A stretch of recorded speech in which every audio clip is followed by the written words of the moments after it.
to understand the proofs that we have, and it might take a minute, like it always does. So let's give him the chance to learn. That's why we're here. He's honest. I would love to hear him go through the Black Swan or the 3 points or whichever you want to go through or questions he has. True. There's also some housekeeping questions. So, Gangster, pick your poison. All right, shoot. Hey, Gangster, you heard of the thing called Black Swan? Yeah, I've heard of it. You've heard of this picture? It's been a while. There's a picture with a ship and it's not a ship, but it's some oil rigs, man. Yeah. It's called the Black Swan. Anyway, if you stick your camera, on the Black Swan 1 foot above the horizon, you should not be able to see 10 miles, right? Well, you got to give him. You got to give him the argument there, FED. You got to spell it out for him if you're going to do Black Swan. All right. So there's this picture that shows the horizon at 10 miles. It should be at 1.25 miles, basically, man. 1.5. And that's their mathematics, man. It's they told us we live on this ball that has a certain radius, man. Yeah, all right. I see it. 3,009. Right? It has a certain radius, and we're supposed to be able to see so far on this radius, man. That is something you can do, right there in your kitchen. Yeah, maybe we can walk through this so that when you leave here, maybe you can, have something to lean on. So, do you see the picture I posted at 2:27 or 27 minutes past the hour? Yeah, I see it. So, the question is, where do you see the horizon? Behind the second ship. Correct. There you go. Okay, so now you've got the pictures that are posted above with some of the numbers. So you see that the farthest platform is at 9.41 miles, right? So we can safely assume the horizon is beyond that 9.41 miles. Yeah. So let's look at the argument. So we've got the modus tollens, right? If P, then Q, not Q, therefore not P. This is just simple logical deduction. So here comes the argument. So if the Earth is a sphere with a radius of 3,959 miles P, then every horizon distance measurement must be no more than 1.22 times the square root of the observer's height in feet Q. So you can reference these numbers from an Earth curve calculator, and I'll post something for you that'll be helpful. Just give me 1 second. Mm-hmm.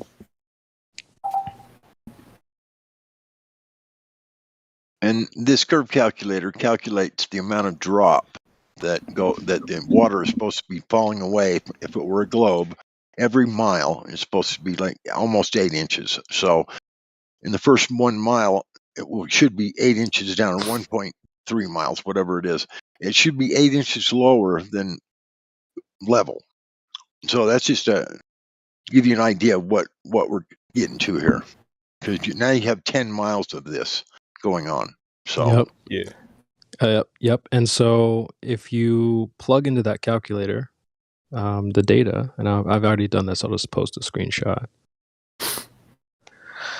Yeah, so we're 1 foot off the ground, and we can safely say that we're looking at least 10 miles.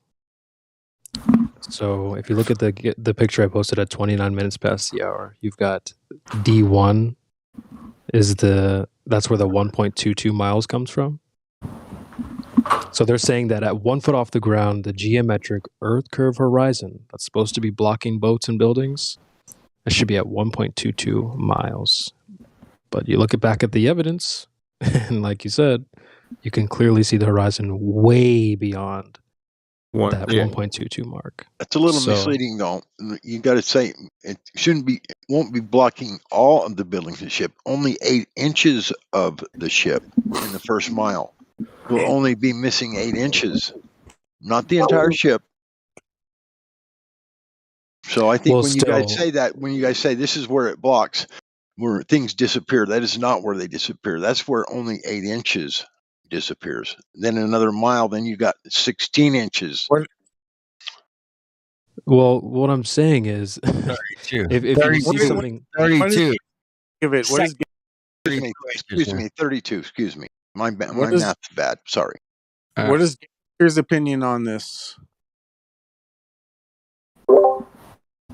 Can you repeat that? So I said, well, it makes sense. I mean, in the image, it's way past the 1 point whatever miles, right? Yeah. And that's pretty much all there is to it, right? And according to the Glober's theory, it has to be that no more than the horizon shouldn't be visible. That's the globe Earth math. Do you know who measured the radius supposedly? I don't know. Yeah, exactly. It was nobody on Earth has ever measured the radius. That figures, yeah. And it says no more than, and then in the image it's like the main point is the horizon is not physical. It's not blocking boats and buildings. The horizon moves with atmo conditions, with heat, weather, fog, whatever. So the horizon moves, which means the radius moves, which means Al Bruni is debunked.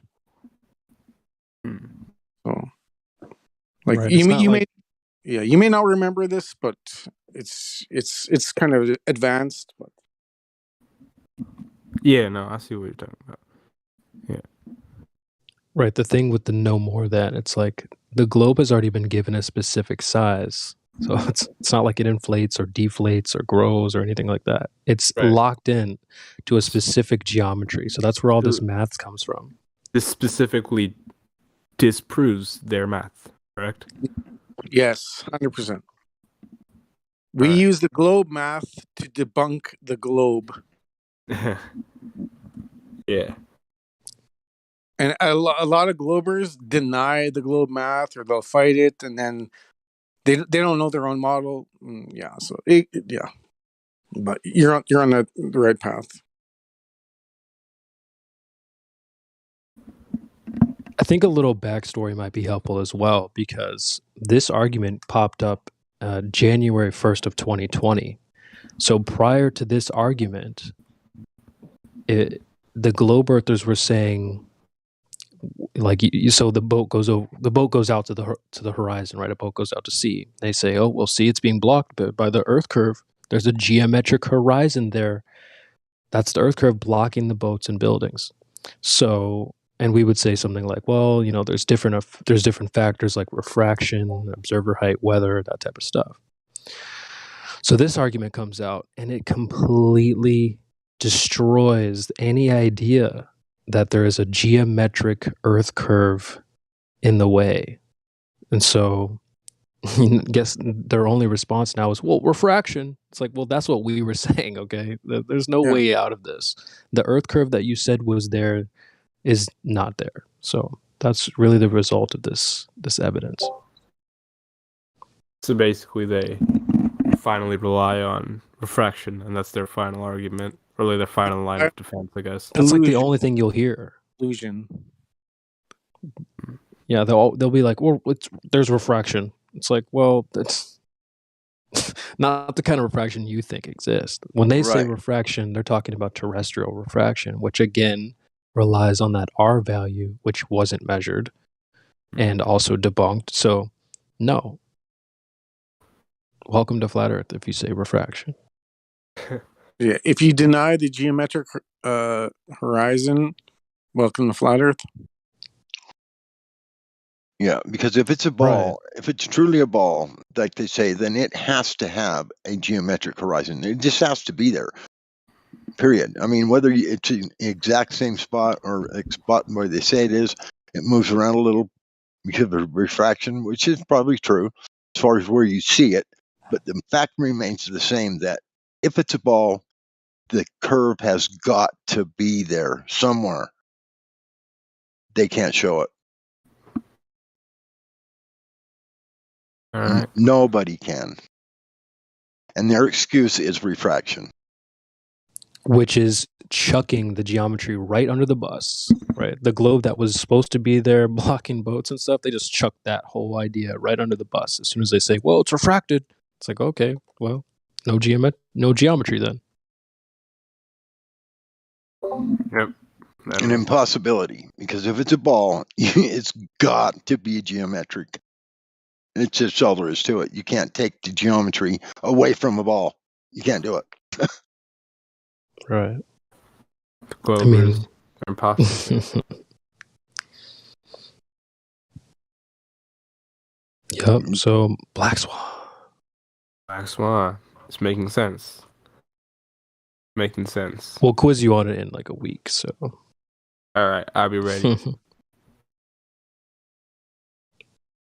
Well, good job, man. I think that was. I would say, CB, that was a perfect, concise explanation. Whether it be because you didn't get rumpused or interrupted, it was perfect. I would very much. if I can remember to go and clip it, I would clip it. It's not always easy to tie a bow on that one, but it is a great argument if you can understand it, gangster. It's a fantastic argument, in my opinion. Well, that's what I think you have. It has to be tailored a little bit to every individual. You kind of have to take your time.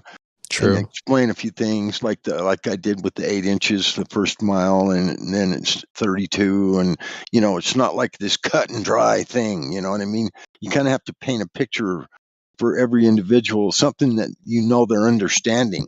And once you get to that point, then it's a no-brainer for sure. Yep.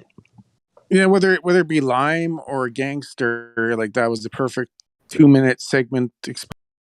One. Yeah. Lime's not going to understand it. This guy might, because he wants to maybe learn truth. But whether it be a hardcore glober or a flat, whatever, like.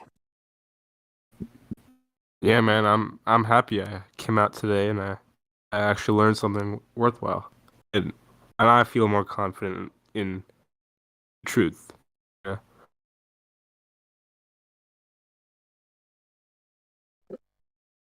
Well, the best would be the observable, measurable, repeatable, and if you can't do that, it's probably speculation.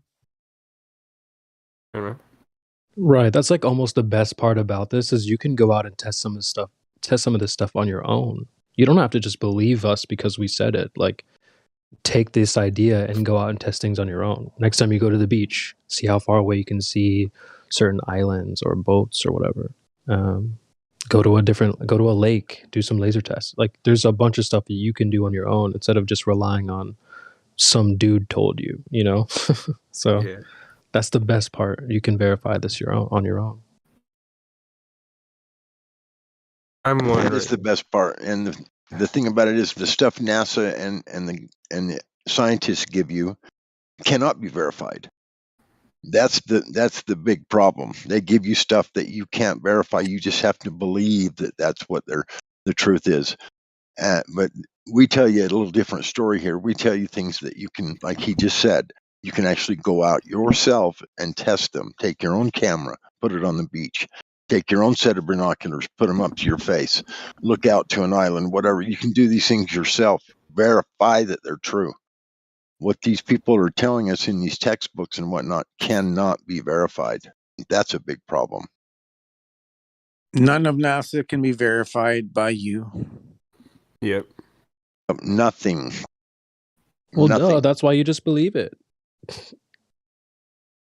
Yeah. Yeah. Well, It's been a long time coming, but I broke out. I think I broke out. And I do have one question, like about the shape of the flat Earth. People. I'm assuming that the most common consensus is that the flat Earth is circular. Don't do it. Don't do it. 7.6 miles. What shape is flat? Well, it could be It's not a any shape. not a shape. Right. It could be Flat. any shape. It's Flat also, shape. I'll take that as an answer as well. So when we say flat, we're not referring any specific shape. All right. Yeah, that's what I was making. That's exactly. Like I was like wondering, it could be any shape, right? Right. Referring Flat. to the surface only, the surface Yeah. you stand on in the 'Cause- water. Yeah.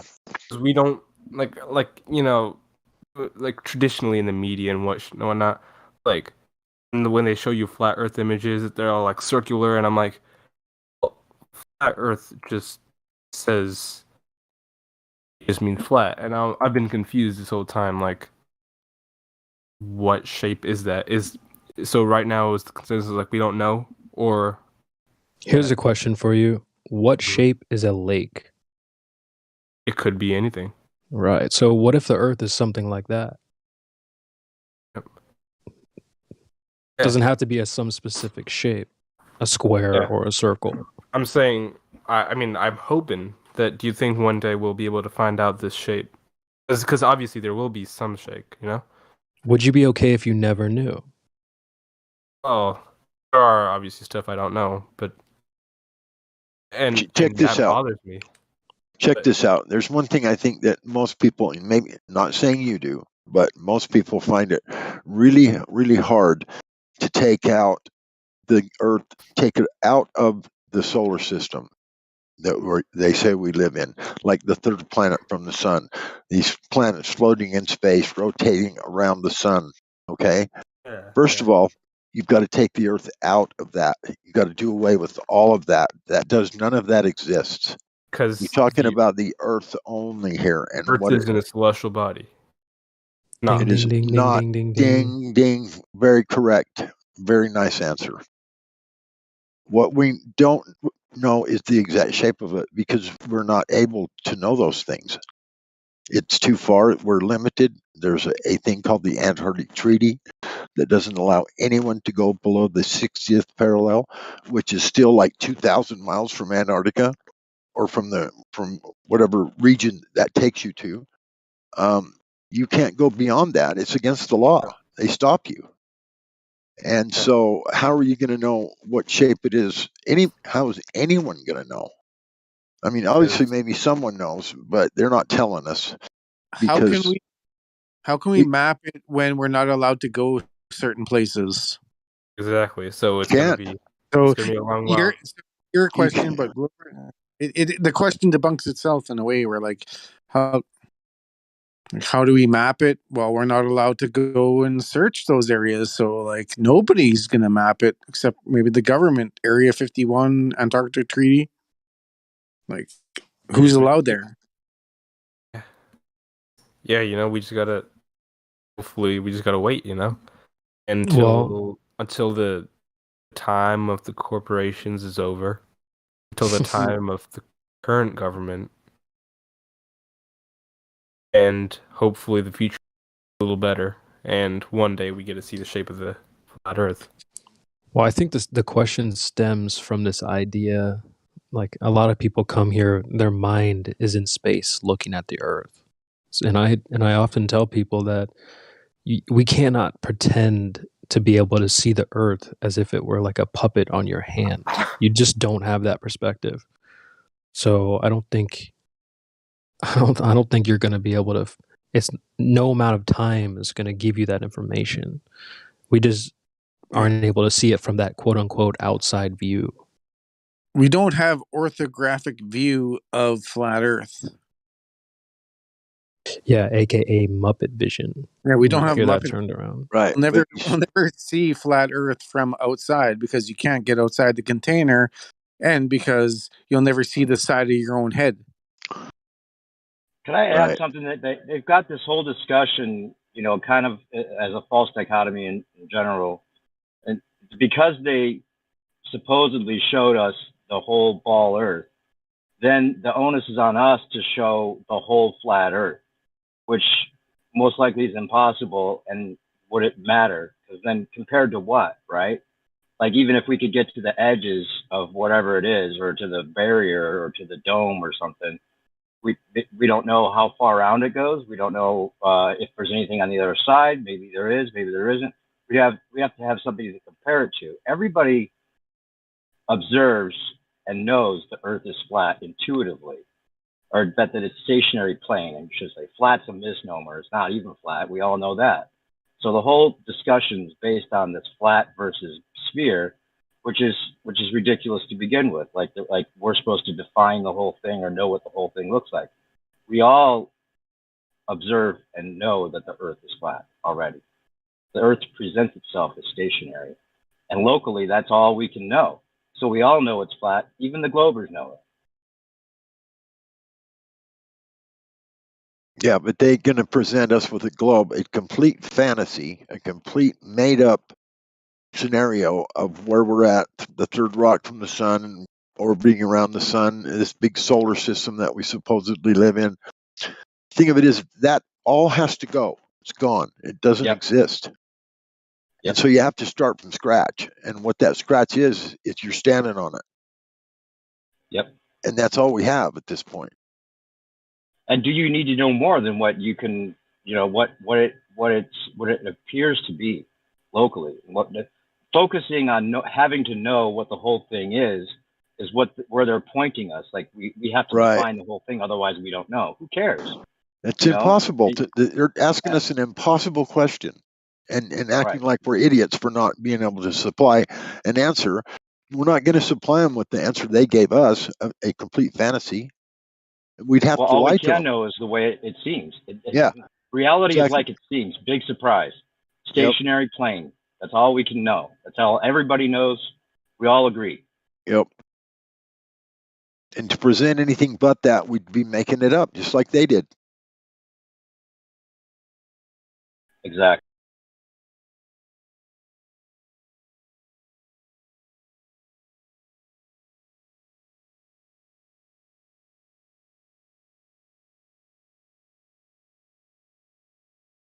Yeah, and I think that the other confusion I think a lot of people coming into this may have is that it's not even about necessarily defining the Earth's shape so much as the discernment that you gain from realizing the subterfuge that's used and that has been used, and the way that we were all convinced of something that's so ridiculous when we really look at it.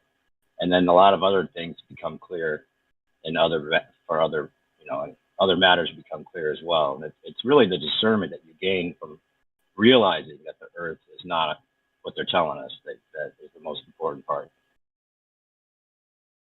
Well, why would you trust your slave master?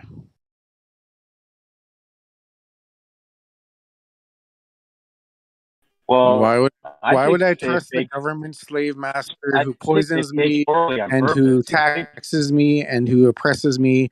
Why would I trust them at all? Right. And they do it poorly on purpose, almost like with a wink and a nod, almost. Yeah.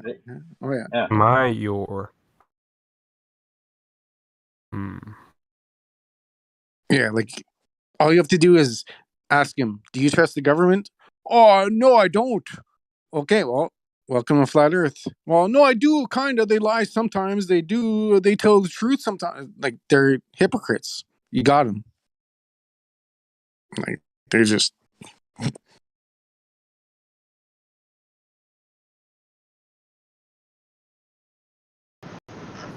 Yeah, what we're dealing with is scientism,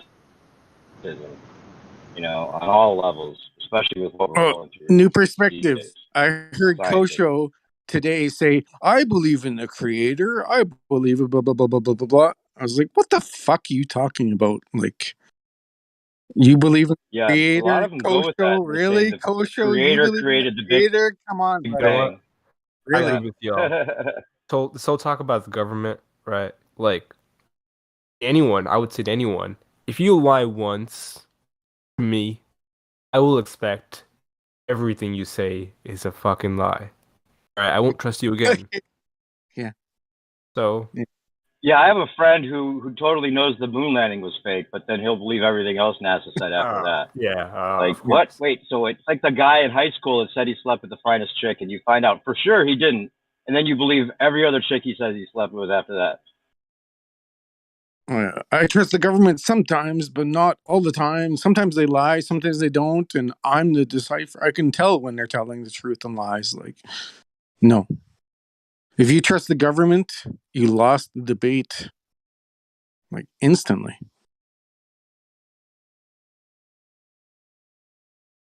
Yeah, I often say that there's never been a debate won by a glober, no matter how poorly the debate is handled by the flat earther. There's never been one debate won by a glober because they're starting with a false premise.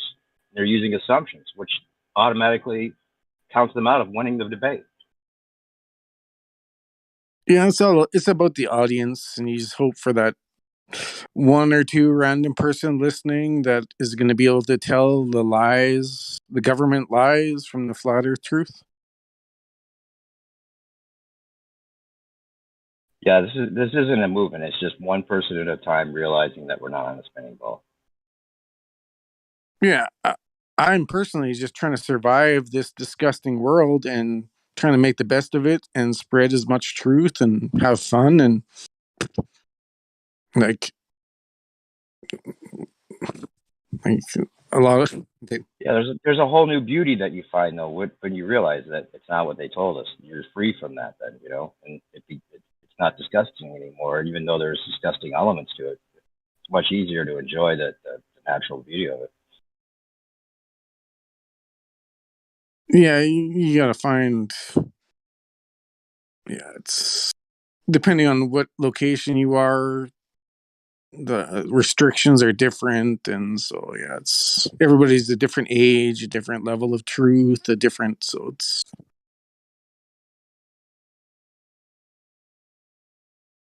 Yeah, I feel sorry for the kids. I think I heard something about the mask mandates being taken away, or actually they're going to lift them. I don't know if it's every state, but that's the worst. That's the biggest crime of this whole thing. Not getting to that discussion.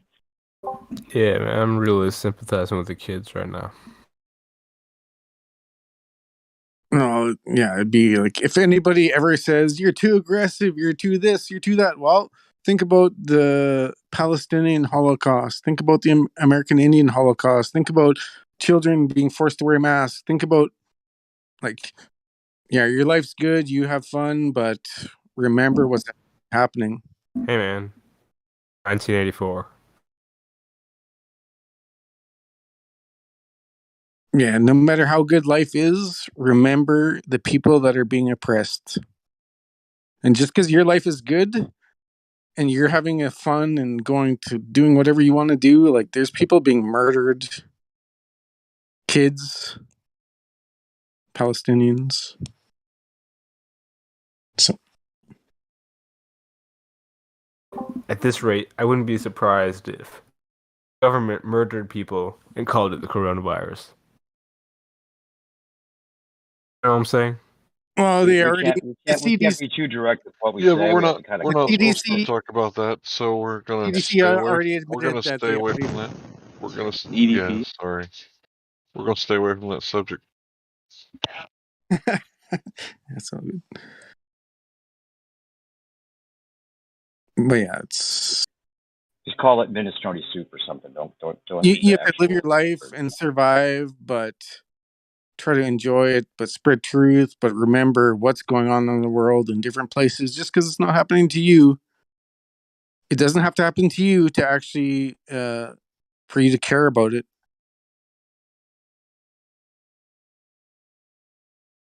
Yeah, I think if we stick to our principles, we can be all right. Yeah, and one thing when it goes to that is also you got to realize that you're probably not being told the truth about anything that's going on in these other places as well. Who knows what's really going on? Obviously, everything this gentleman just said is 99.999% actually happening to some people for sure. But how widespread? You're gonna be all right. It really is. I mean, the news is just not something you want to get your information from. And right now we don't have any other source really other than a few people that, do some research and try to get the information out via YouTube, Odyssey, fucking BitChute, whatever. There's several platforms to search for truth, but there again, you can only take a look at it and use your best judgment at that point.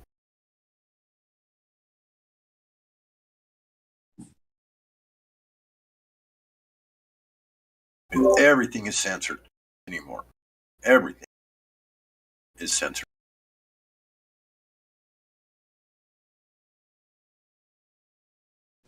Do we want to try and say a quick hello to Calvin or Bob the Fish? Let's see if you guys have anything for the panel. If they're new, absolutely. Yeah, Bob the Fish hasn't even talked once. Hi, Bob the Fish. Yes, Bob the Fish. Welcome to the panel. I think he's been here since like 11. So yeah, he's not talking at all. There's also Calvin. Just want to say hello. Calvin Broadus.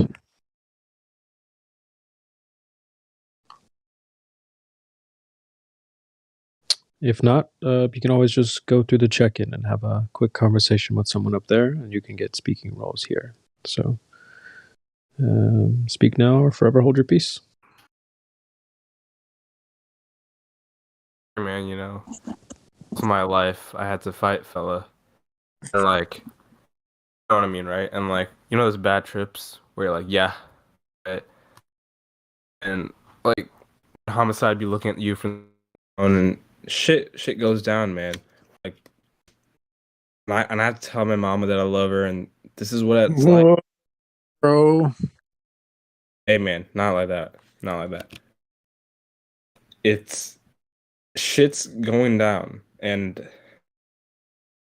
I guess they be asking me, what you want? You want a car? You want a house? 40 acres and a mule? Are these like lyrics or something? Ah, man, it's from the heart.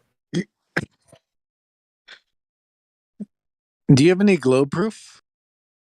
Globe proof, dude. What? Not a globe. He's a new flat earther. He's a new globe proof. I don't have any.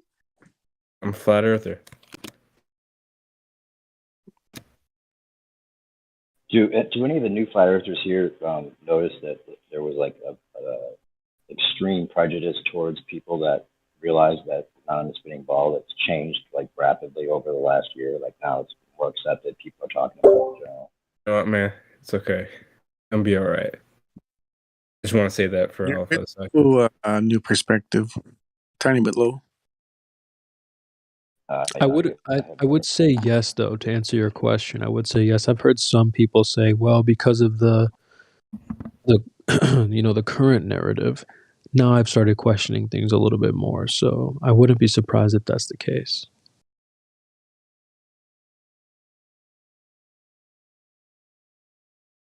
Yeah, it's only growing, of course, but yeah, it seems like there's been a rapid this last year, especially.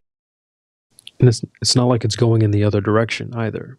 It's no, it can't. Right. Yeah, it's something you find out. Like, did you find out? It's like a good joke. Not that it's a joke, but it's like a good joke. Everybody's heard it. Yeah. Is it everybody's heard it because it's off topic? How like the server has 25,199, and it's been like 8 weeks at 25,000. Is this forbidden or like it's? Well, I think a lot of people, have moved on. Either moved on, they know it's flat, they go to do other things. Part of it. No, but this server's been stuck at 25,000 for like 8 weeks or 12 weeks.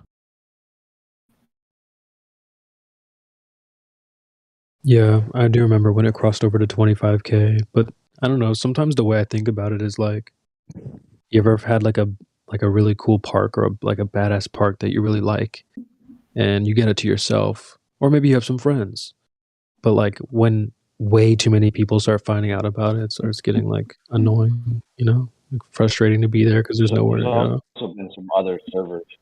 Yeah, but it's the numbers game. 25,000 versus supposedly 6 billion should be constantly growing. Like Right. there's I'm starting You know, to like it question grew that all the number. like. There's been the discussions like so like the to me. Globers out here, the real ones, they're like the dysfunctional bitch of the Ronald era. Well, some of them are cool. Eh. Well, there's no doubt that they probably don't give everybody their subs that they should have, and whatever. I mean, there's constantly YouTubers complaining about, oh, I should have double this, triple this amount of subs. Who knows what's going on there? Because there's obviously something going on there too. So Definitely God Those rocking. algorithms. Yeah. Lots of shadow banning and Yeah, the algorithms. Yeah, yeah, there you go. for sure. Yeah, one time, like, I found out. I tried explaining to him, one of my friends, about my thing, my feeling. It was just a feeling at the time that I thought the Earth might be flat, and he ridiculed you. And I said, you know, you've never liked us anyway. Fuck your friendship. I meant it. What? Well, That's Dude, what I was thinking. I've debated all my friends and it's never came to that. Like we still play poker, we still hang out, we still like what?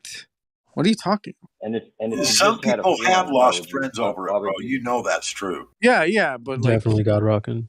yeah, but like But yeah, you don't have If you to. just had a feeling about it, though, why would Right. it be? No, Why would you it be don't have to so lose harsh friends. You're towards? right. But there's a lot of people that have. For sure. And what that is, I don't know what that means. I'm even one that can say I have lost a few friends. Yeah. I mean, it's not like we wouldn't say hi to each other and whatnot, but as far as hanging out, being buddies and stuff, that's happened. There's people that probably don't want to have conversation with me anymore because they know what I'm going to tell them, some truth. They don't want to discuss it.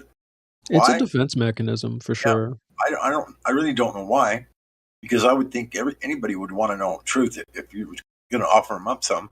no, because your truth offers them accountability for their actions and they are Right. that. That's painful. They hate that. It's painful. Exactly. Yeah. Well, there's many, probably more than just that. There's probably many reasons why you're right about that one for sure. But I mean, it oh doesn't. man, so goddamn, all hell break loose. You know what I mean? And shit going down. It does exist. That's all I'm saying. Yeah.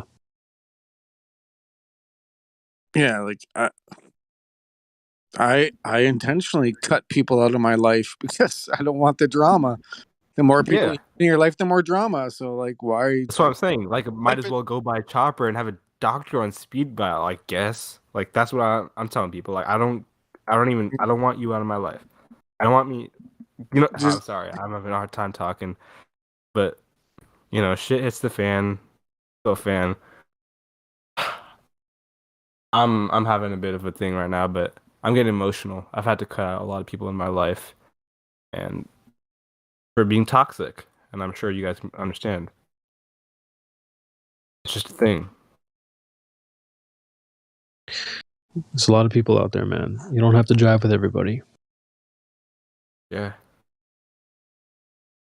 You don't want to do that to your family. At least I haven't wanted to. I mean, I've got family members that obviously do not believe one word of anything about the flat Earth. It's like I'm completely out of my mind. But that doesn't mean I'm going to cut them out of my life. They're my family. I still love them. Yeah, that's true. So, there's just it's a really wide scoped subject. I mean, it really is. And you don't always have to fight fire with fire either.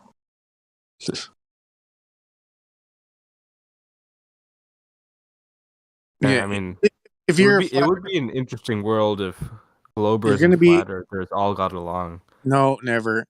If you're a flat earther, you're going to be a lone wolf in your own area, and you're going to be the only truth spreader in your whole area, and you got to get used to it. It's true. Like it's a hard stance, but it's the reality. Like nobody around me thinks the same. Nobody cares. Nobody gives a shit. So like I'm alone.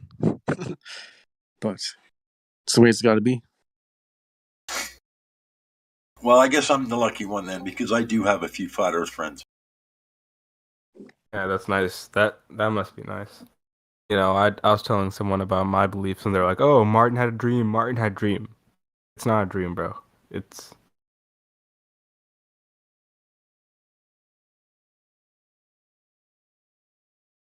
Yeah, nobody knows about dreams. It's one third of your life, and nobody really knows about it. So dreams are man. speculation.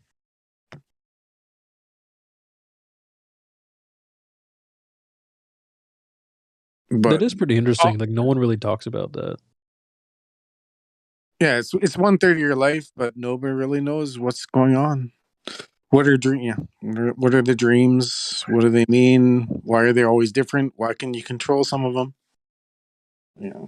Well, I would think of one thing about that personally. It's my own personal opinion is that if it is truly 1/3 of your life, there's no way that much of your life could be meaningless.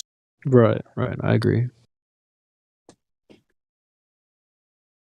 Yeah, I'm sure you wake up and you're like, "Whoa, what was that dream about? Oh, I dreamt about this. I dreamt about this woman, or I dreamt about this violent, or like whatever you did." You're like, "Whoa, what does that mean?" And you don't really know. Sometimes you have control, sometimes you don't, and it's just like you're like you. Sometimes you remember, sometimes you don't, and then you're just left guessing. Well, listen. You know, I've had a lot of different outlooks in my life. All my life, I want money and power. Now, I just want truth. You know what I mean? There's like That's why 50% that's lyrics. why I joined. That's why I joined this server. Because the truth will set you free. That's an honest answer. Most people just care about money, materials, and selfishness, capitalism, and they'll watch their family starve while they have all the money because they're evil.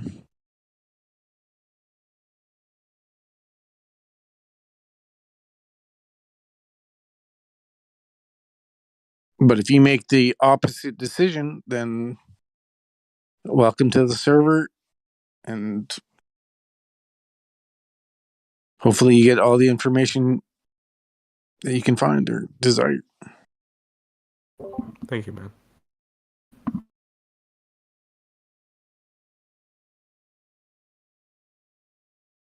If there's one honest person that actually is going to stay around and defend the flat earth and defend the truth, like I want you beside me. I want you to get the roles. I want to see you in lobby and exposing the liars. And so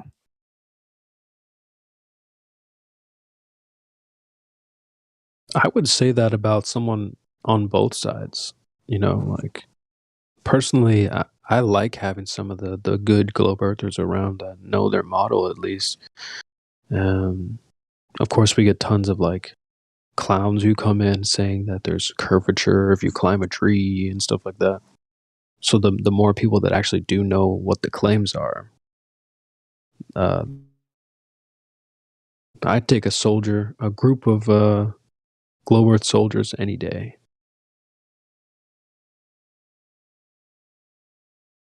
yeah, I've had some good conversations with Globers, but in the end, I ask them, "Do you believe in forcing somebody to do something against their will?" And they say, "Yes, I believe in forcing somebody to do something against their will." Yeah, that's bad. So then, like, we can have all the camaraderie, we can be friends and talk about music and whatever sports, but in the end, you believe in oppressing people and forcing people to do stuff, and I don't. I will never oppress anybody, ever. Never. Hey, man, this might be a strange example, but Eminem once said, "The lights shut off, and it's my turn to settle down. My main concern is promise that you tell me the truth." You know, and I don't really listen to him. My friend just told me this was one of his lyrics or something, and that stuck with me. And I don't know. What do you guys think about truth? Truth. Well, I was with this guy in the check-in for like 30 minutes, and he was telling me that everything is subjective. So, what do you think, gangster? Is truth objective or subjective? Subjective. But well, everyone has their own individual truths, don't you think? To some extent. Well, you cut out for me. What did you say? Objective or subjective? Well, I would say objective, like straight. Like the first instinct would be to say objective, right? But Yeah, I would agree with that. Everybody has their own subjective truths when it comes to issues that they really care about. Sometimes, the biases start leading in and It's double speak. It becomes subjective. It can't be both. And I mean this, that like the literal truth has to be objective, correct? But the truth, quote unquote truth, becomes people's truth. This is not the real truth. To them, it becomes subjective. You still follow, like, what people still think might be their truth. It's really their opinion, but they feed it as the truth. I see what you're saying. Yeah. That sounds like a subjective type of person, like the guy I was talking to. But I get what you're saying. Like, I wouldn't refer to truth as my truth. Like, I would try to refer to it. Right. You would try to present facts and things to support it. Exactly. But sometimes there's the truth, like the flat earth, but there are stances that you Name one. Observable, measurable, repeatable. Name one that you believe is in existence but can be proven or can't be proven. Oh, I don't know. I meant, in my opinion, like, you have a stance about what team is going to win, something like that. That's very objective, but that's subjective. It's like, yeah. And maybe you're cutting out for me. I don't know. Maybe my internet, but yeah, a little bit. Sorry. Let me try rejoining.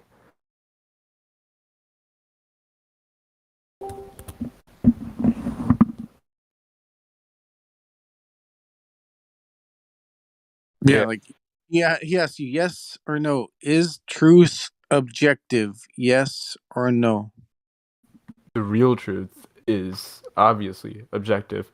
I'm saying, in my opinion, far more often than not, people think they're talking when really they're just covering for their own opinion. They disguise it as a truth and provide evidence and backing. But the problem lies when people think their opinion is a truth. You know what I'm saying? What they do is they say it's truth, and then all they present is logical fallacies. Yeah. So you can bring any atheist in here, any glober, and all he's going to do is, if we assume, if we do this, if logical fallacy, if red herring, if straw man, that's all they have every time. Evolution, Big Bang, it's all the same. Unfortunately, that is accurate. It is accurate.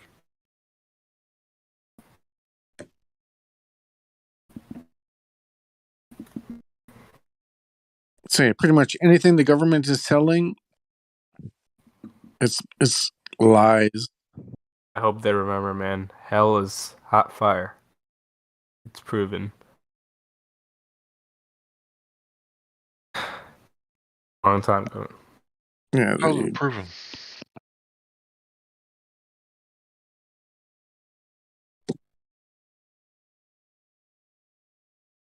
Say, what was that, Hank?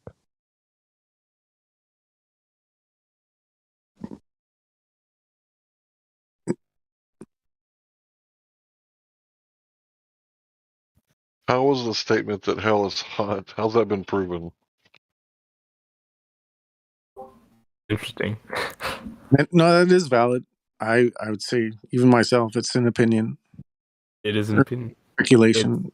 I can't say that's fact. I can say Cannot it's say that's in speculation, or it's like I hope that's what it is.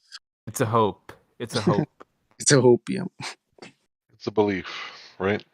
Yes. And it's a place that, it's for non-believers. And Actually, it wasn't created for mankind. Yeah, but moving on. So back to the shape. yeah, everyone's gonna respect the shooter. Dude, you've been doing lyrics this whole night. I've been following you. What did he say? It's like 50% of everything he said has been a lyric. Who said respect the what rapper said that? Am I like, what is the Big looper? Sean. Who? Big Sean. Big Sean. Big Sean. Big Sean. I know Big Sean, but I don't know the lyrics. Yeah. Yeah. Great song, man. Wait, you listen to Big Sean too? No way. Yeah. It's a great song. It's Yeah. and I don't know the Sean, exact song, but well, he hasn't said it explicitly because to his career. Unfortunately, the state of the society that we live in, but yeah, pretty sure. Yeah. Well, we're talking about the truth and everything. This right here is a speculation, but pretty sure he's a flat earther. You're posting in live stream? Bozo. Hey, I'm a flat earther, man. Fuck. It's a bitch. It's a bitch to be a flat earther, man. It's because you have a brain that actually works. I know, man. It's hard to navigate the globe. It's a spinning Catholic, Judaist, whatever. Yeah, we came up with the spinning globe. It's spinning. It's shooting through space at millions of miles an hour. Oh, help me. Bro, what are you talking about, man? The globe is shooting through space at millions of miles an hour, man. Don't you know that? If you don't know that, man, you should know that, man. You should know the globe is shooting through space at 1 million miles an hour. Come on. Come on, globies. Come on. Come on, man. There's also one thing you should also know that goes right along with that, though, is that that's all a fantasy. No, man. It's reality, man. I saw it on the big screen television. I saw it. HD. It was high def. It was amazing. We're shooting through space at millions of miles an hour. I guess one more doubt. Propaganda. Come on. It's not propaganda. It's reality, man. Reality says, hey, man, we're shooting through space millions of miles an hour. We got this. We got it. Hey, man, if I may reference something one more time, this shit has been a beautiful, dark, twisted fantasy. That shit we've been living in. Yeah. It's a dark reality of imagination through Disney graphics. Disneyland was the proponent of space travel with good old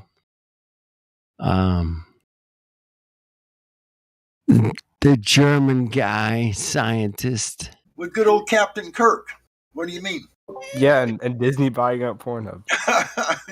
You mean Bernard von Braun that you're looking for? Von. and Disney teamed up and said, "Hey, man, we're gonna go to space, and the reality is we're going to space, and there's black holes. Han Phil Weibo. You gotta trust me, because I'm Disney and Von Braun together. Say, hey, man, we're gonna go to space. Trust me. You gotta believe in me, because I'm going to space." And space is fake, motherfuckers, man. If you don't know that, man, check it out, man. Space is fake, man. Search it up. It's true. It's true. Check it out. I'm in the books. Okay, so now I want to run you through just a little test.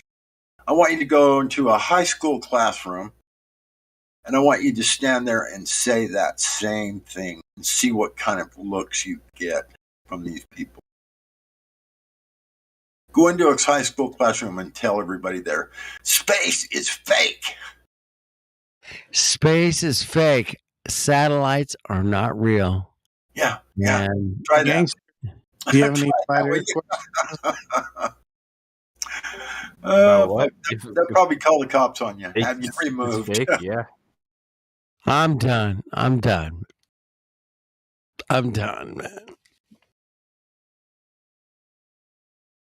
I'm just messing with you, brother. You know that. Hey, shout out to Jibby Jedi, man.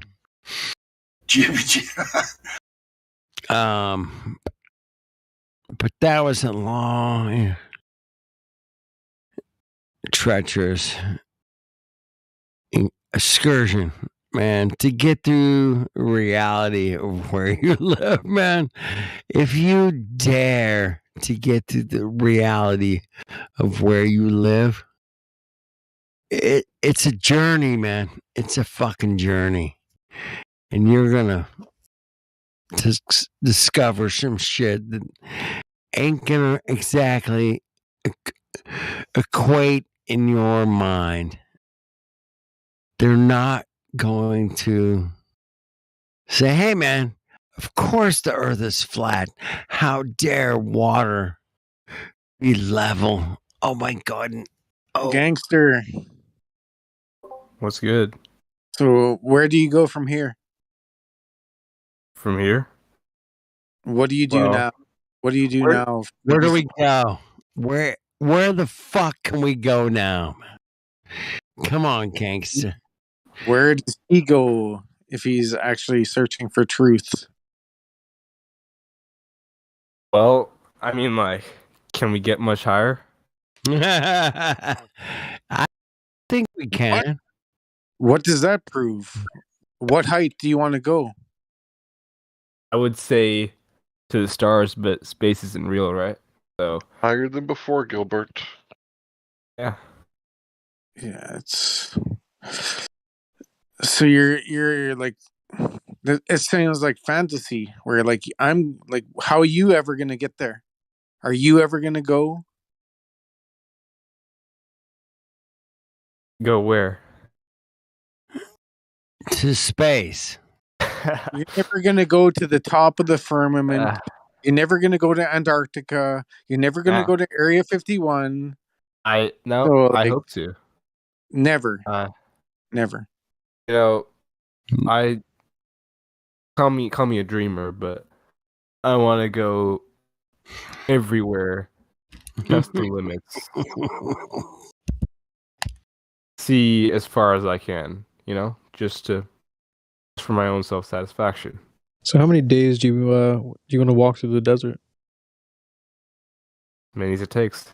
Good answer. That's a good answer. Yeah. So, are you willing to give up all your material possessions and all your life and house and job to do that? No, you're not. So what are you talking about? Hey man, maybe one day someone has to do it, right? And like I said, I'm the bad guy. No. You're not the bad guy. You're a cool guy. I'm just the realist cynic who is like gonna, like I said. Even if you could travel to and in Antarctica, it sounds like the desert, but way worse. Probably is. So Probably is way worse.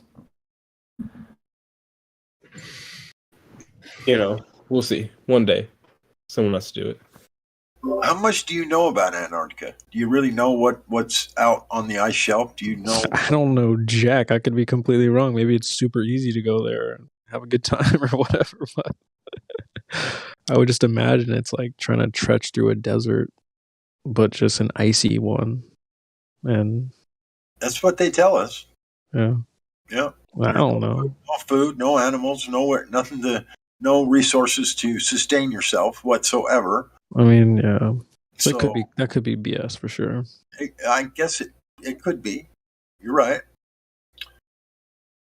It is curious though, that's for sure. It is curious. Maybe if we had like a comfy helicopter or something sick we could fly around in. Hopefully we don't crash into anything. I think should be more worried about being shot down rather than crash. Well, I'm saying like even if we could fully explore, do whatever we want, even if that was the case, it'd still be like, do you want to go? Like, sounds like might be a one-way death mission. Who knows? Yeah, you wouldn't get me going south. I think I'd choose a different path myself. I might go north, but I don't know about south. Yeah, north would be good. Yeah, south, it sounds just like, I don't know, you got to be wired a certain way to do that, I guess. I don't know. I don't know if I'd be the first one to do it. You got that right. I think you'd have to be wired a whole different way to try and accomplish that goal. You are right about that. But you're right though, God Rock. And like, what if that's just like, what if the ice thing is, what if what they're saying is to try to prevent you from even conceiving of, whatever could be beyond there? Who knows? Maybe there is resources. Maybe there is something else. Who knows? Maybe it isn't just all ice. I have no idea. That'd be fascinating though. I can't disagree with that. I would say, show me the live stream with all the information, and we can verify it. But it doesn't exist. Right. Well, that isn't going to happen. For hell's sake. No. Yeah, go look up North Pole pictures. You're going to see guys standing on snow piles. Is that proof? That's not proof. No, but the thing about it is, at least going north, you can turn around and it's not an endless trek back. I mean, you're only talking 1,000 miles or maybe less or there. When if you go south, you're probably talking a lot more distance. And even when you get to the ocean, you got another 5,000 miles you got to go before you reach another landmass. I mean, that's just that excursion there is a whole different fucking ballgame as far as I understand it. Now, I could be wrong. But I think north, I mean, at least you can go to Canada and you've only got maybe, another 1,000 miles. Maybe you could go and turn around and make it back home again. I don't know. But going south, I think, is definitely a death trip. Yeah, the north does seem like the way to go. Always bet on west, man. Well, west, you just come back where you started, right? Yeah. Right, gangster? You follow the compass. Well, unless you went Dead Reckoning. Yeah. That's what I said. Unless you follow the compass, yes. Dead Reckoning, no, you'll end up south. Right, exactly. I think the same could be said though for the ballers. Like, even though there's flat earthers that talk about going to either north or south where they're not supposed to go, and are all gung ho. If you actually, if you knew the situation, you may not really want to go. But same thing with ballers. Like all the guys that say they want to go to space, I think 9 out of 10 people that actually got in the fucking spaceship, once they got in there and they realized what they're about to do, they would chicken out. I wouldn't be surprised. They all would chicken out if they knew what what was really up there, I think. Yeah. Even worse if it was space, it's even worse probably than what's up there. Like just the idea that you'd be out there floating in space is crazy. That always freaked me out. That always freaked me out for real.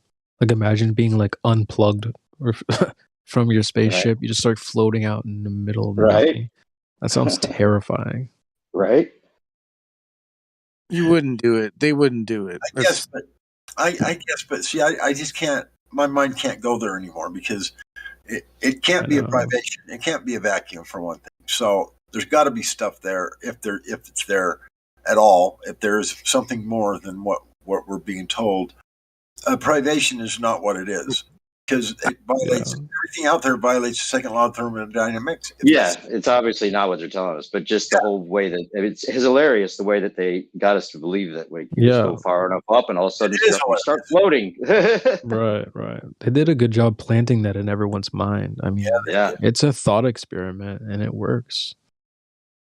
I mean, there's no gas planet in creation that could exist in a vacuum. It just couldn't happen. Yeah, correct. I mean, these are things that are obvious to us at this point. But so there's, where them stars are located, obviously it's not a privation. It's not. Whatever they're in, there's something there that they're existing in. And whatever it is, I can't tell you because I've never been there. But I can tell you one thing, it's not a privation unless those things that are there have the ability to exist in a vacuum, which I can't think of anything really that I can imagine that could actually exist in a vacuum. It's beyond my definitely not a burning ball of fire. Right. Well, definitely not that. But none of it makes sense. Yeah, if you think about it, I just can't imagine what that would be that could exist in that environment. I can't imagine what it would have to be. Yeah, it's weird because you think if they're making it all up, they would have been a little more careful about some of the claims. Like they could have done a better job, right? With how do we have a burning sun inside a vacuum where there's no oxygen? Wait, does that make sense? And some of these claims about the distances for like the planets and stars, like the nearest stars, it's trillions of light years away, and whatever, it's like, okay, so how are we going to fake this alien invasion and get people to believe that there's people coming from that far away? Like they could have done a better job with this setup almost. It's almost like, after years of debating, exactly why they deny flat Earth. You know it. We all know why they deny it. Why do all these glober atheists deny flat Earth? We all know it. Yeah, I think I know where you're getting at. It's a creator, right? Yeah. Why would they say level is curved? Why would they say all this double speak every single time? Because who knows what they did in their life, or like they such a high ego they can never admit they're wrong. Like multiple reasons. Well, the reason it was created, it was obviously. All right, yeah, take care, man. Yeah, who is it? Say, like, one of my friends. Even that doesn't make any sense to me because some of these people have got to be smart enough to know that just because you believe something doesn't exist, are you really willing to take that much of a chance on it? Hey, God Rockin'. Really? God Rockin', gangster's trying to say something to say goodbye real quick. Yeah. I'm sorry. No, it's all good. Yeah, so, I just tell this to everyone that all the globers, you're dying of thirst. So hop in that water. Pray it works. It's been a good run, guys. See you tomorrow. You better be here tomorrow. Hey, where were those lyrics from, gangster? Before you leave, where were those lyrics from? Eminem. All right. All right. See you guys. Hey, watch those links I sent you. All right, I will. All right. Bye.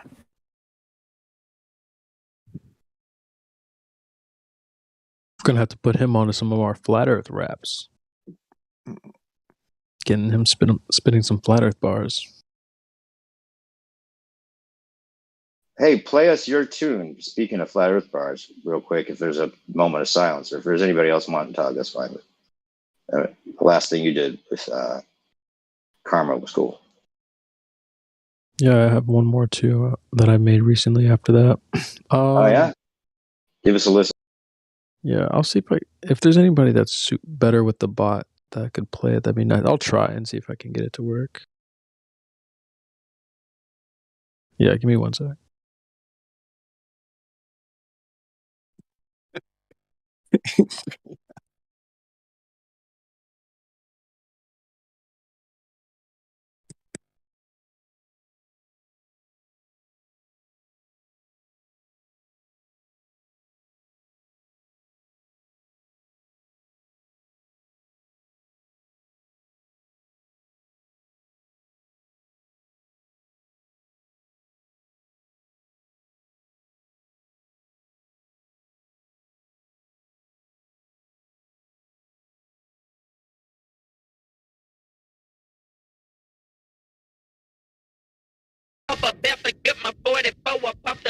For the glower to move over, there's no rovers on Mars, or the moon, or the stars. Space is fake, he's coping hard. This is fate, we came this far. This debate, yeah, this is ours. You got hate up in your heart. All the games, they fall apart. Watch me paint, yeah, this is art. I took my aim, yeah, this is war. There's no curve down on the floor, yeah, there's no globe there anymore. It's okay to share your pain, cause yeah, I've been there all before. Join the server to debate, but this is dancing with the stars. Too much food up on your plate, the flat earthers, they took your lunch. If you didn't watch the tape, then you'll get knocked out in round one. That's just what will come your way if you don't learn about debate. Yeah, I was just like you, on the globe back in the day, and I thought the earth was moving, till I learned that space was fake. Now I know it's not a globe, and you can't tell me about the shape. But you think things, buildings moving, that the gas is uncontained. Said you never had the proof, you should learn to feel ashamed, cause you said the curve was there, but then you hopped up in a plane. Flat earth, it took me years, I'm not expecting you to change. Yeah, I know it takes some time and you won't get it in a day. Now you at the starting line and now it's time to run your race. And the globe is in the past, the globe earthers in last place. And when you tell the truth, they'll throw some shade up in your face. Do not worry about the trolls, no, they can't get up in your way. Now we in the live stream, flat smacking every day. And you need to say shit.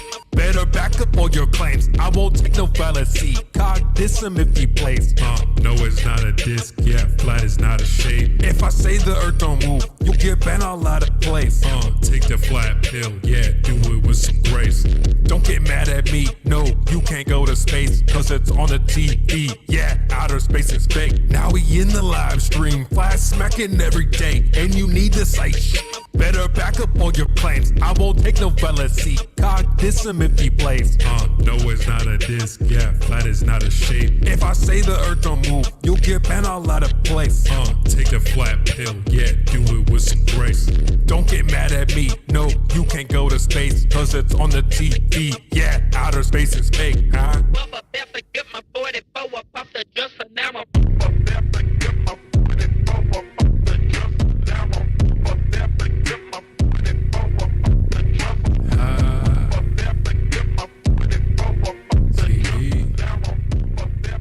The track is still flat. Damn, that was the shit, bro. Damn, son, where'd you find this? Yeah, That I was just dropped awesome, it like a week ago. Love it. Thanks, man. Love it. Drop it in the chat. I want to make sure I have a. All right, yeah, I link got to you. that. Sweet. That was just you the whole time? Were you doing like a voice change? That's awesome. Yeah, I mean, it's a little bit slowed down, so makes my sounds like my voice is all deep or whatever. But yeah, you sound black. I am like half black. Yeah. Oh, okay. From the waist down, right? My mom's yeah. I'm mixed. My mom's blonde hair, blue eyes. She's white. Dad's black. So. Oh, dude, yeah, I'm nice. Split. You got all the good chocolate genes, vanilla. Huh? Yep. Nice. Are you a blue-eyed, dark-skinned one? No, I had a friend like that though. He was like albino, blonde eyes. But no, blue eyes. Got the brown eyes. All right, so you sound black for a half, at least half the reason. It except for the rest of it's the microphone and the slowing it down. That's good, man. I like that. I would have never guessed that. Never. Yeah, Doesn't you matter. don't sound at all half black. Doesn't matter. No, it it's doesn't cool. matter. I don't at take all. any offense or anything. Right. No, it's cool. Yeah, it always seems like when that happens, though, that you get that the best genes come out, you know, of the people that have, you know, one parent of each type. He got the best of both worlds. Now I'm Yeah, pissed. that's the way I look at it. Oh yeah.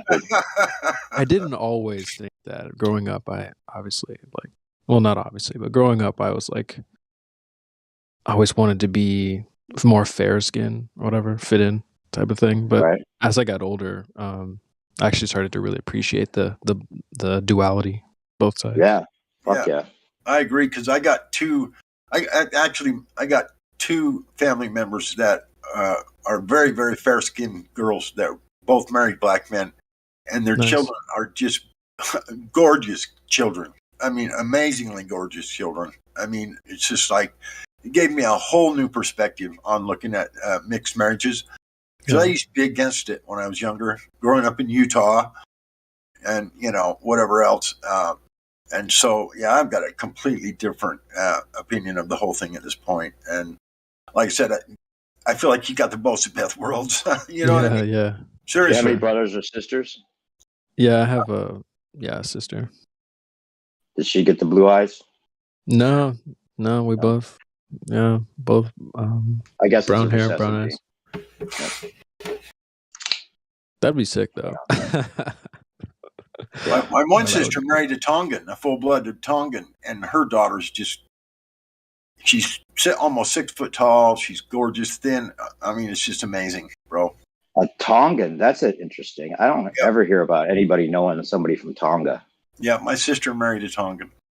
How did that happen? Well, I'm not really sure how it happened, because he'd already been married like 3 times before that. He was actually a boxer, and he actually fought George Foreman once. Wow. Yeah, amazing, huh? That's crazy. That's awesome. Yeah, He a big dude? Must be a big dude. He's not as big as you would think. Yeah, well, George Foreman's heavyweight. Yeah, so he's kidding. heavyweight. He was a heavyweight. Sure, he's like 220, something like that. But you would never think him to have been big enough to fight George Foreman. But that was when he was younger. I mean, I didn't meet him till like probably 30 years after that. You know what I mean? You ever talk to him about Tonga and like what it's like? Oh yeah, all the time. Oh yeah, we used to go fishing. We'd go fishing together and sit on the beach and just talk. And he's always wanted to take me to Tonga. His family is actually married. They've got this kind of a royalty system there, where the king has his own island, and he lives. He's the only one that lives on the island is the king. Anyway, so he said that you could actually go to Tonga. You wouldn't have to have a house. You wouldn't have to have a job. You wouldn't have to have anything. He says you could just live on the beach, because you could fish and catch all your food. There's fruit that grows on the trees. They got trees with bananas, right? Whatever. He says you wouldn't even have to have a fucking job. You just have a place to be homeless, huh? Just go there and build yourself a little wood hut and hang out on the beach, and you'd be just fine. He says, but he says we could. But he says me and my family. He says we could actually go visit the king and say hi. And you know, really? So is it kind of a benevolent king, even though he's got his own island? Yeah, I think yes, more so. Yeah, it's quite a bit different.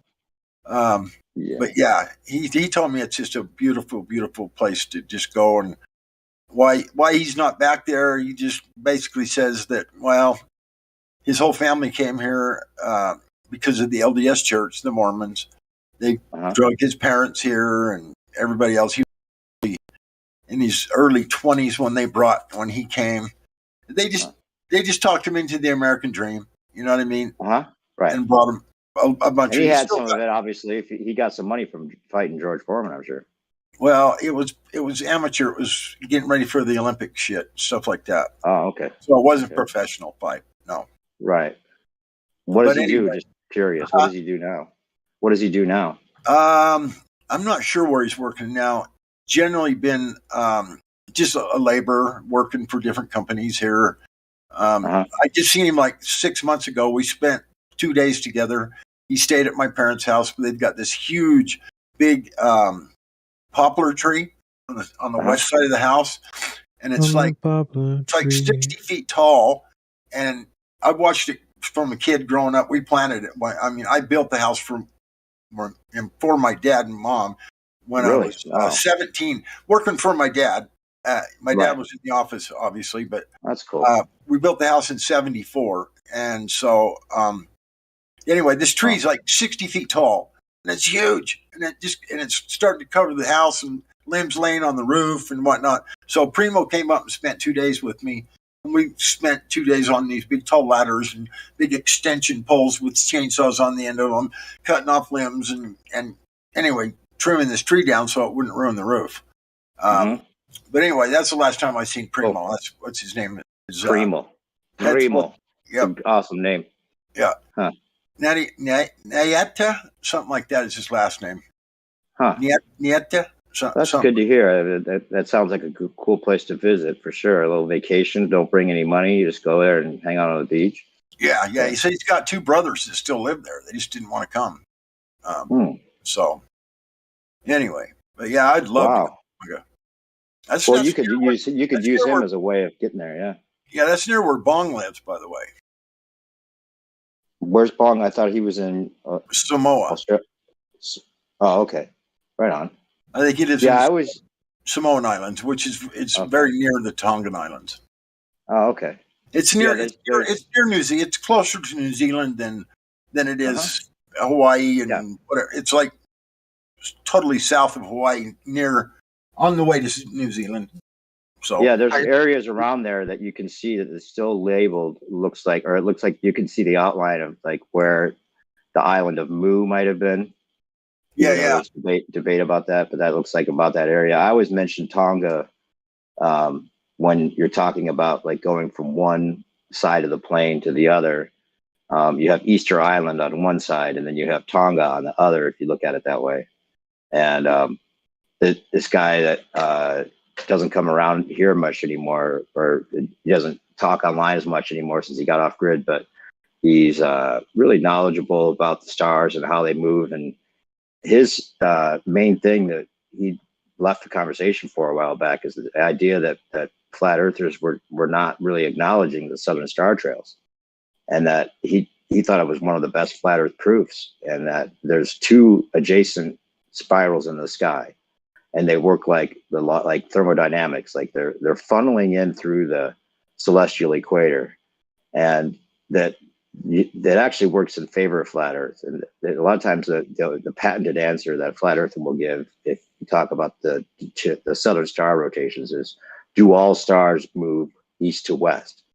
As if that's the only objection to that we should have, when actually if they're moving in spirals, it's not necessarily just east to west. Yeah, through the celestial equator they're moving east to west, but then if they spiral off and go in their own direction, and his name's E1, he used to say, if you could get out past Tonga far enough, or out past Easter Island far enough, and get a good zoom in on the stars, you'd see them separating from each other. Wow. And going 360 degrees off in the other direction, and then meeting up again through the celestial equator. Wow. And in fact, he seemed to think that the Milky Way itself gets torn apart at that outer area past Easter Island, and then it comes back and reforms. Yeah, the Great Rift or something, right? Yeah, right. Yeah, I've heard. I thought that if it gets torn apart and then reforms back on the other side where the celestial equator begins, that could be what they're basing the myth of Quetzalcoatl on, like the monster in the sky, or the beast in the sky that gets torn apart. Yeah, I've heard these. I've heard these conversations that you're talking about a little bit. I'm never. I might have said the same thing into them like you maybe have, but yeah, I'm a little familiar.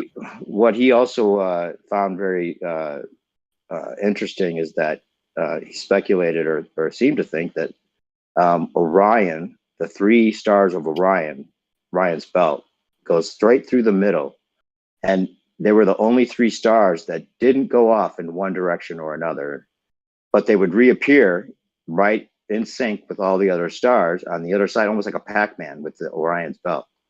Wow. and those three stars would go straight through the middle and then reappear on the other side when it's everything, when all the other stars in relation to them are circling back around.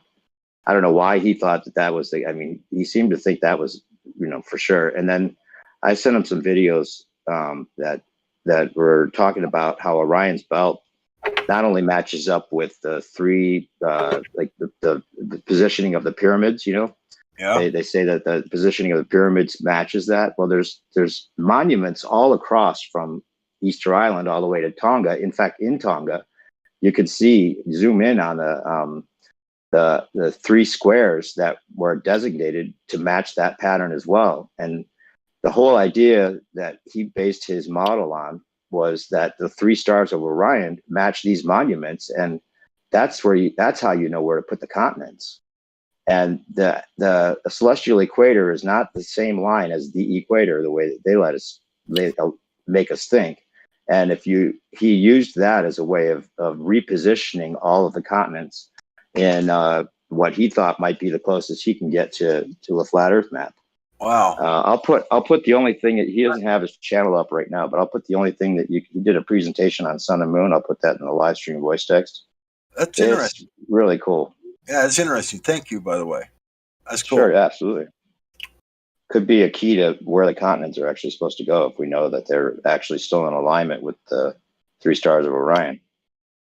Well, I would definitely believe something like that more so than most of the crap we're told. I mean, if you're right talking about, you don't have to believe it if you can prove it. That's the whole great thing about it, right? Yeah. Yeah, that's interesting. Very.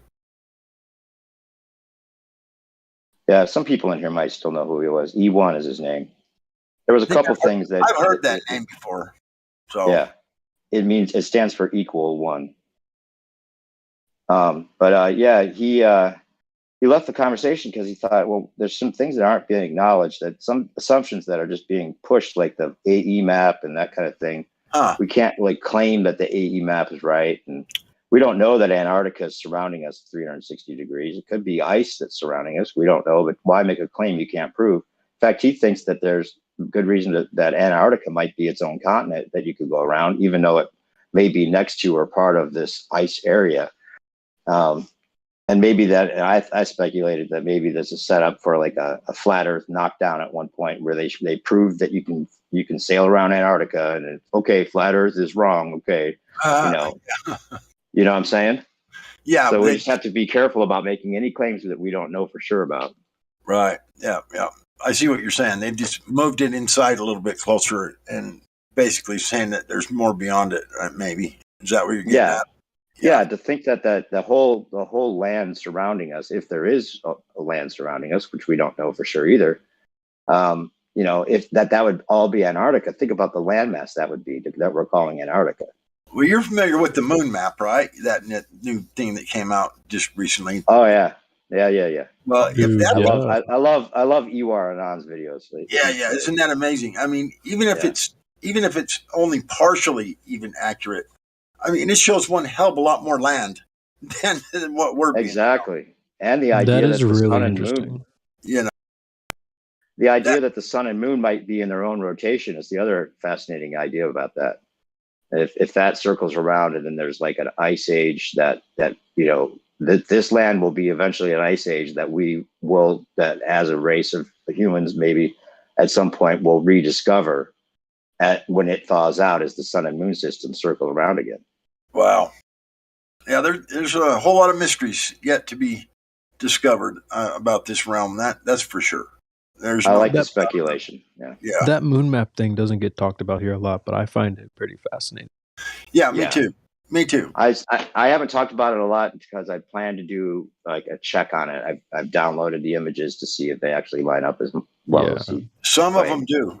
I have checked. Some of them are very accurate. Yeah, especially the ones with North America. Especially North America. What map is it he uses, though, is the thing, because we don't know if we have accurate maps to begin with. So, well, I'm just talking mainly the shape, like the Gulf of Mexico, the peninsula of Florida, and then the narrowing to South America.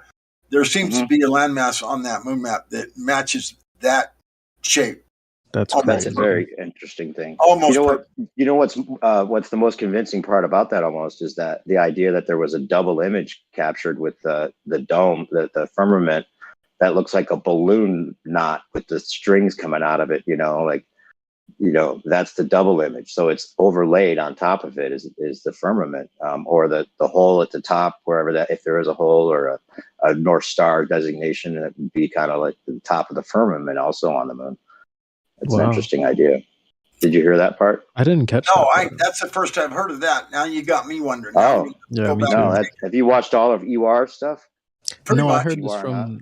I heard this from the other channel though. The other channel was like that. It used to be called Sturgio Studios 10, and they changed it to Vibe of Cosmos or something. Vibes of the Cosmos, yeah. Yeah. He just put out a PDF, in fact, a whole thing that you can download. This channel Divergent. You guys ever watch that guy? No, I'll check it out. I'll put a link for one of his videos in there, live stream right now. Yeah, he's good. He just like short videos, and he's like really like funny and kind of on the edge of most of the stuff. And he downloaded all of the Vibes of the Cosmos stuff that was put out. Okay. And he also entertains the other channel that did like the Crater Earth stuff, which I don't really get into that idea of it, but he said that he seems to think that guy's not just like LARPing. Anyway, there's like I guess about Jay-Z or whatever his name is, Jay Dreamers. Yeah. No, not Jay Dreamers. Not Jay Dreamers. Well, he was talking about the firmament having all these holes in it, like crater holes, something to do with craters. Oh, okay. No, there's another guy that did a whole thing about the crater. We're actually just one. The Earth is actually represented by one crater on the moon, rather than like the whole area, like the other one was saying. No, and he goes into this whole thing about it. And he has a theory that people were kind of interested in, but I think the other one's way more interesting. And yeah, just putting them side by side, the crater one seems a little less plausible, but I haven't looked into that as much. Drop those links somewhere. I'll grab them too. I'll put the Divergent channel link, as well as I put the E1 already in there. All right, thank you. That's the one from Sun and Moon. Yeah, he has a whole thing that he goes through with, like overlapping different, what do you call it, transparencies, where he's drawn the stars and the land and everything. So, but the EUR Anon stuff, if you haven't watched all of Creation Bear, if you haven't watched all of those, then you got to watch all of that. It's okay. Even the speculation, even though he makes claims that aren't necessarily provable, the evidence he lays out and the way he presents it is more entertaining than anything I've seen in a long time. I'd say it's infotainment, kind of wrapped with a little bit of speculation. I don't think there's anything wrong with speculation. No. In my opinion, it's just as long as it's clear. Oh, hell no, there's nothing wrong with it. That's a great thing to do, is speculate, in my opinion. You just got to, especially on this channel, you got to be careful with the way you word yourself and whatnot. People want to jump down your throat about being speculative, but I think it's a valuable thing to do, actually, myself. I mean, as long as you don't go too far off in the weeds. Yeah, I like that. And just to add on, it's like you don't want to box yourself in either. Like the globe, what's so wrong about it is how they sort of boxed off your mind. This is it. We've explored it all. There's nothing else to check up on. This is all you got. Here's your playpen. And I think, I don't know, like when it comes to flat Earth, you don't want to box yourself in either. I think I could see how some people would say, well, Antarctica, that's it. There's nothing else. Well, I don't know. You don't want to box yourself into that idea either. Right. So just to add on one more thing, if anyone has seen the show Attack on Titan, which is a great show, I would really recommend if anyone's into anime. Attack on Titan. I did start watching that. Yeah, it's really cool. But it's like I won't give any spoilers or anything, but like it's built around this. There's like a town that's has walls around it, and like most people just think, well, this is it. There's what's inside these walls, that's all there is. And there's like the main characters find this book, and the book says there's deserts and forests and woods and oceans and seas outside the walls. So that to me is very it's a really good allegory to this flat earth discovery. Yeah, it's like very suggestive, isn't it? You now peek over the walls of the globe outside to know more. So that's very suggestive. I like that. Yeah, great show. If anyone wants to watch it, I'd recommend. Have you watched Raised by Wolves yet? No, I'll have to check that out. You got to see that for sure.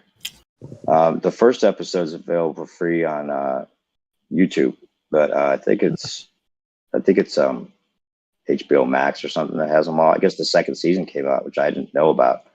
But Helio was talking about there's a link that you can watch them for free. You're going to send me. I didn't get it yet. But yeah, the Raised by Wolves. It's Ridley Scott. It's the best sci-fi I've seen, hands down, as far as a show goes. Almost, I'd say. For sure. I just pulled it up. I'll check it out. Like on another level for sure. Wow. Yeah, I love a good recommendation, so I'll check it out. Oh yeah. I always recommend Dark for another good series if you're interested in something that's really mind blowing. It's on just Netflix. Called Dark. It's just called Dark. Yeah, it's in German, but the subtitles it's watchable with subtitles. It's good. They do a good job of that. I mean the dub version is good as well. It's even passable. I mean they do a good job with the dub version if you don't want to read the subtitles, but it's the best time travel series I've ever seen. Nice. And then the last one I always recommend, top of my head, is Legion. If you haven't watched that, I think it was on Legion. Yeah, it's but you might want to do Legion, the series. I think there was a movie called Legion 2. Yeah, see the movie just popped up. Yeah, Legion. It's a series with I forget his name, but Aubrey Plaza. She's in it. You know who she is.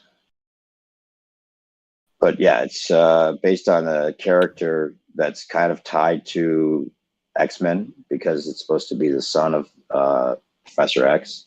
But that's not at all part of the series. He is a superhero of sorts, but it's not at all like a superhero movie. It's just like this guy that is labeled crazy his whole life because, you know, he's been on these drugs that have made him like, you know, unable to use his powers.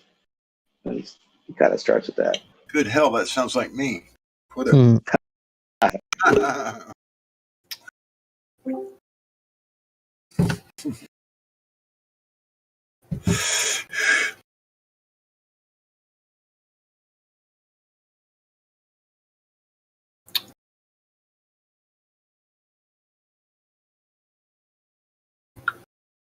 Yep. Sometimes the mainstream comes out with some good shit, and yeah, it's never the most popular usually. But I'm surprised that Raised by Wolves isn't known by everybody. It's that good. Same with those other two that I'm talking about. A lot of people do know about it. People that look for good shit.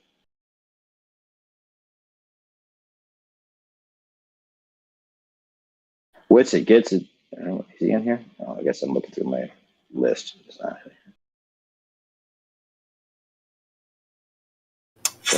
I'm probably guilty of that a lot recently about shutting myself off from anything that's on mainstream TV or movies or whatever.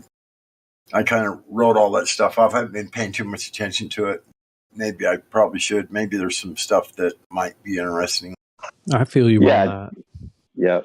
There are some things that have nuggets of truth. Right. And are just good entertainment that's not totally cucked out. There's also nothing wrong with a little bit of opposition research as well. Yeah, I agree. I'm just saying I'm guilty of probably not doing much of that for the last couple of I'm a years. lot like you though, God Rockin', but until recently, like, you know, just earlier today I was like reading space news in the live stream. And it can be really funny just to see what they're talking about. I just, as a matter of fact, earlier tonight I posted a link in the live stream just out of the blue. It was about the new Webb telescope and how they had spotted an advanced civilization on the edge of the universe. I thought it was so hilarious. I couldn't help myself. I posted it on live stream. It's like, look at this, guys. They found an advanced civilization, and they showed this big, huge, blotted out yellow area on this planet that was humongous, and it was supposed to be an advanced civilization of people on the edge of the universe, and they called it terrifying. A terrifying discovery. Of course, they got to throw that in there. Oh my God! Yeah, of course they got to throw the terrifying part in. They found a civilization that is so hundreds of trillions and trillions and trillions of miles away that it's so terrifying that they're so far away. I guess. I don't know.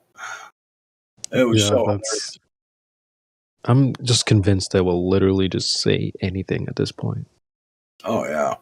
I mean, I was reading something earlier about how they have, like, they're saying that 2 supermassive black holes are going to collide and they're 99% of the way there, so only 10,000 more years. And it's like, dude, what's that going to do? Why is this in the news right now? This is so dumb. Yeah, once those two collide, it's going to suck the entire universe into it. It's going to be so powerful. Yeah. They're saying it's going to change. It's going to warp space and time. Like, I was joking about time travel and stuff.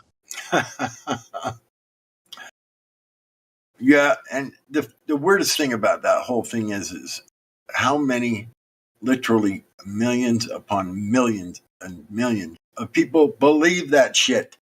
Right. I mean, what else did they have to believe? I mean, seriously, they fucking think it's true and real. Yeah. And it's like, oh my gosh, are you kidding me?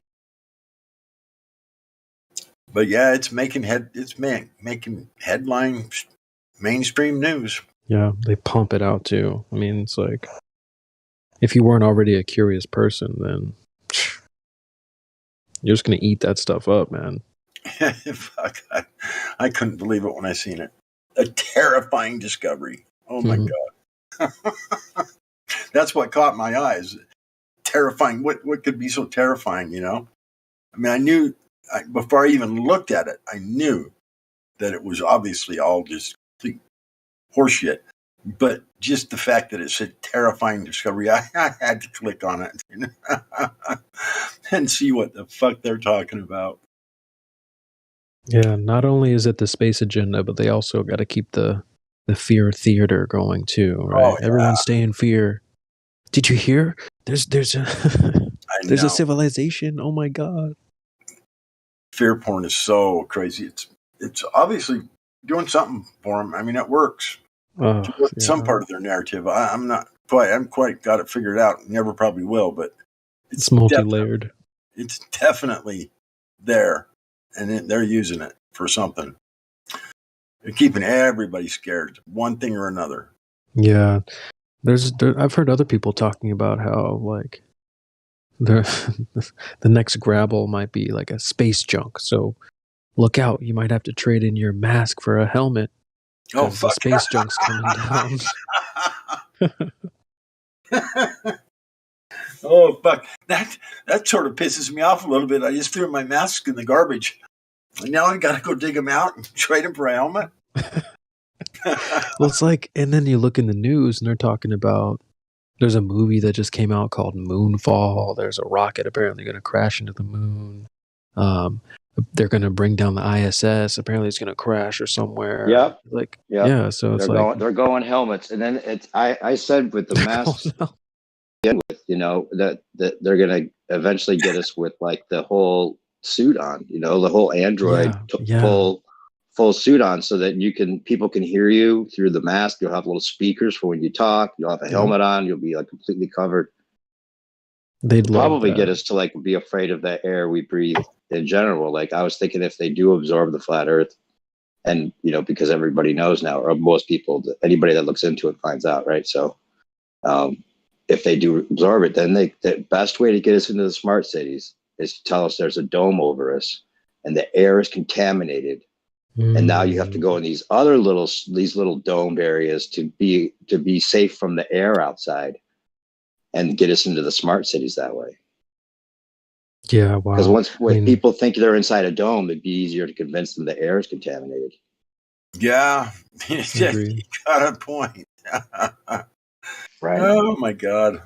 They've already got the programming going. Have you seen the video of like the little kids in elementary school and they all have their like little space suits on and stuff? Like they're the programming is already there for stuff like that, which is crazy. Mm-hmm.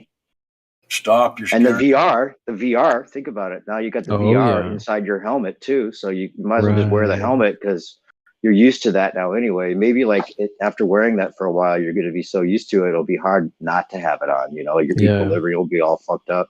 Well, all your experiences will all be done through VR. You can go on vacation and do all the things you wish to. You go to space your whole life. Put your fucking VR set on and off you go. Right. I think that's part of why they're trying to make like the reality sucks a little even worse, you know, because then you can just escape into fantasy, like or also just the whole idea like that them embracing some of the Mandela effect stuff, or even adding to it with like changing history and changing certain things in movies and stuff. Oh, they want us to think our reality's fake as fuck, so that we might as well just have a fake as fuck reality to go to. It's the same thing. Oh, like they've never done that before, huh? That was a great point there, though. Yeah, it is, but oh my gosh. There's one thing that has been changed on this earth, as far as we know right now. It's definitely our history. That is definitely manipulated severely. Oh, okay. I see what you mean. Yeah, for sure. The history is written by its victor, right? Yeah. Yeah, so who knows what the real truth is? But yeah, you made a good point, though. It's like they want you to think that reality is like shifting and morphing. They're really pumping out that Mandela stuff now. Like, there's it's on Instagram. A lot of people are like stuck on some of the ones that like just can't be explained, like Dolly's braces or whatever. And if you look up Miles Mathis and then add Dolly's braces to it, he's a guy that I respect for some of his research, even though other stuff he doesn't get yet. But he proposes that he's like, am I saying that they actually made VHS copies of Dolly without the braces and let them be sold at garage sales? Yes, that's what I'm saying. They've gone to those extents of actually like recreating some of these movie scenes and like doing it so that people will just believe it. And then some people are just like stuck on it, you know? Because that is unexplainable. If you could prove to me that there was never a copy of Moonraker with Dolly actually having braces, that would be mind blowing. But it's not. You could even like zoom in and see that they whited it out and shit.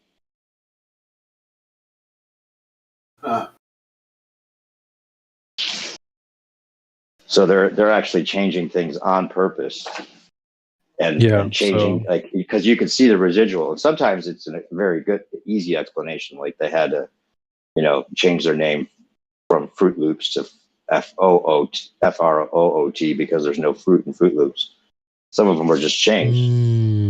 Even a lot of the emblems are like that too. They're just updated. Updated. Right, they made a change, or it's just some kind of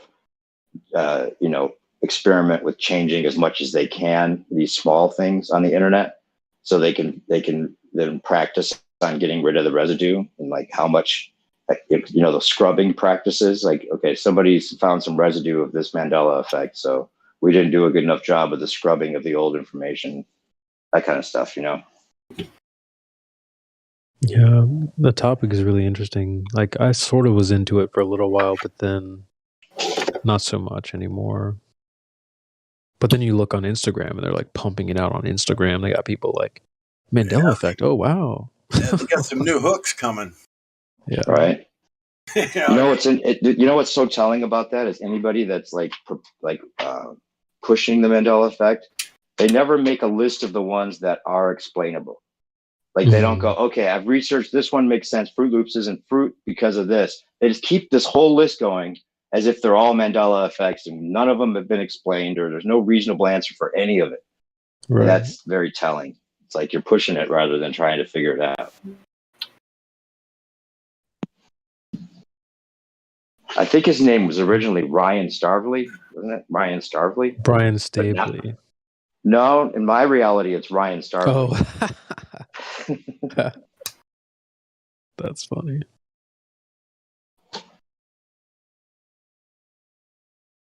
Well, you're never going to sell any Nancy Drew books if they all know the end and all know the ending. You're going to keep changing it. That's funny. Well, at least they're worried about the illusion they're creating for us. And not to say that's a good thing necessarily, but they could just not give a shit and just be like, yeah, you're fucked. You're not going to try to like create this illusion that you're not fucked, or that, you know, things suck, and we're creating this, you know, the fact that they're putting effort into creating the illusion almost is like the last hope we have, which is weird. You know, like if they're ever telling us the truth, I don't trust why they're telling us the truth. It's going to be hooked with a bunch more lies. Mm-hmm. You know, like the fact that they're still making efforts to trick us is probably the best we're going to get. Because if they start like giving us the fucking harsh truth, that means they don't care what we believe anymore. Mm-hmm. And then it might be even worse for us. I don't know. Yeah, a lot of their agendas don't even make half of any sense. So I don't even focus on it that much. But yeah, it is good to know what the heck they're up to. Right? Like almost like if all the normies woke up and the illusion was broken, it might cause them to like throw caution to the wind and just like, you know, really fuck with us, you know, instead of having to go to all this trouble, you know, to like create this illusion of, you know, it's like we could be like, I mean, of course we're going to want to, you know, spread the truth, but at the same time, we could be playing into what they want. Yeah, true. It literally reminds me of the Truman Show. Like they are doing all this stuff like to try and keep the show going, but then, yeah, you start to figure things out and they throw everything at you. Well, they're faking space poorly on purpose. There's no way all those ISS harness videos just happen to leak. You know, we're being shown that on purpose for whatever reason. I've thought that as well. Like, what if there was sort of a Snowden type of person who's like, I don't even know the best way to put this, but it's like they have the gun to their head on camera, but they have to like blink or something, you know, to signal. Oh, you mean like somebody in trouble doing it? I don't really think I think that, it's but I've been gaslighting. thinking that I lately. think they're actually doing all of it, like with a wink and a nod. Maybe so they don't feel so bad about the lie, or maybe so that there's some kind of bigger reveal that they're going to use to sell more lives with, or something like that. They're obviously, I mean, the hairspray with the people on the ISS is just ridiculous. They're not that stupid. They would do a better job if they wanted to. Why are they? It's like, well, they're lowering people's standards of what they accept as true, passable. That's part of it, maybe too. True. Yeah, that is a good. But it's almost like if you believe this, we don't feel sorry for you. It's that bad. Yeah. Yeah, and the stuff they are putting out is just so ridiculously obvious. I mean, at this point, they're talking about glass on the moon and like somebody's mystery rocket's gonna crash into the moon. Oops, whose is it? Oh, I don't know. It's not mine. It's not theirs. Like and it the graphics, is getting pretty the moon ridiculous. landing. I mean, the Mars landing graphics are just shameless. It's all shameless. It's like there's not even anything close to passable. And you mean Devon Island photos? Yeah, exactly. So obviously CGI. I mean, that's common knowledge at this point almost that those photos come from Devon Island. I mean, I can't imagine anybody believing anything about the Mars landing at this point. To me, it's like, are you kidding me? There's people that still think we have a rover on Mars. The other thing, it works. The other thing they could be doing psychologically is if you think about it, like back in the day when royalty, you know, had its position and they wanted to make everyone realize that they were in power, like they were in control. They have the power, right? So they flaunt it and do like weird things in public that show that they don't care what you. It's like the emperor wears no clothes. You know, you can go out naked, but as long as you're supposed to think he's clothed, then that it doesn't matter that he's naked. And it's almost like the ISS. They're showing us that they're naked, and they don't care because they don't have to show us anything. Is the point? They could take that money and do whatever they want with it. They don't have to give us this spectacle of watching the launches and all how fake it looks. And I mean, who was watching this before we all figured out how fake it was? Really, it's like good and bad publicity is good. Both good and bad is good. Right.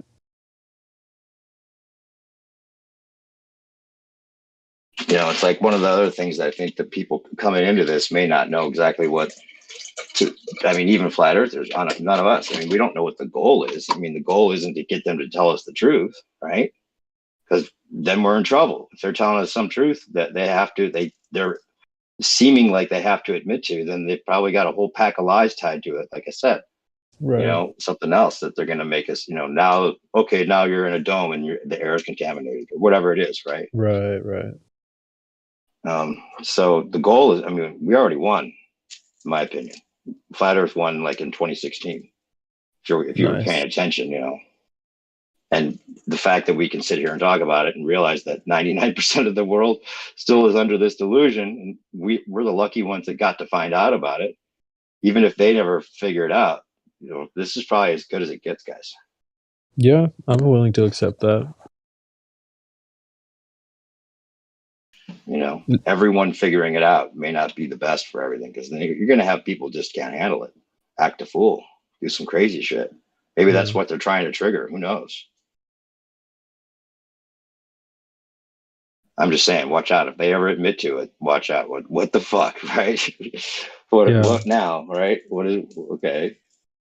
What comes to mind is like when Obama's plugging Flat Earth Society and his speeches and stuff like that. They not only is it like they're getting the truth sort of out there, they're grabbing the heck out of it, like you said, with a dome. Like, oh, we're in a dome and it's contaminated. Yeah, so I could see them doing stuff like that for sure.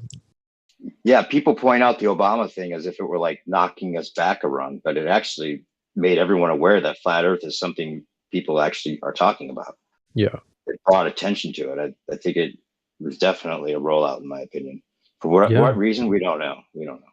Yeah, I know, right?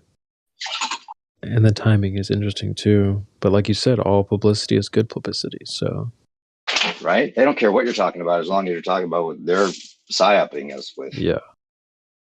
And your opinion about it only matters. Right? Huh? What was that, Hank? Flat Earth. Excuse me. He said Flat Earth Society. He didn't say Flat Earthers on Hangouts or Flat Earthers on. No, exactly. You know, Facebook. Right. Well, people looked at the Flat Earth Society, but if they realize that there's, you know, not something even further than that, like, you know, once you start looking there, you might look into Flat Earth in general. It was a promotion just in that he's actually acknowledging. He said it like 4 or 5 times. You know, just the fact that he's acknowledging there's something that wants a meeting, like a meeting. Why would the president talk about a meeting with the Flat Earth Society? That is just crazy on the surface, right? Like, we don't have time for it. What does that mean? and like, there's hardly any flat earthers. Like, where did this come from, right? Why would this be pertinent for him to even mention when the percentage of flat earthers at the time was very low? I mean, yeah, it was blowing up in a relative sense, but not enough that the general public would have been, more aware of it if he didn't say anything. Almost like it was intentional. Yeah, I think it was totally intentional. Yeah. Including Kyrie Irving talking about it and all these other guys. Right. Whether it's just to gaslight us or not, I don't know. But I think this whole thing is playing out to something more that we didn't expect. Or they'll absorb it just because they can't do anything about it now. You know, whether it was organic or not doesn't matter. They may absorb it and then say, okay, yeah, now fine, it's flat, and what are you going to do about it? Or now there's a God that's judging you, and we're the only ones that can talk to God, and we know what He says, and you have to do this. My whole thing is that when I bring this topic up, is I think they're going to meld the flat Earth conspiracy with the UFO conspiracy and say that the UFOs were outer ponders, our ancient ancestors. And now we're surrounded by outer ponders, and we have to unite as one world to, fight or protect ourselves or fight against them or do what they say. Or, they could even have like outer pond vacations. They could like deem you worthy of going to the heaven outer pond or the hell outer pond or whatever, maybe, I mean, that's the thing. Flat earthers wouldn't even know what to think at that point because we can't prove it wrong to ourselves, and we probably suspect there's more lands and more people, right? So, yeah, but they may psyop it, whether it's true or not. They may tell us it's true. And then they can explain it all because it's like they don't have to explaining aliens from trillions of miles away. Maybe wasn't ever in the plan. Maybe this was in the plan to call it outer ponders, and that eventually this awakening, this truth, just like Scripture says, they could be, that could be enacted by them by the great truth revealed. What greater truth than flat Earth could there be to reveal? Yeah. Yeah, definitely one of the important steps along the way, if not one of the last steps, I would say. Some.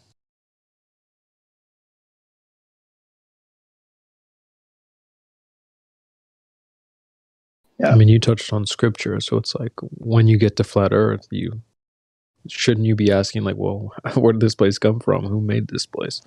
That type of thing. So might not be the last step, flat Earth, but definitely close to the end, I think.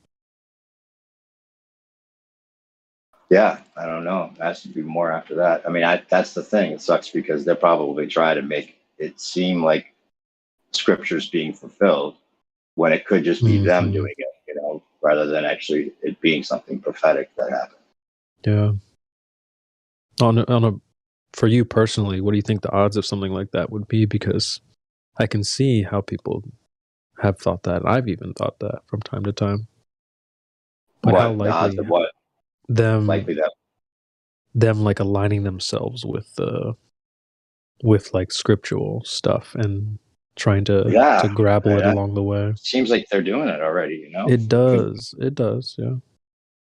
Even like the scrolls in the sky being pulled back with the Starlink stuff kind of match that a little bit. The stars in the skies rolled back like scrolls, isn't that part of it? Yeah, the scrolls, yeah. Yeah, the Starlink stuff hasn't been talked about much for a while. That was weird because I have a friend who actually got some of that on camera. That's not just bullshit. There's some kind of string of lights they put up there. And their whole they can do that with drones, bro.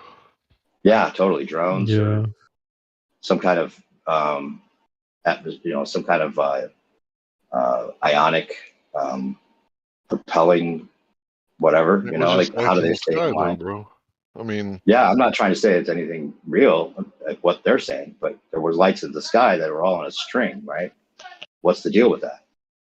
And then they disappeared, and they said that, oh, it's because we turned off the lights or something. Like there was lights on them. Why would you put lights on those things?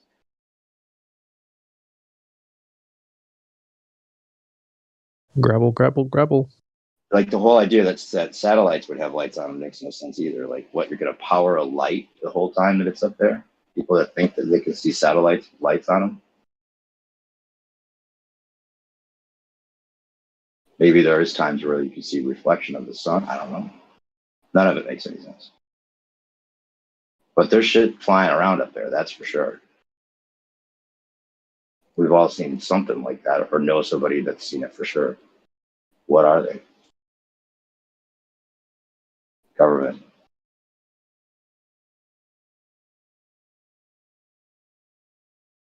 Outer ponders, maybe. They may tell us that. They may say it's outer ponders. That would be the perfect psyop, though, right? Yeah, but I wouldn't know what that means, right? You and I know what it means, but when I say outer ponder to the populace, they're going to be like, "What outer pond? It's a vacuum." Yeah, they would have to reveal flat Earth first, right? They'd have to admit to the Earth being flat, and then the whole explanation would that goes with that would be, well, here's the truth. We had a treaty with the Outer Ponders. We couldn't tell you the truth. They would have the excuse that way too. If they admitted to it, they'd be like, well, we had to say this. Well, we gave you the fantasy. So, it was better than the truth about you're inside a dome and you can't get out or whatever, if that's the truth. If they could tell us that's the truth. It seems to be like the only other option they want to give us.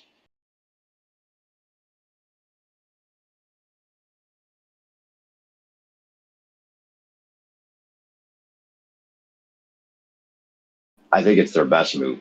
I don't want to give anyone any ideas, but it would be their best move, actually, if they wanted to like control people with like machines in the sky that act like gods, use like directed energy weapons to like zap your neighbor. That'll be the example you need, what not to do.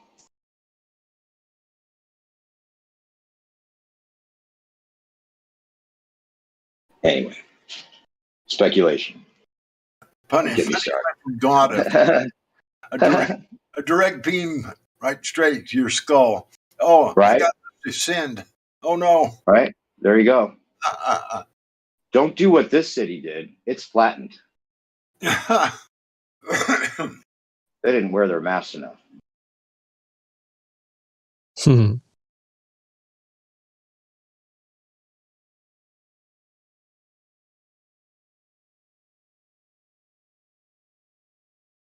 I don't know. I mean, I agree with what you said.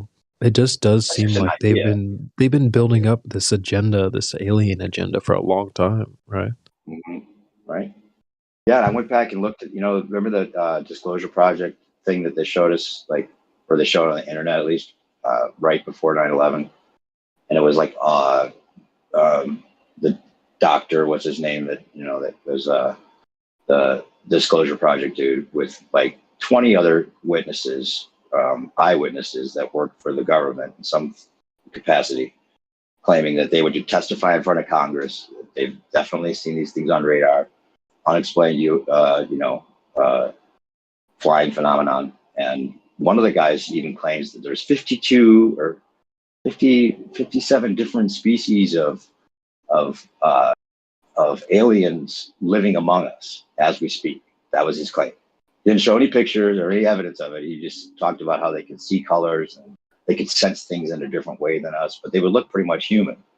But he added, when I went back and looked at it, he added that he said the only problem we have is that we can't really fathom that there'd be any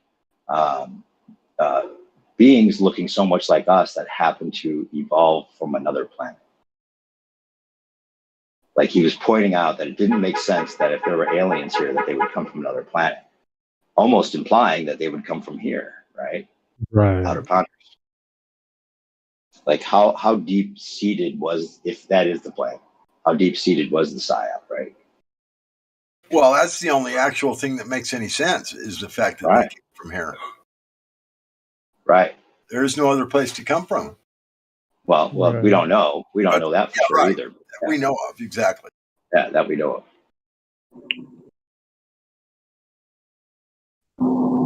Shit, my headphones just died. I'll be back. It almost sounded like a threat. Just kidding.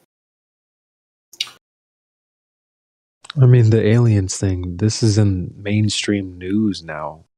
I mean, I know, that's crazy, isn't it? They're literally openly saying this on the news. Yeah. And just because of that, there's literally millions of people that are believing it. I mean, the news is just so corrupt. I mean, oh my God, I just can't even. I mean, I'm sure everybody here realizes that, but it's bad. It's worse than you could possibly imagine, I'm sure. Well, I'm sure it reinforces the idea of outer space for a lot of these people.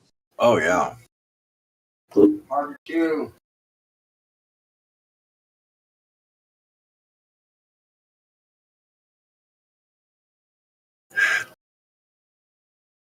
And the sad thing about it is when you look up to the sky and you look up into the stars, I mean, anybody's first, inclination of thinking about looking up there, you would think that those things are off, maybe not millions and trillions of miles away, but far away anyway. Yeah. And when you look at the sky, when you're like on the top of a mountain peak on a perfectly clear night with the moon not out, I mean, there's a lot of stars in the sky. Mm-hmm. I mean, it's a whole different picture from what you see down in the city. Yeah, I wish I could see something like that. I'm closer to the city, but you've never been up in the mountains late and spent a camping trip like on the top of a mountain peak somewhere? Like no, that sounds black. Awesome. Oh man, you're missing something. Let me tell you.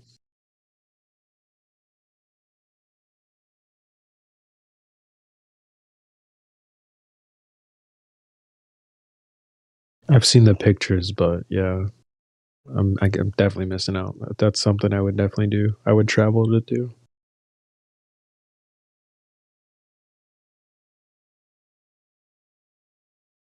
So we're joined by a Stus. Have anything you'd like to ask the panel?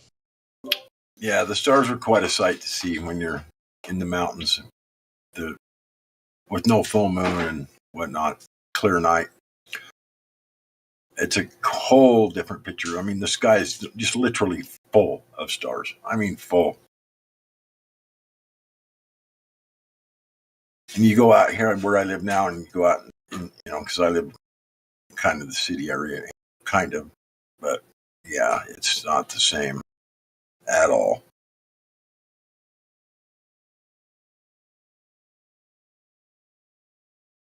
Yeah, it's too bad. A lot of light pollution, stuff like that. I'm just lucky at where I live. I mean, I live east of me, 2 miles east of me is a mountain range called the Wasatch Front. And they go up to they're not real tall, they're 9,000 feet in elevation. And I'm at 4,000 feet here in the valley. Wow. So they jot up 5,000 feet. And it's literally 2 miles east of me. The mountains go, they're very steep. They go straight up. Not straight up, but they're very steep, up to 9,000 feet. Damn.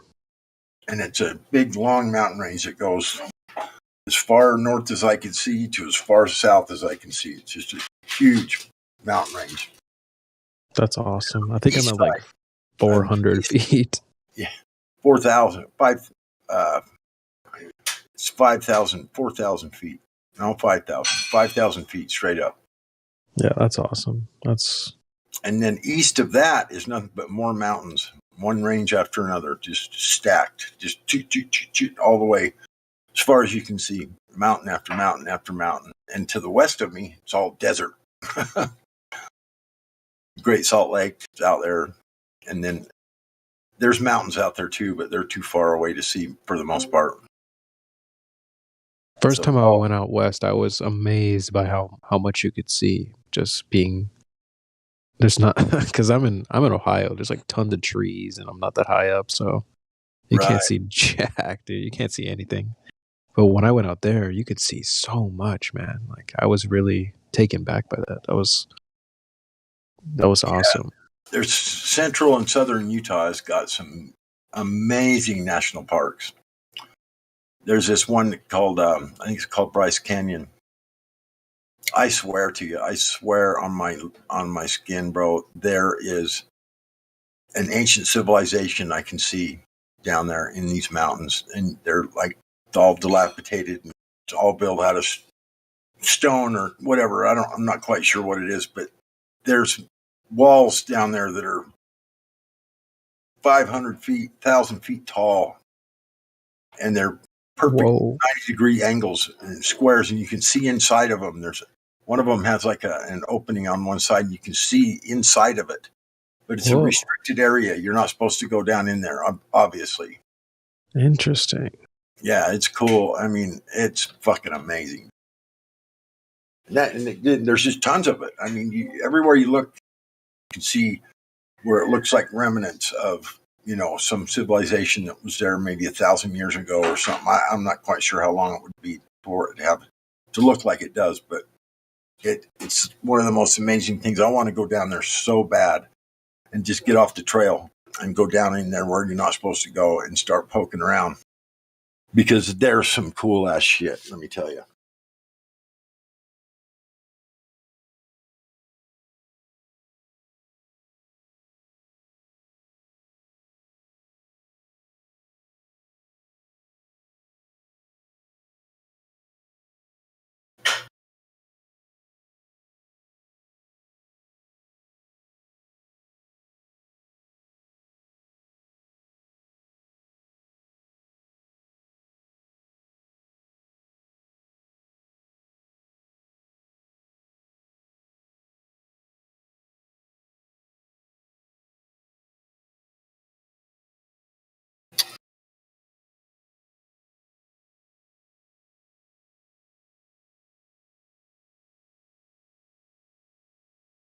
You look on some of the old maps, if you've seen old maps from of like the North America, like 200-300-year-old maps or whatever, they show the area here where I live in Utah. It says giants occupy this area, and that's the only thing it says on the map, that this is an area occupied by giants. And then there's a place down there that's called Goblin Valley. And everywhere you look, all the shit that's stone, they look like weird goblins and weird creatures that are petrified. I mean, it's fucking trippy, dude. Yeah, I'd be open to the giant thing. I could see that. Well, there's been a bunch of them unearthed here too. In the mountain, they call them the mound builders in Missouri and different areas across the middle part of the United States, where there are these big mounds that they found. They dug them a lot. Well, a lot of them were destroyed and dug down. And apparently, the Smithsonian found bones of giants and shit in them and hauled them all off and hid them. Same with the Grand Canyon area. There's supposedly something they found there, and you can't even go in there still today. Yeah, that is interesting. Yeah. Like, what is there to hide that we can't just go check out? Right.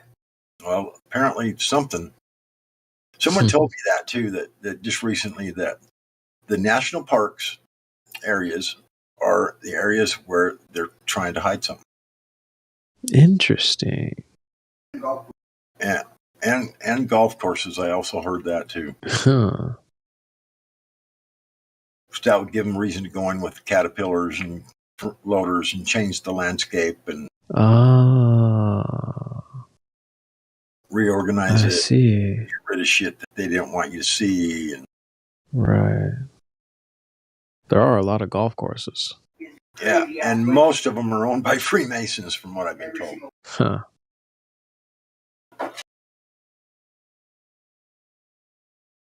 Freemasons at it again, huh? Taking over golf courses.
And I can't confirm any of that, obviously, but that's kind of the rumor I've been told about the golf courses anyway. Seems plausible. Definitely interesting. I'm going to jump off, though. You guys have a good night or a good morning, or wherever you are. And I'll talk with you guys tomorrow. Cool. All right. Take care. Yeah, you too. Peace.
Wake up, live stream. Somebody.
Has everyone gone to bed?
Oh, is it sleepy time?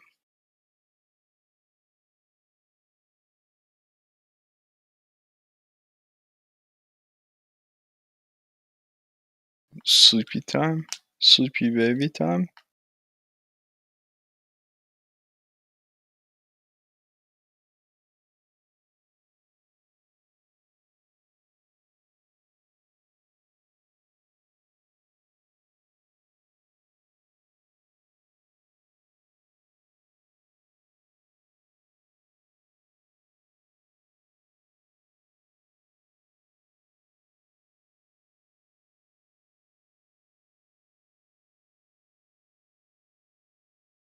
God,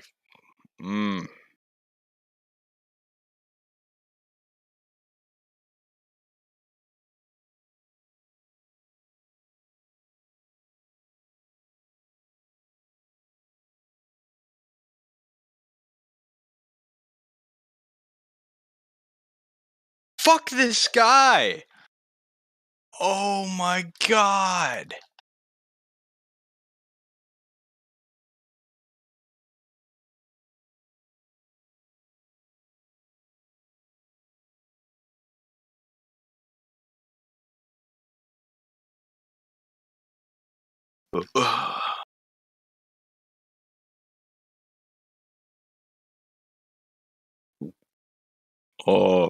Hello?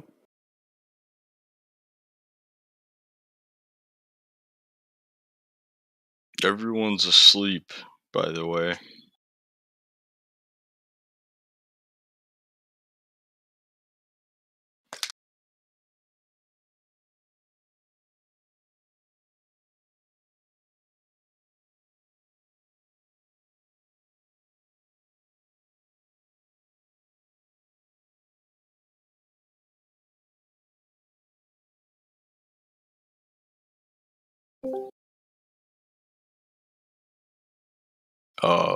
Hello? Why the fuck does everyone join muted? Someone say something, anything. It's fucking weird.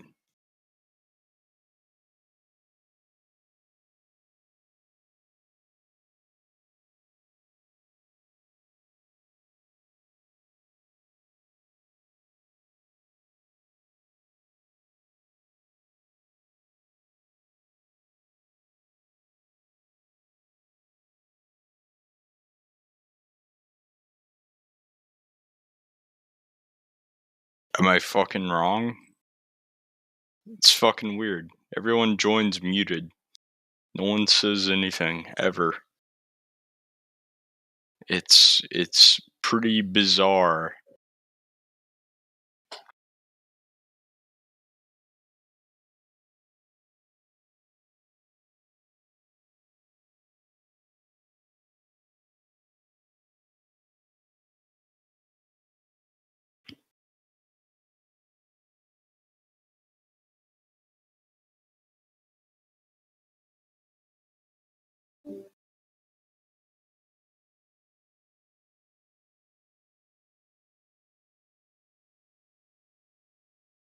God damn it. Fuck.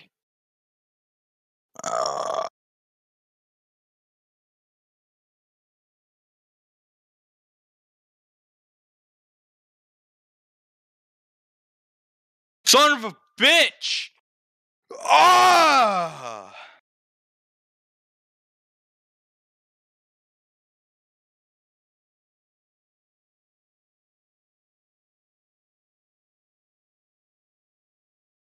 I'm actually I'm gonna rage. I'm gonna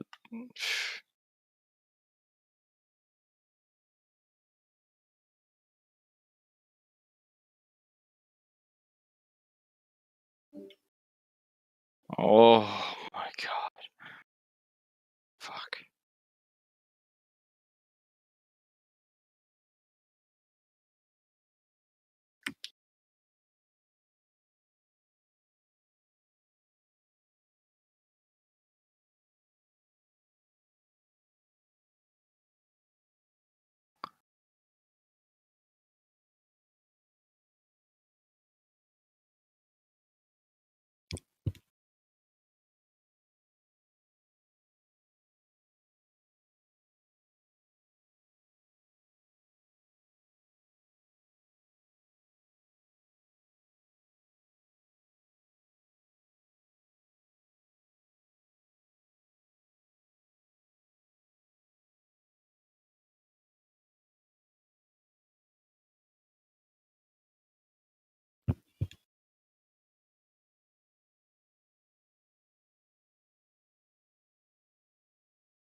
Come on! Fuck! Oh my god.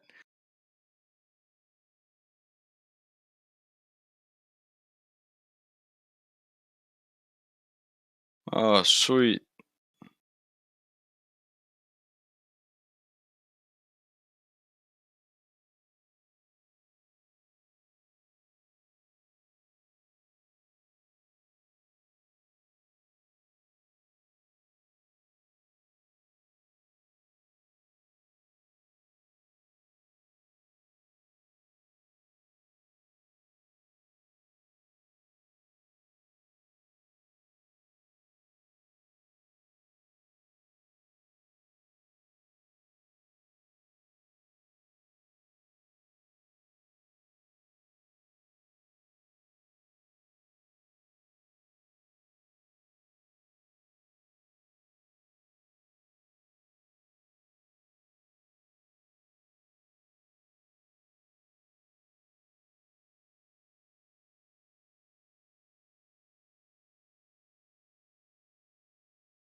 Yo, what's up, bro?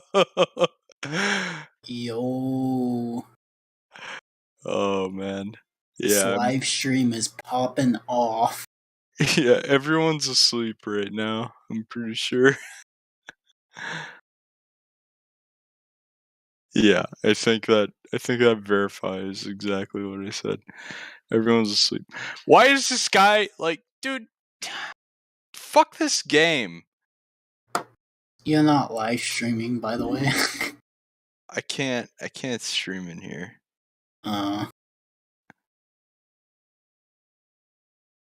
All I can tell you is that this guy is pocketing balls like no one's business.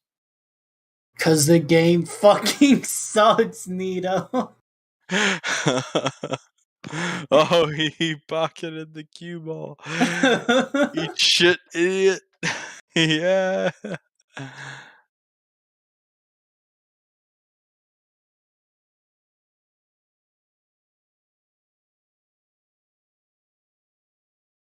Oh, thank God.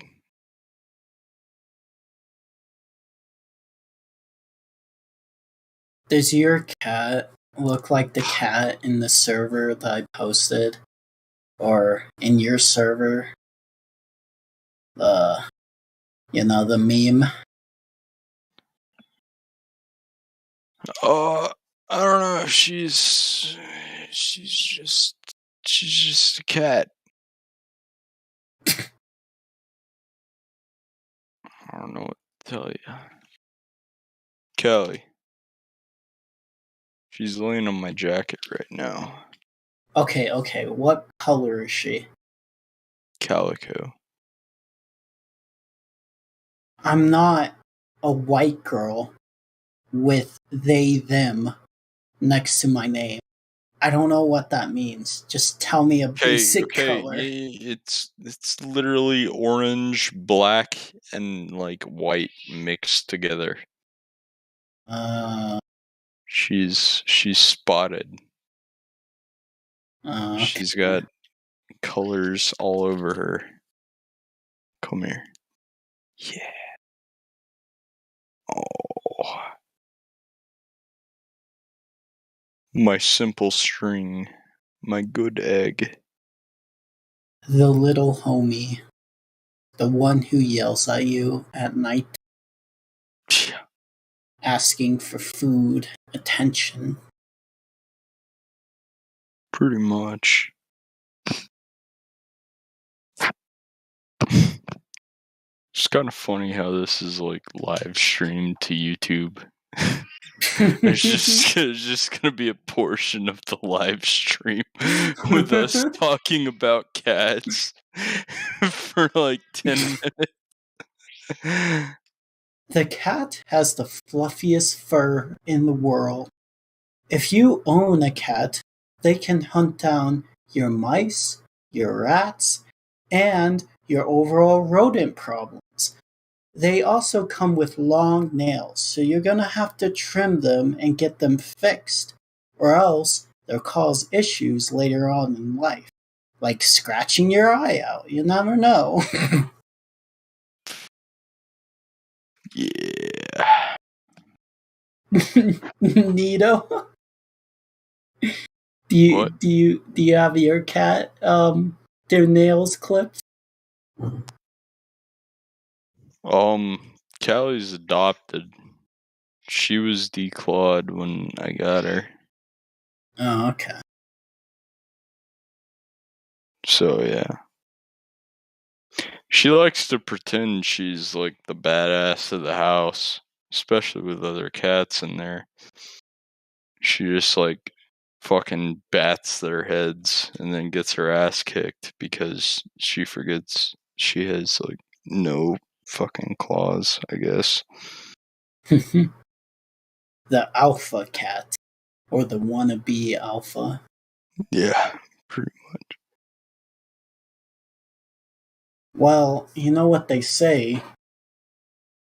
Their owners mimic their or they mimic their owners' emotions. Is that true, Callie? No?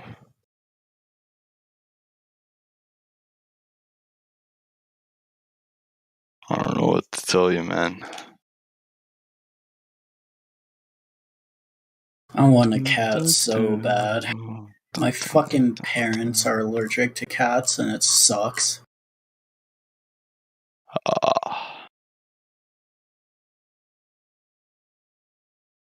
I'm thinking of getting a tarantula. What do you think about that?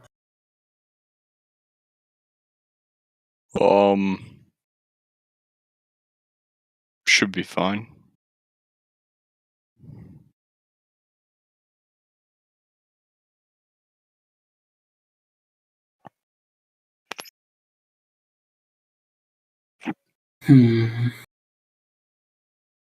Or maybe a snake.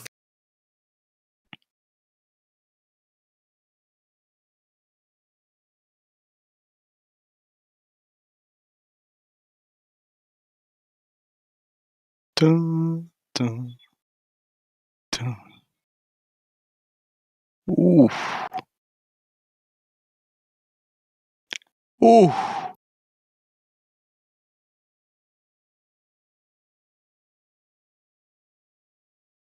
Ooh. Oh. I'm killing it. Killing it. What's the score, buddy? 4-0.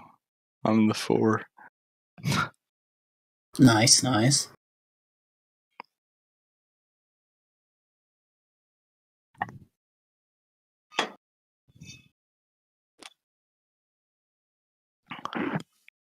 What? Oh my god. He just pocketed 2 balls at once. Just a fluke.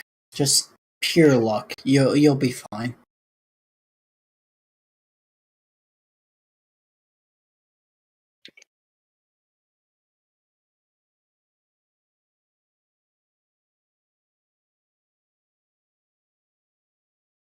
Oh my god. Pocketed the cue ball. Oops. Oopsie daisies. Oopsie whoopsie. You made a fucky wucky. Ah.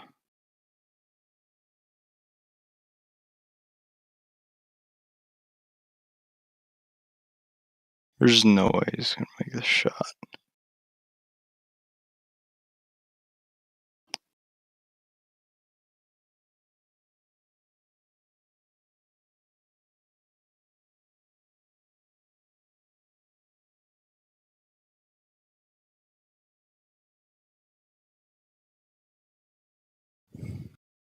Alright, let's go down and chill VC. Again, chill chat. Chill, alright.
created the flat Earth is what it is, man.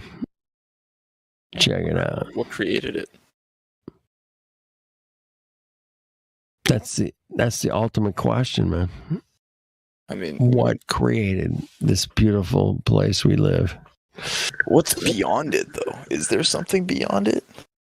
I just want to know. I mean, it'd be cool to know exactly how it was created. Damn. Well, then how would we find that out? What's cracking? It's like it's got to be possible. If it's out there, we can find it.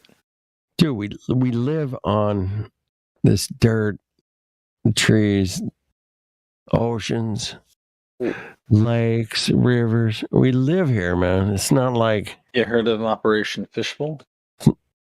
Yeah, where they shot the rockets all the way up to the atmosphere and ended up. If it's trying to crack the fishbowl, man, trying to crack it. There you go. If any of it's believable, there you go. So they did. So somebody actually shot rockets up, not NASA saying they shot rockets up. No, this wouldn't be those type of rockets. This would be weaponry. I don't think there's anything different from like a rocket and a missile. It's just that the rocket has a parachute when it lands. Yeah. And they're both like a whole bunch of fuel. If you shot a missile that explodes into a city, it's going to kill a lot more people than just a shuttle that falls into a city. Yeah, true.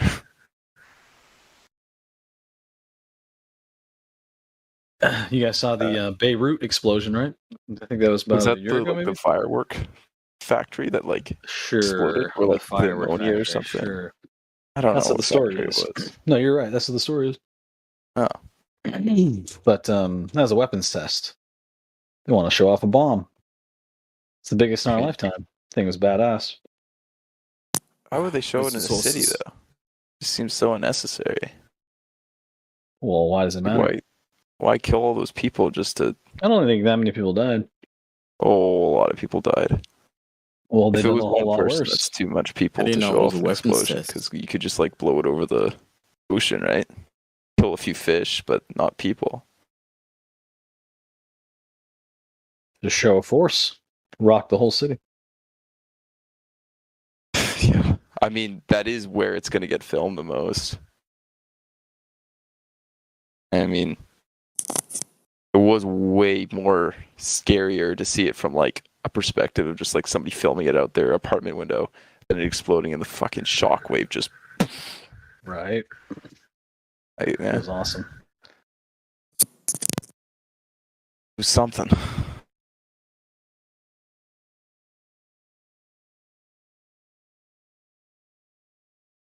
There's got to be a way to know what's out there, though. There's got to be a way. I mean, There's got to be at least an idea. If you could get at least what they've found out and what they're working on, you would probably know a lot more. Like portals. There's been talk of portals for probably thousands of years. How would a portal work? Confusing. I don't know. I feel like I've always kind of believed in the globe just because I saw it as an explanation opposed to no explanation. And it's not I don't really think the globe explain. Not everything, but that explains why. It explains the seasons. It explains a lot, and you can actually draw a coherent model that explains all of Earth's processes. Whereas I haven't seen a model for the flat Earth that does that. Then in hindsight, I don't really think that me kind of believing in the globe would I don't know, it doesn't really change my life all that much. As if I just thought the Earth was flat. Because yeah, I hear that a lot. Part of me believes the Earth is flat because, I mean, when I look out the window, it is flat, and I have heard some explanations of some explanations that I actually think would, yeah, this is plausible, and there's no way to disprove that this isn't happening. The fact that this thing called gravity acts at like 9.8 meters a second as like an acceleration. Well, the Earth could just be accelerating upwards at 9.8 meters a second squared. And then that would explain gravity without using gravity. It would explain why things fall. Gravity's all theoretical still. No way to prove it. We can only observe it and call it gravity. Observe it? What's the dance? Yeah, like when you drop something, it falls. Okay, let's measure how fast it falls. And like measure what if we bring out a heavier object, does it fall faster? Yes. Why? Oh, well, what if we drop it in a vacuum? Oh, the heavier object doesn't fall faster. And we just kind of make observations from that, and those observations turn into equations which we can actually use called Newton's laws. The funny thing is, Newton's laws completely break down once you get into quantum mechanics. So they're not true, but they work pretty well.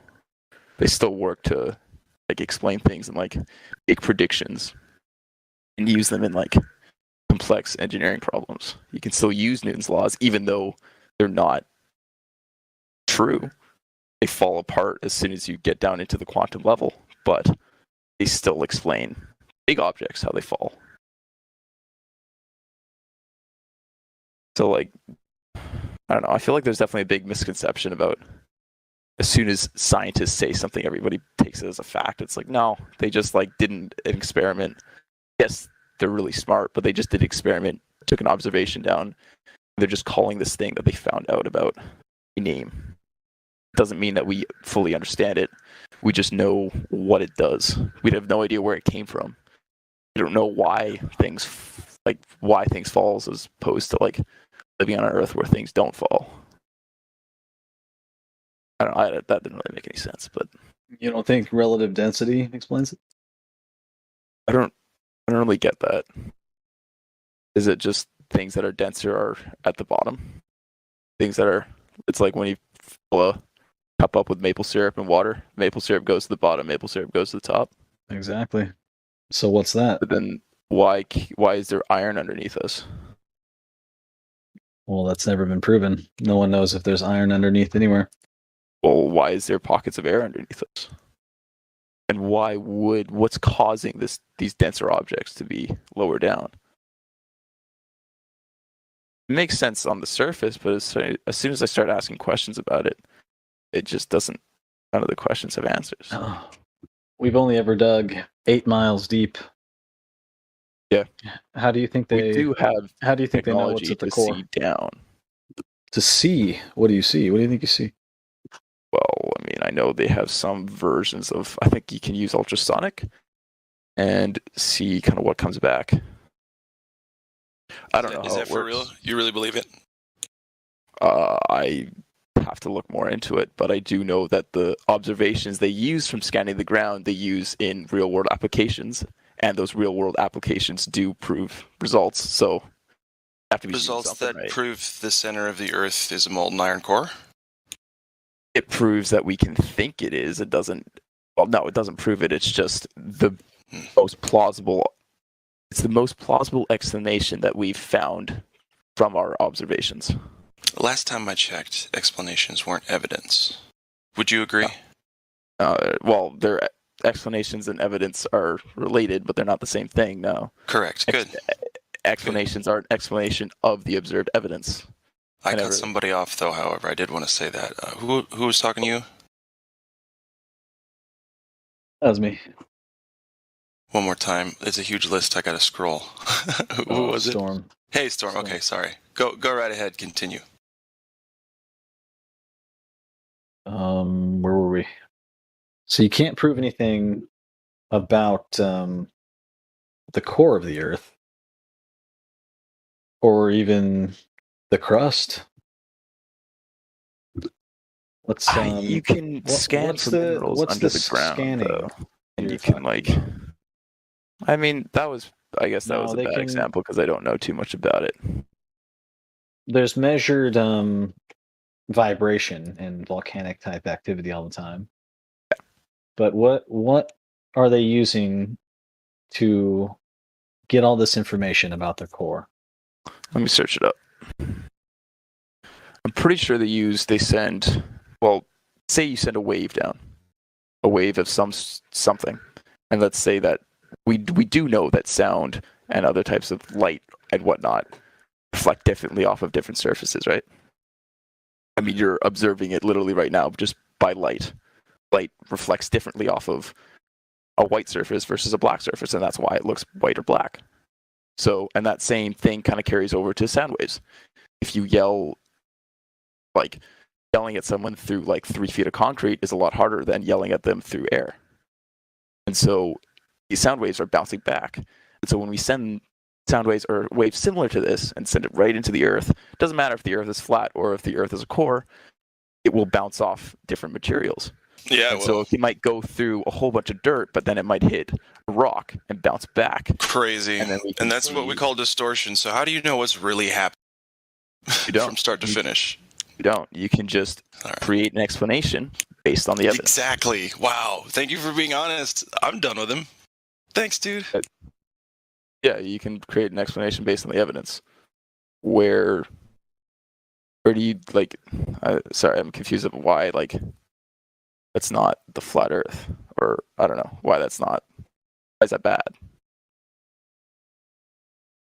So what's your explanation for the horizon never being at 1.2 miles times the square root of the observer's height in feet? I don't know. You lost me. Because I haven't done any research on that. But, I mean, I don't know. I just don't get how seasons work on the flat Earth. Well, it doesn't really matter. The surface measure's flat, so that's that. Yeah, that's not enough of an explanation for me. It's a good enough explanation for what the surface is. You told a lot of stories. That's what you're on all the time, so it's totally.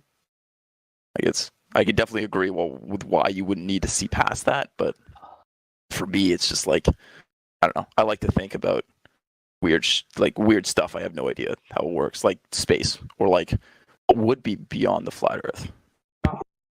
Well, you should start over and just figure out how a ball works.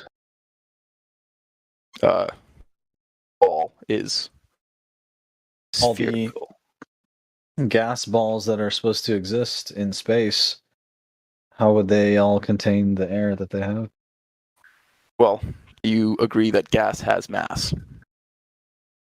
You agree that gas is something. Gas is something. I guess it's something. And it does. Do you agree that it does have mass? Do you agree with the atomic theory and what atoms are? What makes everything up? And quantum mechanics and all that. I don't know how much of that I guess agree with is a bad term, but doesn't mean if you know the Earth is flat, you're not agreeing that the Earth is flat. You're knowing the Earth is flat. But I mean, with say atoms or chemistry or something, things that we have very, very plausible evidence that supports that atoms exist and that this is how they chemical reactions and whatnot. I feel like it's pretty safe to assume that that's correct, that the world is made up of atoms, because it does make a lot of sense based on observation. So far, you've said everything makes sense. I mean, I said that the atomic theory makes sense.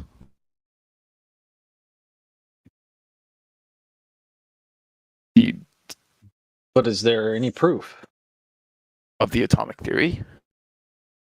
Not necessarily atomic theory, but that'd be a fun one too. Well, so how would you suppose chemistry works if there's no atoms? What else would be? What else would be that chemistry? Have you seen Nile Red on YouTube? They'll make grape soda out of plastic gloves. It shows the whole process. You say Nile Red? Nile Red, yeah. Just or any chemical experiment. I mean, he does really bizarre ones, turning plastic gloves into. I've seen plenty of chemistry experience. Yeah. So, do you agree with chemistry? Do you agree that these people aren't just making up random stuff?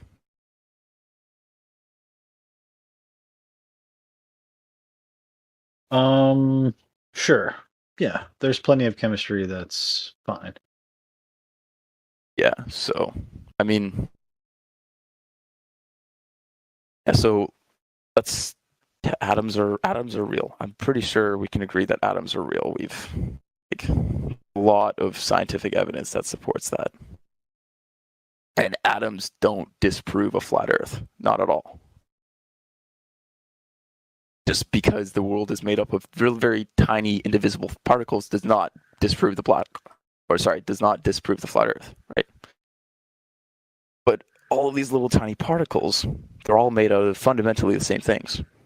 Protons, neutrons, and electrons, and those are also made out of other tiny things. But all these like protons, neutrons, and electrons too, but mostly protons and neutrons, they have mass. They are stuff that exists.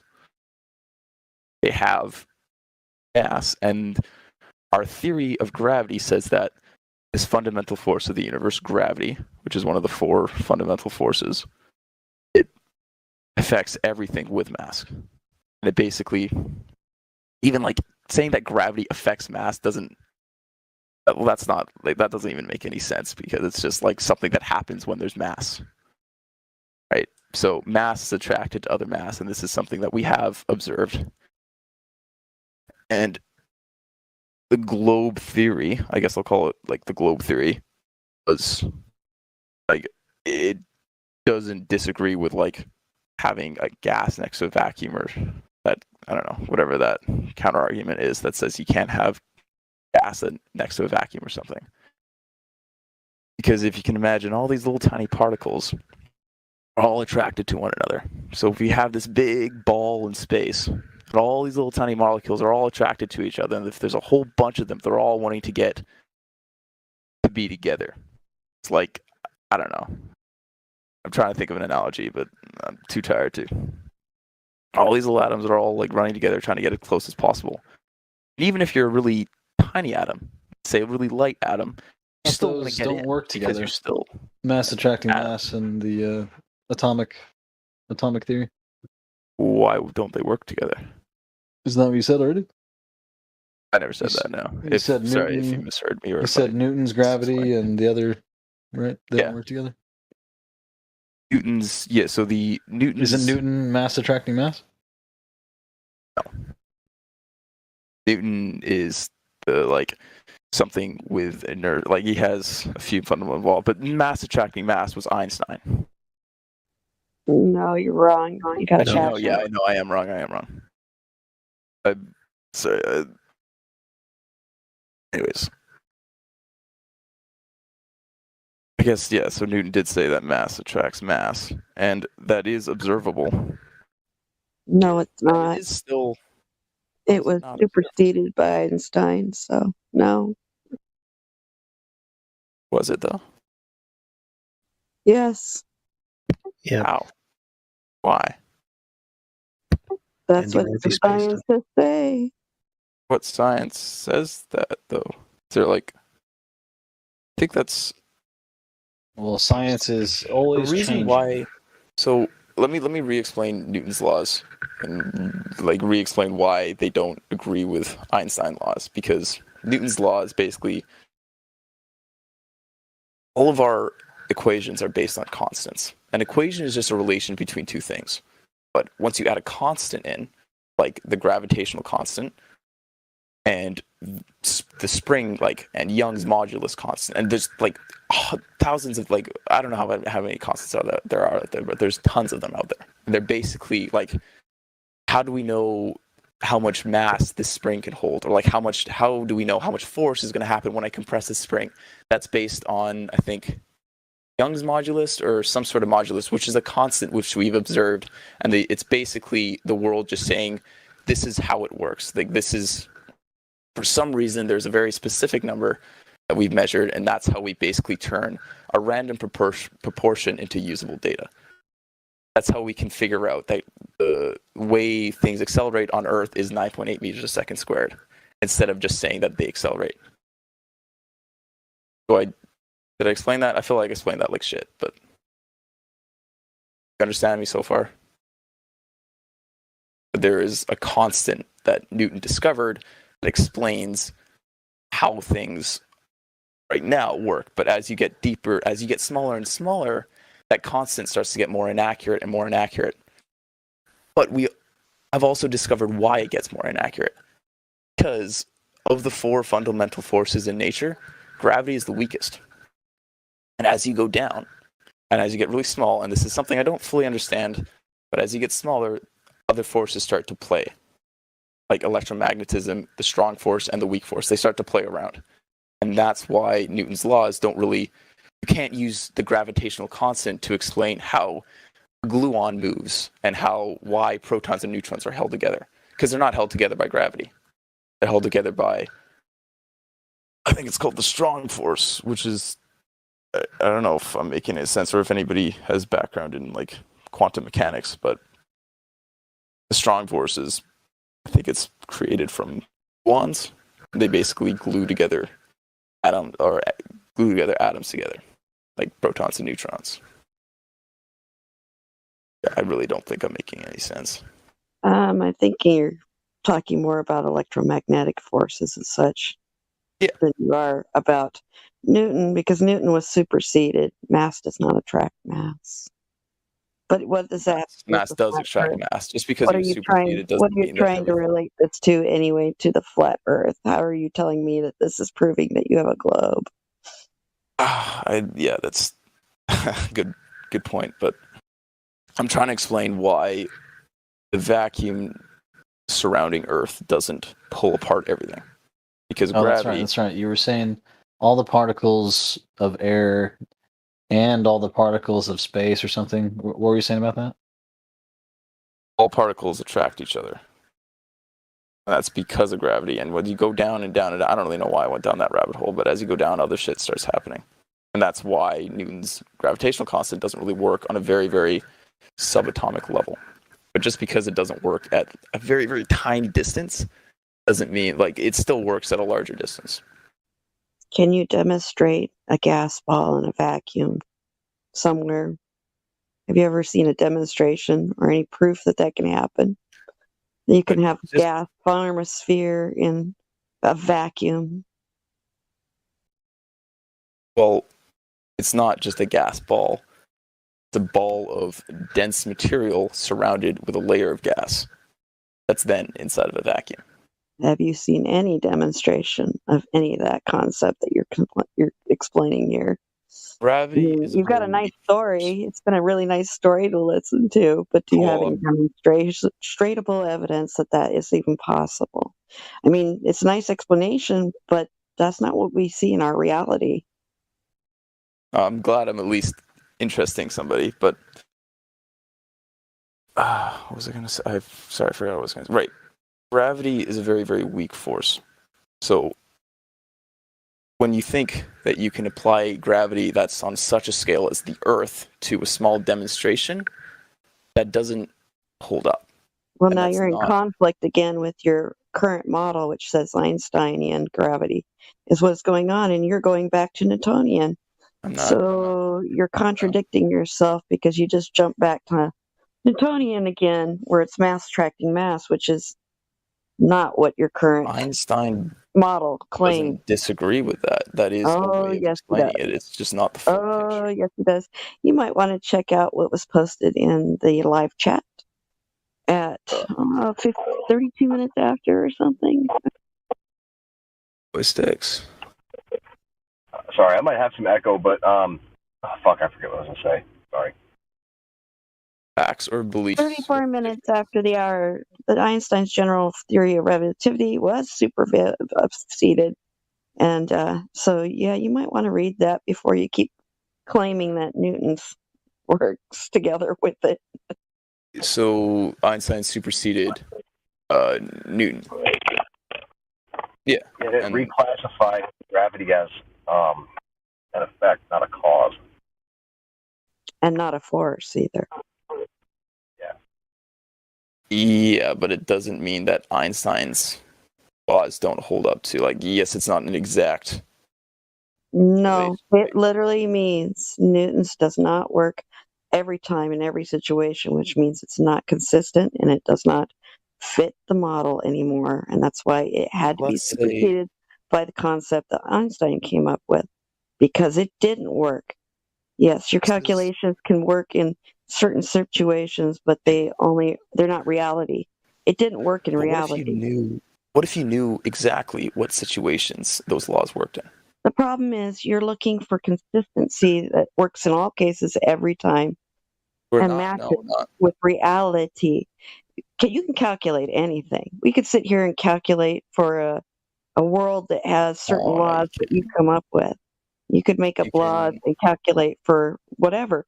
Calculations are a way to explain things, but it doesn't mean they have to be explaining reality. They're a language. That's what calculations are. They're a language. And that means languages can be used to tell the truth about your reality, or they can make up a story or even a lie. I don't think that logic holds up because calculations are not a way of explaining things. Calculations are a way of predicting things. Equations are a way of explaining things. But when you calculate something, you're taking that equation and using it. So when you use that equation... That doesn't mean it matches reality, though. Again, it's a language. It's a better way to explain what you're talking about. It's a language to make I take a ball, explanations. and based on Newton's theory, I've done this in school. Based on Well, I know Newton's you theory, I have, can throw the but ball you're and I still can calculate wrong. where it lands. I can Unless you predict can where it provide lands. some kind of proof that they aren't going with Einstein only and it's superseded and that you're wrong because it doesn't work in all cases, in all things for this model of yours, then you've got a problem. So that's why it had to be gotten rid of because it didn't work. If it had worked, The flat Earth they does would have that all kept the it. time, though. I mean, the No. flat Earth will show one model for No, seasons and we're then not another model doing a for the day model. cycle. We're not here to replace your model. We're here to falsify the one that you have presented and have insisted is correct to nature and reality. See, that's the difference. We're not here to replace your model. We're here to disqualify the claims made by yours. How You I don't. see the globe, It's not. Its replacement's not needed. as That's much as something that would be people, nice, but it's not needed to disqualify yours or falsify yours. I disagree with that because Yeah, you may disagree, but it's there logic. is, It's pure logic on this one. Basically, if you give me something that you say this is reality, this is it, and this is how it all works, but I find one fault in it, does that mean I have to then replace it for you? Am I required then to be the one that replace it, or is it my job to make sure you actually told me the truth, that your model is absolutely truthful? And if I find something false about it, is it my responsibility to replace your model? it's your responsibility to make this false known. But the flat Earth is trying to replace the model because you're saying, well, No, the Earth is we're not a not. globe, it's flat. Well, You could just that's be the saying the Earth problem. is not a globe, but you're saying it's flat. Flat's not even a shape. It is a description of the It is a shape. condition. It's a disc. Flat is a description of not a shape. I mean, a square can have flat edges. So would A you triangle say can have that flat edges. A trapezoid could have flat surfaces. I mean, it's just like that's not really a shape itself. It's a description of what we see in reality. But then either you're way, replacing our description? You're no, replacing I'm our previous falsifying. description with No, another my description. job is to falsify what you've told me is absolute truth. You tell me when I walk outside my door, I'm on a spinning ball. And you've given me certain dimensions and measurements and conditions, such as gas pressure. And I have to see if it works with what you told me and how it does. And if I can falsify even one part of that, then your model's got a problem. Could it be that you're falsifying just one part or misunderstanding that one part? Probably not misunderstanding a measurement or something that can be easily checked, especially when you've given me the parameters. Have you studied, say, Newton's laws in depth? I don't need Newton anymore because it's been superseded by Einstein. But yes, I do understand Newton. But at the same time, I understand it's been superseded. What's like one of Newton's laws? I don't need to explain Newton's laws. It's been superseded, like I said, and that doesn't prove the shape of the thing we're standing on or the flatness or roundness of it. Am I on a ball or am I on something else? That's I'm all just I gotta checking to see do. if we have the same understanding of Newton's laws, Well, because I even if might we be do or wrong don't, there. I have understanding of a lot of stuff that you probably don't, but we can't agree on this. Einstein superseded it, which means the calculations don't work in all cases at all Have you times. understood Einstein's theory in depth? You know what? I Theory of would not general claim to be an expert in it. I understand it well enough to know that it's pretty crazy. So And it doesn't make do you any know sense to what I see in the how? natural world. And it doesn't hold up. I can tell you that's what I find problems with. But either way, my goal is to figure out what I'm standing on and what if it's true to what you've told me it has to be. I've been told it has to be a ball with a radius of 3959 miles. 3,959 miles in radius. And if I can't find that curvature over things such as water, which we know lay flat when calm and are used even in leveling buildings and things since ancient times, if I we can't have find it even there, then I've got a problem. If my horizon is not at the distance that I've been told it must be at for my observer's height, then I've got a problem with your model. And see, that's all I have to do. I don't have to replace your model or understand every nuance of it to be able to falsify one part of it. If I do that, then you've got an issue. And you've got to come up with an idea of why that's happening that makes perfect sense for making what you're saying is still true.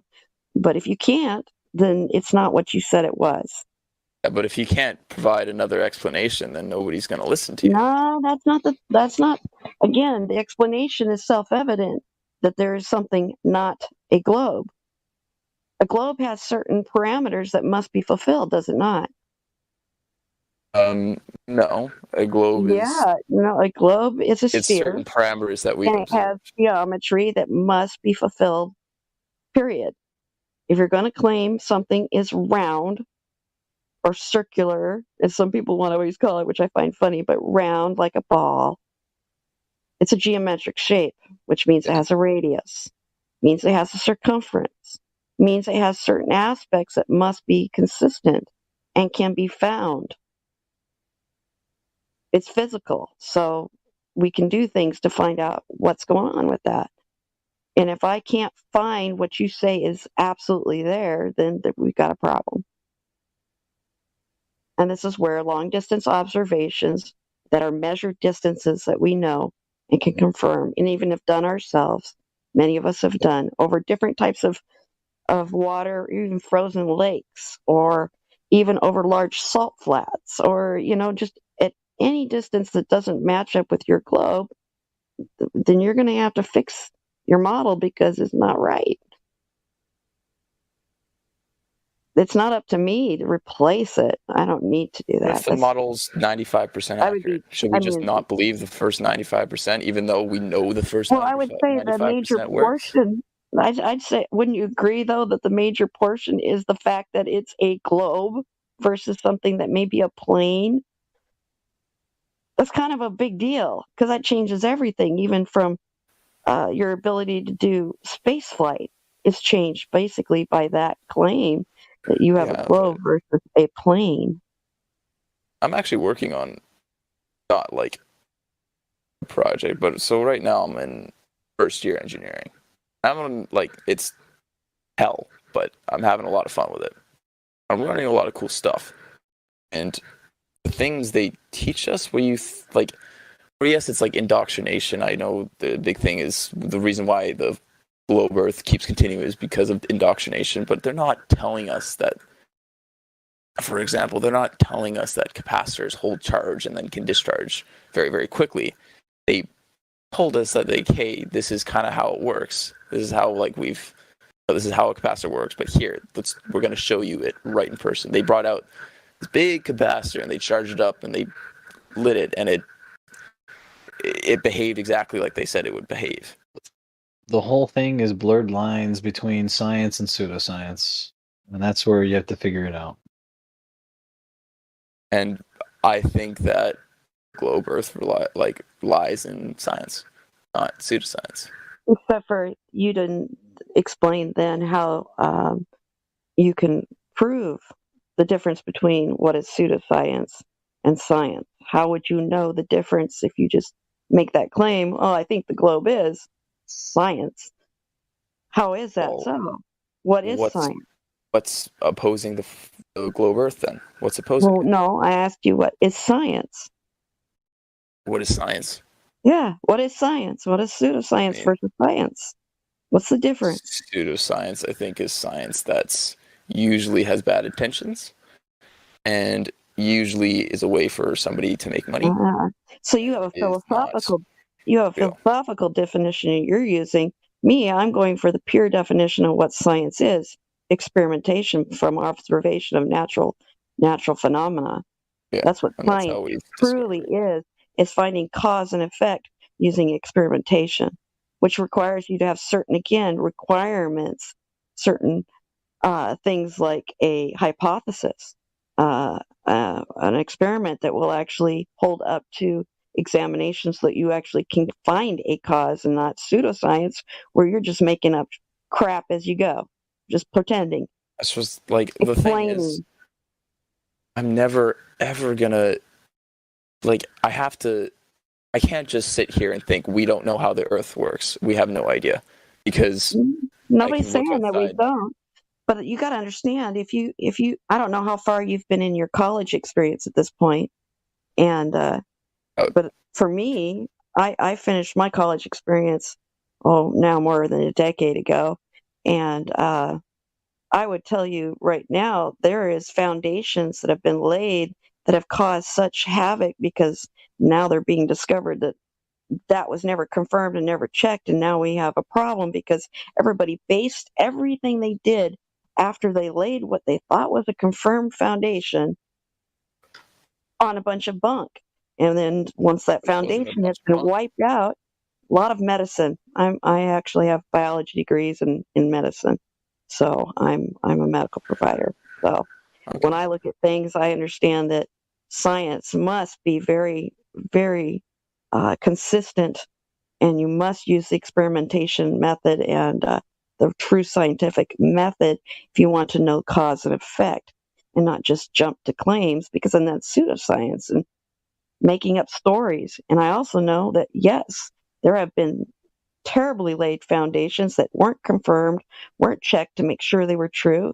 Everybody built off of them and didn't do it intentionally, but they made bad assumptions and bad science based off of wrong assumptions. And it gets to a point where it finally collapses and it's a mess. It turns into a real mess. Globe Earth wasn't planned. There's Well, no it big may have been planned by conspiracy some people, but I would say the majority of people didn't know any better to go check to see if the actual basis of the theory or the claim was That's exactly correct. how science works. You don't just accept somebody's You're not paper. You look into supposed it. You look at the experimentations and you do the experiments. You repeat them and say, "Hey, these experiments do work," and I can repeat the results. So exactly. they're And plausible. that's the problem with the globe at this point. So it's So not an you're saying experiment that we're because we can doing. repeat the We're experiments, they're confirming. wrong. We're Just because we can repeat them based on the same recipe. Well, So they I'm must not be even wrong. saying because we I'm not even saying we did an experiment. Where I'm saying the basic measurements we were given have been blown away by certain long distance measurements and photographs, and consistently not having a horizon that is where it should be, over and over and over, as well as violating laws of gas pressure that don't make doesn't violating make laws sense. of gas pressure, though. It's just that I think What is gas pressure? Go look up the definition. You got to have particles certain bouncing against a container, but that that is a very fundamental explanation of fundamental observation. It's a natural observation that's been repeated multiple times at elevations that change from down here right at the ground level to high up, and it's required every time. You don't see a elevation plane. wouldn't change that at all. No, it doesn't, The and thing that's the is- problem with your model. All right, Again, let's take surface tension for example. Do you believe in surface tension of water? do I believe or do I know? Do you believe that the experiments that support the surface tension of water are falsified. I don't believe I've seen surface tension, but again, it doesn't hold up to a large droplet. You get past a certain size, the weight of the thing does not continue to have a droplet form, if that's what you're talking about. That we are still like, it works on a very, very small level, but it doesn't work as you scale it up. But we still know it works on a small level. But that doesn't help you though, because again, level. your natural observation, it falls apart because again, then you're surface looking tension at doesn't exist. reality. You have to look at reality. So therefore, can't- surface tension doesn't exist, but it does exist. And I didn't say that. I said it just doesn't work to explain what you are seeing in mass size of that. Tension is literally just what I mean by surface tension is when you drop a water on the table, it's kind of like a ball instead of completely flat. It's not a ball though. It doesn't stay in that ball form, does it? Yeah, it's not a ball, but it's like a little spreads ball. out It's not almost completely flat. immediately. There's something. As soon as you make it a little bit bigger than whatever it is that can barely make a half dome, it's flattening out and running off your table if it's not level. So that proves my point that even though we have an idea that works on a small level, and we know it works on a small level, but we also know it doesn't hold up as you get bigger. And we know why it doesn't hold up as you get bigger. Why does that contradict itself? Why would that disprove surface tension? Something as fundamental as surface tension. No, I didn't say surface tension isn't real. It just doesn't do anything for your argument of why water is doing what it does here on Earth, that like holding around a ball. Again, that's outside of the surface. That's not why we think that water stays. No, I don't think it does, but I've heard people argue that surface tension is why. And I think that's kind of funny. I think it's a dumb argument. Yeah. But there are people that think that. They think that raindrops are another proof because everything turns into a sphere. Balls of water. It must be like that too. No. No. I don't agree with that. No. So it's silly. But no, surface tension is definitely real. We do see things on small scales that can be scaled up, but not everything does that. Of course. There are other things that do and don't.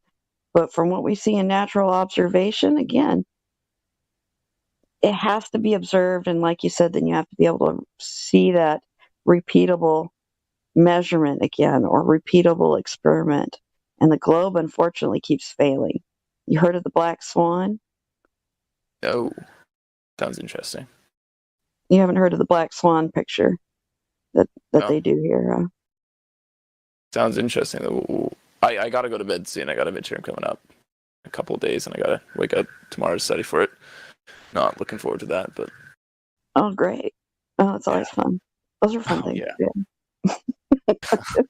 That's not so bad when you get a few friends together. You start playing some tunes. And, ooh, what the?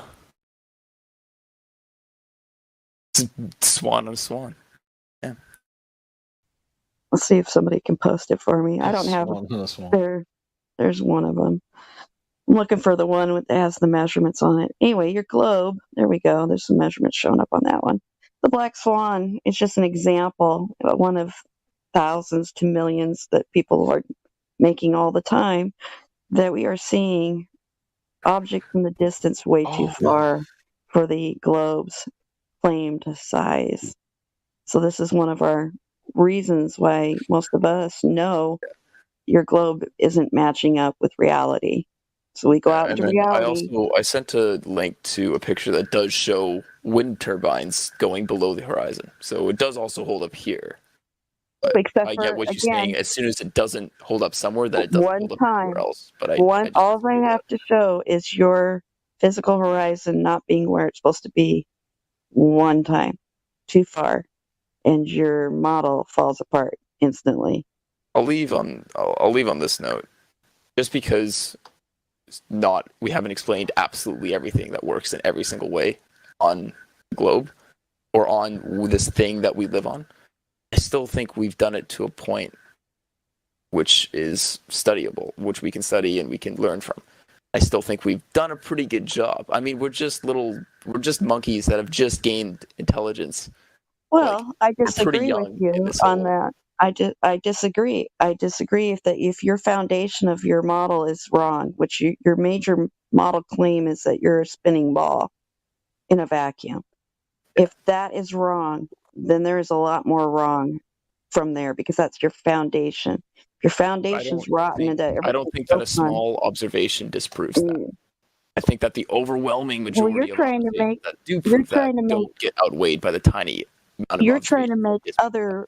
make the amount of claims made suddenly equals truth. No, amount of claims doesn't equal truth. Truth equals truth. If something is wrong, claims, even if one part of it is wrong, it's not the truth. Especially if it's a major part that makes it so everything I'm else not saying is it's off. the truth. I'm not saying that we know everything. We know very, very little. And we're We just do know very discovering little. how much we But don't your know. major claim is a foundational piece, and that is the size and shape of this But thing just looking and at, the spin. I mean, there could be another explanation of why we see these barges so far away. There is a possibility that there is another You explanation. think that there's an explanation that light could bend over any amount of a curvature from basically if you had enough supposed refraction, you should be able to see the back of your own head. See, that's the kind of things you're going to get into. And the problem that is, is true, though. immediately if you claim refraction, we're going to welcome you to flat Earth because actually that's our argument. And you're going to find that Refraction is not. you'll Refraction find it. is Our observed argument evidence. is refraction, and you're going to actually get called as a flat earther because your model claims there's a physical horizon, and the way that light works. Go study Snell's law. Make sure you study some Snell's law before you come back and try the refraction argument with us. Okay, I highly recommend that you go figure out what your radius is.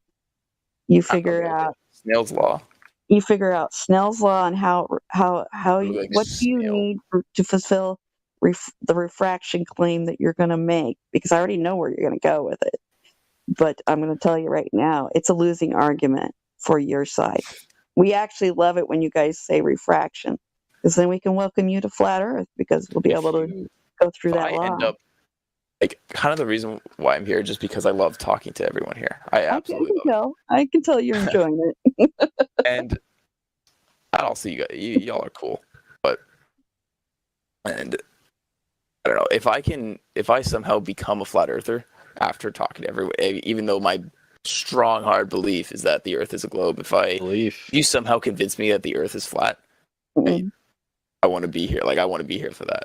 Well, if I you're tell you convincing what, me that the Earth is flat, our job is not to convince you. Our job is to inspire you to hopefully go out and seek the truth for yourself and confirm whether you've been lied to or not. Learn to figure out if you've been lied to or not. And I have, That's and I'm right now. I don't think I have. Well, you don't think, but you don't know. And that's the biggest thing that people have a hard time with is getting past not only their egos, because nobody likes to be lied to. Nobody likes to be deceived or conned. And it's very hard to let go of whatever you have believed of a lie to go for the truth. Sometimes that's even so hard that people will literally reject the truth for a lie. It's easier. So it's a challenge to your character. If you could stand up to finding the truth on your own. I'm not here to convince you. I'm here to help you find a way to find truth. If I can help you do that, and you've come to the realization that we are correct in our assessment of what we see in reality here, great. If you don't want to hold on to the religious belief, that's fine too. I'm not going to hate you for it or anything like that. But I want to see people seek the truth because I know what it does for you. I know what power that has when we understand truth and can figure out lies when people are lying to us, governments are lying to us, politicians, or whoever, or even your personal relationships. How do you figure out if they're lying to you? Well, you got to look at the reality of the situation and assess it with logic and being truthful. You got to be humble enough to be okay with knowing that you might have been lied to. That's all. Yeah. Well, I kind of flipped that on you. Same with us. Hey, I'm always ready for the same thing. I've asked for, I don't know how many years now, since 2014 was when I really came into this. So, yeah. Since 2014, nobody's been able to pull me back into the globe because I can't find it anywhere. And I mean, the fact that you're flipping that question on yourself and asking, like, have I been lied to about the flat Earth? And that just proves that you truly believe the flat Earth, that you truly know the Earth is flat. I have, confirmed it to myself so much so that I am waiting for somebody to bust it, but nobody's been able to do it yet to my satisfaction after all the things I've learned and seen and tested for myself. Maybe it'll be me after engineering. Yeah. I doubt I'm smart enough, though. But you never know. You never know. But I'm more than willing to have anything that would give me the truth, because I don't want to be lied to. I hate it. Actually, it's one of my biggest things. I hate being lied to. Yeah, most of us hate it. Most people here want empirical evidence. We are empiricists at heart. And so it's all about figuring out logic and using the scientific method, and then making sure we confirm things and test it for ourselves. That's what good science does. So people always want to call flat earthers science deniers, and we are not. We're actually probably more concerned about the science than most people think, by far. All right. Well, it was awesome talking to y'all, and I'm going to go to sleep. We'll come back and see you and talk some more. Yeah, hopefully I'll have some time. But yeah, check some of that stuff out before you come back. It'll be fun to talk. Yeah, maybe I don't know, do some research and prepare some stuff. I don't know. That'll help. That way our conversation will get more consistent and deeper, and then be fun. Yeah. It's always fun. Okay. Well, I'm looking forward to that. Okay. Well, have a good one. Bye, everyone. Peace. Have a super day. You have been listening to excerpts from the 24/7 Flat Earth Discord Live YouTube channel. If you would like to join the discussion, simply type in your address bar discord.gg/flatearth. Thanks so much for listening.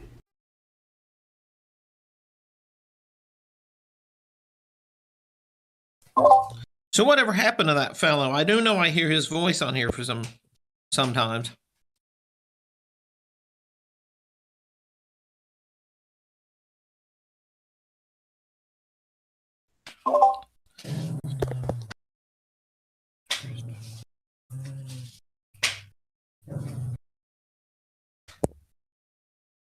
I'm wondering if he's come out of the closet yet and accepted flat Earth, or if he's still kind of hiding in there and doesn't want to say it.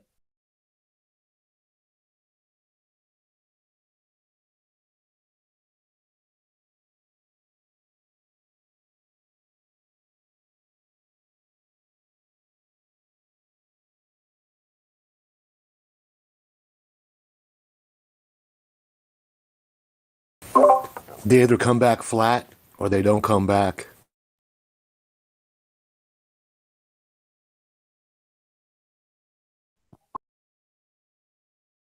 No doubt about it, my friend. No doubt about it.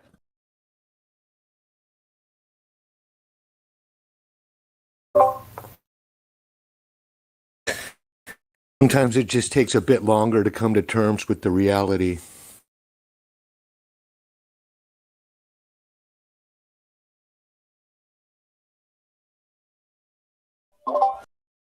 Yeah, I think it's hard for a lot of people to give up the idea that the supposed science they learned is wrong, that they cling on to, well, it's pseudoscience to think something else. It's like, well, no.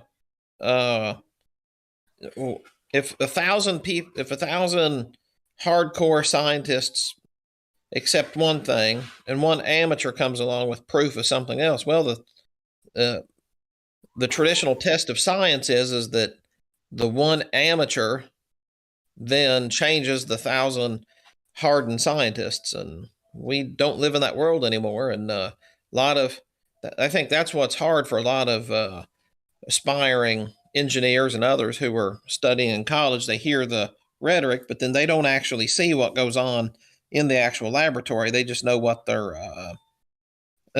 teacher, their TA, that's what they were called, that usually taught the entry-level biology courses and science courses, and they hear what they're told, who themselves haven't even yet seen the wrangling that goes on into the university laboratories. Yeah, if you're not going along with the status quo, you're not getting peer reviewed, you're not getting financial backing, and you just kind of get discredited and go away. Yeah, it's and there is an interesting balancing act there, because if you want to do research, you have to have somebody to fund your research.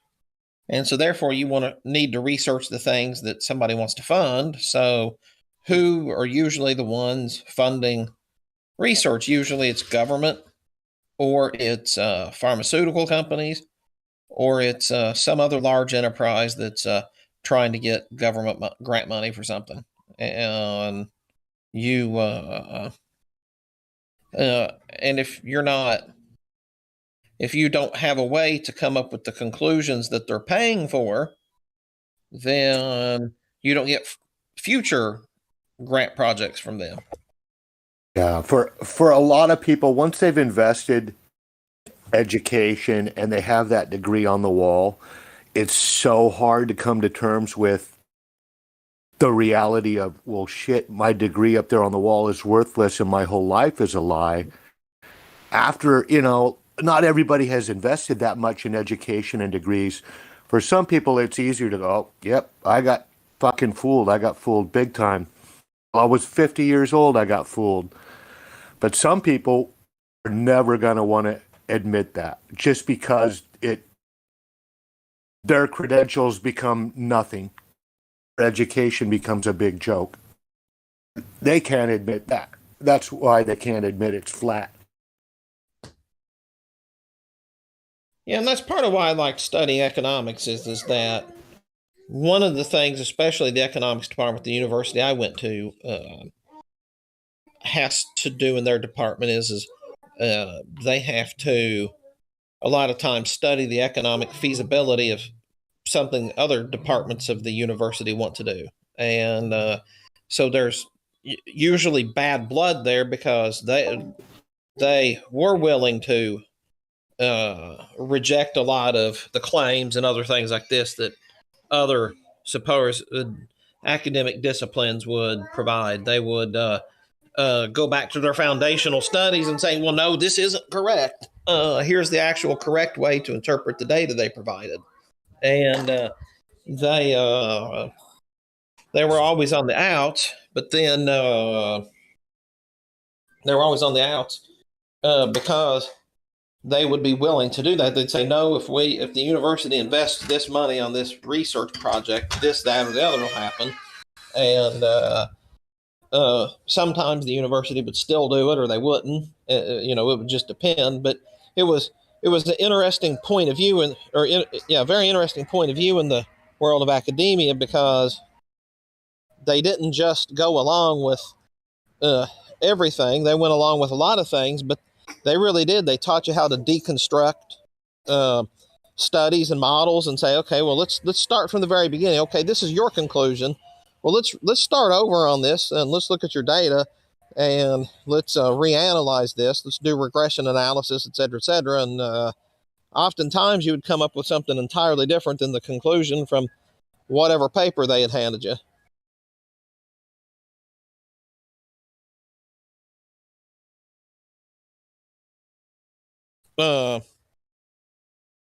And you're and it would always be interesting, because when I'd be taking a class in another department, and they'd say, oh, when you introduce yourself, oh, I'm studying Bachelor of Science in Business and Economics, then you could see the teacher get a little uncomfortable, because they usually knew what that meant. They usually knew that those of us weren't going to swallow whatever rhetoric they pumped down us. What's your name, Bo? You're J.E. Barrington? Well, have you on Fascist Book? I go by Wilson Tarbuckles. My real name is Leonard, but I go by Wilson on here. We're friends on Facebook. Oh, cool. What's your name on Facebook? My real name, Michael Gleason. Oh, okay. Yeah. I've seen your. Yeah, cool. I didn't know that was you. I didn't know who I'm talking to. Did I meet you at Flattoberfest? No, I didn't go to Flattoberfest. We live in South Florida, so. You kidding? I'm in Sarasota. I mean, I'm in Bradenton. Oh, cool. So are you, did you see the meetups now for Bradenton and Sarasota? Yeah, I'm actually going to one today at 2:00. Cool, good. I may be going to Okeechobee. I'm not sure. How far south are you? I'm directly across from you on 70. I'm in Port St. Lousy. Say that again? I'm directly across 70 from you. I'm in Port St. Lousy. Okay, I'm still fairly new to Florida. Yeah. So if you turn around and point directly east, you'll if you point directly east, you'll be pointing to where I am. In other words, point directly east and hit the ocean, and you'll be exactly where I am. Right. So you're friends with, Greg too, right? Greg Whiskas? I don't think so. Okay. I don't remember the name anyway, but I do, for better or for worse, I do talk to a lot of people, so they may know me, and in my failing memory, I may, because I've said that before. No, I don't. And then the person messaged me, "Oh man, we've been talking." I said, "Oh, wait a minute. Sorry, man. I was my mind was off in the third heaven." No, you know what's so funny? I'm at Flattoberfest, and I ran into a few people. We had been friends on Facebook for at least 5 years, and somebody else was introducing us. I'm like, wait a minute, you're Joshua? Yeah, you're Mike. And we realized we had been friends for like 5 years on Facebook. And it was funny that I don't know, meeting people in real life is a lot different than all this social media stuff, not on the other end of the keyboard. And it was just meeting people in real life, talking to people in real life, and trying to take in all the information was like almost overwhelming. Didn't have enough time to walk around and talk to everybody. Know what I mean? Yeah. See, I've gone by Wilson Tarbuckles online since about 2005, and so a lot of folks know who I am from that. Not related to the FE community, but they know who I am because of Wilson Tarbuckles. So I keep that. But on here, I was going by J.E. Barrington, who was the financier of the trip to the Iron Republic. So,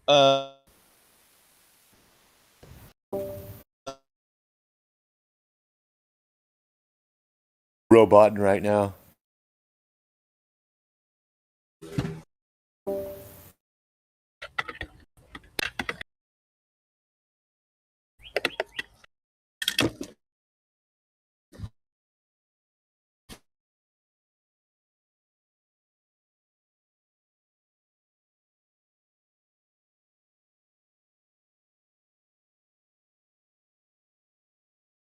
Michael, did I cut out on you there? Yeah, I lost you. You started. Okay. I'm kind of there. Where I come in and out of the house with the boys. Sometimes I lose it. What I was saying is a lot of people know me as Wilson Tarbuckles. I've gone by that since 2005, and right on. And J.E. Barrington, he was the financier of the trip to the Iron Republic in that story called The Iron Republic. So I was considering switching and stop using Wilson Tarbuckles entirely and just go by J.E. Barrington because I thought it sounded a little more. Hang on a second, sorry.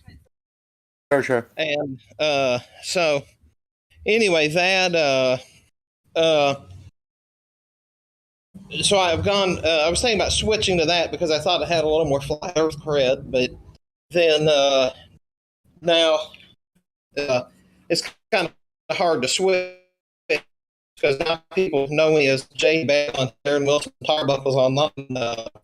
So I'm like, oh, it's all right. They'll figure out who I am eventually or not. There's so many voices and so many people contacting. I just had old your friend request had been on here for a long time and I just now approved it. But anyways, no, I comment on your posts all the time. I thought because so many of my friends go to Facebook jail and have to open a new account, I thought this was somebody else's account. But anyways. Oh, yeah. Yeah, I go by that name. I was involved a little bit in the Nigerian scam baiting back in like the mid 2000s. And did you ever hear of that? Scam baiting, meaning trying to catch the scammers? Yeah, so what we would do is most people get those emails talking about how their unknown rich uncle's in prison in Nigeria, and if you send the $1,000 court swear fee, they'll get you your $2.4 million, which you can keep 30% of. So we would actually respond to those emails, and then we would actually call them like that. We would get them to call us, and then we would start calling them until they couldn't handle it anymore. Hold on one second. I got a bubby crying here. Let me get him out of here. And so he's not broadcasting here. Be right back. Your thing.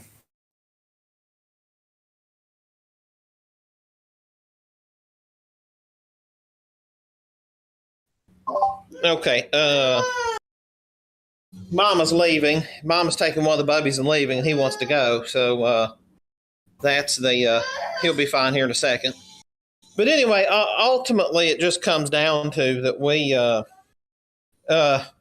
would actually respond to those emails and phone calls. And our thought was if we could waste their time, we would get them to send us pictures and all sorts of nonsense. And the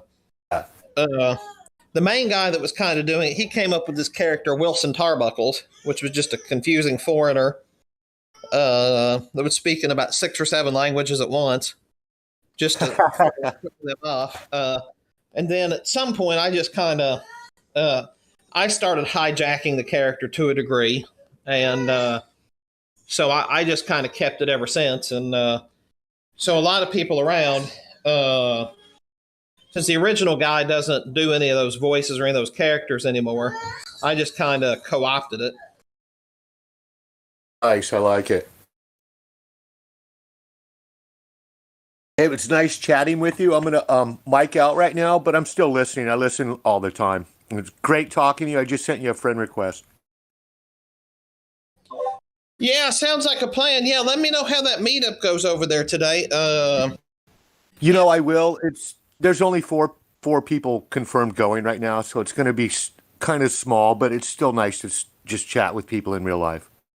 So 4 people's a great number to meet up, because when you got 6, you end up with 2 distinct conversations.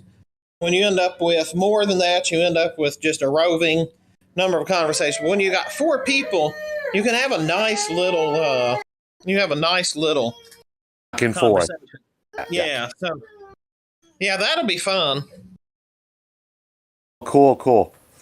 All right, you have a good day. I'm here listening, but we'll talk to you later. You too, brother. Bye now.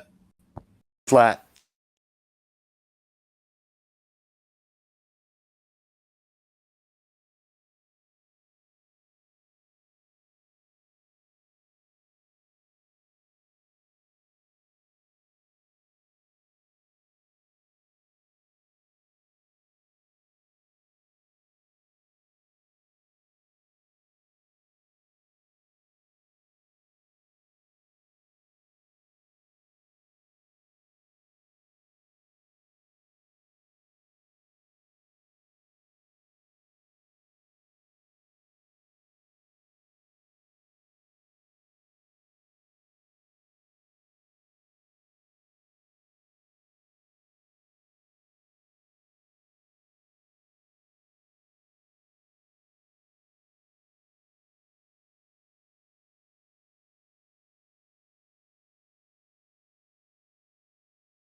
And for those who may have been listening to Michael and myself talking there, if you're in Florida, keep a lookout in the Florida Flat Earth Fascist Book Group, or ask around for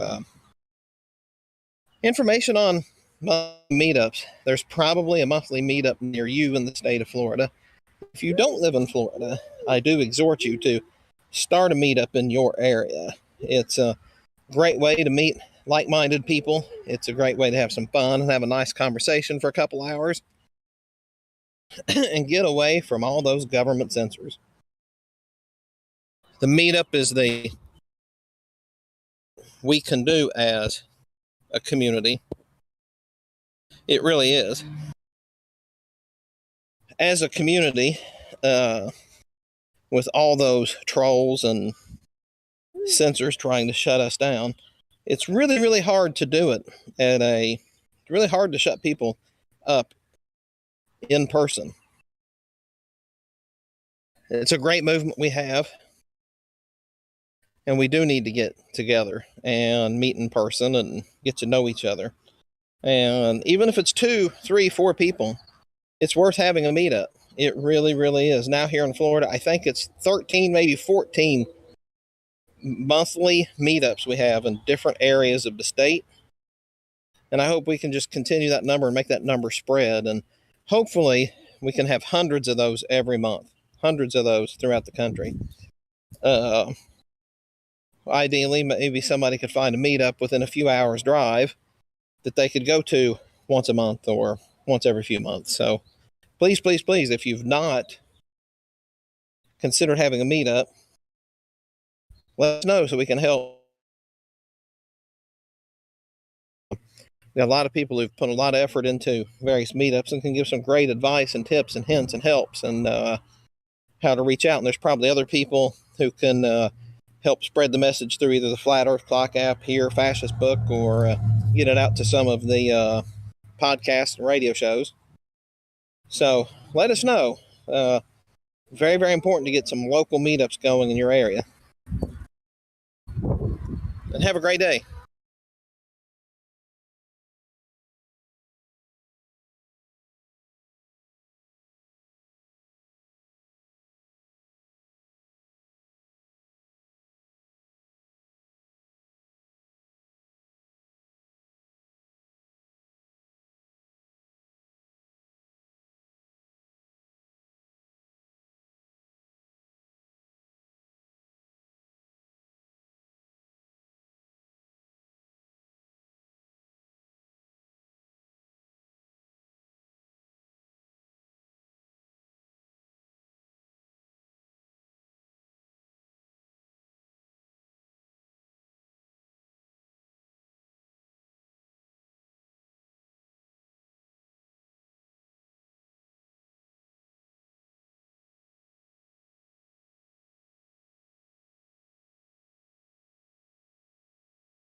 Number games are fun, but we're going to move Listen, on. We're going to move on because I just wanted to ask quickly, Matthew. I wanted to Matthew point out learned. the flawed part of his logic, though, is that I know, but we're doing that anyway. We're doing that anyway by talking about the Earth because.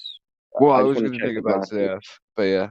Well, let me just ask Matthew. So, Matthew, would you say that you know that the Earth is a globe, or would you say that you believe that the Earth is a globe? I actually think those words are overlapping, and I know that the Earth is globe, and I believe it, but I can't prove it. Wait. Could you say that? Could you say that again, please? Sure. I know the Earth is a globe. I believe the Earth is a globe, but I cannot prove it. Right. So is it I know the Earth is a globe, or I believe the Earth is a globe? Those are not contradictory. What is knowing something? Wait, so what's the Matthew? difference between belief and knowing? He believes that he knows that the Earth is a globe. Wait, guys, let me get an answer. Right, what Okay, does let's take it. knowing mean? What does knowing mean to you, Matthew?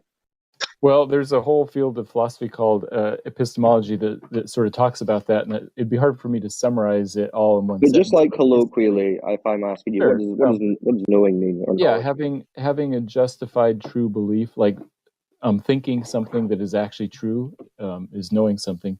Believing something is a lot more tenuous. You might believe something that's false, but you might also believe something that's true. Would you not say that knowledge would require some kind of experience?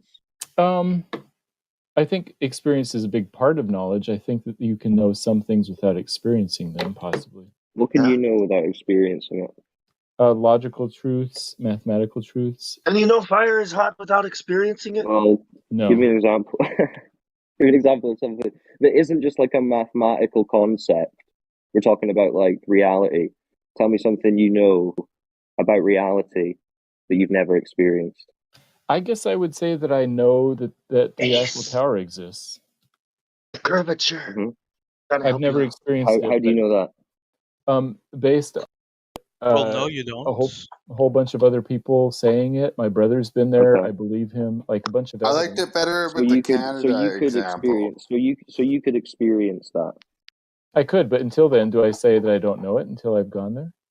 Yeah, my dad fought a sea monster when he went fishing the other day. Yeah, then you just say that you believe. What is something that you can't experience? What is something that you can't experience that you have knowledge of? What it's like to be a woman? I don't know. Are you serious? Wait. Serious? You saying you know what it's like to be a woman, Matthew? I don't know what it's like, and I can never experience it. Okay, so in that example, then knowledge requires experience. So is it true to know you live on a globe when you have no experience of living on a globe?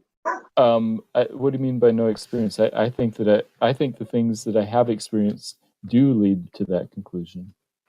Well, like right, the flat you don't horizon? experience living on a spinning ball. What you experience is just a flat and motionless Earth, right? Oh, you're talking about my senses, like what I sense. I'm talking what you about experience, right? Oh my god. I think that the things I experience lead me to believe that the Earth is a globe. That's what you mean. Like what? Okay. Oh, the constant size of the sun all day, the constant size of the full moon all night. Also, it has nothing to do with the actual Earth, right? But we're talking about the Earth, though. No, talking about all of reality, the whole realm of reality. No, but we're talking about what you stand on. Huh? What you stand on. You know what's the below your ground. feet. Like I go to the ocean. Yeah. We're talking about the ground. Yeah, I go to the ocean. It looks flat. If that's what you want me to say, it Yeah. definitely looks flat. So you don't experience the Earth to be a ball, then. That's what I'm saying. Yes. One second. I just want to say, so you don't know that the water in the ocean is made of salt water, yet you know that the actual ability to see the sun tells you enough about your reality to tell you that the thing you are stood on, in fact, has bending oceans on it. Yet you know not what the bending oceans are made of. Okay, thank you very much. That's a great point, actually. That's a good point, right? Let me respond to what he said. Exactly. You're saying you don't know it's salt water, but you know that you live on a spinning ball of water in a vacuum, and that the sun is 93 million miles away, and the moon is 250. You know all that, but you don't really know if seawater is salty. You're misquoting this is kind of what we're seeing. I know that the sun is I do think that the ocean is made of salt water. I do think that. I do know that. Just said that I can't. You just said you don't know that the sun, for example, is X amount of miles away. You don't know that. I wasn't talking about the sun. I don't remember talking about that. I thought you just said you said the I don't know sun the in your distance of the sun. experience. That you actually leveled the sun as being part of the sum of your experience as to how you know that you live on a globe. Oh, because yes. we asked you about what your experiences made it thus that you know that you live on a globe, because apparently knowing that you live on a globe overlaps also with believing the fact that you live on a globe, and that's based on your experiences. So we thus asked you to label them. One of the first things you spoke about was something in the sky called the sun. However, the sun itself, ambiguous as it is comparatively to the salt water in the sea that you can clearly know is salt water, that you admit is salt water, it's just that you cannot prove so, how would it be in relation to the fact that what can you prove about the sun in relation to the earth that would tell you any inference whatsoever about the shape of the earth that we're stood on? In relation, when you have those two paradoxical situations that clearly show a statistical sort of, statistically speaking, almost like this, thinking about the odds there, right? That you can know so little about one that is so knowable, but you can know so much about the other that's so unknowable and have such high yielding results from one and such low yielding results from the other. Ridiculous. Yeah, I hear It's what you're flawed. saying. I would also say that I can't prove anything about the sun, just like I can't prove that the ocean is saltwater. So I was just saying I don't like the word. So then you can't prove the globe in that, right? No, that's right. We're I back can't to prove this. the Because ocean we is said we saltwater. can't prove the globe, and then now I you say think you can prove that's the globe, and now you're saying you can't prove the globe again. I So think that's the okay, whole point. It's like it's hard to fucking prove something that crazy, right? well, Well, this like is Prove it. Yeah, anything in the physical world. not wirelessly. Sorry, that was the best Honestly, one, man. this is it. You This can is go it. to the This is ocean the and logic we're prove that talking about, right? that there's salt in it, but you can't go to the sun and try to do anything with it. You can only look at it. So you can know a lot about the ocean and salt, but not much about the sun. You can just look at it. You just barked like a radioactive like dog. That was funny. Someone go on Just to YouTube. lighten the mood. But yeah, so I'm just saying it's funny how you list as your as one of your experiences that allows you to know that you live on a globe is the sun, but yet you admit that you know not enough about the sun to effectively prove anything with it, thus admitting that what your claim was false already. Well, more than that as well. We just spoke a few minutes ago, and you agreed with me that the teachers shouldn't be telling the kids we know we live on a ball, because you're saying they don't really know they live on a ball. That's just their belief. I mean, that's basically what you just said a few minutes ago. No, I said they shouldn't use the word prove. I would be more comfortable with them saying we know we live on a globe, but not we can prove that we can live. No, but you kind of said it was like their best guess. As a ball, what do you think NASA should do? Or do you think NASA shouldn't use those words too? Maybe you should go and talk to them. Because that's what I NASA don't think they use the word proof that much. Well, NASA uses 3 proofs to show you that one of those proofs is that Bosco over Matthew, Okay. Matthew, you're confusing me with the proof. You know, I'm from Croatia. I also speak Italian. Can you tell me, translate me that I understand in Croatia what proof could mean? Then that my brain then can later figure out what is proof and what is whatever. Sure, I use the word proof as a logical inference, a logical deduction based on mathematical or logical deduction. Okay, if I say 1, do you use number 1 like a 1, or you use number 1? You writing number 1. You go to diagonal line and then go down, and you write again. You draw again line down. As if you were making like a row of ones into a hash of Is it five. your number? Is it your number 1 different from my number 1 when I'm writing, or our number 1 is the same number 1? When I say China number 1, what does that mean to you? When I say 1 and when you say 1, we mean the same thing and we're using it the same. Yeah. Oh, great! But Matthew, you're saying that NASA haven't proven. Can we do like can we do the same thing for like with 1 now? We did the same thing with the word proof. Let's say that your proof it's like my proof. It's the same, like a number 1. Can we do that?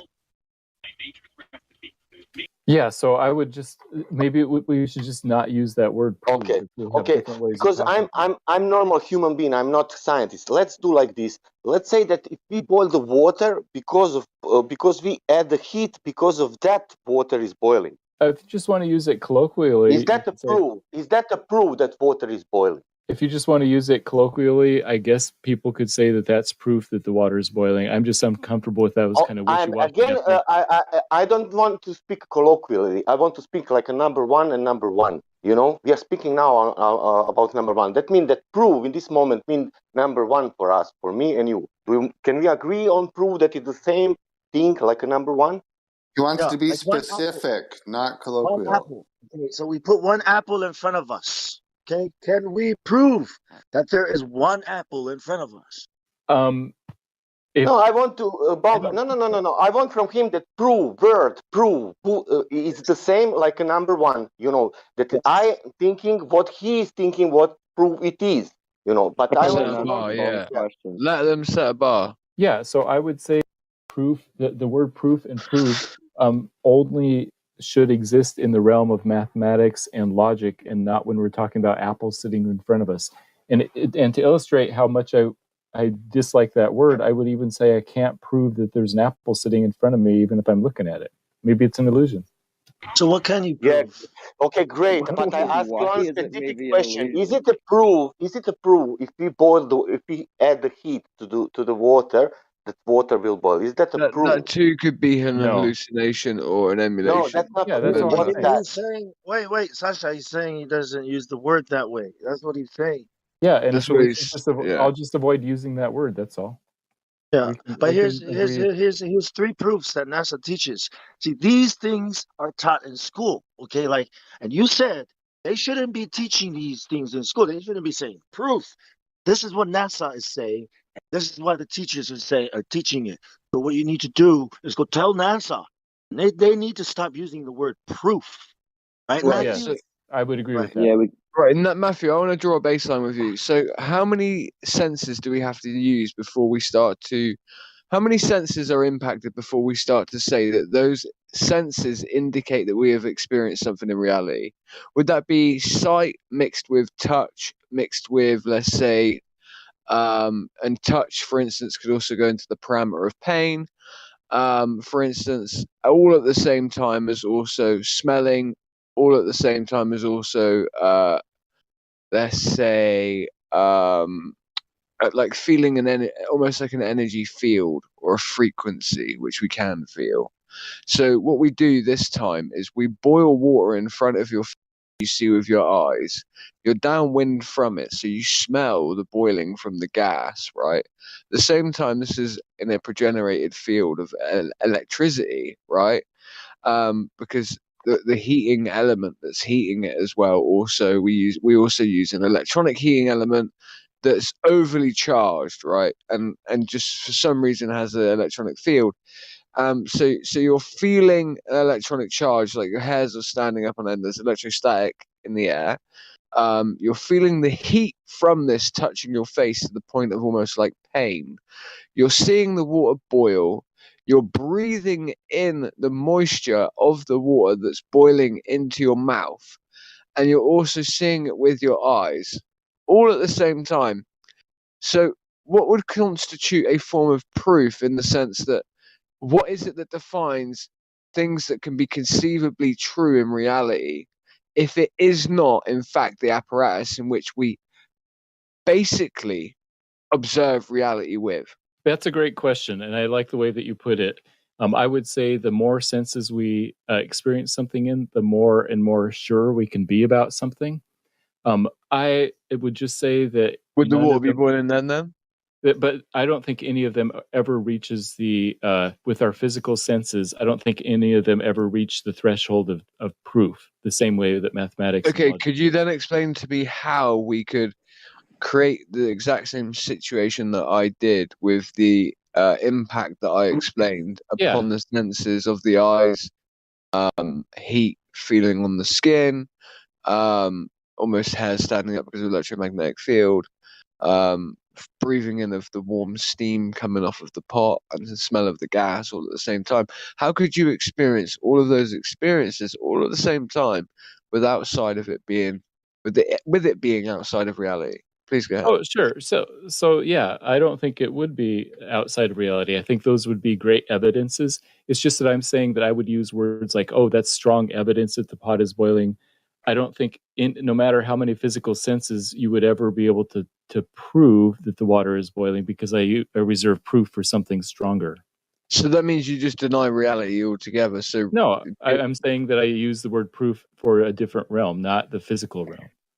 But you're saying that your reality that you experience isn't necessarily, proven. That's not necessarily true. Everything it's not provable. Yeah. Sure.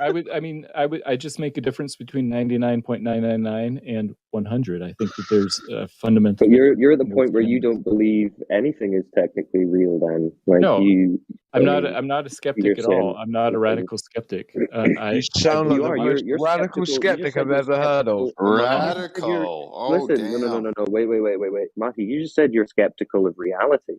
No. Because reality is Let me what we explain the difference. experience. Reality is what we experience, and you've just said that can't be relied upon. No, you can rely on all that type of stuff. You can rely on it. You can think it's true. You can believe it. The difference between me and a skeptic is that I say it's not proven, and skeptic says it's not known. And I'm just making a difference between the word known and proven. That's all. But early. Right, so what about this? What about this? That super spinning monkey ball posted proof. Evidence or argument establishing a fact or the truth of a statement. Example, you'll be asked to give proof of your identity. What do you think of that definition? That is a great colloquial definition of proof and how it's used in everyday life. Usually, in the realm of mathematics, you couldn't prove your identity in the same way that No, mathematics isn't a realm. By the way, can we just state this as well? Definitionally, though, mathematics isn't a realm. Let's just get that clear. It's not a realm. So we're talking. So it's when it's talking about the truth of a statement. What do you take the word true to mean? Matches reality. Oh, right. So then the flat Earth is true. Wow. I cannot believe the one month. Wait. Reality is what we observe and experience. So we observe a flat and motionless Earth. So by that definition, then flat Earth is true. If true is reality, right? Sometimes we perceive things that aren't real. Wait. So what does true mean then? If it's not reality, because reality is. True is what is actually true in the real reality. Maybe I would say what Descartes said, as God knows it to be the true. real reality. Do you know that? So do you know that it's true that the Earth is a globe? I would say there's strong evidence for that, and that's what I believe. Yes. I think the military calls it real world. You don't know it, though. So you definitely don't know it. You don't know that it's true. You believe that it's true. I would say that I know it. You can't say that you know it. How would you know it? You can't know that there's a boiling pot in front of your face where you can smell of the gas, feel the heat in your face, breathing in the moisture that comes off of the steam pot. All the while, you can't know salt water. You can't know pot. You can't know apples. You cannot know the Earth ball while not knowing that, Matthew. You have got something called a bias of your levels of what you would establish as what would be true or what you would call real reality. Again, the oxymoronic statement of real reality. Again, you said real reality. Did you know that? You said real reality. Yes. That's an oxymoronic statement. No. See. Like, listen. Let me just address says who in the chat. Right, Matthew doesn't have us in the weeds here.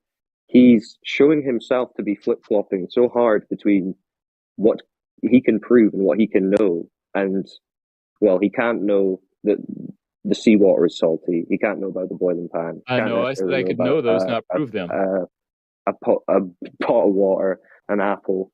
But he knows that he I said I could know all of those things. It's just that I didn't like the word proof. Because we found out your burden of proof for knowing, and your burden of proof for knowing is not able to be met out to know those things, because that's why we asked you those other questions about logical frameworks around how you know something and what makes up the body of knowledge of knowing something. And you can't know something and say it's not proven at the same time. You already said it's not proven. You can't then say I know it. It's not proven. There's a difference between knowledge and proof. That's all. That's what I'm trying to point out here, that I can know things that I can't prove. Yeah, but you can't know something that you've never experienced or observed. Can you? Crack, your example of the boiling pot is a perfect. I know the pot is boiling. I just say that I would reserve the word proof for something else. I get what you're saying, that like you can know that Canada exists, for instance, without going there, right? Right. Like you Yeah, know hell that yeah, Canada exists. Canada. You know Canada. for a fact that Canada exists. How can you accept something like that as part of real reality? But like, for instance, you know, you do not see where your logic seems like double speak almost. Yeah. Where So you're not sure about salt water, but you know Canada No, I'm sure exists. about salt. Okay, I'm does 100% Canada exist? Canada exists, and saltwater is in the Hey, ocean. hey, man, if I ever hear you misuse the word proof again, I'm going to mute your ass. So, Matthew, when you said at the beginning then that the globe isn't proven, what did you mean? What I meant is that, Now like show the all, strong evidence for the curvature of the Earth. Well, is that proven? Is curvature of the Earth proven? no. Okay. Wait. What did you say, Matthew? Is curvature of the Earth proven? No, I would say that I don't Right. use the word proven for anything physical. So then the globe can't be proven because That's there's no right. curvature to prove that it's a globe Exactly to begin right. with. So then you can't know that it's a globe since you've Now, just knowledge said is a the separate globe can't be question than proven. proof. So how can you just said you don't know that there's curve though? You just said No, you I don't said know I that there's can't prove it. curvature. Yeah, so you don't know it. No, you how- asked me about proof, and I said, okay, let's then ask, how is it that you know that there is curvature then? All Since you kinds can't prove it, let's at least know how you do know it. Like that would Maybe be I better. can try and bridge the gap here a little bit. Crypto. He was talking about. Sorry, I don't want to get in the So- weeds. Sorry about that. Yeah, maybe I can. Question, please. Are No. you saying Yes. No. that you Hello. can prove? Yes, please. Can I get a mic check? Go. Go for it. Quick question. One question for Matthew. Crypto, go. One question. So you're saying you can I'll just prove wait the then. curvature No worries. mathematically, right? But there is no strong evidence for it in the real world. Is that what you're saying? Or are you Yeah, so you're saying just asking the same question that 5 other people have asked. I'm trying to bridge the gap here. Thank you. So, what Matthew was talking about earlier was epistemology, and he used the phrase "justified true belief." Okay. Now, this is I'm trying to think who came up with this definition. It's like 2,000 years old. Yeah, it's generally accepted, I would say. So you've got three elements of that. You've got the justified part, the true part, and the belief part, right? I would say that you have a belief that the Earth's a globe. I would say that it's justified. I would challenge the true part, because at that point then you actually have to present very strong evidence for it. So I think where you and I would differ on your opinion of the globe is the true part. I think you have a justified belief, but I don't think it's true, and I don't think it's definitionally true. Yeah, fair enough. No, that's a good summary. I appreciate that. This is the Gettier problem for you, right? So, obviously, you can speak of epistemology, but there are even problems with epistemology, and you know that yourself. Like, yes, of so, yeah, exactly. So, like, you use that, but you also understand that there are, right? Yeah. So again, as what you spoke, there are truths, there's knowledge, and there are beliefs, right? But knowledge actually lies in between truth and belief, right? Right. And poorly justified true beliefs as well will also lie in between the middle of those two, also, correct? Right. And where would you put proof, by the way? But the point is that truth has to overlap, right? Right. Truth would be right. So if we drew this, and we can use a very simple diagram, right, for this, okay? Just, and you can type this in. Anyone can type this in. Just type in epistemology type in the Gettier problem. That would be the best way to do it. Right. So you'd have a circle and another circle drawn with the vagina in the middle of the circle. Right. Knowledge would be the vaginal hole. That's just the best way I can describe it easily. Right. Okay. So truth would be the right leg. Okay. It doesn't matter which leg it is, but it's the right leg. Belief would be the left leg. Okay. In the middle, where the vagina is, yeah, there is a field where they Dear overlap. God, we didn't cut this Knowledge part is out of in the the middle, conversation. Fucking right in that crap. vaginal hole. Okay. Fully justified belief is roughly up where the clitoris and that is. Okay.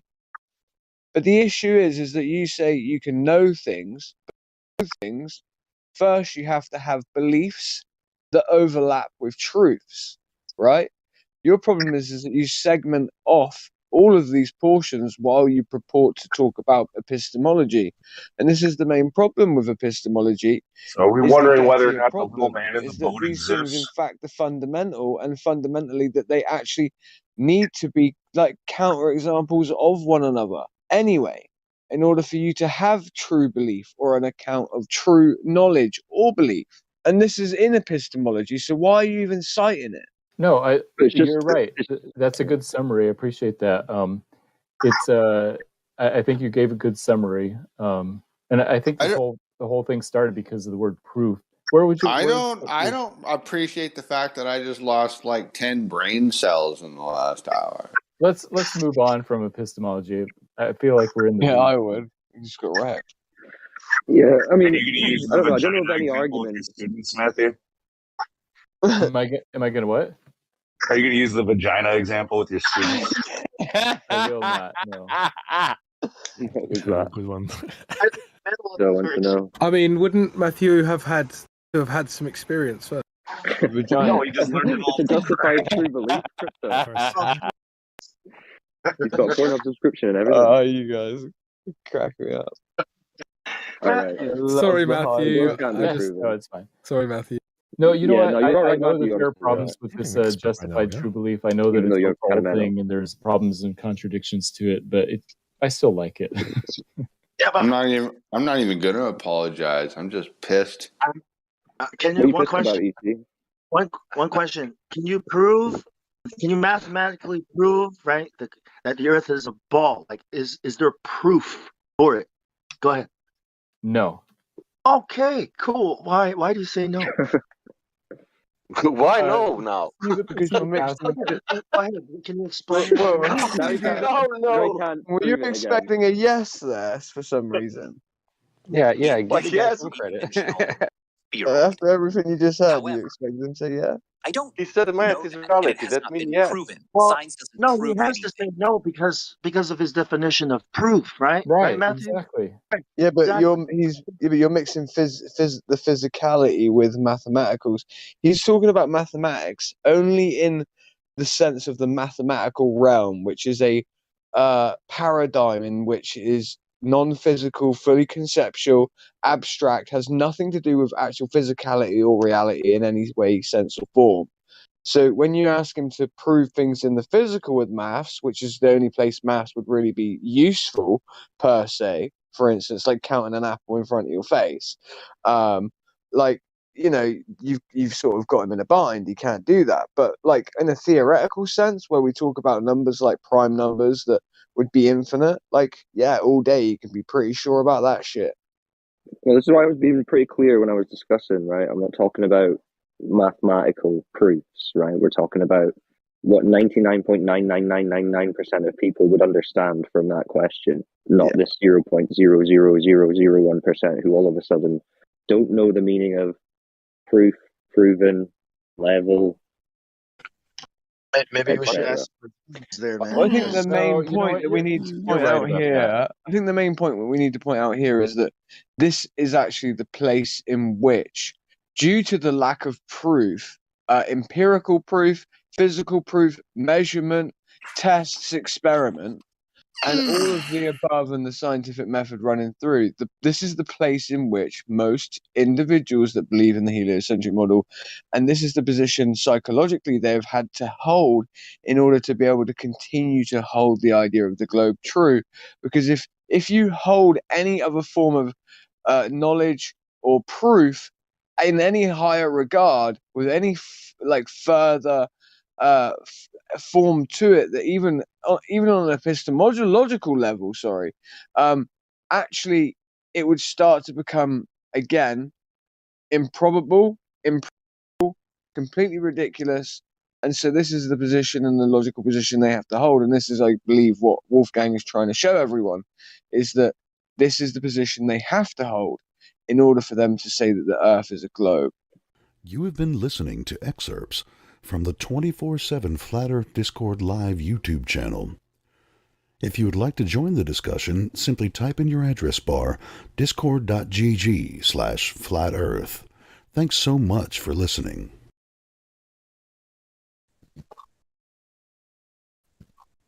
Oh, did Helio have to stay sober to do that one? Just kidding. Anybody there?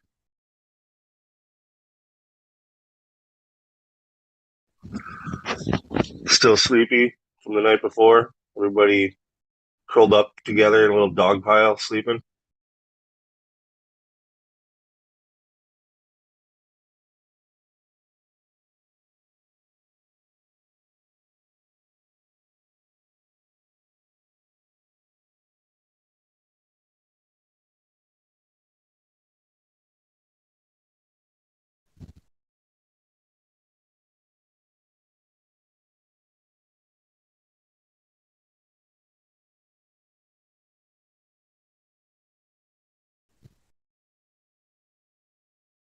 The coffee's hot. Somebody get a cup and freaking join the conversation.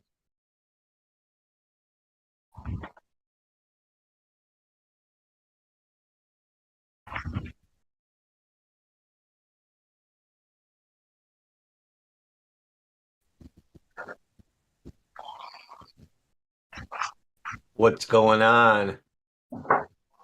What is? Nothing. Just I heard you from the other room yelling. It worked then. I got somebody. On my phone and my computer at the same time. Walking around.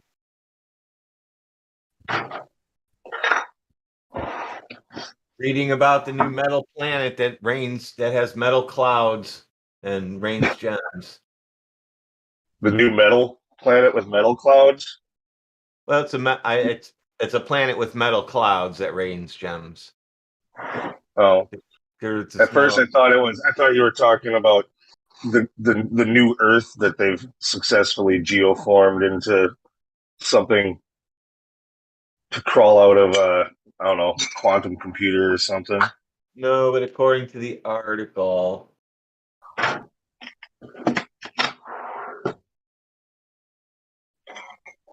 there's 1 trillion planets right now. Did they count them all, or is that just an estimate? I think they counted them. I mean, that seems reasonable, doesn't it? Everything Yeah, else I is mean, I don't know reasonable. why you would say such a thing unless you counted at least most of them. Yeah, I mean, if you can count half and then say, okay, if I look and that's another half, yeah, I could say that's 1 trillion. Uh-huh. I'm with it. Really only have to count a half a trillion. Really. It shouldn't be that hard.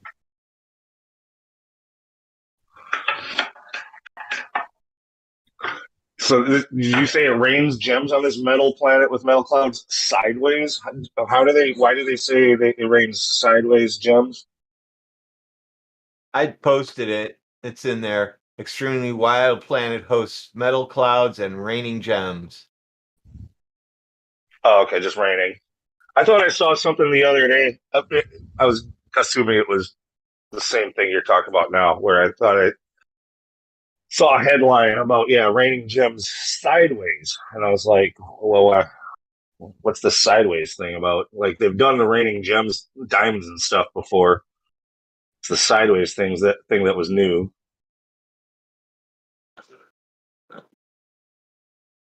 Just reading the normal MSN front page that comes up on my work webpage, Yeah. I turned all that shit off. I tried to turn all that shit off. Yeah, I can't do that. I mean, I could, but they would know I did, so I don't even bother. Because my default when it starts up goes to DuckDuckGo, but if I open a new tab, it goes to MSN. I just leave it. Every time I change it, it goes back. So they must have something in there when they do their updates. Just resends all that same data. Exactly. I don't know what happened, but my computer, I don't know when it started, but my computer definitely didn't have on the taskbar on the bottom right, like this MSN news feed thing that's always freaking popping up and giving you notifications about your local weather and traffic and freaking sports and everything else. And I don't know how it got there, but I tried to get rid of it, and I don't even know if I can. I like was able to turn off certain notifications and stuff, but it just stays there. You gotta have like I've noticed I've done this with my phone too, where like I try to turn off all of those.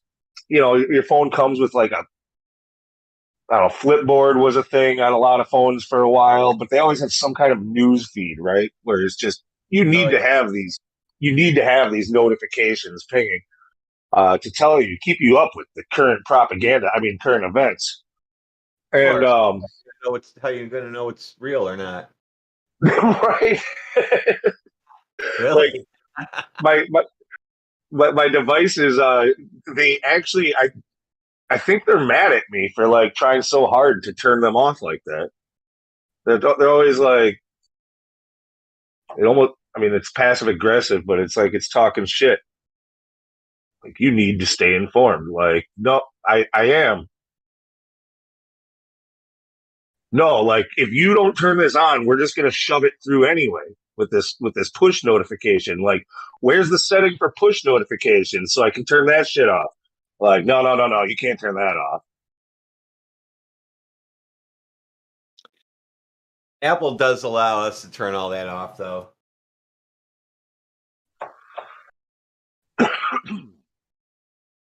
Yeah, I was turn it off, and all of a sudden, then it's in your email. Like, yeah, I new know. news. Like, and all of a sudden, it's like, what the fuck? I don't need this. I mean, I'm not sure that's part of their deal with Microsoft that they have to allow that to be one of the, when you open a new tab, it might be because of our company, big. They might have something there so that when their updates are in, they automatically just it all just goes on. You have to have every time I turn it off or get rid of it, it's there. So at least I get to learn about planets. That's one good thing. I'm glad I have it now. That's what I do on Sunday mornings. I come and read this and post articles on all the new discoveries. Yeah, I read the latest space, the latest space clickbait. Oh, here we go. Russia suspends Soyuz rocket launches over European sanctions. So, no more rockets. So we won. So Biden won. Mission accomplished. Flat Earth won. They needed another excuse to stop flying rockets. Space station's coming down. They're crashing that into the ocean soon. No, I was reading there was a threat that the Russian hackers are going to drop the ISS onto a country, possibly the United States, possibly India, possibly China. It would be great.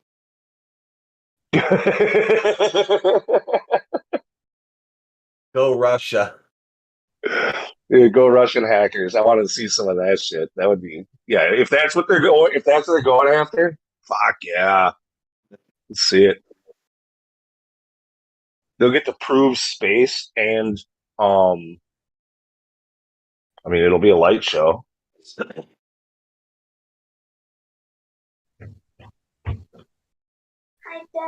Good morning, sweetie. Good morning.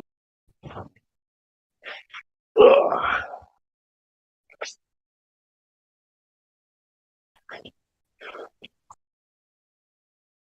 You excited? Good. Taking her on taking her snowboarding for the first time. We're gonna go rent a board and do the bunny hill, the beginner area for 4 hours, and that's me. I even tried. I can skateboard still, I think. I haven't tried it in like 5 years. But I used to be able to go ahead. Yeah, I just don't think I can do any skiing of any kind. You can. Dude, if you can still kind of skateboard, you'd probably be fine. Like, I mean, sure. I didn't have a good time on one of those hover things that you stand on with the two wheels. Yeah, the hoverboard, that looks awkward to me. Standing with your legs to get like side by side like that, that's not a stable position to ride in. It's not, and I don't want to stand in that position when I'm standing on something like that. I want to stand. I want to go. I want to go with my feet. Okay, for me, pointing to the left and my head looking out when I ride. Okay. Yeah, so you want to ride goofy on a snowboard, not straightforward on a hoverboard. Yeah. On a snowboard, I'm pretty sure I could do it. I just don't know. We got, we got tons of places to do that around here. We'll see. Grandkids are going to get older soon. I'll probably start. Especially, yeah, if you got grandkids or kids or whatever that are, at that, like my daughter's 8, seems like a good age. She's really getting into being dangerous. Yes. So, yeah, you want to, if you're going to teach them stuff like that, the younger, really, the better. They just bounce off the snow or off the ground without any repercussions for the most part. Oh, I know.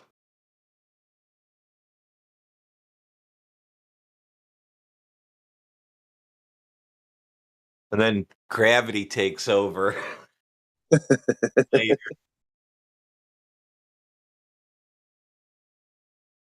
That's relative density. That's right.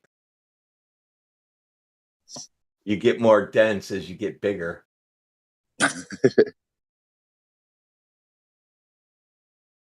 Maybe both, like physically and mentally. Right. Well, try to prevent that now with these kids, but we'll see.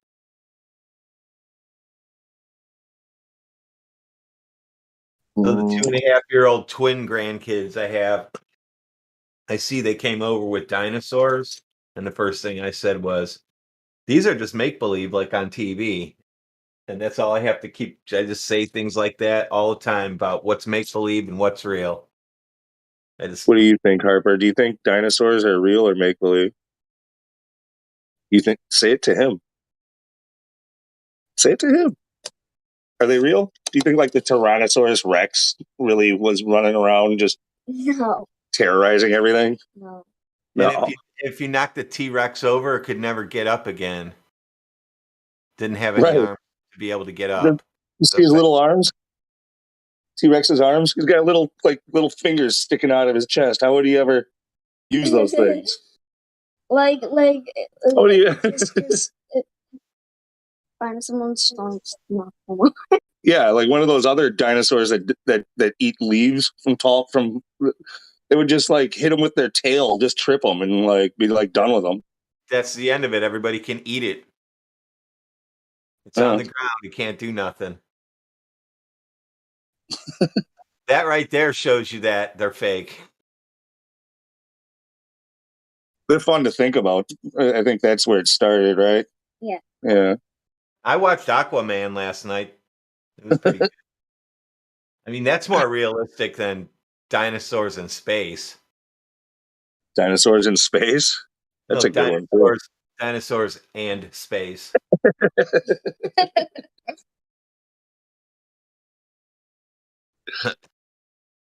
Dinosaurs in space. Dinosaurs in space. That's just as realistic as what we have right now.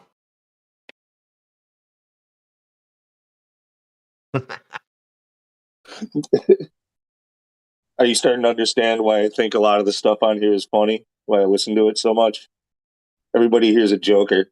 They're all good at making fun of the stories that they tell us in real life.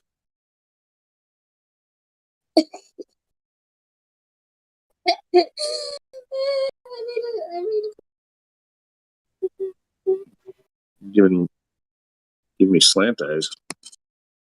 That's how you get back on the screen. It's one way. You got to get some breakfast in you. Well, you can wait a few minutes if you want. Yes. I can't eat when I wake up. Yeah, I don't really do breakfast myself, but I only eat breakfast when I get like hungry. well, that's a good time to do it. Not the second I wake up. Right. Just like, wake up. Oh, breakfast. No, you can, I could do that. but you do it. We're just going to make sure you get something good in your stomach before we go to the hill. How long will it take us to get there? It's like 15 minutes away.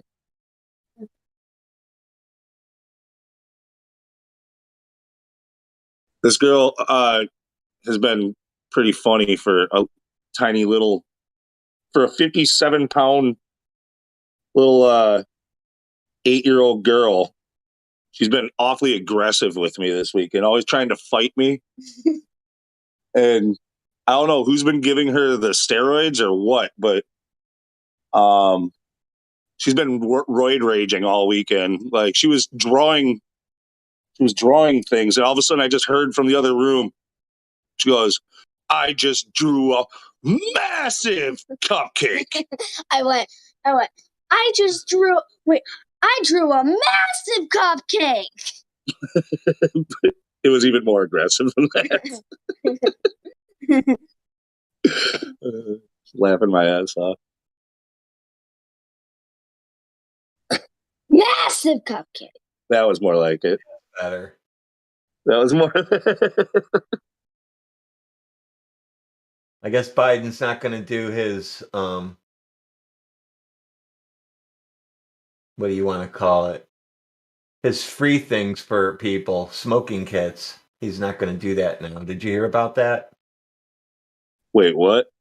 Which free thing? They're always talking about something else for free. What? The testing kits or no? Wait, what? But I wanted my crack pipe. The free crack pipes. Oh, that. Yeah. Okay. No free crack pipes anymore? No, I guess not. I wanted to sign up for that.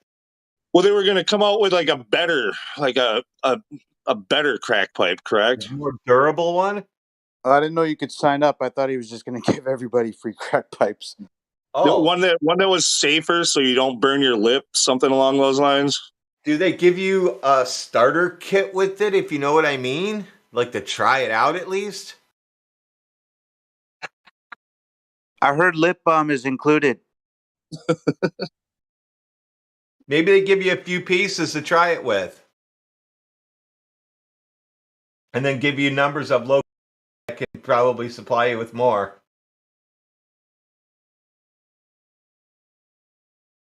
I'm going to put it back in my ear now, though. I'm not listening anyway. Where did it go? There it is. You mean I'm gonna know? Don't touch. Yeah, I pressed it again. I pressed it.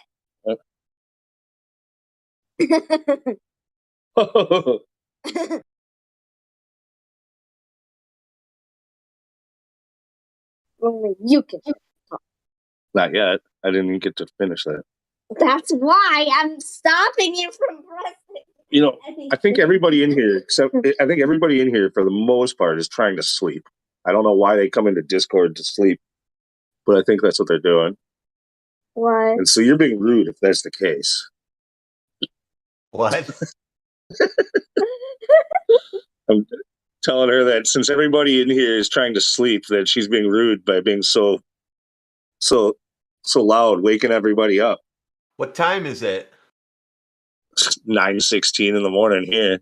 Oh, that ain't too early. Yeah, I'm just saying there's a lot of people in here that are silent.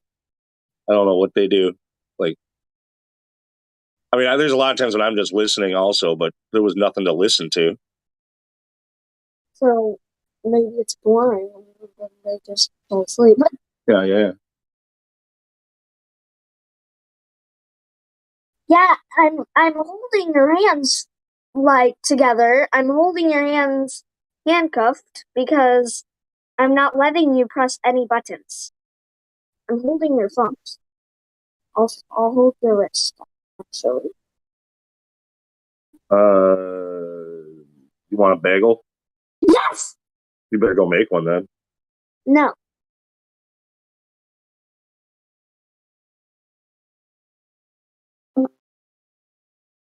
I want a bagel, but I don't want a bagel. If it means that I have to make one, then I'm not eating a bagel. I made you bagel yesterday. You go make me a bagel today. No, you'll press button. Nope, gotta go. See you guys. All right, see ya. Later.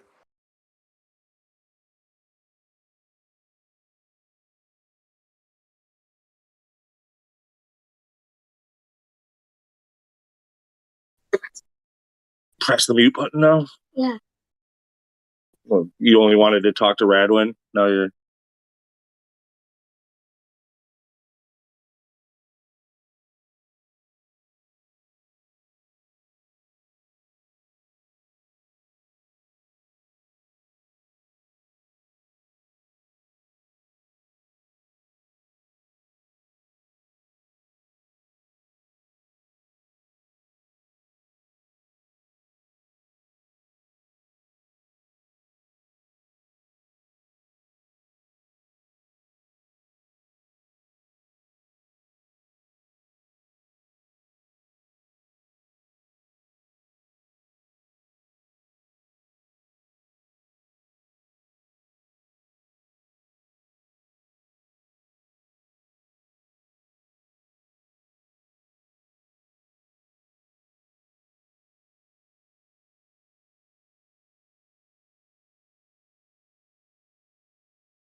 Button.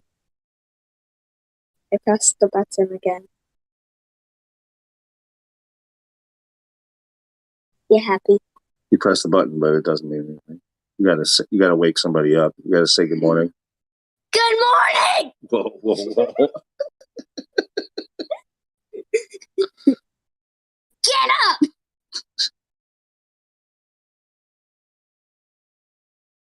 Guys, I made a massive cupcake! Okay, that's enough. That's enough. So I'm gonna put it on mute. Let's get you something to eat.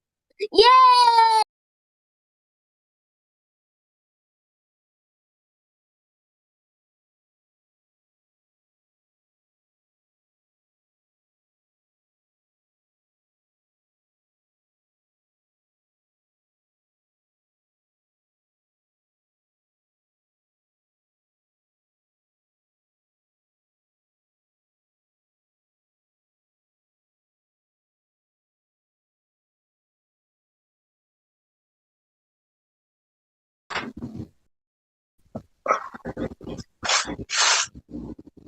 Cereal! Yes.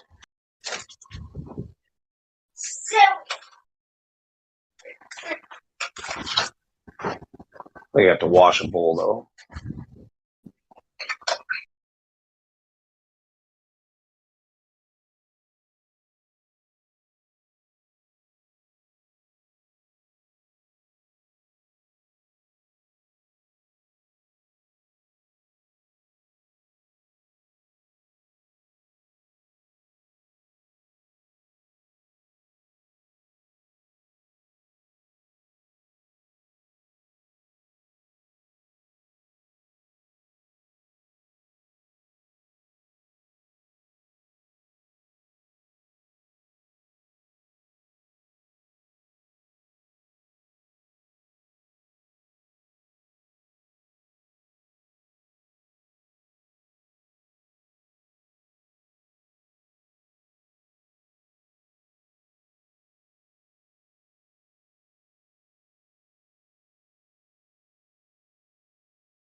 We got any mechanics in the house?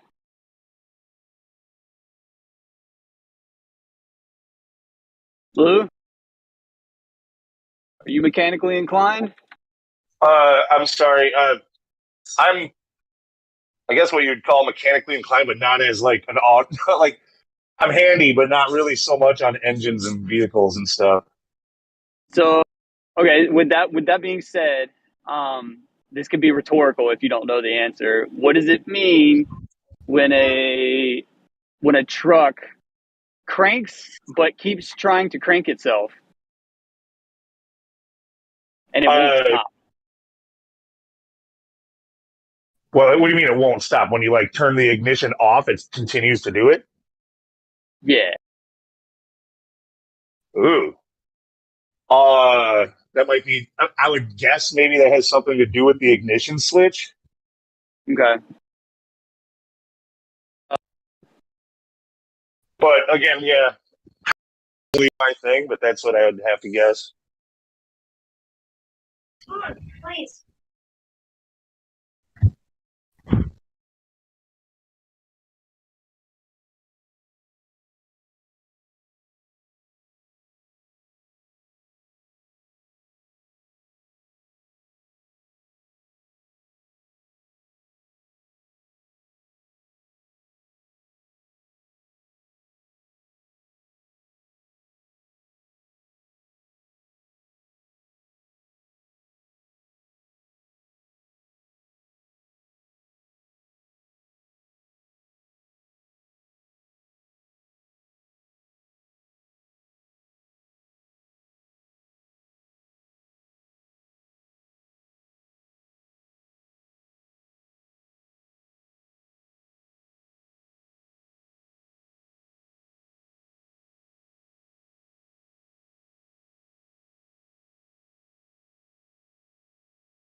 Hello and welcome to the Roundtable Podcast. My name is Shogun. Joining me today is my friend Hank Hill, an expert in the subject of flat Earth and all the questions surrounding the Earth-shaped debate and the problems, anomalies, and questions around the heliocentric model and its alternatives. So before we get into this and the free discussion and debate to follow, please make sure you've joined us on the Roundtable Discord server. We record special events every day at 9 p.m. Central. You can see upcoming events in the announcements channel and all our hundreds of great past special events in the hashtag RT podcast channel. Check out the YouTube and BitChute channels there. That being said, welcome Hank Hill. Thank you so much for joining me. How are you, my friend? Good. Yeah, thanks for having me on here. I really appreciate the opportunity to get to speak my mind and share information. So thanks very much. Thanks so much for joining me. So please just take us through this journey in whatever way you think is appropriate. Yeah, so first of all, I would just ask everybody to be open-minded. Science is never settled. Like, it's not like a religion, right, where you're like a heretic if you're outside of it. In fact, most scientists are supposed to be outside looking at things from outside the box, and that's how new information is found. But not everything is science that appears to be science, and that's the problem with today. We find ourselves in, we're in dire need of a reformation of science, because what is it, right? Is it just knowledge? So can I just say, well, I know how many toes that I have, right? So that's science? That's not exactly how it works, right? So I just want to go over, the basic fundamentals of the scientific method, also known as natural science, right? So the way that it works is that if you have a caveman, he sees a hot spring, water boiling. Well, what causes that? He comes up with a hypothesis. Maybe it's the heat, right? So he goes and he tests it. He adds heat to some water. It boils. It stops boiling when he takes the heat away, and it boils when he does it again. So what did he just show? Method, right? He just showed that you make observe a natural phenomenon, right? The water boiling, right? And then you form a hypothesis. Well, what's the hypothesis, right? It's the independent variable, that thing that's causing the naturally observed phenomenon. And when you turn it on and off like a light switch, 0, 1, 0, 1, you can see the cause manipulating the effect, right? So it's kind of like going into a hotel room. You've never been there before, and you flip on a light and you go, oh, that's my side, right? And then you think it's settled, right? But then, the other person in the hotel room with you, they flip the switch and it affects the same light. So there could be two causes to the same effect. For example, with the water, if you put in a vacuum, it boils at very low temperatures, right? So the science is never settled for this reason. So we're always like 99.something% sure this is the cause of that, but it's never settled. So what we have here is like a really old argument over the shape of the Earth, but it's never really been settled. And the reason is because it's not science, right? This is geometry. We're measuring the shape of something. So really, I don't think we should be called flat earthers. I think they should call us flat waterers, because what we're doing is we're going out into the natural world and we're measuring over water. And the best way to do it, obviously, is, still water, right? That's, not a whole lot of waves, not during the tides. And what we're seeing is that we can see too far. Now, I would ask everybody to participate in this part, because this is really interesting. You can search right now, what is the radius of the Earth, right? And then they'll tell you, Google, whatever search engine, they'll tell you what it is, right? And then you can go to an Earth curve calculator right after that, right? So it's 3959 miles. You go into an Earth curve calculator and you type 1 foot observer's height, or eye height, and you just look at the horizon distance, and it'll tell you where the horizon should be, because we can work it out mathematically. So if we can do that, then we can actually measure it for ourselves and falsify it. Now, see, here's where science really becomes important. You got to pay attention to this part. If you're not doing the scientific method, then it's not a scientific theory. And if there's no science involved, well, I could just dismiss it as poetry, right? Because anybody can say anything. Any village idiot can describe something and explain why he thinks this is happening, but you don't really know until you manipulate the independent variable and you see the cause and effect relationship. That is where you know something is true. And what I find, a lot of people are just going around committing all these false cause fallacies. So it's like this. How do you know the moon's gravity is affecting the tides? You can't manipulate the moon's gravity to see the cause and effect relationship. So it's just something that's widely accepted that nobody really knows what's causing it. I mean, you could say it has to be the moon's gravity, right? But that's a fallacy. What if it's the sun's energy? Just for example, like we haven't tested it, so we don't know which one it is. Both are equally true. Now, a lot of people will say that, it's knowledge that they have that the Earth is spherical. Has they been out there and directly measured it? If you haven't directly measured it yourself, you believe that someone else has done it. And if you believe that someone else has done it, well, you're just believing what they're saying, right? So it's a belief that you have that it's spherical. It's not an actual knowledge type thing. So what you have to do is you have to ask yourself, how do you know? How do you know these things? How do you know that if you measure the curvature over the water, which it should be 8 inches per mile squared, then you should be able to measure yourself and detect that. But the thing is that all over the world, people are doing this with different apparatuses like lasers and flashlights and mirrors and telescopes, long zoom cameras, and we're all agreeing that we can see too far, right? So the question is why? Why are we seeing too far? Well, the flat earth is going to say because the earth is flat, or at least it's not the size of the sphere that they told us. Maybe it's much, much bigger. And some of the measurements I've seen with the black swan indicate that it could be the earth's radius could be the what was it? Like the moon's circumference, 238,000 miles away. Like that would be a really big earth, and they would be hiding a lot of land, and this whole global warming thing wouldn't really make sense under such conditions. So what we're trying to figure out is if the earth isn't curving anywhere, well, what is it? Well, you would say that's what you call flat. That's what we'd say it's flat. So you believe that it's spinning because you see the stars in motion, but according to classical relativity, all motion is relative. So how do you know it's the earth spinning or the stars spinning or the earth going around the sun or the sun going around the earth? You don't. You can't tell. It's relative motion. So ever since you stepped foot in kindergarten and they started saying, you live here and the sun is over there and we're spinning, that's not really true, is it? Like, we can't verify that inside the solar system. You would have to have a third reference frame outside of the solar system and observe the Earth from there, and which you can't do. So because you can only observe the Earth from here, well, we all say that it appears geocentric. And that's what we all witness. Sun, moon, and stars make an orbit overhead roughly once every 24 hours. So you might believe that this is settled science and the Earth is spinning, but science has never settled and it's never been proven.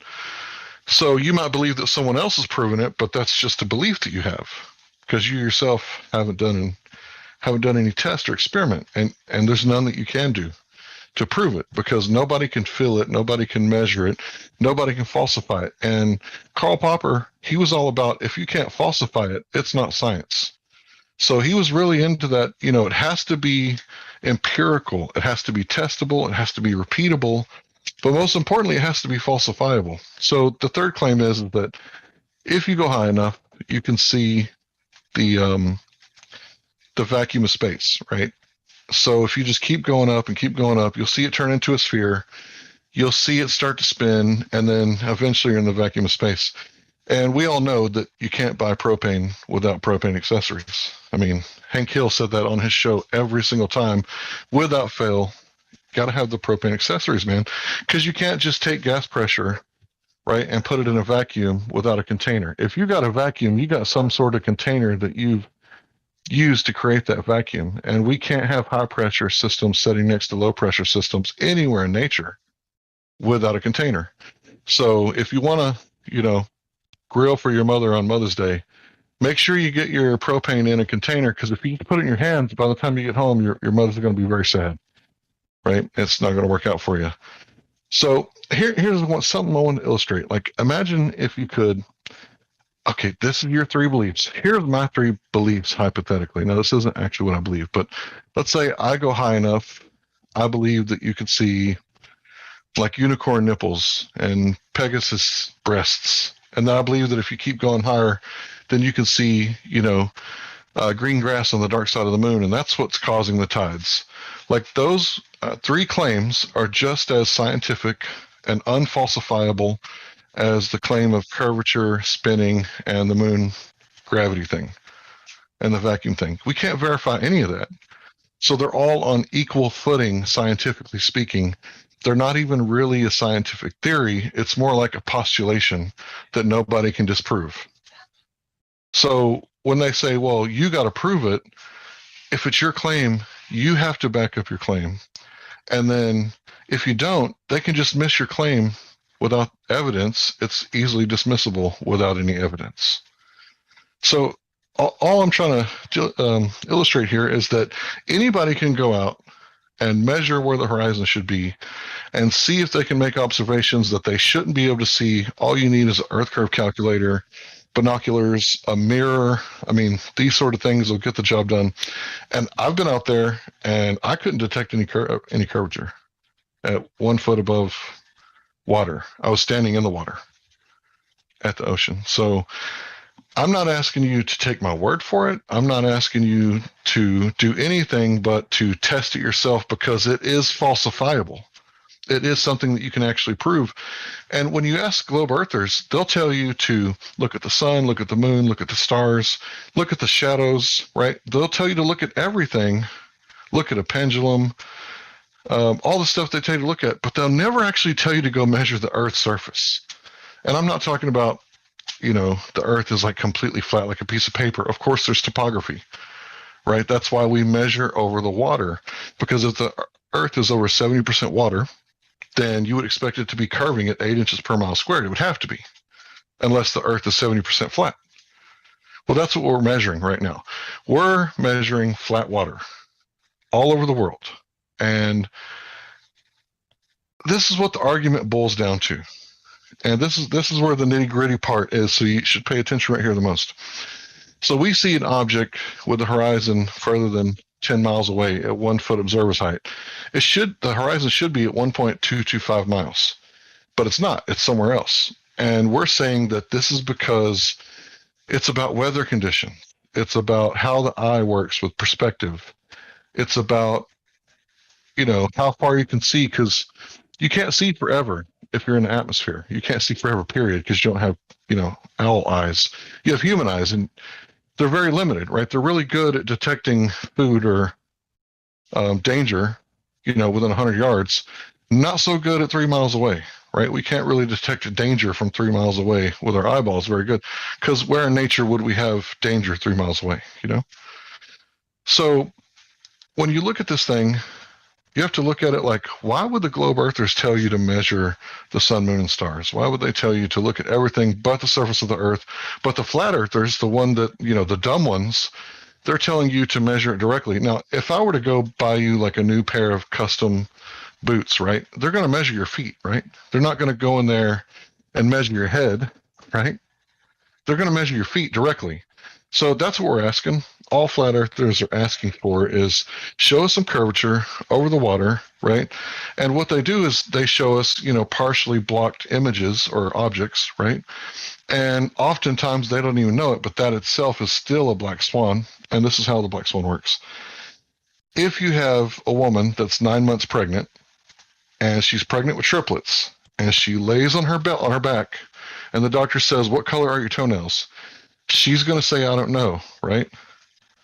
So if she can see her toenails, then she's not 9 months pregnant with triplets. So with these observations that we're making, you guys keep showing us white swans and going, no, it's not a black swan, but it only takes one black swan to debunk all the other white swans. And you can show me 1,000,000 white swans. If I got one black swan, then I've debunked you.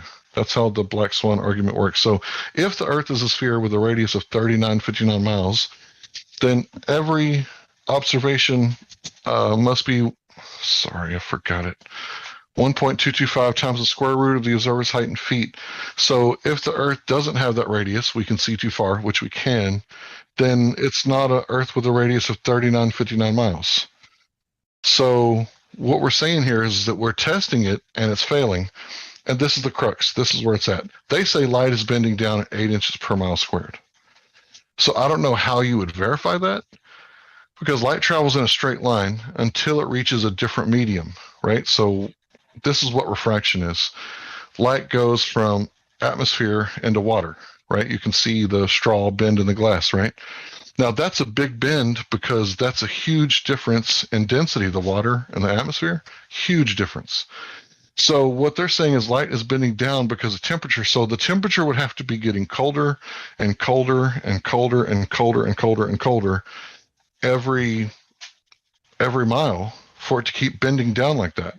So if they want to prove that this is what's happening, they have to get a black swan observation, and they have to get people out there, like 10 people every couple of miles or whatever, and measure the temperature to prove that that's actually what's happening, because so far this is their just so story, right? We're seeing things we shouldn't be seeing in places we shouldn't be seeing them, way past the horizon. And they're saying the light is bending down around the curve. Well, they got to prove it. They can't just use a snapshot of the temperature of that day. They got to measure the water, the air, everything for 10 miles to prove that it's getting colder and colder and colder, causing the light to bend down, down, and down. Otherwise, light travels in a straight path like it normally does. Now, it does bend when it goes into glass, or there's from atmosphere to glass, or atmosphere to water, or water to glass. It does bend there, right? The light doesn't actually bend. What it does is it changes its angle of attack, right?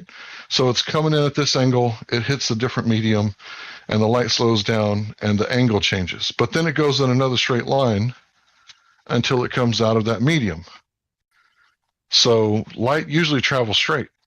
It's not really bending. The light is just changing direction. So if they can prove that light is bending down at all these different angles because this temperature, now I don't really think the temperature does that. I don't think there would be any way for them to demonstrate this, but this is what they need to demonstrate at this point to explain why light is bending down. So I think I just about wrapped it up.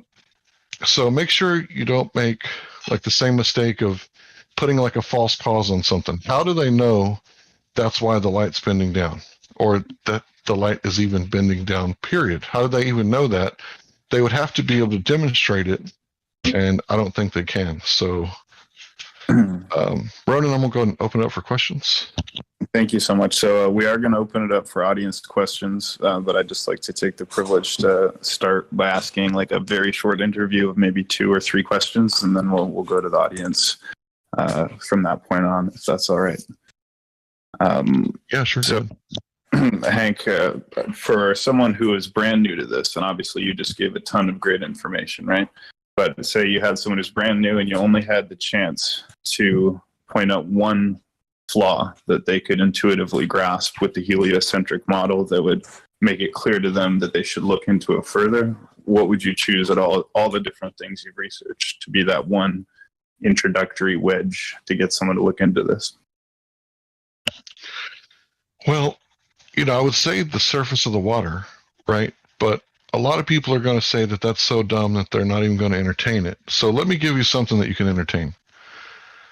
Imagine you have all the matter in the universe in one spot before the Big Bang, plus 95% of the universe that you can't see or observe, which they need for their model to work, which is the dark matter and dark energy.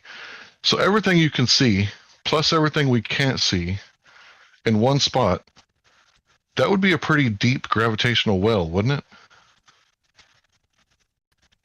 If mass attracts mass and this causes the bending and warping of space-time, or whatever kind of gravity they choose, that would be a pretty deep gravitational well with a hell of a lot of pull, wouldn't it?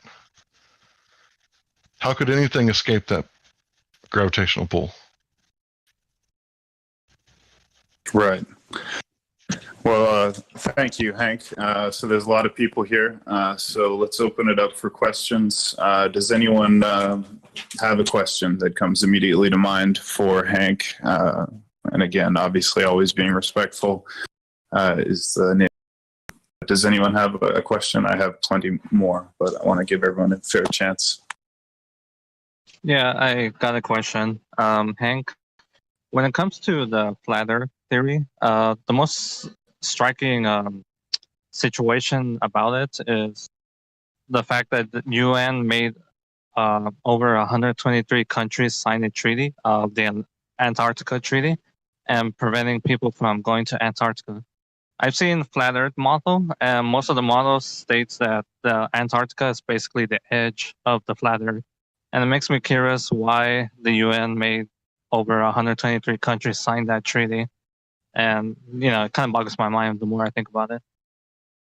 Well, the flat Earth isn't a theory. We all observe a natural stationary plane of existence. I don't think anyone here can say that they've experienced curvature or axial rotation, right? So it's not a theory. It's what we all experience. It's what your senses are telling you. So I would say if you believe flat Earth is a theory, what secondary knowledge has convinced you that your primary knowledge that you receive from your own senses is lying to you? So, and another thing, it's not a model either. A model is like a toy, right? It's like, this is what we think is going on. This is what we're going to use to make predictions off of, and they may or may not benefit us in technology and other aspects. But a model isn't reality, right? The dirt between your toes is the reality. And I would just say that the whole UN thing, I think it's a lot like Iceland. They told the Norsemen told the rest of Europe that it was Iceland. So they said tundra, basically, in modern English, right? They said, oh, it's just tundra. You wouldn't want to go there. You wouldn't want to live there, right? Because it turns out that they were ethnocentric and didn't like foreigners. Imagine that. So I think that's what's going on down below, right? They say that down south, it's all tundra. Well, wouldn't it, if Yeti crab can exist, right? And these are just crabs that can live in the deepest, darkest part of the ocean near these geothermal vents. Wouldn't it be possible with these geothermal vents to irrigate that thermal energy and maybe make even places that were livable if they did it correctly? So I think that it's just hidden land. That's what I think it boils down to. Hidden land. Thank you. If I could ask another question, with the advance of technology that we've had, right, all the different technology like drones and rockets and videos and cameras and so forth, is there anything that's come out in recent times that is sort of like new visual evidence that helps to prove either that the Earth is flat or to debunk the globe or anything like that? Like, is there anything that's come out new as a result of technology that flat Earth has been able to show? Well, yeah, it's not actually a new technology. It's the sextant. It's actually a very old and ancient technology, and we're understanding that it has to be a triangle, right? When you're triangulating something, it has to be a triangle, or it doesn't work, right? So if you're trying to get your position here on Earth, right, and the light is bending down at 8 inches per mile squared, then it's not going to be a perfect 90 degrees at that angle, right? It's going to be some more acute angle, and you wouldn't be able to they wouldn't work. The sextant it wouldn't work. Now, there's a big misunderstanding. A lot of people think that you have to go up to measure the curvature, but why would you have to leave the Earth, the thing you're trying to, measure, to measure it? You're right here on the surface. Wouldn't it just make a lot of sense to measure it here directly? And because of topography, that's too many variables for the average person who isn't like a mathematician. So we say do it over water, because anybody is smart enough. It doesn't matter who you are. You're smart enough to plug in the numbers in the Earth curve calculator and decide for yourself whether it's flat or it's curved. And that's all we're asking people to do.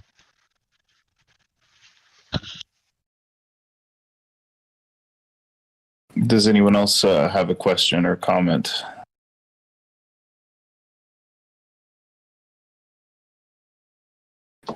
So Hank, you also believe in the firmament. Is that a necessary component in your thinking as well? The solid or semi-solid dome over the planet as well?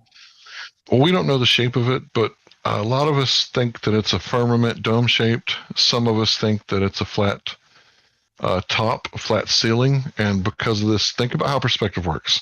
Let's say you have a drone, right? And you lift off and you stand on the liftoff pad. It's going to be right over your head at the zenith position, 12 o'clock, right? And you start, let's say it's a really good drone. Okay. So you start going west and it gets lower and lower and lower and lower till it kind of disappears into the horizon, but the altitude of the drone isn't changing. It's still, right under that 400-foot ceiling that they give us here in America. And it's still at the same altitude, but it appears to get lower, right? And then let's say that, once it leaves, you can't see it no more. This would be illegal to do. This is not advice. But let's say you could circle back around and come back around from the east. It would appear to rise like the sun, even though it never left that 400-foot altitude ceiling. It's never getting lower. It only appears to get lower. And that's why the sextant thing works so well, I think, is because anywhere in the world, if you know what time it is and where the star's location should be, you can almost pinpoint your exact location on this Earth. And the stars, they don't change. The position of the stars, they never change. Only the wandering stars, the so-called planets, those are the only ones that change. Right? All the other stars have the exact same position for 32,500 years, according to the BBC and the oldest known star chart that they found. So what do you consider planets to be? Are they flat as well? Are they there? Are they do they have a spherical shape? What are planets to you? The wandering stars that you mentioned. So to me, it's a light in the sky. And what it's made out of, what it's doing, how much it weighs, what's the mass, I don't know. It appears to make certain patterns in the sky at the exact same time that you would expect it, over and over again, so well that we can predict where it's going to be for thousands of years in the future. Now, that doesn't sound like a result of a random Big Bang. That sounds more like a Swiss, watch, a timepiece. One of those really high-end, really ornately designed watches.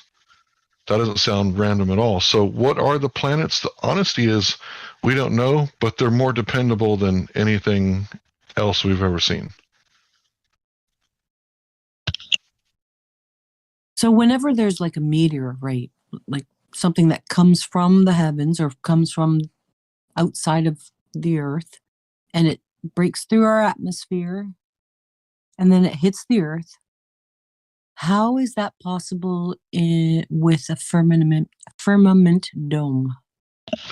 I would say you'd have to show me, because when they've dug and tried to get the iron from these so-called meteorites, they can't never get it. It's like they dig and they don't find anything. They don't find the iron they were looking for, they were hoping to get, and they wasted a lot of money trying to do that. So I would say, because you see a streaking light in the sky, right? How do you know that it's made of ice and metal and all these other, known elements? When you see a light, why don't you assume that it's like all other lights, right? And all other lights in nature is plasma. Fire is plasma, right? Lightning is plasma. Well, I know I have seen some in museums and stuff, right? And others are sold for huge amounts of money. Well, you can also buy Martian real estate. I hope you don't, but This is true.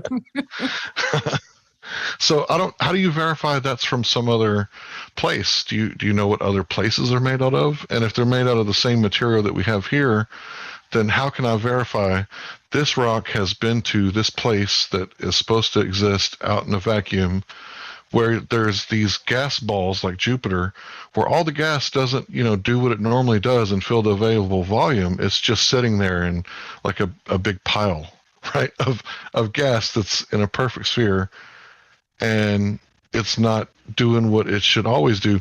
So I've recently come up with this understanding of the second law of thermodynamics. And this is basically the gist of it. Entropy, right? Hot always goes to cold. So if you got a cup of coffee, you get a phone call, you come back 30 minutes later, it's all the temperature is leaked out and it's reached equilibrium. So it can't get any colder because it's in equilibrium. So the same thing with a charge. If you have two car batteries, one's completely charged and one's completely dead, you hook them up with the cables, 24 hours later, all the high charge is going to move into the low charge until it reaches equilibrium. Then you're going to have two halfway charged batteries. So the gas pressure works the same way. If you have a propane tank with 250 psi, despite all the gravity and bending and warping of space-time and mass attracting mass, I'll give you all of that, it still doesn't contain it. Once I open that propane tank, even though it's facing up away from the pull of gravity, at the surface of the Earth where it's only stronger in the middle of the Earth, but we can't get there. So this is the strongest source of gravity. It's going to spew out until it reaches equilibrium, and you come back 5 or 10 minutes later, and it's going to be 14.7 psi at sea level. Well, I'm going one step further, right? So this is specific gravity. Anybody can look it up. Specific gravity is the only gravity that is actually testable by the scientific method. So let's say you got a pail, right? And you put an apple in it, right? So you pour water in the pail, the apple rises. You take away the pail. You take away the water, and the apple sinks to the bottom. Well, what did you manipulate? The cause, right? So what is the cause in this case? The relative density of the object. That's what I manipulated. And what was the effect? The effect was I proved that if you manipulate the relative density of an object, this is why objects here on Earth go up and down, except for birds and aerodynamics. Every other object in a medium is going to reach its equilibrium, and then it's going to stop.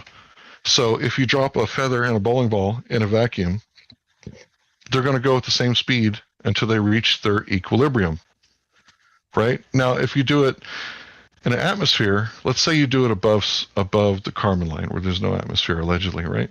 And you drop the bowling ball, it's going to go down really fast, and so is the feather. And then as the atmosphere starts to increase the pressure, right, it's going to reach terminal velocity, which means it can't fall any faster. So that 9.8 meters a second, yes, that happens. Thank you. But it doesn't always happen. And yes, when you drop things, sometimes they fall, but they don't always fall. For example, a anvil will float in mercury. I know it sounds crazy, but we can show you the GIF that you put anvil anywhere on Earth, it's going to fall down, except in mercury. It floats like an ice cube because the relative density is more powerful than any gravity you can throw at it. And they say gravity, well, that's just one definition of gravity, right? So there's Newtonian, there's Einsteinian, there's dark gravity, and then there's specific gravity. So this specific gravity is the one that you can test. It's repeatable, falsifiable, testable. No matter what object you have, if it's in a medium, it'll seek its equilibrium. And think about the water cycle. The water changes phase, it turns into a gas, it goes straight up. I mean, defying gravity. And then people say that you have to have gravity in specific gravity. It's like, no, you can't mix the two. You can't hijack on that word. You can't just get on the gravity train and say this proves the bending and warping of space-time, because the bending and warping of space-time is just a concept. Like, I'm a Texan, so I have this concept about liberty and freedom, right? And God, like, you can't take those away and bend them. You can't bend my liberty because it's just a concept, right? How does the concept of gravity, or what you were just explaining, prove that the Earth is flat? It doesn't. What it does is it illustrates that not every gravity is scientific. There's only one scientific gravity, and that's specific gravity. It's one that you can test and falsify. So if I tell you that iron floats in mercury, this is a test you can do, right? If you tell me that a massive object will cause the bending and warping of space-time, the bending and warping of space-time that happens in space as well, right? So in this near-perfect vacuum where there's no material, there's this bending and warping of this non-material, non-physical space-time, right? So it's metaphysical. It's like talking about God and angels. Like I can't test it. I can't prove it. I can't put it in a jar and take it to the lab. I can't paint it yellow and see what it does. This whole bending and warping of space-time, it's not scientific. Einstein had no hypothesis in his paper in 1915. It was all mathematical and equations and stuff. So math isn't science. Go ahead. I was just wondering if, with the Earth being flat, what's underneath? Like the Russian borehole, they dug almost 8 miles, and every step of the way they predicted what they were going to find, and they were wrong every time. And when they got to 8 miles, they couldn't dig any further. So we don't know. And that's the thing about flat earthers. If you talk to a real flat earther, we're all hyper empiricists. If you ask us something we don't know, we better say we don't know, or else you better cite some sources to back up your claim. We're never going to go into speculation unless we say, hey, I'm speculating, what if the sun causes the tides? Because it has more energy and it would, disrupt the material. Let me think of a better way to phrase that. It would, and this is, hypothetical, this is just an example. Let's say it would perturb the water molecules and cause the tides. Right? That's just a speculation. So I don't have anything to back that up, so don't hold me to it. That's what we say when we're speculating. Any other time we're talking and you ask us to cite our source, we're going to be more than happy to stop what we're doing and cite our source and back up our claims. That makes sense. Question, if I can. Okay. Sure. Okay. You wanted to say following from that first? Yeah, I had a couple more questions, but I can wait until after. Okay, well, if you want to ask a few, go ahead. Well, yeah. Okay, so first question on top of all those. Were you raised thinking the earth was flat or as a globe? Absolutely not. I grew up in Texas, and we have a regular public school system. But when I was in the first grade, I discovered the science books on the bottom labeled space. And my grandmother's sister, my great aunt, she was the head librarian at the public library. So I kind of had free reign with all the space books that I could consume. And I was so into it that I debunked the moon landing before ever hearing someone else say that it was fake. So when I saw the flag waving in the wind, I knew there was no wind on the surface because before 2019, the moon was in outer space and it was considered a vacuum. After 2019, now they say that the moon is in Earth's atmosphere, according to space.com. But yeah, I was raised globe earther, grew up watching Star Trek, Star Wars, space video games, etc., etc., etc. But I was following it so close that I started seeing problems. And there definitely is problems, specifically when you try to reconcile Einstein's gravity with quantum physics. There's this thing called the cosmological constant crisis, or the cosmological constant problem, right? And this says that when you compare what we theorize compared to what we observe, you're off by an incredible 120 orders of magnitude. This is the huge factor, according to Michio Kaku. He said, if you're off by a factor of 2 or 10, oh man, you need a new theory.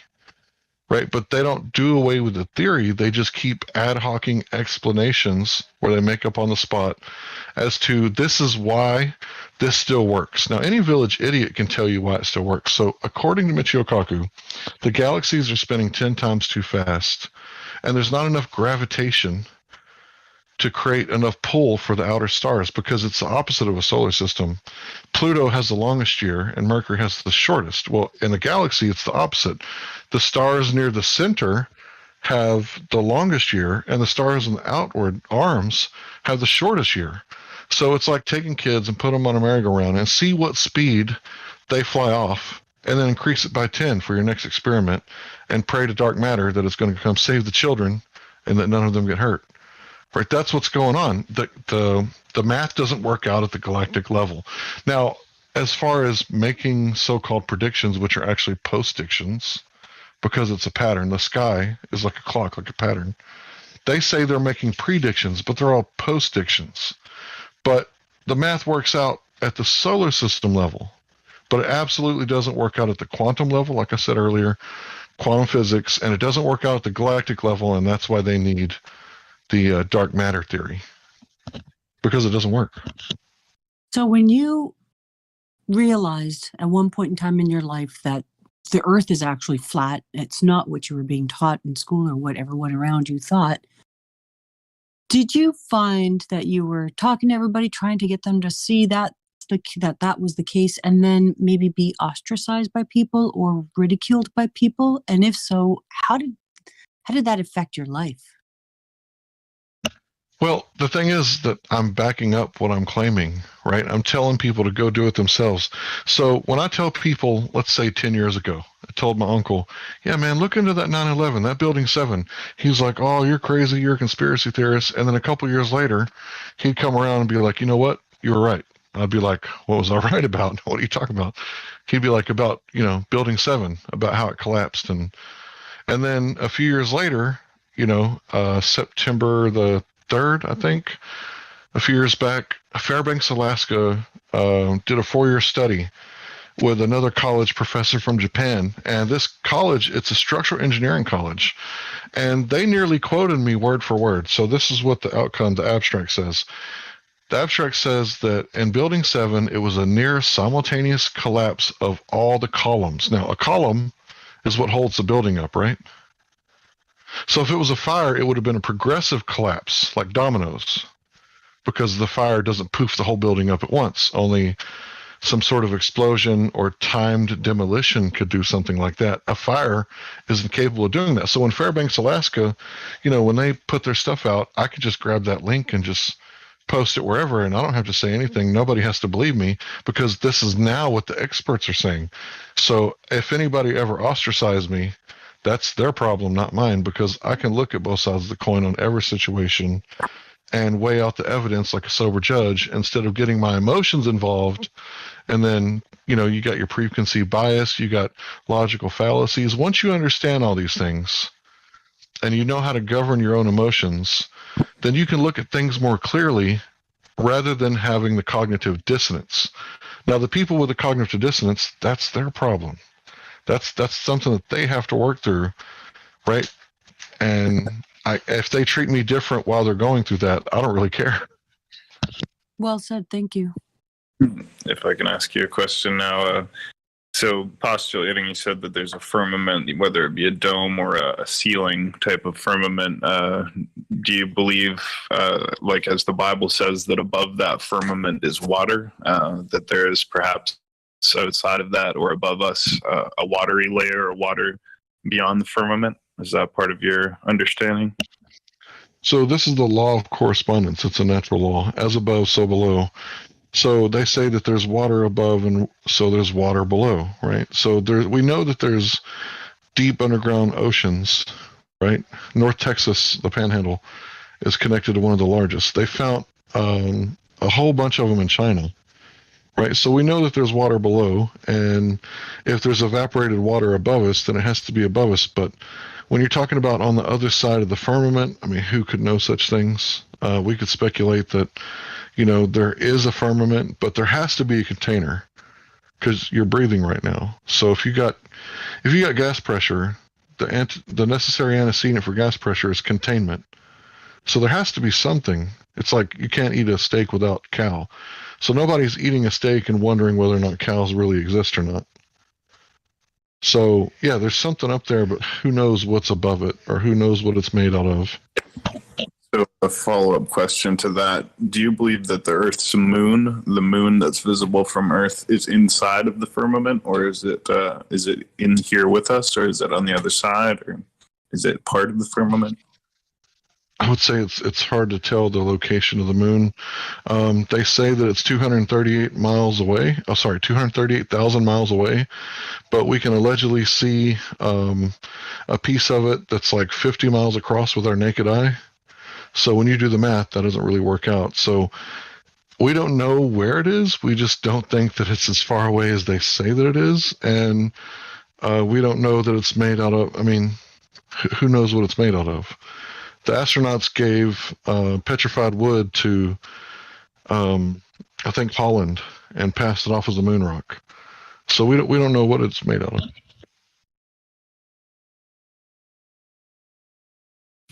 Question.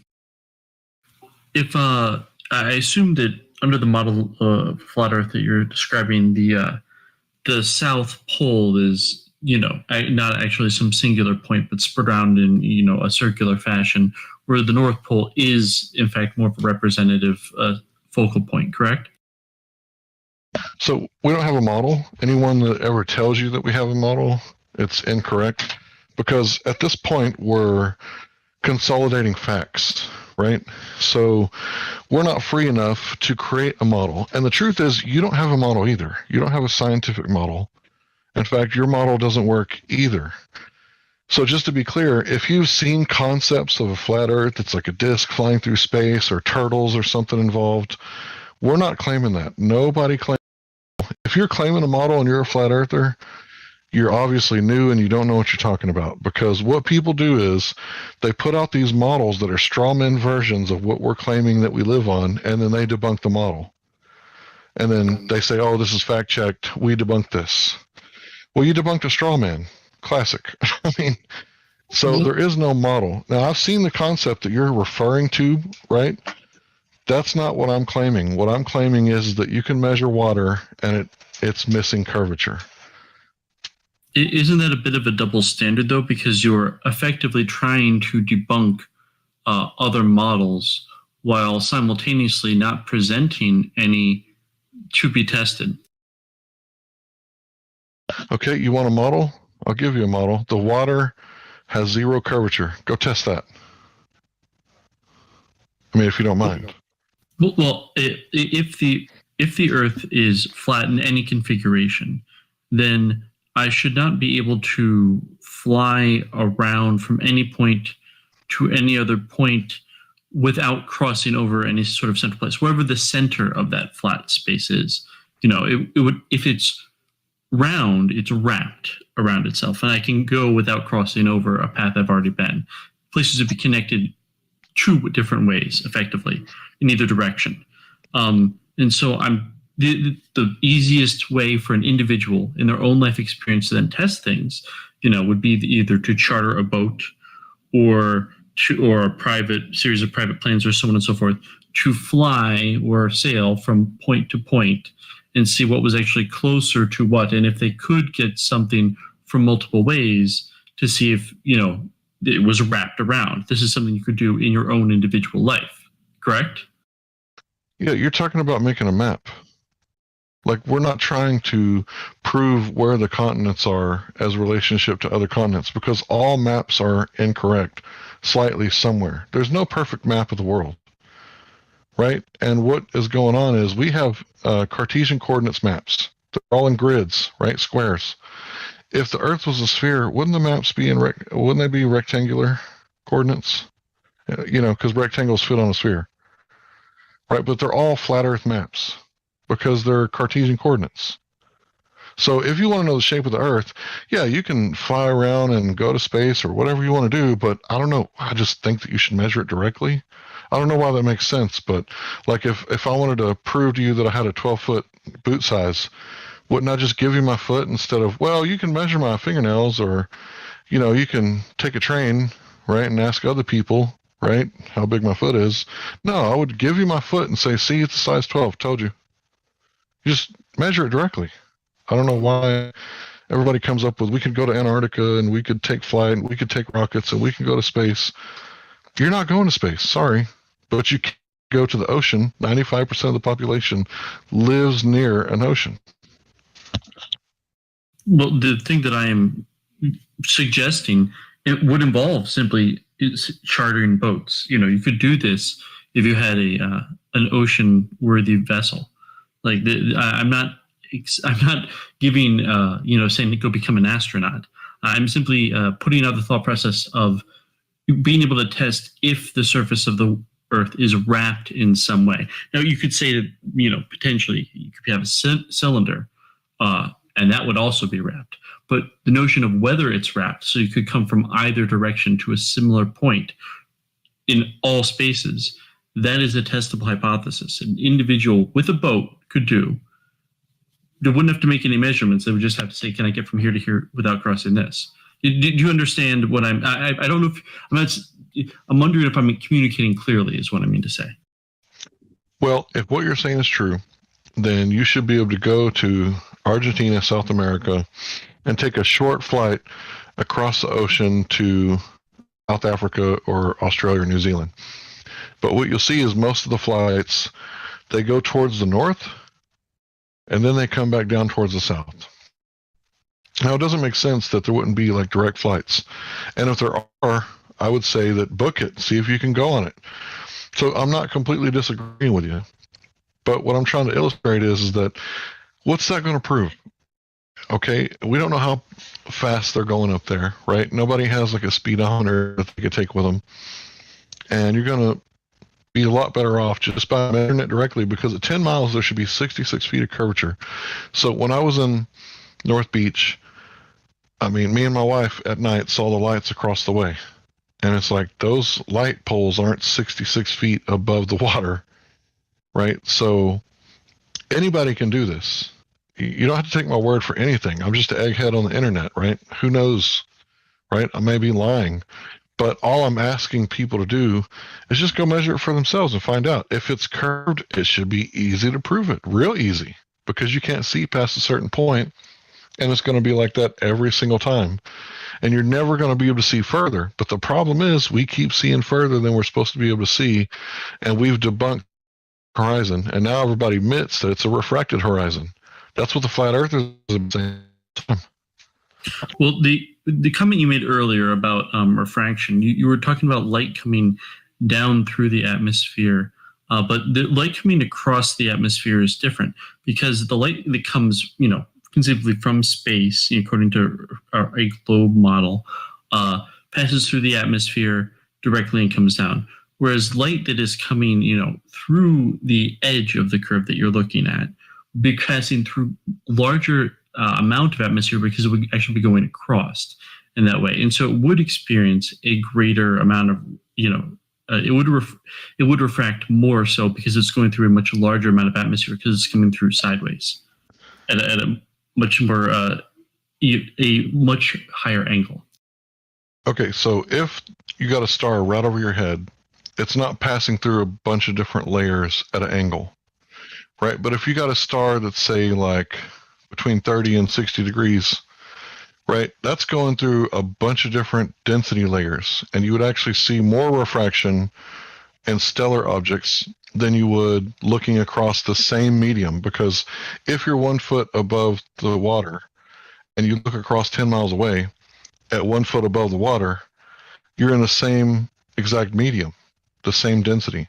Now, if something is several stories high, the higher up you look at the building, yeah, it might get wonky up there, because now you're looking through different layers of atmosphere. The higher you look up at a building, you're not supposed to see it, and you see it, and you look up, it's kind of wonky and wavy up there up top. That's because you're looking through different layers now. But if you just look at the bottom of the image, that's going to be clear, except for, okay, this is really important to understand. What you know about light is very little. Me too, right? I'm in the same boat with you. Light is incredibly hard, difficult, not easy to understand. So when you're looking at Chicago from Michigan, right, at like 50, 60 miles away, you're not actually seeing the buildings. You're seeing the light reflect off the buildings. So as the light is reflecting off the buildings and headed toward your eye, it's expanding in all directions. It's diverging. The image is stretching like you're zooming in. And you can see this when you're at the bottom of the pool and you look across and you see a light on the other side at nighttime. And the light looks huge, right? But then you get close and you change the bulb, and it's actually a very small, tiny little filament. But the way that light works, it expands in all directions. And if you look at the inverse square law, every time you double the distance, the light intensity drops 4 times. So the intensity is what changes. Light does travel forever, but not at the same intensity.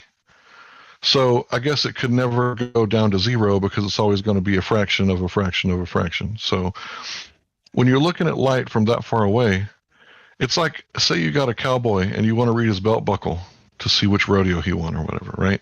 As you zoom in, his feet are going to get cut off on the bottom. Well, the same thing's happening to the image of Chicago. The light is diverging in all directions and stretching, and one of those directions is down towards the water. And when the light bounces off the water, it never hits you in the eye. So this could cause false horizons. And anybody can look up Skunk Bay time lapse with the grids and see what I'm talking about. You can see that as the day progresses, there's a GIF. I'm sure somebody's posting a GIF right now. And you can see how it looks like the other side of the bay is getting flooded out as the day progresses and the sun perturbs the atmosphere, but it's not. It's just the light, or the way it's interacting with the atmosphere, it's causing a false horizon in front of it when the actual real horizon is actually behind it. And you can see it. It's clear as day to see the false horizon come up, swallow the buildings, and at the end of the day spit it back out like it never really happened. But it's really difficult to see this sort of refraction happening where you can notice it, because when we're looking at refraction, it normally takes instruments, right? So in this case, we took a time lapse and we sped it up. Now you can see it, right? But what really happens is that the horizon changes places throughout the day based on interference of the conditions of the atmosphere and the sun interacting with it. Sorry if I went on a rabbit trail on that one, but it's very difficult to understand what light is doing. I followed what you were saying. I disagree with a little bit of it, but one of the larger points is I don't understand how many of the points you're making actually relate to the differences between a globe or flat model of the Earth. Like, then, for example, you're pointing out many flaws in, institutional sciences and what they pretend to know, what they don't really know. I mean, they've changed what they think the speed of light is on occasion, things like that. And these are true.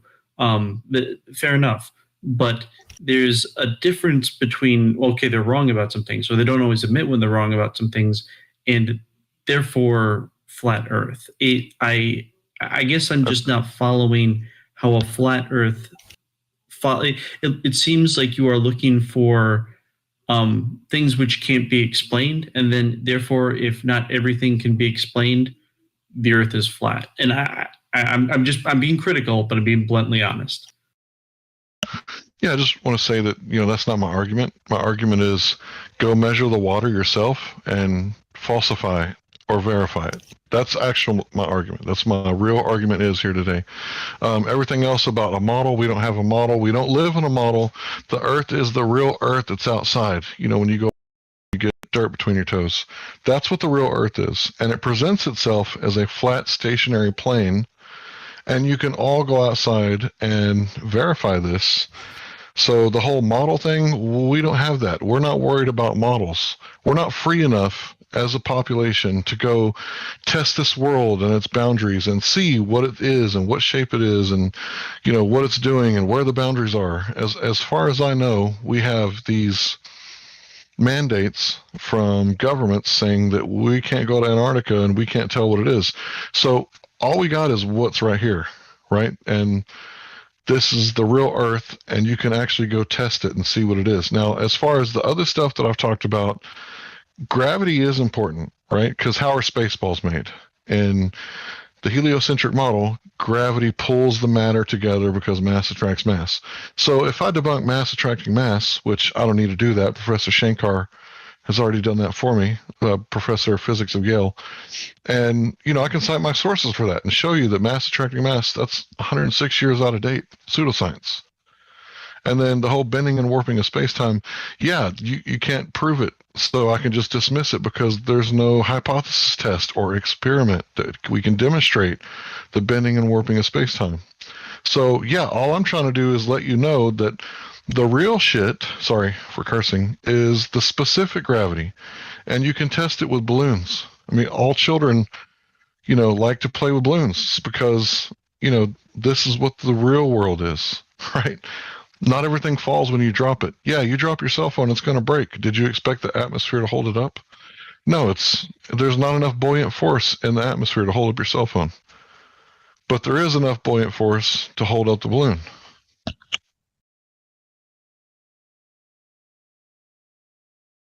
So I know you'll say, we don't know and we can't know, but is space travel just out of the picture?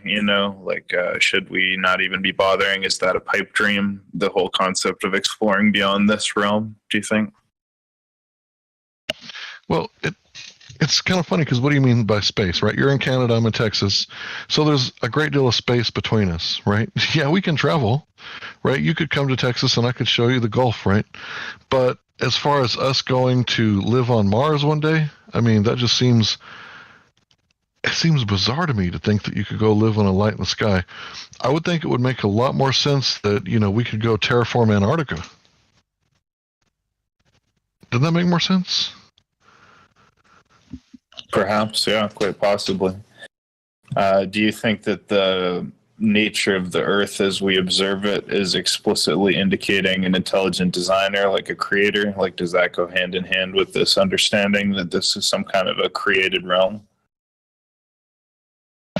Well, to me, it does, because when I think about what Native American life was like, and the man would just go out early in the morning and just get, fruits and berries and fish and deer from, everything we need is here. It's almost like an ant house for humans. When you look at the information theory, right, and this is the part that you need to type in, functional sequence specified complexity. When you look into that, I mean, you'd have to have a great deal of faith to find a Rolex watch in the woods and think to yourself, my God, how long did it take for the woods to create this magnificent, timekeeping device? That would require some wow faith that I do not possess. So when I see something with intricate design, specifically functional sequence, right? That's what the DNA pattern is, whatever you want to call it, the code. It's a functional sequence with specified complexity. So we know the difference between a sand dune and a sand castle. Everyone on Earth, every child on Earth knows that the sandcastle has to have had a creator. You're never going to get a letter from the mail from no one, right? If you trace it back, it's always going to go back to the three things that information exchange requires: an intelligent sender, an agreed upon medium, like English, and an intelligent receiver. So if you send an English letter to a man who only speaks Mandarin, no information was exchanged. All three requirements have to happen. And the only way that could happen is with an intelligent sender. So yes, I would agree that this place is special. You are special. You're not mold on bread. You don't need to die. We do need to take a better care of our sacred rivers, water, soil, air, right? I'm not, completely down for destroying the earth, but I think that the climate change thing has been hijacked by people who want to tax the West. I mean, why wouldn't they want to worry about China, right? They got companies over there that produce more pollution than entire countries. But yeah, let's tax the West because that's going to solve all the problems, right? I see. And you mentioned Antarctica, and you may have mentioned this before, but do you believe, like I've heard some people say that maybe our little ice wall enclosed part of this world is just one of many scattered throughout a wider ice plane, or that there could be other realms beyond the ice wall, but on the same plane? Do you subscribe to that concept? No, those are called outer ponders. Although I have a few friends who are outer ponders, we don't all agree on all the speculative stuff. But these outer ponders, it does make sense that there could be, hypothetically, other people from other continents that we're unaware of. Whether they're in another container, I mean, that's all speculation. So I couldn't really, definitively say what's going on, but there are a sect of flat earthers that are called outer ponders, that they believe that there's maybe more land outside of this container that we're in. And maybe they don't even believe in a container, some of them. But yeah, most flat earthers, we all agree the water is measuring flat. Like, we all disagree on a great deal of many other things, but we're not really at each other's throat. We just say, okay, you and I, we're not going to agree on the subject.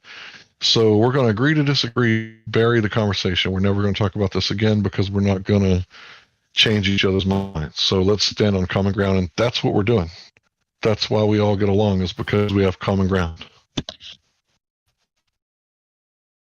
That common ground always includes that the Earth is motionless. Is that correct? Yeah, I don't know of any true flat earthers who think we're flying through space upward at 9.8 meters a second squared, which is really important to understand. Vladimir Lenin said the best way to control the opposition is to lead it ourselves. So why is there a controlled opposition known as the Flat Earth Society? They say all the wrong things to make us look like idiots, and none of us are society members. I've never met one in 6 years. I think I'm getting to 6.5 years now. Yeah, that's all globe earthers making it look bad, because we're being censored. If you know about Truth, sorry, Veritas, they had was released by a Google whistleblower, and Flat Earth was one of the things on this Google blacklist. So if you'll notice, when you search Flat Earth, you're going to get 100 debunk videos, and you might find one or two videos actually made by Flat Earthers. And this was a request of the government asking the alphabet agencies like Google, Facebook, and YouTube, like, hey, what are you going to do with all this Flat Earth stuff and all this right? So now in everything that's Flat Earth related, you're going to see that it's an archaic theory about what people used to think the Earth was like. Yeah, like back during the Egyptians lived and we could build buildings that lasted for thousands of years into the future, people thought the Earth. Yeah, that's an archaic theory, but guess what? 2,000 years ago, apparently there were some Greeks back before archaic times who thought the Earth was round. So you guys have a model, just like we do. We don't have a model. And you guys have an archaic thought on what the Earth is. I mean, think about it, guys. If you're a heliocentrist, Helios, well, that's the sun god, and Apollo is the guy from Revelation, Apollyon, right, who comes out of the bottomless pit. And, you know, all this stuff like Jack Parsons, he was a known occultist, and he was like with Aleister Crowley and L. Ron Hubbard, and they were all hanging out back in the day. And it's like the NASA was started by Nazis. So Werner von Braun, like, is a Nazi guy, and you know, other Nazis got tried and, you know, hung, but these guys got to lead like NASA programs and all this other stuff, and the planets are named all these pagan gods. I mean, obviously, it's the Big Bang as a creation. There's no science involved. The first step of the scientific method is to observe natural phenomena. Nobody observed the Big Bang. So if it can't even pass the first step of the scientific method, how can we prove that this static that everybody sees on their tube TVs from the 80s, 1% of that actually comes from the cosmic background radiation? How do we prove that's from the Big Bang? How could you possibly prove that? How could you prove that they're directly related unless you could manipulate the Big Bang, which is the cause, and see the cosmic background radiation as the effect? You can't do it. It's not science. There's no science in cosmology, astronomy, theoretical astrophysics, paleontology. There's no science involved. It's not natural science, to be specific.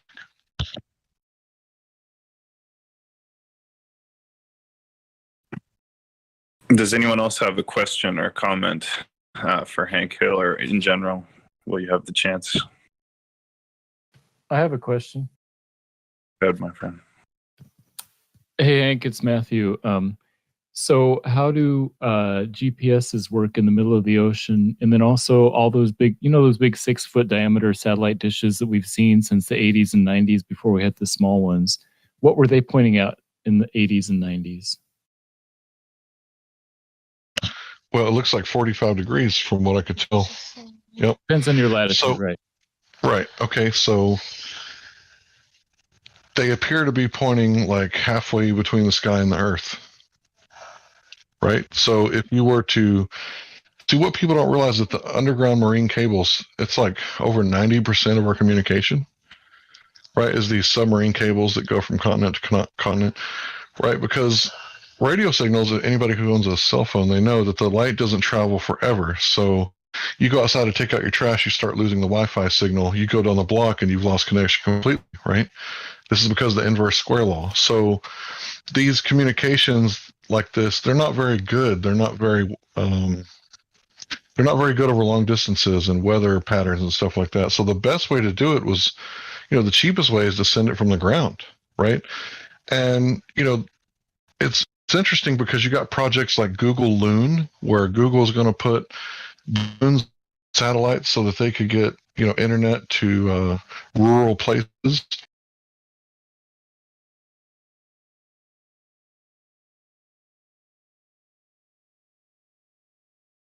And we are live. Yo.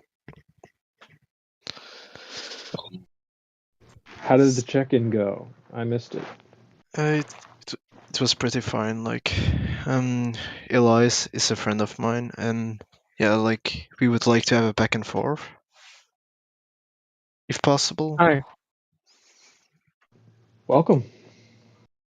Thank you. What's your questions? Don't. I mean, I'm not a believer of flat Earth. Neither are we. Well, apparently you're a believer of was it the ice wall theory thing? No. And let me ask you a question. Do you believe how tall you are? Oh, right. No, I see. Okay, I see. Right. I saw you saying that exact same thing earlier in lobby. Oh, okay, in the chat. Yeah. Yeah. Well, Okay. you Sorry. see what I'm pointing at, though. Yeah. Sure. But since you're debating, well, you would say that I believe in round Earth, right? Yeah, I would. Yeah. Well, I would say that you believe in flat Earth. So for the point of debating, Well, let's here's not why. go into that. All right. Well, let's just make sure we're on the same page, because here's why it's not a belief, right? Just in the same way that if you were to, it's why you don't believe how tall you are, because there are measurements for it. So you don't have to believe. You now know. So, Well, but you can keep going on about that, because I mean, there's certain theories that would suggest that, you know, we perceive reality in a certain way, so that you could say that since we perceive it in a certain way, that might not be the actual reality of how things are. So we believe things to be, and might not be like that because of the way we perceive it. would you say reality is subjective or objective? It depends in what context. I believe that measuring something physical. Well, that also depends, because if you have, for example, I'll just how do you say that? Sorry, English is my first language. Let's say there's an alien that doesn't even perceive matter, and is not able to necessarily measure. Let's say they only perceive energy. Then for that alien, measuring stuff would be subjective in a way. So because aliens, what? It was just like an example. I don't think we should go into this, because in a way everything's subjective, because we perceive things in a certain way. We don't know if what we perceive is necessarily reality.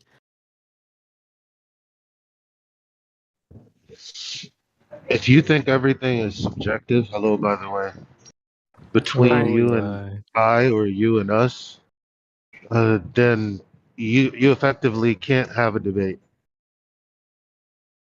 No, but that's exactly what I'm saying. Let's not go into subjective or objective necessarily in a sense, like in this way, because when it comes to science, and how it's defined, not opinionally, but the way it's defined, it's a method.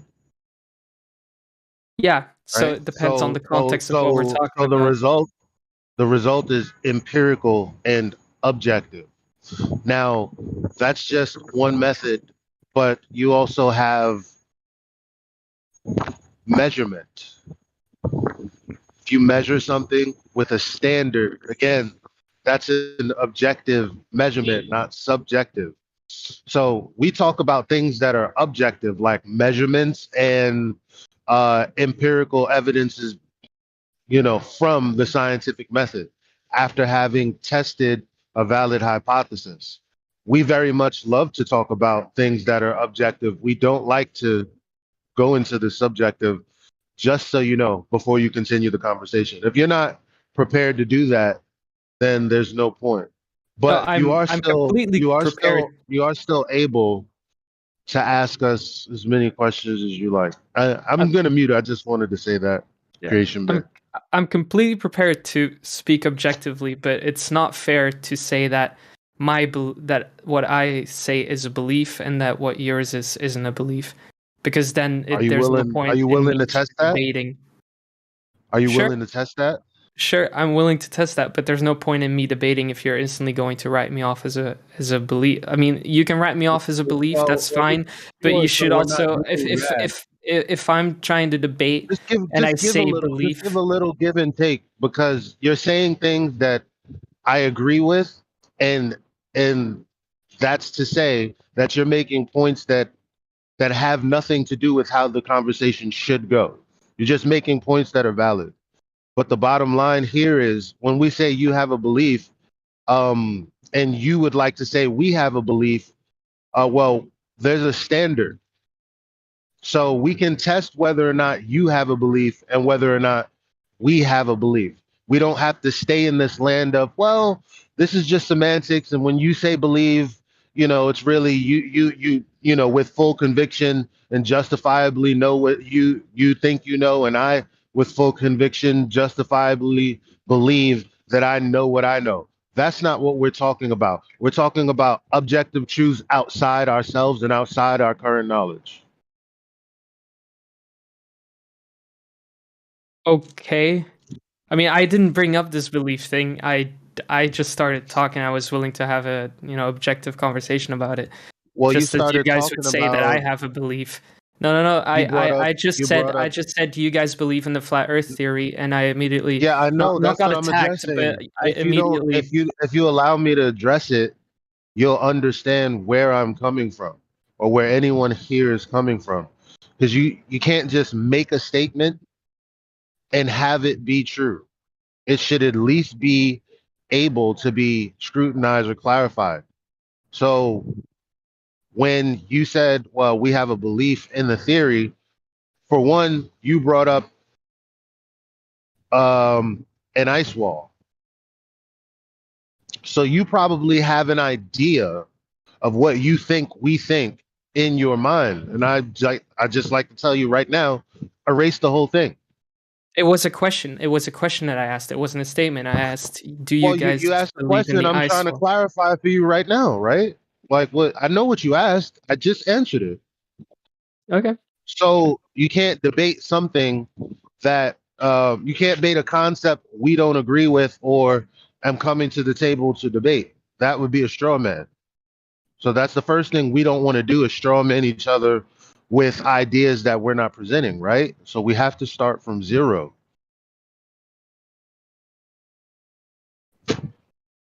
Isn't that fair? It is not fair to say to me that I have a belief and to say for yourself, mine isn't a belief. No, But so it's that's fair to, not fair. but it's fair to test that statement, right? Yeah. Definitely. It is fair to test the statement, though, right?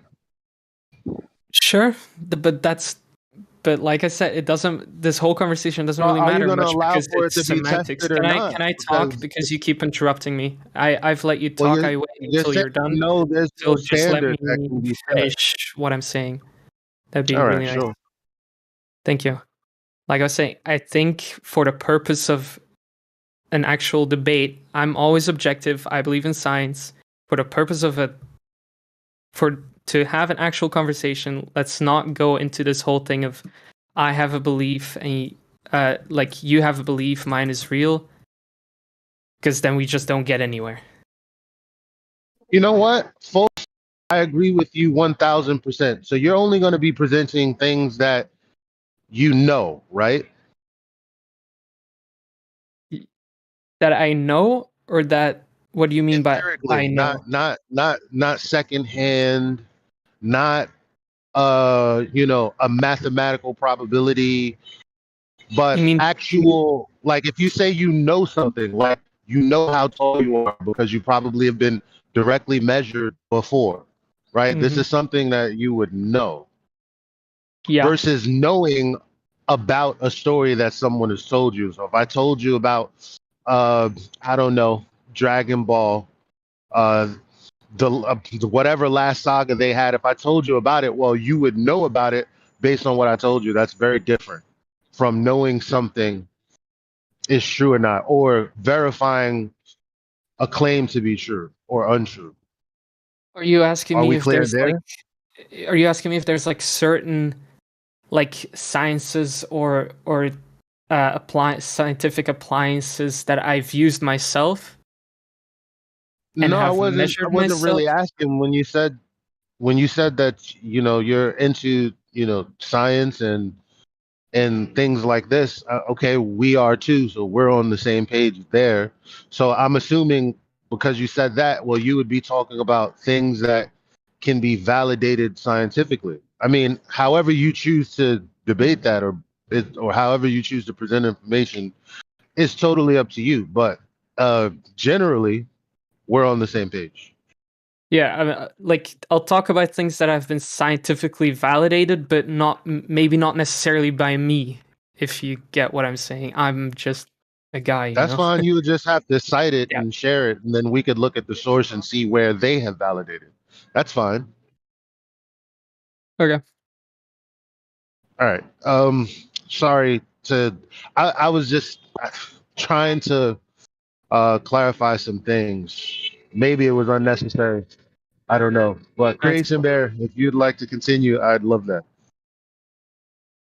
Yeah, no Yeah, I need for mean, apologies, Eli. But yeah, go ahead,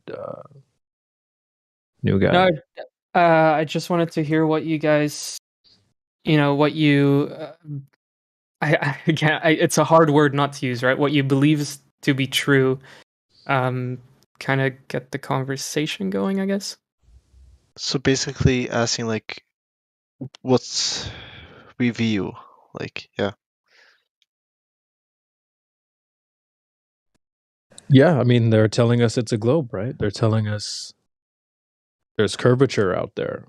We Mhm. see these quote unquote space pictures and they show us curved lakes and curved oceans.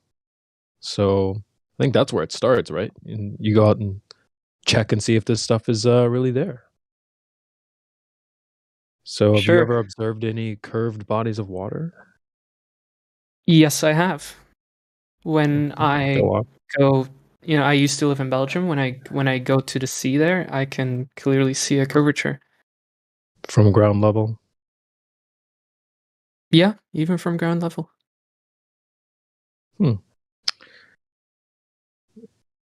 Did you take any pictures or anything, or do you have something you could post? I mean, if I post like a random picture of the sea right now, I don't want to like get it like attacked like, oh, it's edited and that stuff. I don't think I have any pictures myself. Fair enough. For clarification, like a curve on the x-axis or on the z-axis. Like you have an x, z, and y. Depends what direction it's curving in, I guess. Of course, if you have a horizon line, the outer ends would be curving down. Shouldn't it be curving in all directions? What do you mean? I mean, it's a sphere, right? So the curvature shouldn't be in just one direction. It would be in all directions, right? Yeah, but because of perspective, it is very hard to notice curvature from where you're standing at a beach. But you noticed it, right? Is that the curvature you're talking about? Well, what other curvature would we be talking about?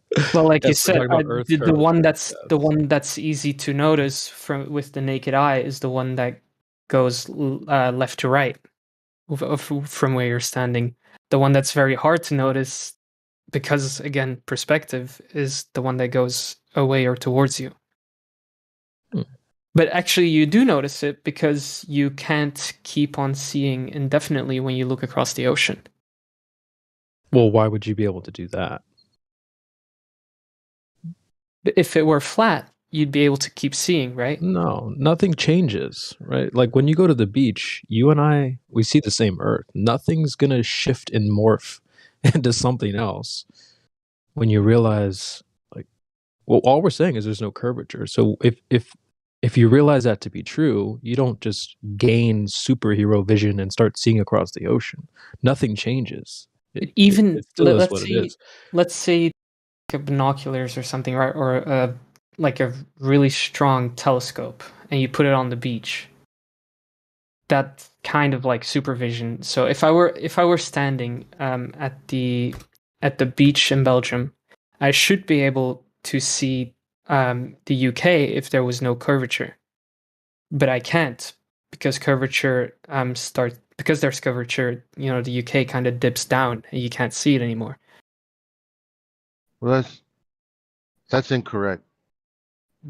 But before we get to that, to rewind, you said it'd be harder to see it on the what is it, the y-axis? Yeah, I think you said that you could see it left or right, right? Left to right, you that's can easily notice with a naked eye. So that's backwards. I don't know who claims that you can see curvature from left to right. As a matter of fact, Neil deGrasse Tyson says mathematically you wouldn't even expect to see it at 130,000 feet. And planetarium director Paul Larson says that you wouldn't expect to see it from the height of the ISS, which is 250 miles or whatever that is. So nobody claims that. They do claim, however, that the horizon is 1.2 times the square root of the observer's height in feet away. That would be very easy for Paul. That would be very easy to see if it was actually if that actually happened, if you actually saw a geometric occurrence where the math dictated it should be. Okay. So anyway, talking about seeing the distance that you said, first of all, it would have to do with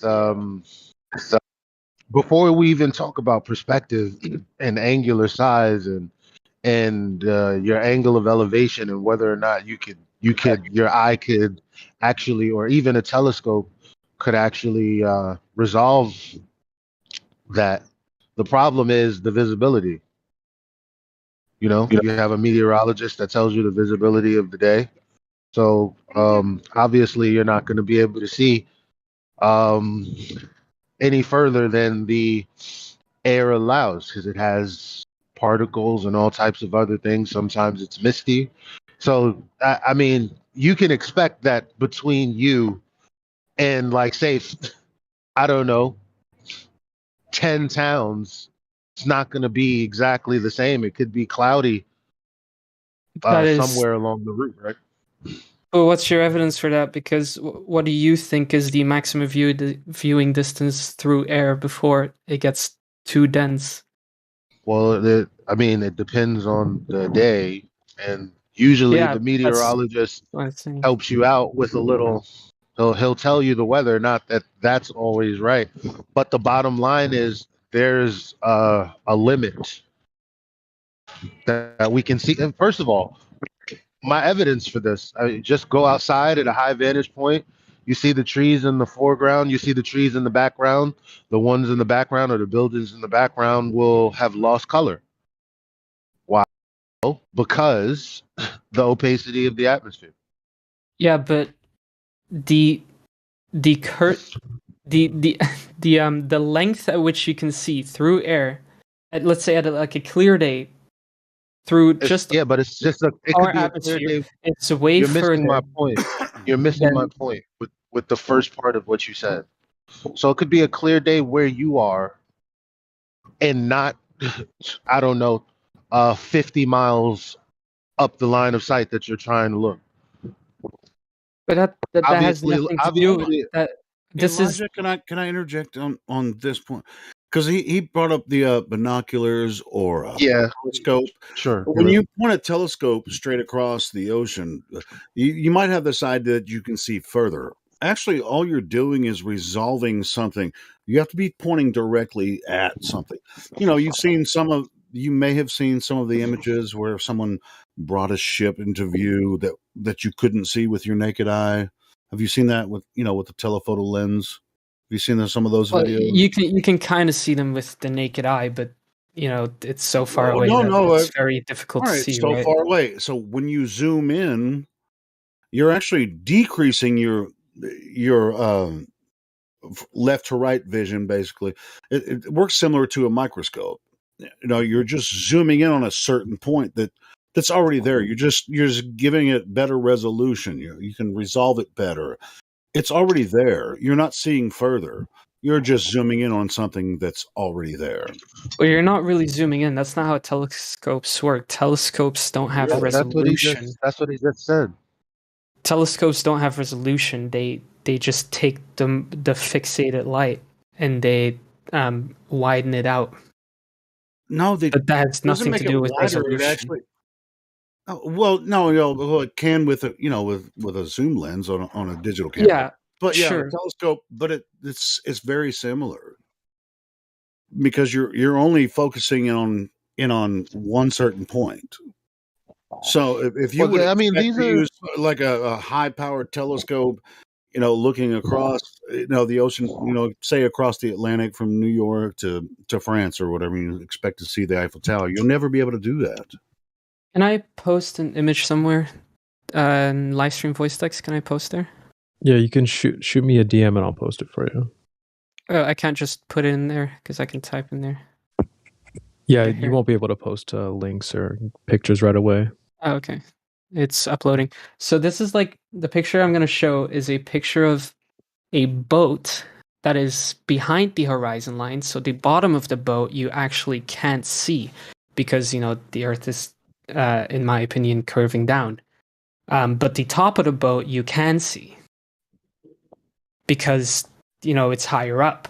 So that has nothing, the fact that you can see the top of the boat and not the bottom has nothing to do with the fact, you can only see so far through air or whatever you were saying, Helio. I didn't really understand it.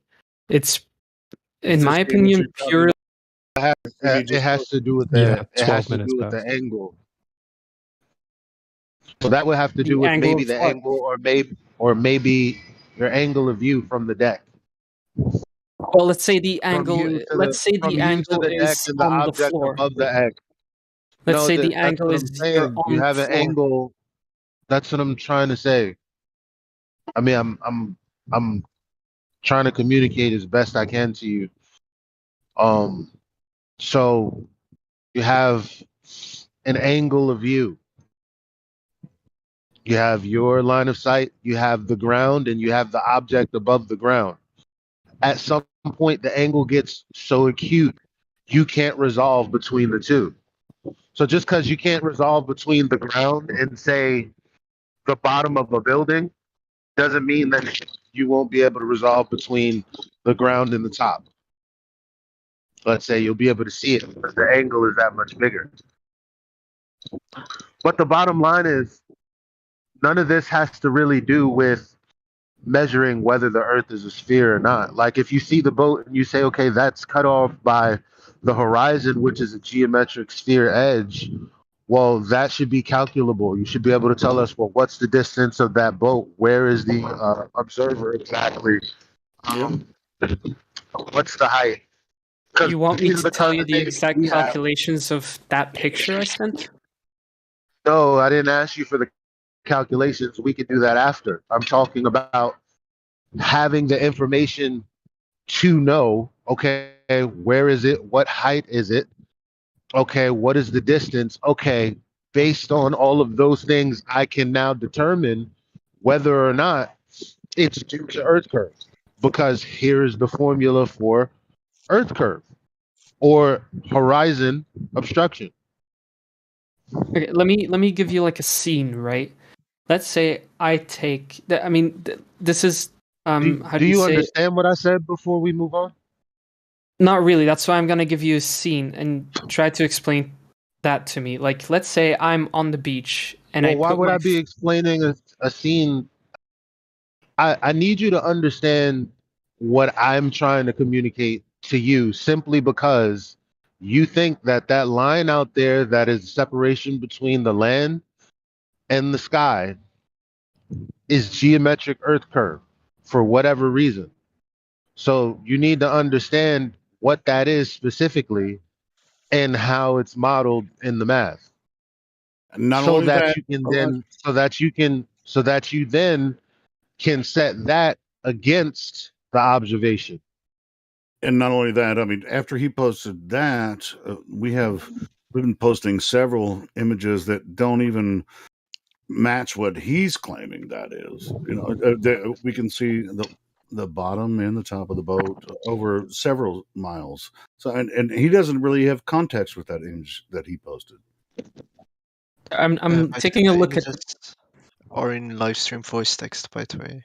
I'm taking a look at the images that you what you guys posted, right? Let's take like was it the paper towel roll? Can someone try explain that to me? It's point. You do not see curvature left to right, but people claim that they're seeing the boat disappear over the curve in front of them. That's not possible. You can't have it both ways. You can't have the flat horizon left to right, but the curve going front to back. But you If it's do going see front to the back, curve it's left got to to be right. going left to right. Nobody sees Earth's curve left to right except you, my friend. Sorry, Linda. Anyways, continue. Yeah, I mean, even the guys on your side, the globe side, don't say that. I mean, mathematically, you can't see curvature from the ground, can't see it from an airplane, you can't see it from 128,000 feet up, and apparently you can't see it where they claim the ISS to be. So what are you seeing exactly? These claims that you're making right now, you can't see it from the ISS. What's your proof for this? You can do the Eli already math. referenced You that. you can do the math for the field of view at that height. So it's just a little bit of geometry. And then on top of that, you can just go to the person that I cited, Paul Larson, the planetarium director, who thinks that he has a ticket to Mars.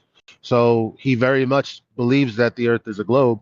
But in this instance, he's saying, no, you've never seen curvature from left to right. No one has. Not from the ISS, not from anywhere that we can get to. Minimum height. But it also depends on how big your field of view is, right? If your field of view is 20 degrees, then I mean, mathematically there is still a curvature. If the Earth was perfectly flat, but it'd be so Well, your field of view is 3%. minimal. Sorry, your field of view is what? 3%. Yeah, I can just put an end to this real quick. I jump out of airplanes. There is no curve left to right. I live 15 stories above the ground. The horizon is not bending left to right when I look off my balcony. But my point Plain when I and came simple. in, when you use an optical device to zoom in on something, your field of view decreases. Do you understand that? Can I am I allowed to share screen on here? No. No, none of us are. Not in this room.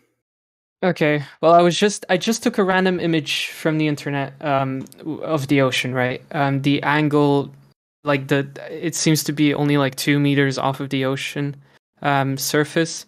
If I go into Photoshop and I make a straight line just across it, I can see curvature.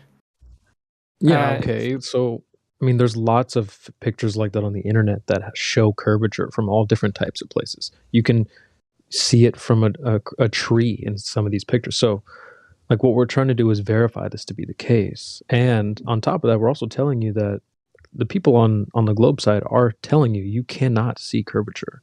Not from an airplane, not from where they claim to do that Red Bull space jump. They came out and said, okay, look, sorry, you can't see curvature from that high. So how would you be seeing it at a lower altitude? Sorry, and Red Bull space jump, he couldn't see it. What was his height? 128,000 feet up, I believe. This is also like a lot higher up off the ground, basically. This all depends on what you perceive as current. Like if I look at an ocean, depending on my field of view, saying that your field of view is 3% is extremely weird. Like my field of view, what's the average field of view of a human? Well, I don't know. You have to go into his methodology for how he worked out the math that way. All I know is that he used the so is about 180 degrees. So what you said earlier about Elijah, 3 can I ask you a degrees question? doesn't make any sense. Yeah. listen. It's You're not about talking perception here. Listen, you're refuting again. You talked about liking science. You're refuting something that you haven't even asked me for the direct link to. You haven't even scrutinized the information. You're just talking about how absurd it is from ignorance. Hey, Elijah, can I Why? ask you a question? Sure. Do I respond to? Oh, okay, sure. No, you can answer Elijah first. I just had one question. Yeah, I was just quickly gonna say, like, you believe your sources to be true, so I'm taking them as truth, and I'm responding to them in a way that I would disprove your sources. But the sources aren't flat Okay, so earthers. what software did he use? Hold on. Can I ask a question? Yeah, Go ahead. sure. To the brothers or the new guy. What's your thoughts on Neil deGrasse Tyson? Neil deGrasse Tyson. I mean, I'm sure he was. I don't look into him too much. I'm sure he has his degrees and stuff. He seems a bit like a egotistical asshole, but Would you agree that he's kind of like the vocalist for, like a spokesperson for the conventional method of today's cosmology? no. He's a TV person, is what he is. That's where he also makes his money. Did you miss the part where I said spokesperson? I think he Yeah, no. That's why I said no. I don't think he's a spokesperson. don't Give me a think second, guys. Okay, cool. I was just Who do you think wondering your spokespeople opinions on it. speak to? Cool.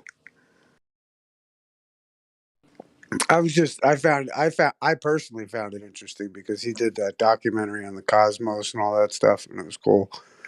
And but then he also came out and he was saying how like you'd have to be like 300 miles above the Earth to even experience any curvature at all.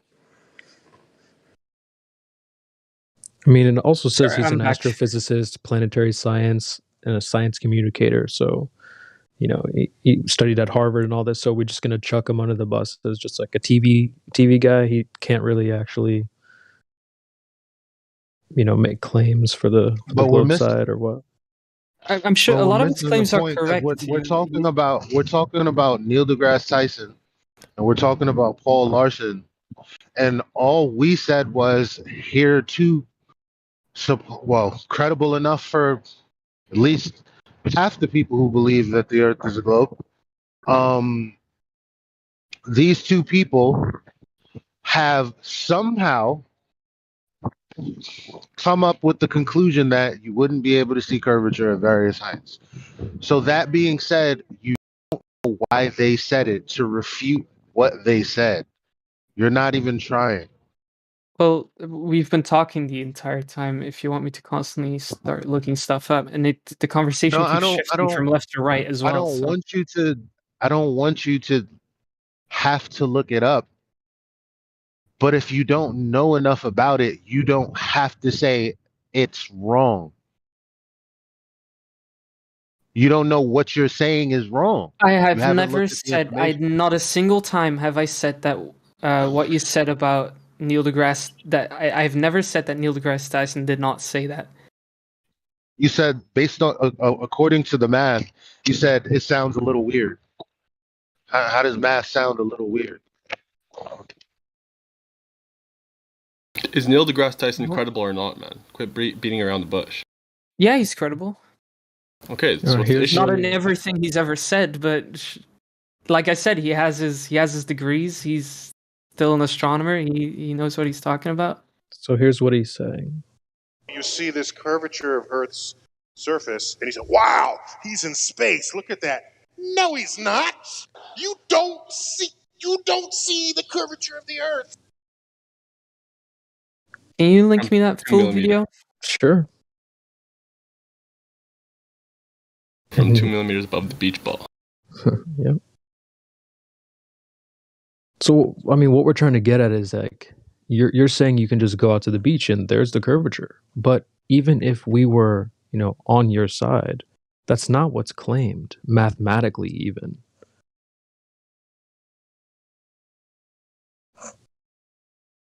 You'll hear other globe earthers saying, well, it's too big to see the curvature. That I would say that's consistent with their argument. But for you to say, no, you can see it, but we're all in the server. We all see the same Earth. So I haven't seen what you're seeing. Like I've said, it all depends on what field of view you're looking at, how high up you are, and can Yeah, I we're just can I standing get at a the link beach. to that Neil deGrasse Tyson? Yeah, I'll send it right now. But yeah, I mean, we're just standing at the beach, right?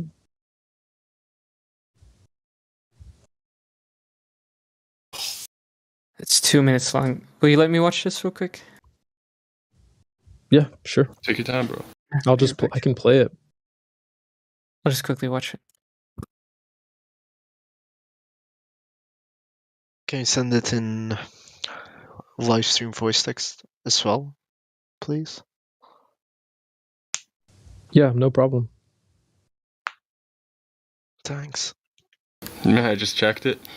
Neil deGrasse Tyson has 20 honorary doctorates from different colleges and universities. 20. That's insane, man. 2004, NASA Distinguished Public Service Medal. 2009, Isaac Asimov Award. Man, this guy's got so many awards coming out the butt. All for naught. And that dude.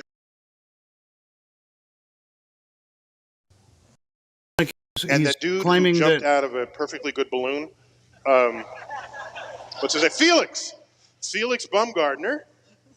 He would have been about 2 millimeters above the surface of this globe.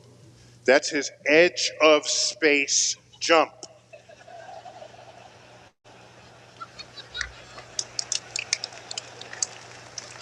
Now, you know, I don't. It's he wants to. I don't have a problem if he does it, but the honesty of it would greatly diminish what I think people thought he was actually doing. And not only that, they made sure to photograph him standing there with a really wide-angle lens, which curves horizontal lines. So in the photo, you see this curvature of Earth's surface, and he said, "Wow, he's in space. Look at that." No, he's not. At that height, you don't see the curvature of the Earth if you are 2 millimeters above this beach ball. You just don't. That stuff is flat. Yo, I gotta give it to Neil deGrasse. Like, he's animated. I watched the video. Yeah, we just played it for the audience as well. Oh, So what do you okay, think? sorry. So he's not claiming that the Earth is flat whatsoever. No, he's not. Well, that's not that we have. No one's made that. Let me. No one's making that claim though. So But he's no saying one that said, at the, no one said that. Just the saying. height that guy was at, that the curvature would not have been the. Well, he's kind of weird his phrasing because he says right. it's His phrasing contradicts his phrasing contradicts what you believe to be the. I'm sorry. His phrase contradicting what you said that you saw from the beach. That's what's happening. Let me keep talking. So he says that the pictures that are taken of it, there's a curve, and that's because of the wide-angle lens. Is what he says. Yeah. And then he continues to say that it would be observed from, was it a human eye is flat? Or he doesn't say. Bro, he literally says you don't see the curvature from 2 millimeters above. It was explicit. I don't know what's hard to understand. No, that is. But here's the thing. We're talking about the wrong thing. No, he doesn't. In the first place. Look, What I mean by that can is I because keep talking because without you you guys said constantly interrupting for a sec? Well, why are you trying to say he's not I- saying what he actually just said? I mean, we've heard the clip a bunch of times. It's not. He says it is flat. What you're does gonna he mean interpret by that? From what perspective? Listen, From what perspective? The video wasn't played to say, "See, he said the Earth is flat." That's not the point. The point is that No.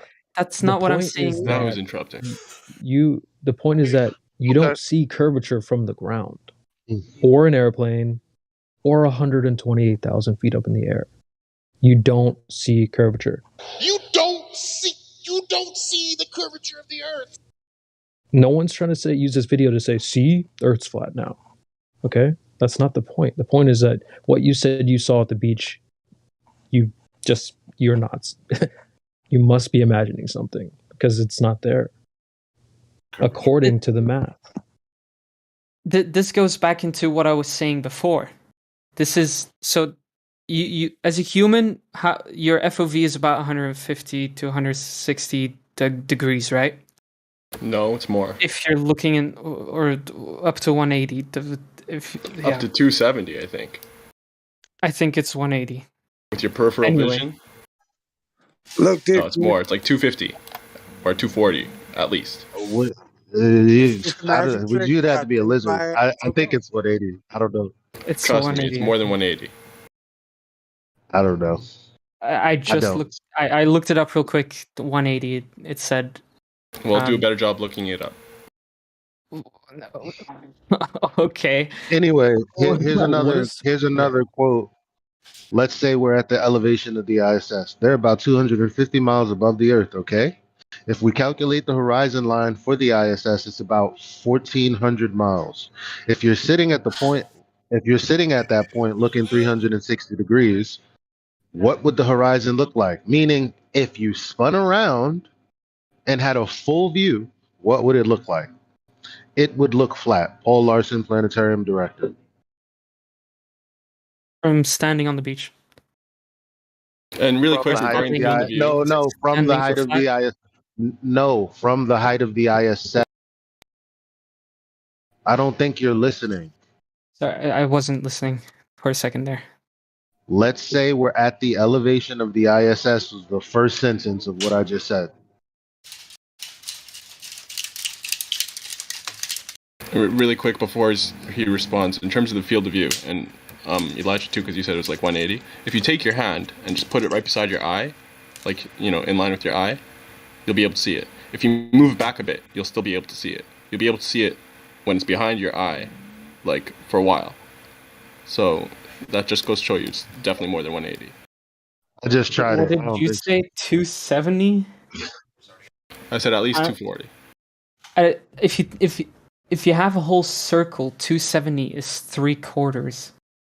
Did you hear what I said? At least 240. I tried it. I don't think that's accurate. Yeah. Really, if you put your hand like at the end of your eyebrow, kind of right beside your eye, and extend it, and then pull it back, you can't see it still a little bit more when you're looking straight ahead.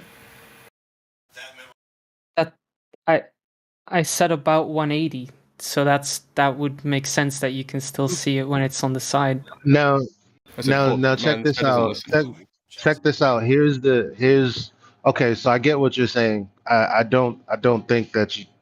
Anyway, let me just read it from here, and then we can all just settle where we may. However, with eyeball rotation about 90 degrees, the field of view extends to 270. So they're talking about moving your eyes to the side. But that's not what With he that, said. I He know. said if you're looking straight forward. I know what he said. Yeah. But I didn't want to be argumentative about it. If they're talking about moving your eyeball, that's talking about it being in your central vision versus peripheral. Yeah, because moving your eyeball right. doesn't change. Like moving your pupil in your eye doesn't change your field of view. Your field of view is fixed by No, the rest that's of your correct. face. That's correct. But being able to move it extends the angle at which you view what's in the world. Can you link me that thing that you said from was it Paul, that he said that from the ISS you can't see the curvature of the Earth? How about we listen to the video?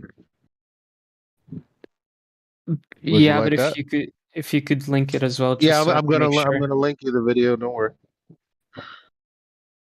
Give me a second here to find it, because the only person that has it is Indio, because they've deleted the source that I had, but the one that he posted is still up. Thank the gods. What was his name? Paul Larson. Australian sailor is all I find.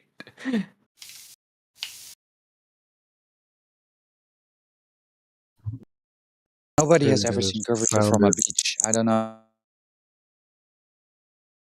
Seen curvature from a beach. Nobody's seen curvature from 60 miles up. So I don't know why. I just think he has a heavy bias, so he's not seeing it through because maybe he's used to flat earthers I'm not I'm knowing. I'm basing saying that what maybe that is the case when I look at a beach, especially in Belgium, you can see fully left to right for very far. Maybe my bias there is that there would be a curvature, but there isn't. That's fair. Not even. No, Yeah, there is no that's fair. curvature. Consider like okay, say you did feel like you slightly saw a curve. Imagine that if you turned around 180 degrees, so you're facing where your back was facing now. That line, wouldn't you expect it to follow its curved path? Because if you turn around 180 degrees, you'll just be looking at yet another horizon.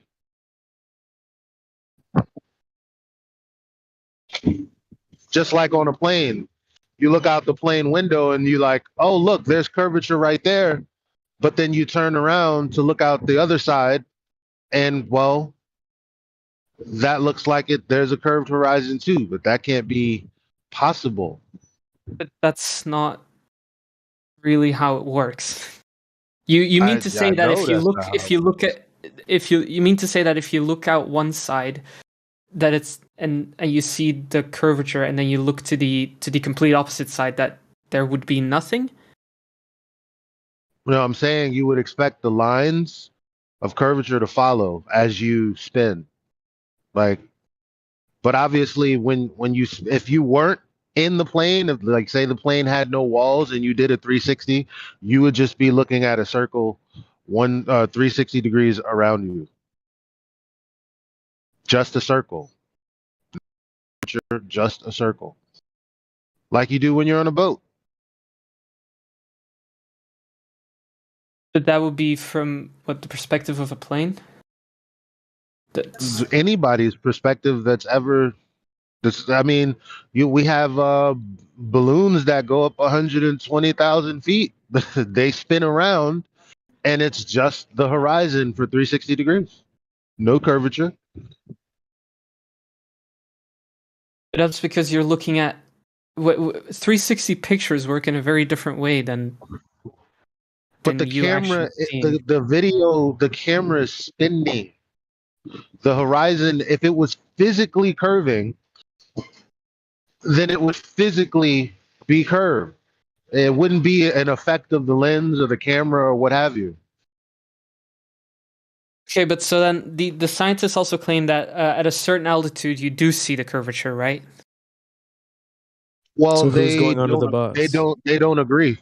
They don't agree because mathematically you can work out, and you have a couple of people who work out that no, you couldn't see it.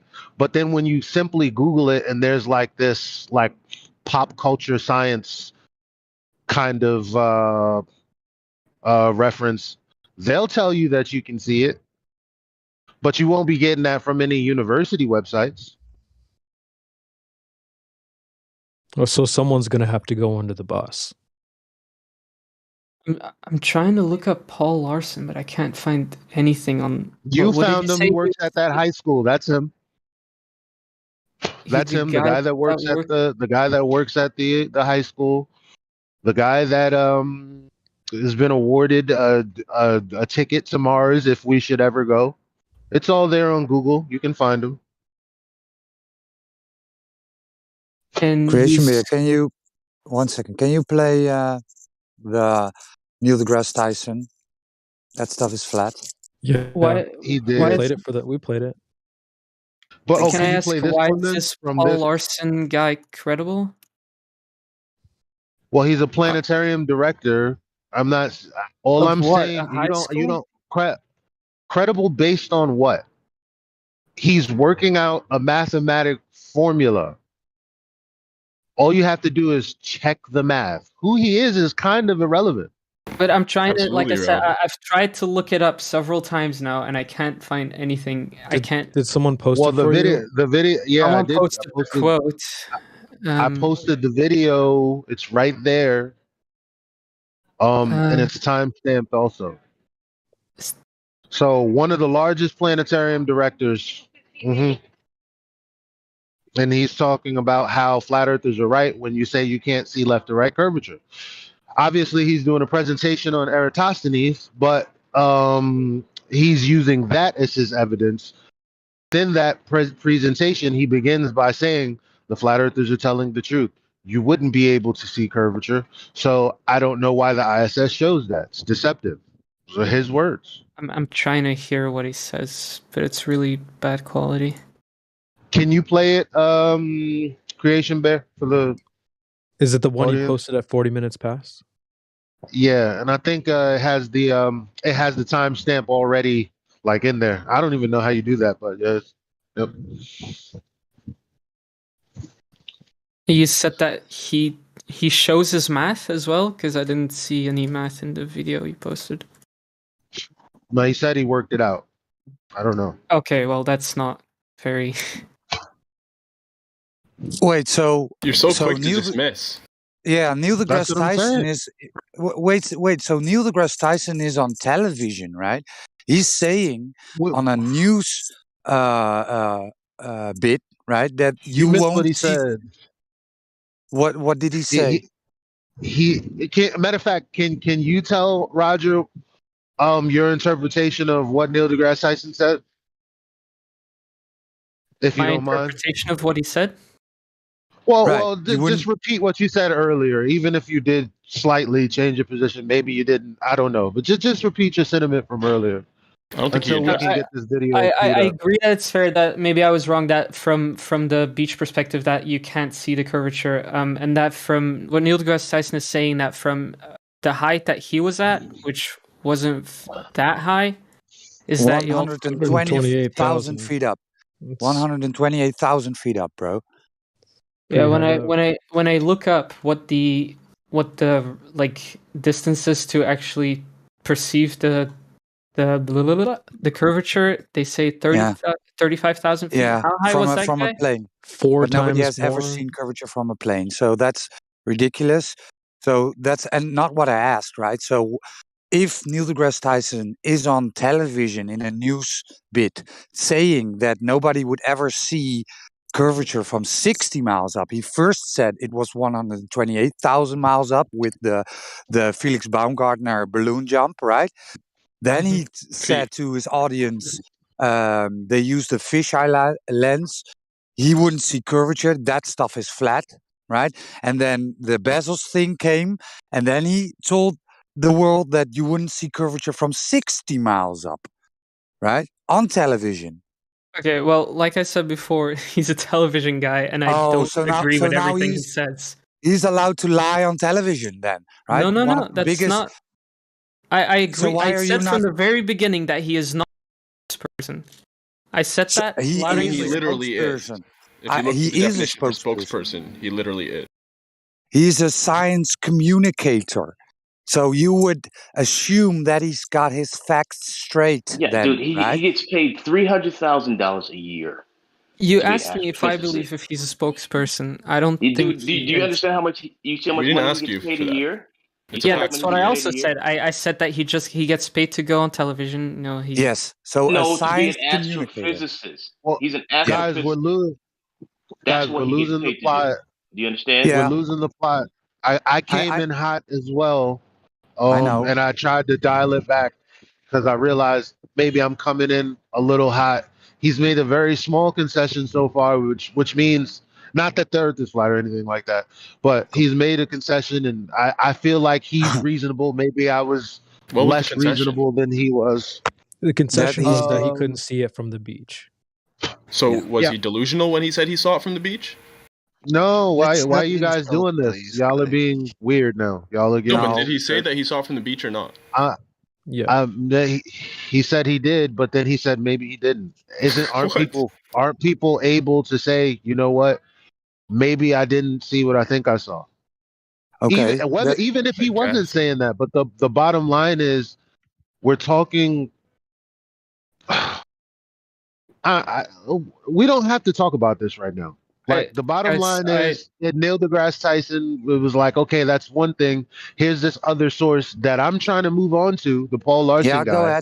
Go ahead. I'd love to continue this conversation, but I actually have to go. Oh, what a little baby. What a baby. Yo, let's not okay, insult him, right? I He brought actually him have on. to go. Don't. This is his That's friend. not He fair. brought him in. It's not fair.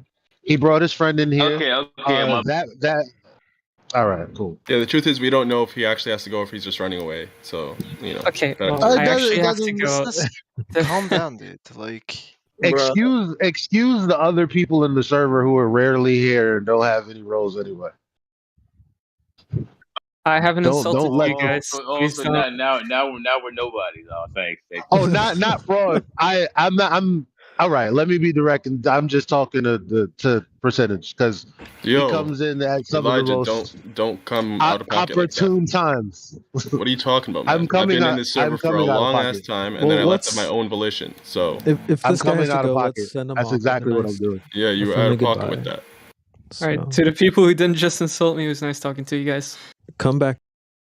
Yeah, I'll come around some other time if you guys Sure, want to man. continue. What? Yeah, we'll pick up where we Fraud left is off. a good guy. He's just hard on ballers. That's all. Okay. I don't know Welcome, I what guess. percentage problem is. Yeah, but no. My apologies. Yo, I said we don't know if he's running away or not. That's the nature of it. Well, yeah, but why? I mean, Like, come on. I don't know why you're trying to find a problem with that. That's the fact. A lot of people said, "Oh, don't run away." Blah yeah, blah. but We he's don't not a know. total. I'm saying we don't know. He's not Simple a as that. total stranger. We do know. Like, dude, he's literally my friend. Don't be like that. Okay. So, So, man, he was in the hot seat and he left as soon as it got to the Parsons thing, which I'm sure he wouldn't have been able to accurately answer. He would have said he was deluded with that as well. What? I acknowledged that ages ago. Maybe you missed that. So I didn't leave when I said that, but okay. And he's obviously You don't- still in you here don't have trying to to defend- defend himself. You don't. No, you don't have to defend yourself to percentage. I think. Yo, I keep think my name out of it's your un- mouth, Elijah. You have nothing good No, to say. I Don't won't. say it. I actually gotta go. No, Sorry, no, I guys. won't. Take care. Bye. I actually won't. Yeah. You don't have to name me. Have a See good you later. one. Well, I mean, you know, you're being Fraud weird, thought man. I was talking about him when I was speaking in general, so I had to let it be known that I don't like you. It's already known, man. There you go. I, on the other hand, don't have a problem with you. That's fine. Until I you don't make have it a personal problem weirdly. with you. I just don't like you.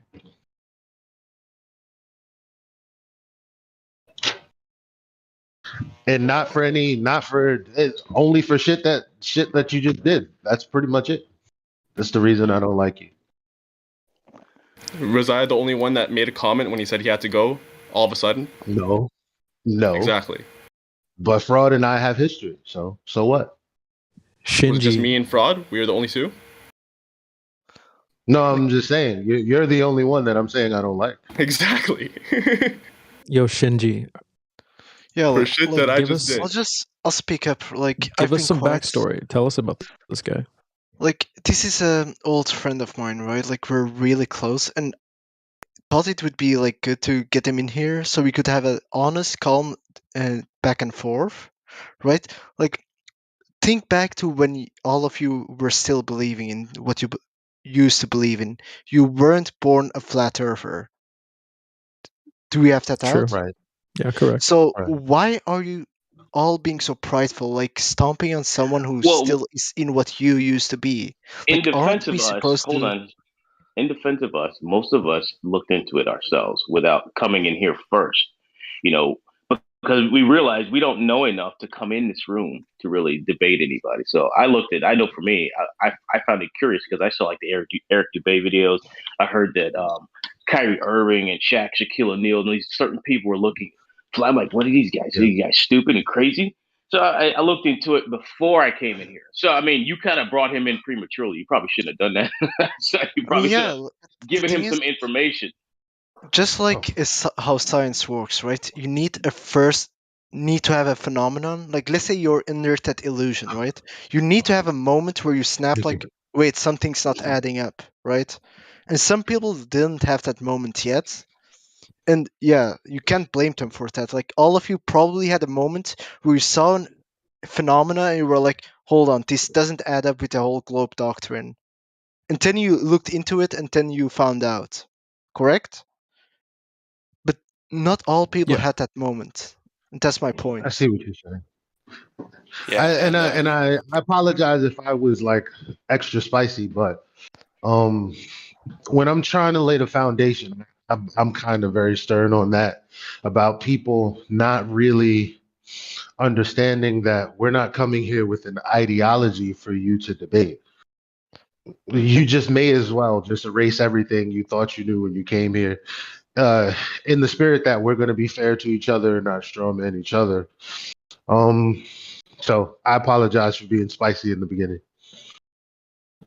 Oh no, like I have no problems with people being firm. Like you were just being firm on your stance, but when you get to like actually insulting, calling them deluded and so on, like sure It's they not an might be insult.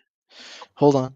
Like it could be, but the thing is that whole part of like belief, non-belief, I would imagine that would be more appropriate to have it after the debate when we have a foundation set, so that we could refer to it and say on that basis it cannot be a belief.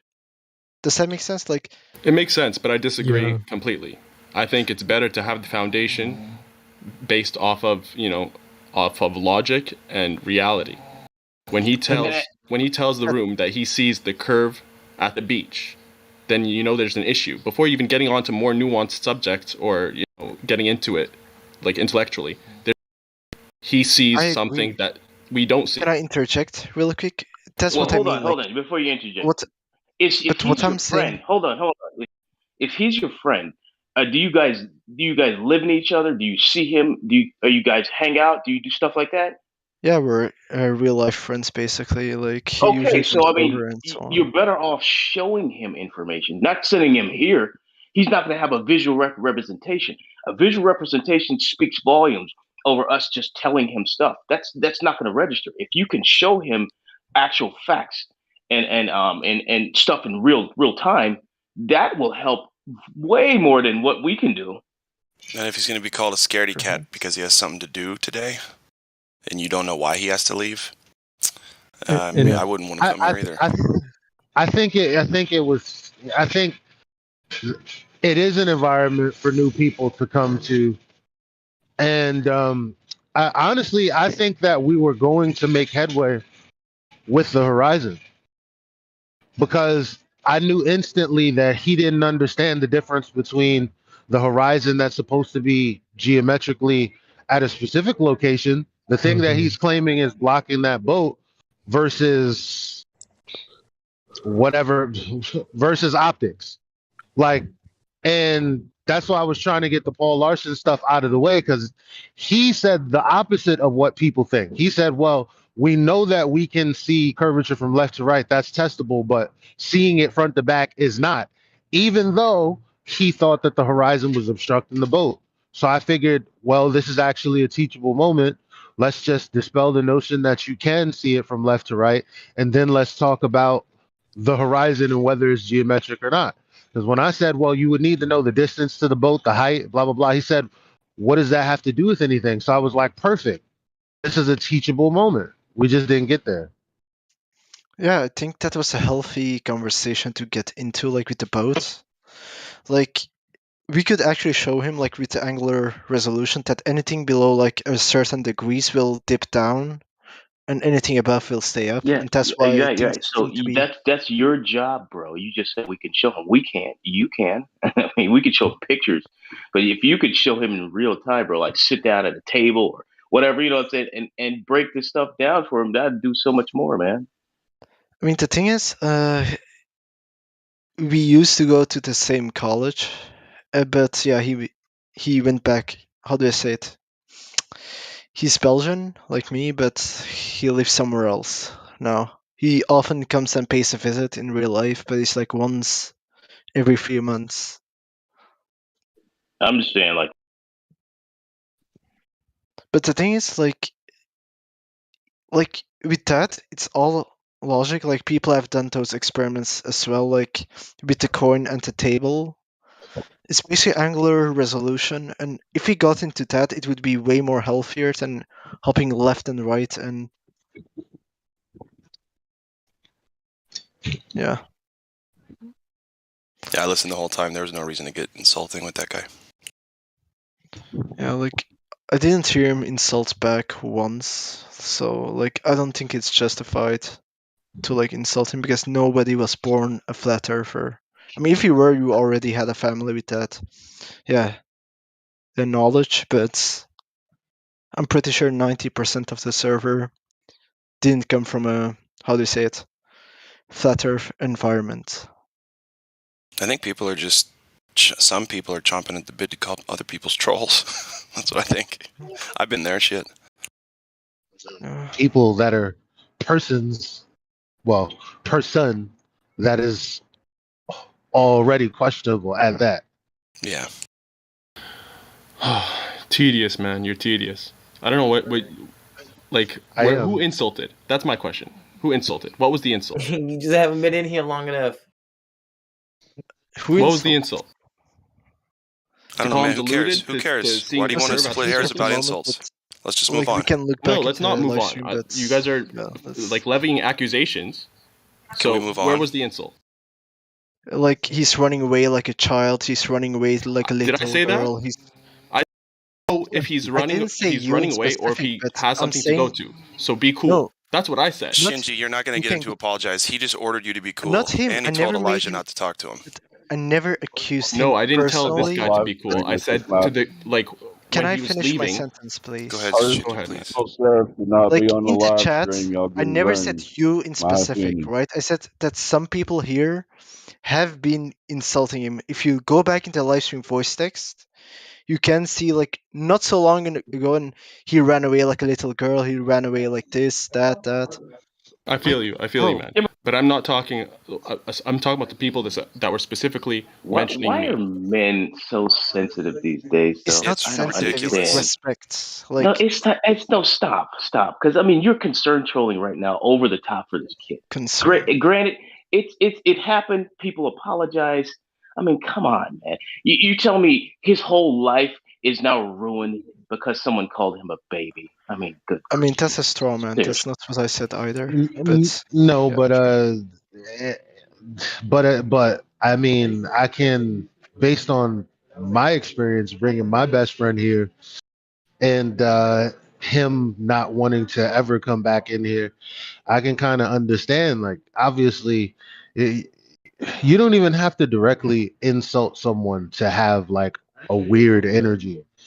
You know, to give off like weird vibes. Like, you know how someone didn't necessarily come at you, but you'll ask your friend like, yo, what's up with this dude? Is he all right? Like, he needs to relax. Like, this is what we're talking about. That behavior is unnecessary. Yeah, you're just moving the goalposts, man. And now you're just being hypercritical for no reason, dude. Percentage guy. Shut I'm up. really not. You guys are. You literally specified me as saying something. Who cares, Apparently, dude? you didn't even listen properly because All I right, said we fine. don't know. Are you going to be butthurt or are we going to talk about the Earth? Are you going to interrupt me friendly just fire. because you disagree with what I have to say? Crypto, handle him, and if he doesn't want to get handled, I'll ban him. Let me do it. Let me do it then, yeah? Guys, I'm bored of this topic. I think most other people listening are bored of this topic. Let's move on. If we don't move on, I'm going to start muting people. Let's talk about the Earth. agreed. Like, I think it's settled for now. I mean, yeah. Hope so. Any talk about it isn't cool. Let's talk about the Earth. So, who wants to talk about the Earth? Has anyone got any questions? Would anyone like to talk about the subject of the server, not a previous conversation? Do you guys think that They the don't have Glovers any- that talk to us know that we're right, but they're just going to keep coming at us just for the sake of it? Maybe that's what it seems like. People like Zanuck do. Yeah. I have a question, Elijah. Is the interview still going on? Yes. All right. 6 o'clock, which it's 1 o'clock right now. So, yep, 6 o'clock my time.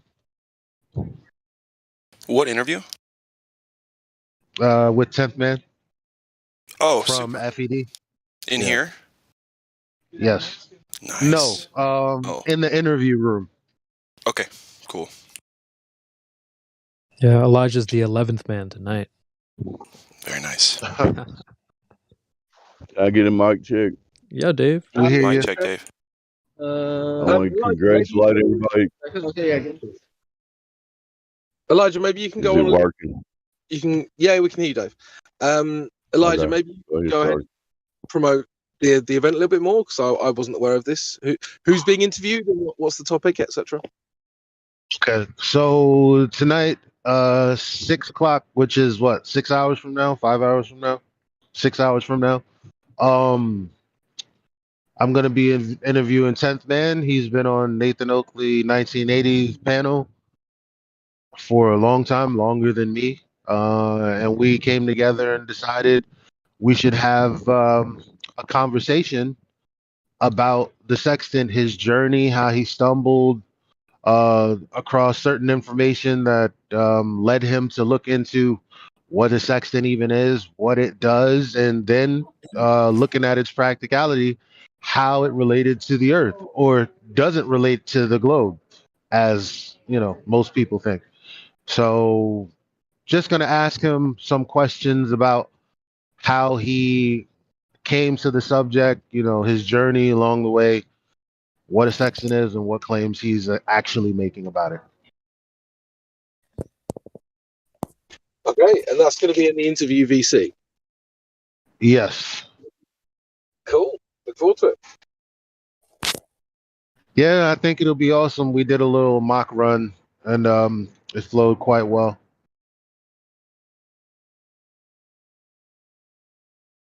Yo, I want to run something back I said earlier. I said the human field of view was at least 240 degrees. I looked back and it's 220 max. So my apologies for getting that wrong. So what are you, Sean Hannity now? Chocolate? Sean Hannity was wrong in 2016.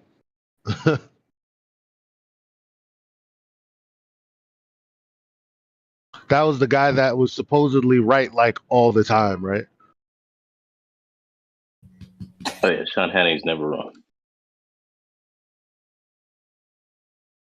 Never, ever. Can I give a quick opinion on how we handled that last new guy? I thought everybody did pretty well. Hell, fuck.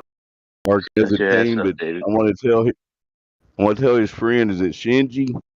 Elijah never got to the point about the horizon and everything, so that guy needs to come back. You know, that's all I'm saying. But he sounded interested, sounded like he could be honest, and that's all I got to say.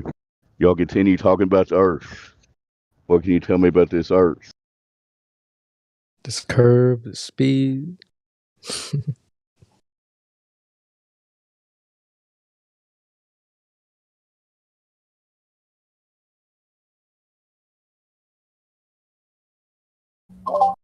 Well, my friend, it's not exactly about the Earth, but I've been noticing some really unique responses to my new way of dealing with globe trolls on Fascist Book. All right. Well, tell us about it.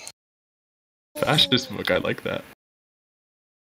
So, you know, the globe trolls come on, and I'm not talking about the honest people who want to have an actual conversation. I'm talking, of course, we know the trolls, and I'm talking specifically the trolls, obviously. They come on, and I've got asking myself a week or so ago about why they come around, and there's the one answer says they're paid, and let's just say they're paid or they're not paid. What is it that gives them satisfaction to do what they do? And that's the self-aggrandizement that makes them feel like they're talking to somebody that they think is stupid. And so I started thinking, well, what if we just gave that to them? So what I've been doing over the last 10 days or so, and a lot of other people have been joining in on it too, is when the trolls come on, I say, man, that's really great of you to join us and come on and get all of our posts boosted, to continue to stick around with us for hours on hours. The Flat Earth community really appreciates it. And one guy made up a trophy, and we've been sending it to him. And I noticed that instead of having to block them, most of them block me in about 30 minutes. and I had a 3 block me by 10:30 this morning. And then I started getting messages from the trolls asking me if I'm POE. The hell does that mean?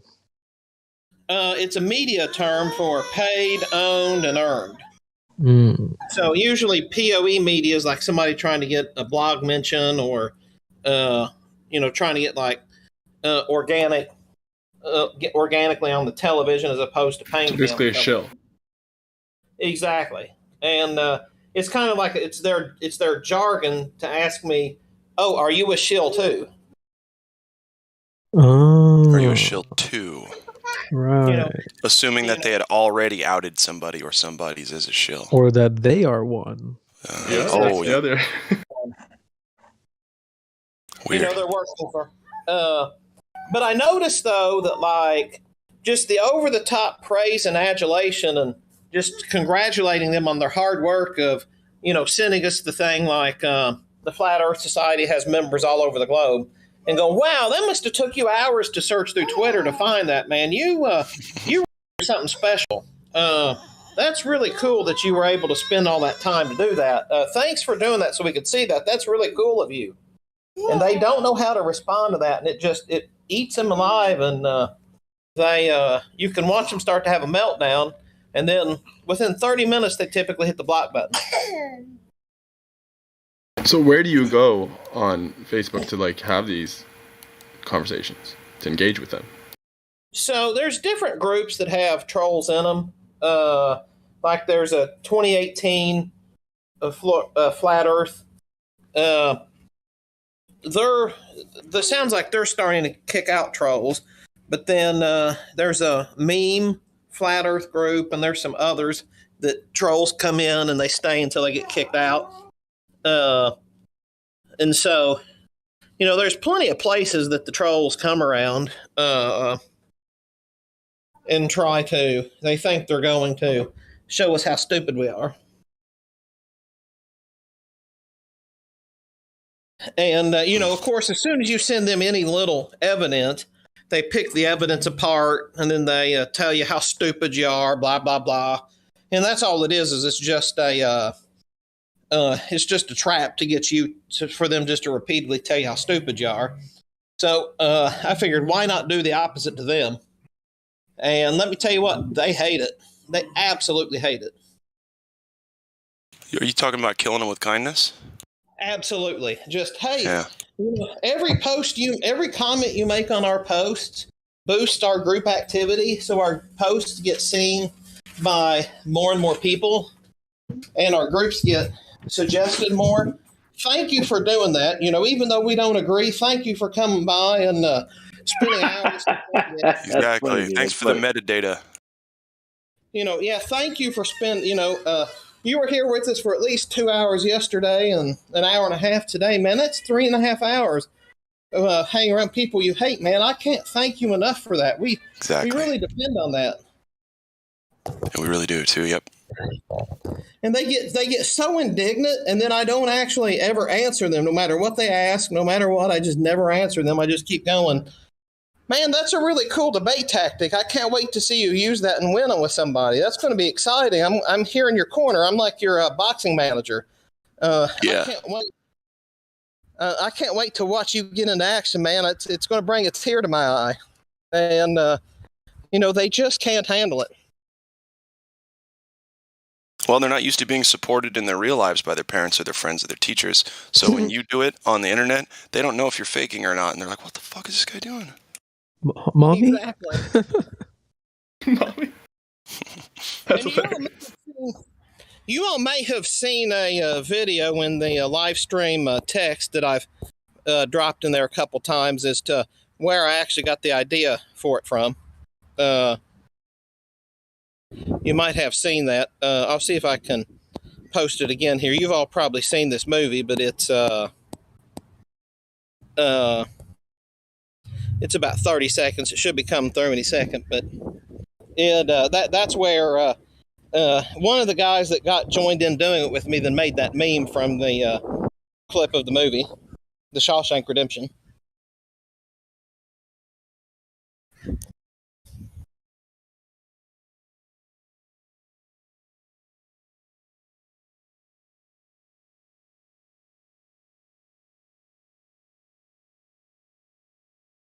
Come on, Bobby. Oops, sorry about that.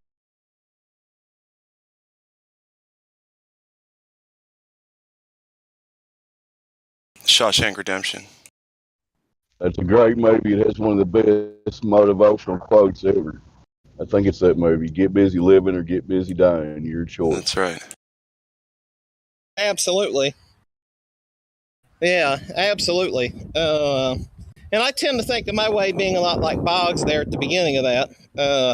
But that is one of the greatest movies ever. It's a classic heaven and hell story. That's one of the greatest motivational stories ever.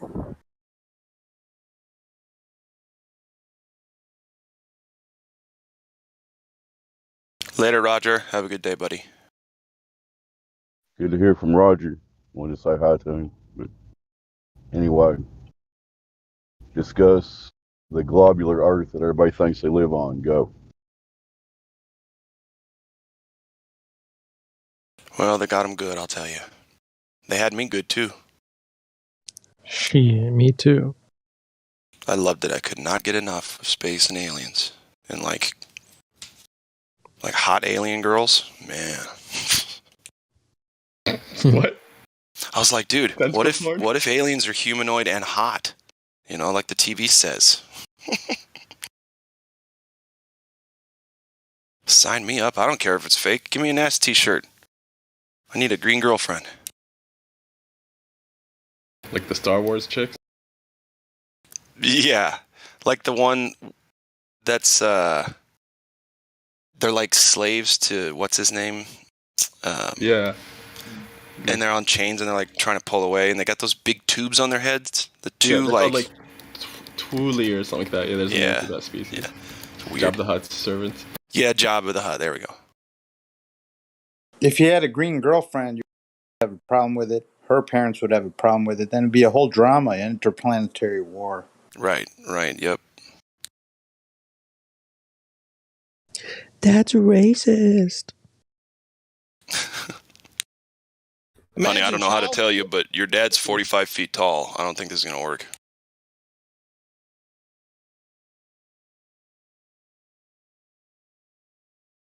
You guys are as bad as globers. I told you to discuss the globular object everybody thinks you live on. Y'all went straight to the sky. Well, yeah, that was my fault. I said space and I said aliens. So, since the Earth measures flat every time anyone measures it, I wonder what the globers are going to do about that. They can come here all they want and talk and jab and lie and obfuscate and spit, but it's not going to change it. Earth measures flat. Change our minds. Change my mind. I don't want to speak for anybody else. Earth measures flat. DM me. Change my mind. I'll put my email in the voice text. Somebody show me globe evidence already. Jeez. No, they're gonna cry like little babies. How dare you? You hurt my feelings. You show me the truth that hurt my feelings.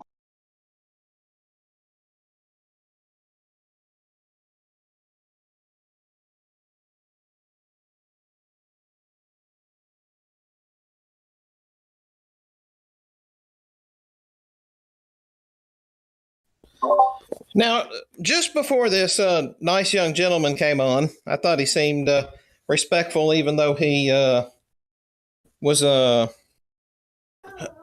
not fully understanding either model or no model or any model, however you want to say that. But just before that, I think it was a audio playing that sounded like a discussion, and somebody's talking about the outer ponders.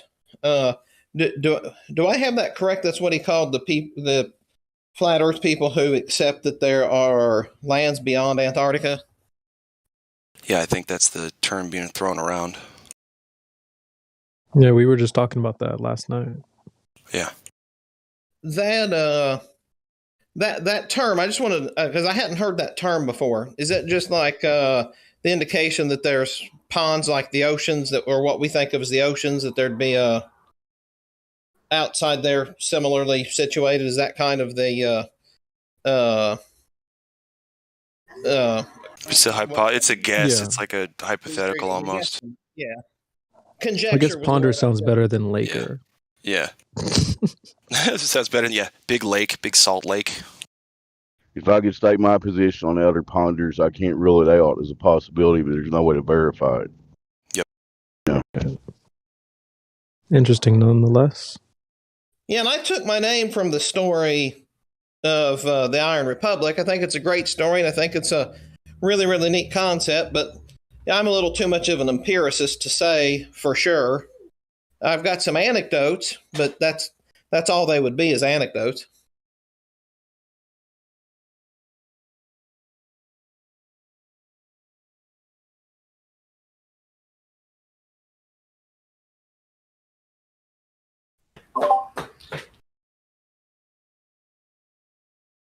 And an anecdote for something can also be used against it as well. How do you mean? Well, if you have an anecdote or conjecture, or you see something and then you make a premature hypothesis, somebody else can equally take the same thing you've seen or come across and then interpret it in another way, and there's no way to evaluate which one is accurate. It's so if it's a conjecture or just hyperbole, it's just, the fiction going on my head versus the fiction going on your head, anchored by a couple things that we both have seen, and that doesn't get anywhere quick.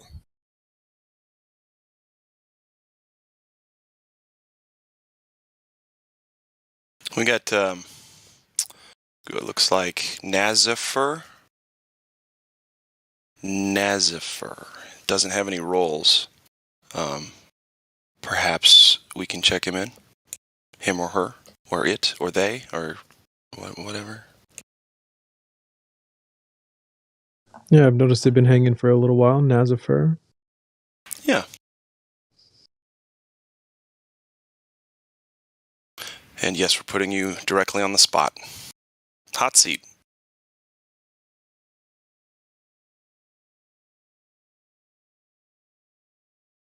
If you just want to say hi, that's cool. I took you off mute, but otherwise you can get speaking perms by going to the check-in or just saying what's up now. What's up? Oh, hey, what's up, dude. man? How's everybody? Good. How are you? Yeah, I'm good. Super. You been listening to the last conversation, or? Yeah.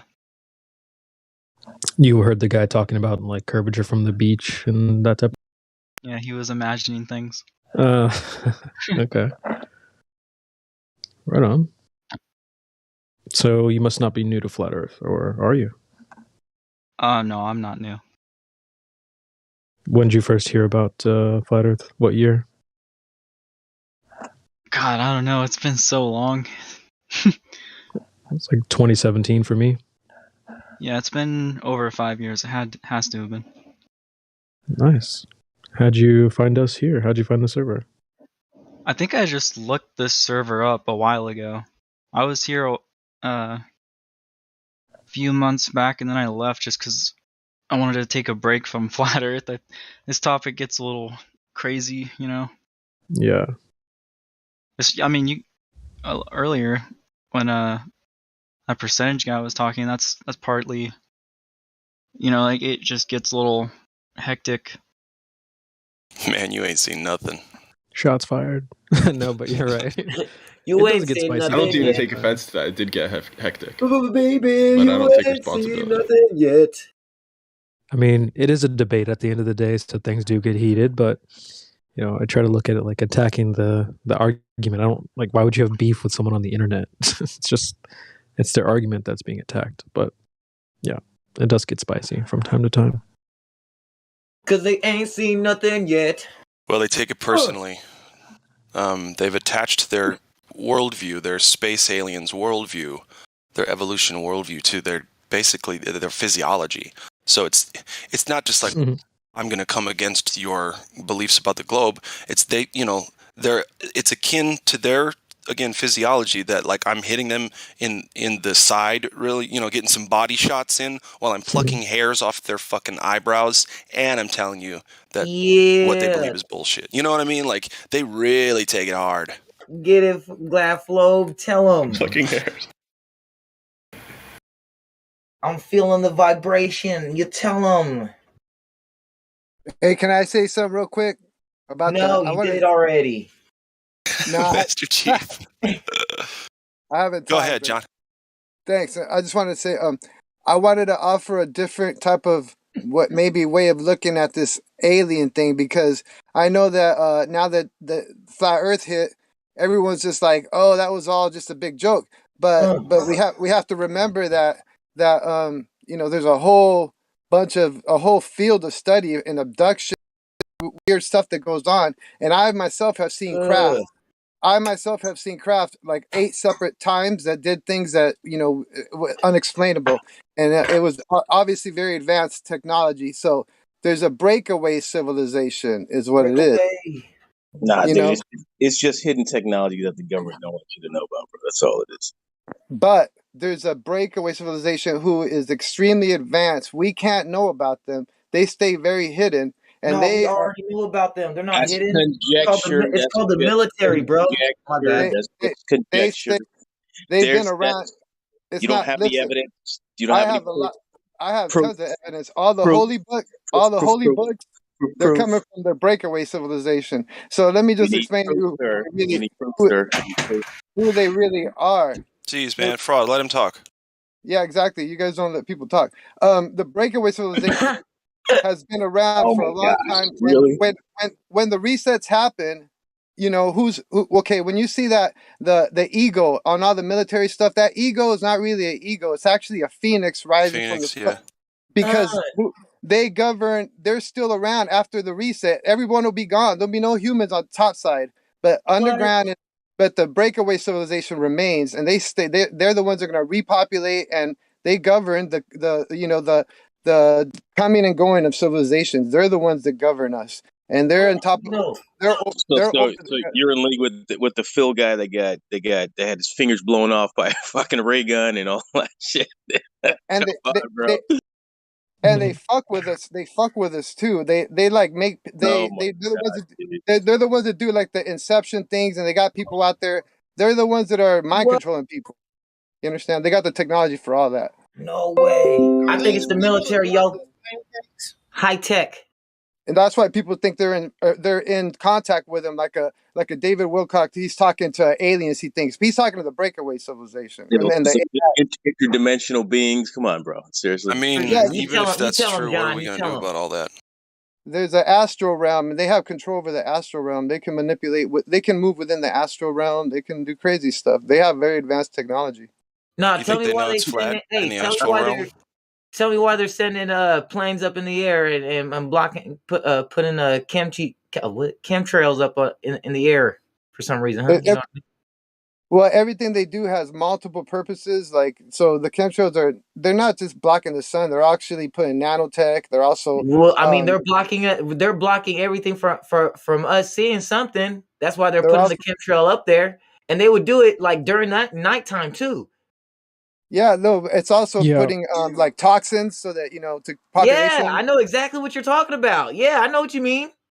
So it's a lot of different things at once. Yeah, they're very advanced. That's what I mean. Like everything they do, you'll see that they got multiple purposes, and they kill many birds with one stone every time. That's how intelligent and advanced it is. So what are we going to do about all that?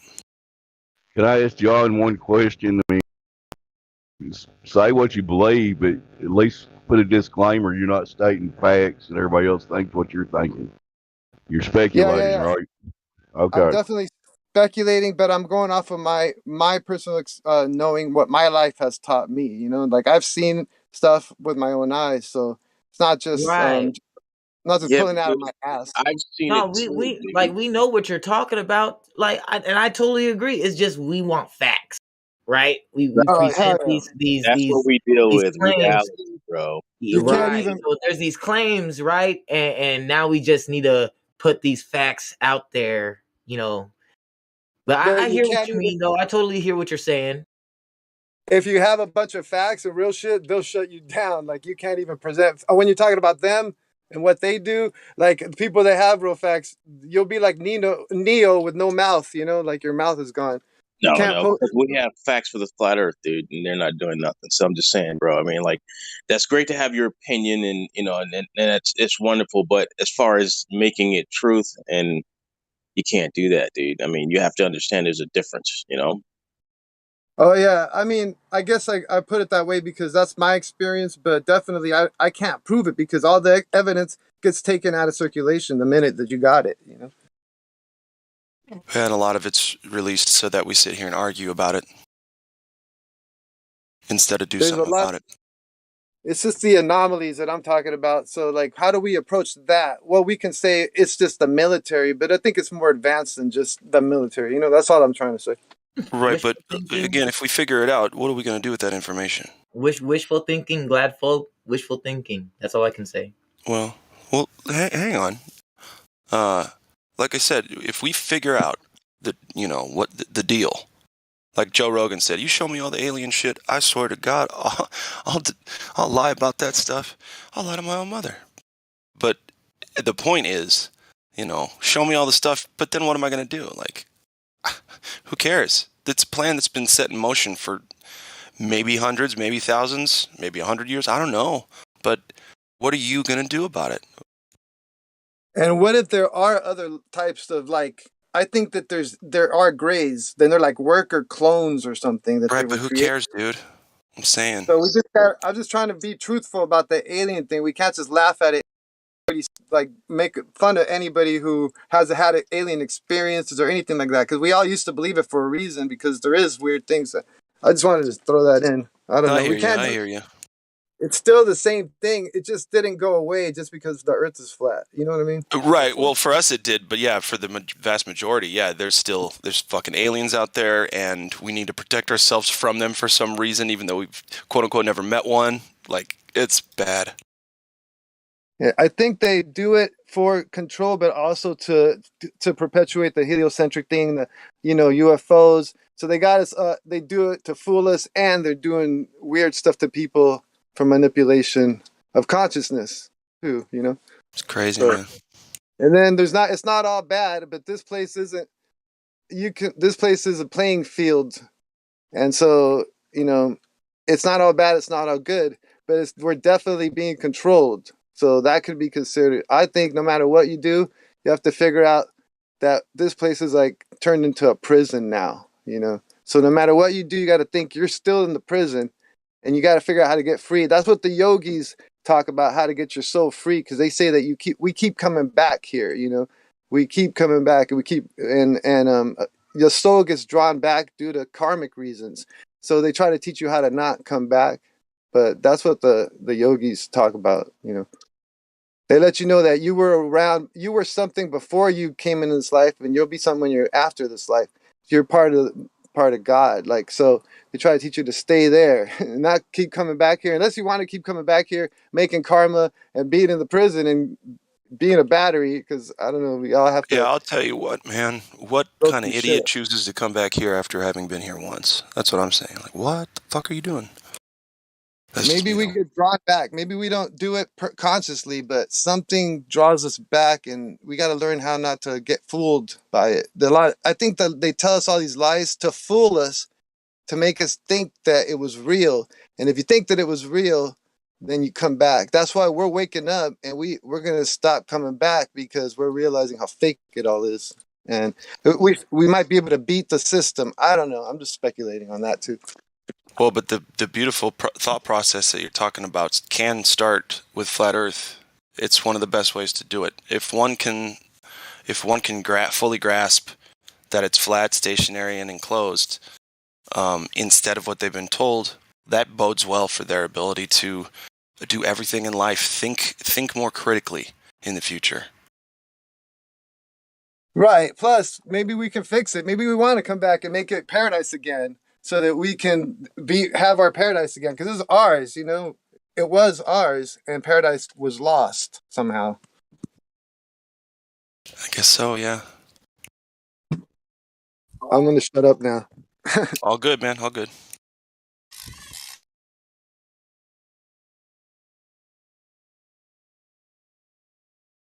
The views and opinions expressed by people on this channel are not necessarily the views of all people participating in the chat. I'm just messing with you, John. Just, as long as you stick to claiming reality and then making a distinction, we're all good. Well, he took off, but hopefully he's still listening. I heard you, my bad. Dave. No, it's not your bad. I didn't know he was going to drop out so quick. I guess he made his point and was ready to roll. I guess so, man. Cool. I did have a space alien question for him, but I guess I can't ask it now. That's a clip you need on your soundboard, CB, as a disclaimer, like I just said. Yeah. Helio doing it. The views and opinions expressed here are not necessarily the opinions of the entire panel of blah, blah, blah. Viewer discretion advised. Listener discretion would be the proper term. Or viewer, I guess.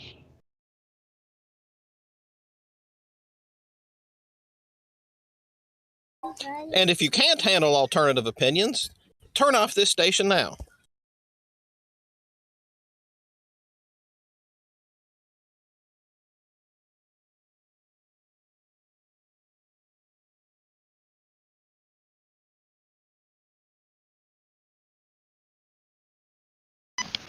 Hello? Hi. Hello. Yo, do you guys still do the 3-point thing? We Sure, can. you want to do it? Yeah. No, I was just wondering. We don't do it like with every person now, but I mean, a lot of times it's useful. I can't remember what the questions were. That's why I asked. Well, I just remember it was they were good questions. Yeah, the questions are curvature, Earth rotation, and if one can have gas pressure without a container. Oh, right. Okay.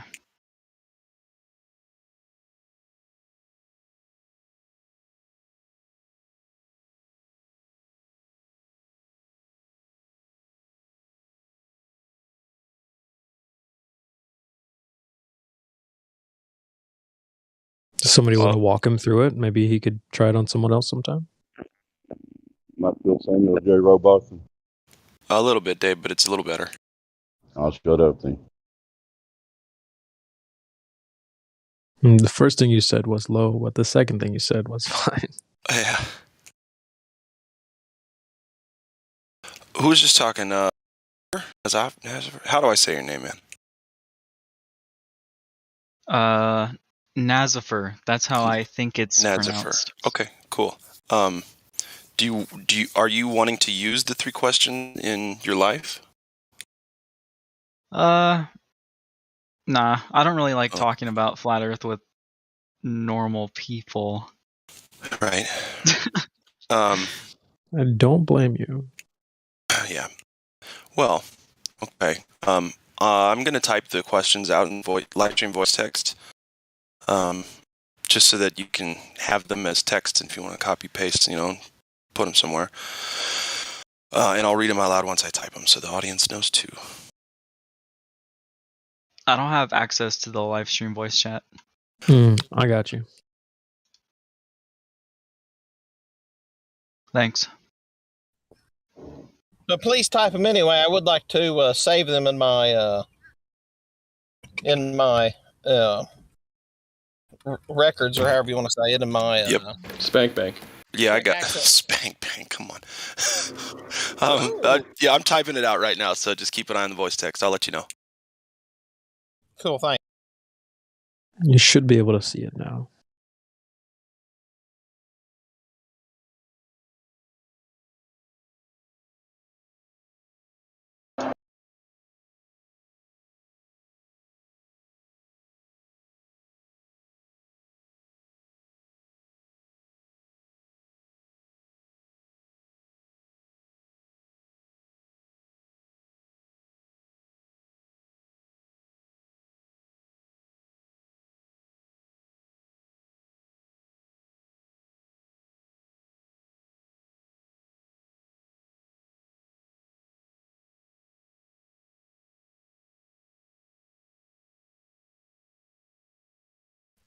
Everybody quit talking.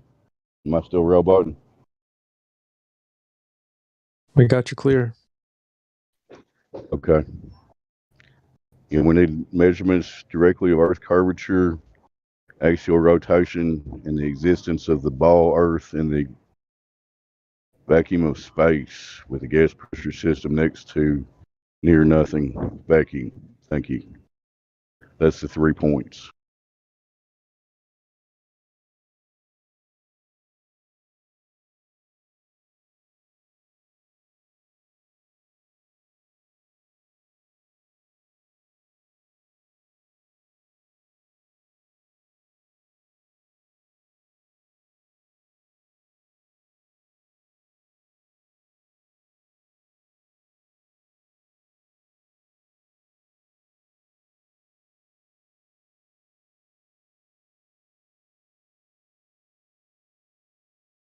So the third question there about gas pressure without a container. Have there been any globies who have acknowledged that that's impossible, but yet continued to hold the quote unquote orthodox view of the spinning globe with gravity holding down the oxygen? Every single one, bro. Well, usually the ones I hear claim that, oh, yeah, you can have gas pressure without a container. But I'm just wondering if there have been any that have acknowledged that, no, you can't have gas pressure without a container. A lot have said yes, but they couldn't back it up. Okay, so live stream voice text. I got the 3 questions in there. Let me read them, and then you guys continue. I don't like interrupting, but okay. 3 questions for Globers for the audience here. Number 1.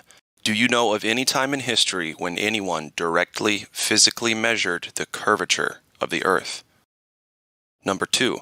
Do you know of any time when anyone directly physically determined the RPM, rotations per minute, or movement of the Earth? Number 3. Is it possible for gas pressure to exist without containment? Thank you.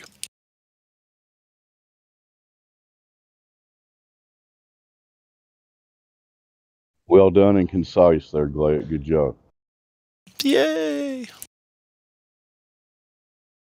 Yeah, and I like how that can be mostly memorized for uniformity's sake and conciseness. That they're nice.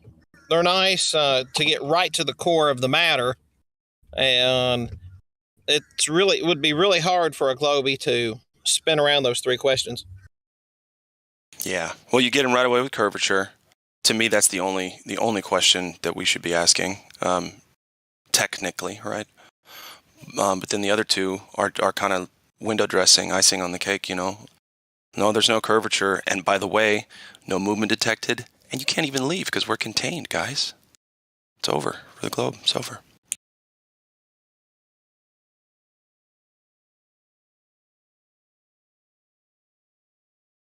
Isn't there a clip of Bill Nye saying that we live in a closed system?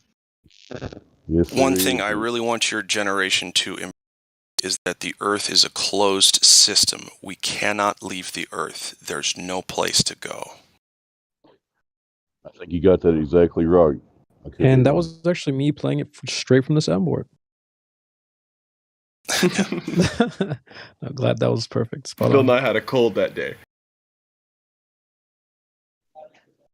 It's crazy. So at those three questions, the spinning ball monkey religion ends right there. It's over with. Right. It's a fantasy. And at that point, the cognitive dissonance on their side kicks in so hard that they just get, I mean, the emotions are, it's like you just told them their wife cheated on. Like, it's maybe worse than that. They're like, I can't believe it. There's no way it's flat.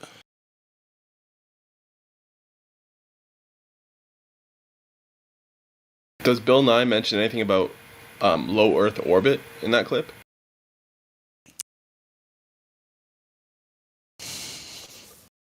I don't know. I can look it up, but I remember I think it was maybe NASA astronauts, so-called astronauts, saying like we can only get to low Earth orbit, or I don't know. Someone can remind me. I might be recalling this incorrectly, but I thought it was like about space junk or something. There's nowhere else to go. There's no other planet, so I'm not sure though. I'll look it up. No, I got you. I hear you.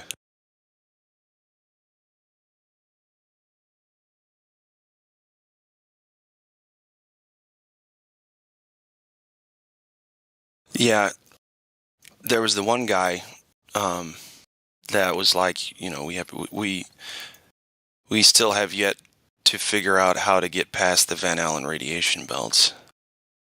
Yeah, I think that's the guy. Which is really sad, because I think that anyway, I heard something didn't happen great with that guy, but that's, you know, when you got people saying, yeah, we went to the moon. Years later, we can't get out of this place. Like, well, which one is it? Or when some of them said that they saw stars when they went to space, and others said that they didn't. Right. Yeah.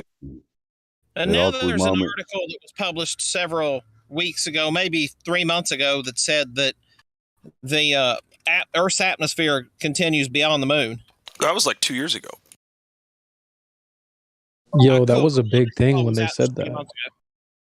I mean, you know, 2 years ago or yesterday. Yeah, it's. I can't even comment on it. It's so ridiculous. My jaw dropped when they said change. You know, it's funny. Every time we tell them something, they make these subtle little corrections that they're asinine on their face, but they, oh, yeah, it's not in the firmament. See, it's still in the atmosphere, though. So they're basically alluding to a local moon. Right. 100%. Yep. Well, didn't you know local does mean within 250,000 miles of something?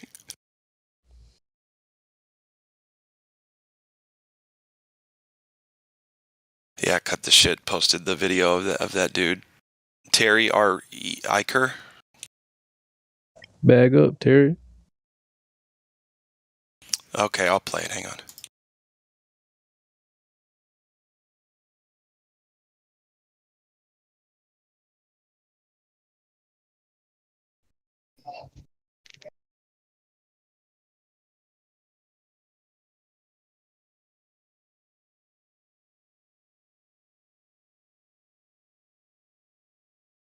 But don't you think that should make them skeptical? Be like, well, then why is the sun the same size as the moon at a distance? Right. You know, It's so weird to me that I feel like flat earthers are so aware of all the weird things NASA says, and then when you bring it up to someone who thinks they live on a ball, they have no clue about any of this. Exactly. Speaking It's of, so let's weird. hear NASA throw themselves under the bus. Oh, it's not doing it. Q at position 1. How do I just make it play? Cut, do you have a timestamp? I can just play it from here if you want.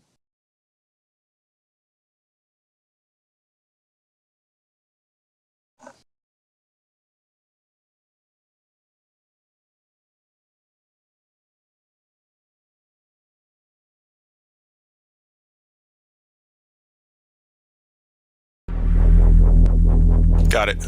And ye shall know the truth, and the truth shall make you free.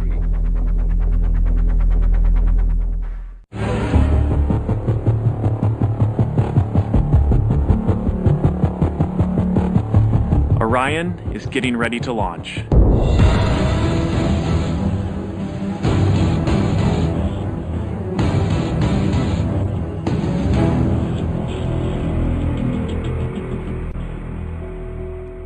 My name is Kelly Smith, and I work on navigation and guidance for Orion. Before we can send astronauts into space on Orion, we have to test all of its systems. And there's only one way to know if we got it right.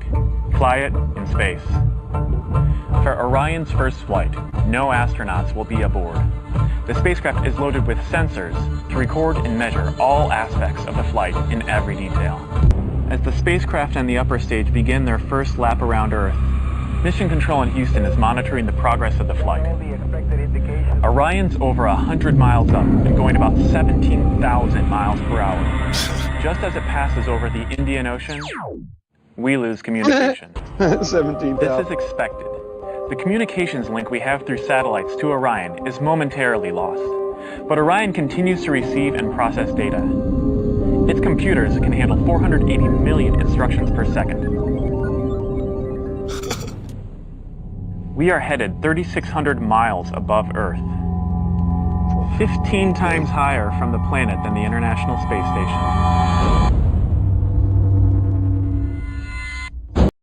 Further away from Earth, we'll pass through the Van Allen belts, an area of dangerous radiation.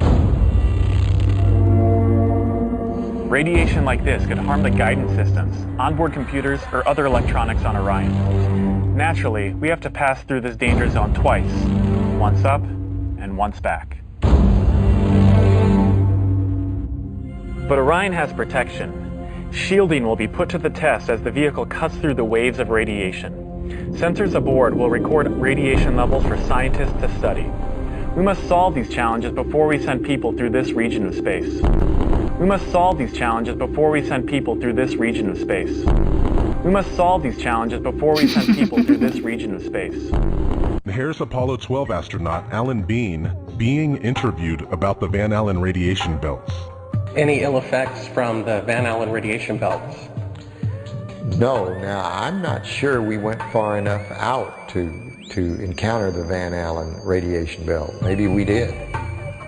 I don't know the distance to the Van Allen radiation belt. The belts are 1,000 miles to 25,000 miles above the Earth. Then we went right out through them. No effects on your cells? Didn't even know it. I don't think anybody, well, maybe somebody said you went through the radiation belt, but we didn't feel it inside, and we didn't get any, added radiation. Not on our mission, by the way. They hadn't been discovered yet. So you see, he wasn't even sure what the Van Allen belts were. He sounds honest, and though. when he was told, he basically says that the radiation belts didn't apply to his mission because they hadn't been discovered yet. Okay. Okay. Well, maybe somebody said you went through the radiation belt, but we didn't feel it inside. Not on our mission, by the way. They hadn't been discovered yet. You can also say the guy just said, maybe somebody said we just went through the Van Allen radiation belts, but how is that possible if they hadn't been discovered yet? Well, maybe somebody said you went through the radiation belt, but we didn't feel it inside. Not on our mission, by the way. All right, I stopped it. But yeah, there you go. He sounds like he believes what he says, man. But yeah. Yeah. He's playing dumb. Another Glober's answer to that. Can it be heard now? Am I robot? You are there. You're good. I did those and Allen, whatever belts, after they went to the moon. That one Van Allen guy was fine. Right, exactly.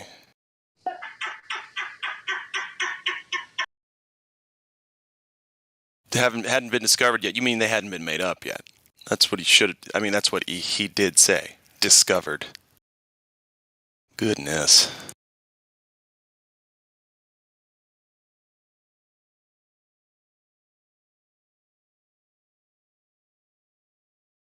We obviously have a pesky troll god, don't we?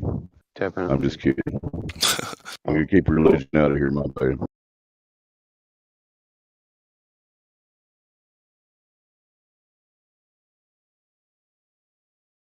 The problem is they just can't keep their story straight. You would never have to backpedal or perform damage control or have contradicting stories if you had done any of this shit. NASA, JAXA, SpaceX, you name it.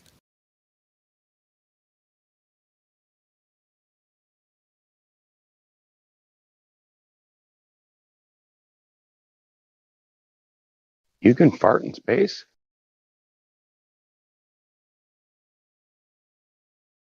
Wouldn't you get sucked inside out once the... Never mind. Yeah, that would be a painful part of fart it. somewhere that can't exist. Go ahead. Yeah. If you fart in Narnia, does it smell bad? If you fart in space, it's gonna pull your prolapse out. That's what I'm saying. You turn inside out from it. So gross. Okay, let's change subject. Horrible. You're horrible, Get. Hi. Brought up something. What happened? Hi, Get. Welcome, everybody. Welcome, Get. Hello. GBG in the house. And it looks like Paz is here, but he's server deafened, or muted, rather. I don't care either way on that one. We could fix that one. Paza, how you doing? Is Paz eventually the 3 points? You know. I think so. Yeah, I'm alright. You okay? Yeah, man. All Yeah, good man. We're here. doing good. Welcome Busy? back. Yeah. Started the potty humor. What are you discussing today? Anything particular? Now, we had a one chat with a guy who said he could see curvature at the beach. You're an idiot, isn't he? Yeah, he said it was with his toe. He pushed his toe in the sand and he saw a curve. Oh, and then there's that guy. Yeah. I hate to say it, but I think they're both ignorant. No, you can't see the beach. It's obvious, isn't it, really? Yeah, I think he did make the concession ultimately, but it took a little bit of a arm twisting. But you know how that goes. Yeah. That? So a lot of I say a lot of people say things like that because they assume that that's, if they believe everything else, they assume that's the case, even though they haven't necessarily checked it themselves, don't they? It's just human nature in many respects. You know, so it doesn't surprise me that people say they see curvature. People who assume, because if you ask most people if they've seen it in a plane, they'll go, "I think so." They don't actually look for it when they look out the window. They go, "Ooh, clouds," Right. and they think about where they're going on all day and how long are they going to lay in the sun. They're not actually paying much attention. They might look out. You know, it's nice when you're over the top of the clouds. You see all the textures of the clouds from above. But you know, then what can you see when you're above the clouds? Usually a load of clouds. So you know. Right. And of course, you're never at an altitude where, if the Earth was a sphere, you'd be looking down and seeing a circular projection because you just haven't got that distance. So, you know, what can you see in a plane, frankly? Yeah, the hard And by part sometimes is just getting them to see. And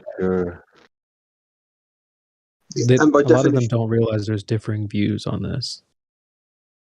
no, I know they don't. A lot of them don't realise it, don't understand basic three-dimensional geometry anyway. If you're an observer, if irrespective of whether you talk about the Earth or not, if you're an observer and you are stood on top of a gigantic sphere, then everywhere you look around you, the horizon will be flat and level. That have that apparency to it. Then, as you rose up an altitude, you'd have to go in an extraordinarily high position before your field of view is filled by the Earth below you. In which case, you then see, you know, the conventional image of a sphere underneath you, represented a circle. But that in any proportions that they're talking about, that's would be way up in outer space. Yeah. So if you're in an aeroplane, in reality, on the scales we're talking about, even if it was a sphere, the altitude you're at, you're still only going to see a small portion of the shape below you, and that shape will have the same property, which would be a flat horizontal plane all the way around you. So, you know, the geometry doesn't afford you the opportunity to see that. Forget what the reality is. You're not going to see it. Well, you're saying at 25,000 miles circumference, no matter how high you go, you'll never see the curvature? If you went high enough, you would. But well, then there you go. We can't seem to go high enough to see it. That's the whole point. Well, the point is, the heights I'm talking about would be what they were saying. The heights we're talking about would be in space. So it would, by definition, be a selective experience. And in other words, it's one where you can assert that because you can't experience it. Okay, but here's the bottom line. Earth curvature is claimed, but it can't be found. So they're lying about it. Does that make sense? Yeah, no, I totally agree. You can't. You and I and our colloquial. No one can, my friend. It doesn't exist empirically. I get that. I get that No, because you're on. not true. Not true, Blood Flow. You can't see it because you can't see geometry. The light is bending with the curvature, so you cannot see. It's impossible to see the curvature. You see it flat. That's how we perceive it. Exactly. Because How could I be so stupid? Earth's a globe, yeah, guys. I'm out of and here. if you don't believe this, then yeah, you will be stuck into this heretical questions. You'll never achieve the power of belief. No, I don't think you can. You can't observe it on the surface, basically. Yeah. Yeah, don't forget all those yarns that have been woven to piece together this sad heliocentric calamity. Wait, you guys don't believe you guys don't believe the Earth is a globe? What are you, like a bunch of flat earthers or something? Yeah. Heretics. Yeah, we're heretics, stuck in the yeah. past when they used to think for themselves. Mhm. Yeah, we're kind of old-fashioned. We use logic and reasoning, and our experience, our actual senses come into play. So we must be Okay, old-fashioned. boomers. Yeah. Define logic. Define logic. Define logic. I've never been asked to define Logic logic. comes from the base word logos. And logos was not first mentioned. It's mentioned a lot in the Bible, not to bring that up today, but I guess it referred to the words of Jesus, is logos, truth, logos, logic. Okay, I'm done. Yeah, the belief, the force of belief. So that's what logic is. If you believe it, then it's logic. Well, one definition is the principles of in the study of principles of reasoning, especially of the structure of propositions as distinguished from their content and the method and validity in deductive reasoning. I like that one. Wow. That's a mental gymnastics definition. That went over my head. Yeah, for Think real. of it like this. Logic is it's separate from the content. It's more of the method and the validity in deductive reasoning. That's too many You know stuff. I that cannot remember. reasoning Valid reasoning can be bent, Valid reasoning. actually. It is all about Reasoning is like freedom, like space-time, so it can be bent. Yeah, of course. Yeah, man, if we can bend space and time and fucking gravity makes planets and spheres, but it doesn't hold the birds down. That's great. It's awesome stuff. Yeah, so that would literally be nonsense because no one ever senses these ridiculous things that are supposed to be existing right in front of us, but it's never been seen or heard. Just like the curvature and motion. I can tell you what gravity is. It's like invisible hairs growing on the ball which pull everything down, keeps it attached to the ball. Those invisible hairs, like strings. Yeah, like the silver string, the silver cord that keeps your soul connected to your body. It's the same thing doing that to the stuff in the earth, yeah. So the mass is attracting mass by hairs? Yeah, invisible cilia. hairs. Little hairs inside your nose. They're even smaller than that. Balls have to be hairy. Inside your ear?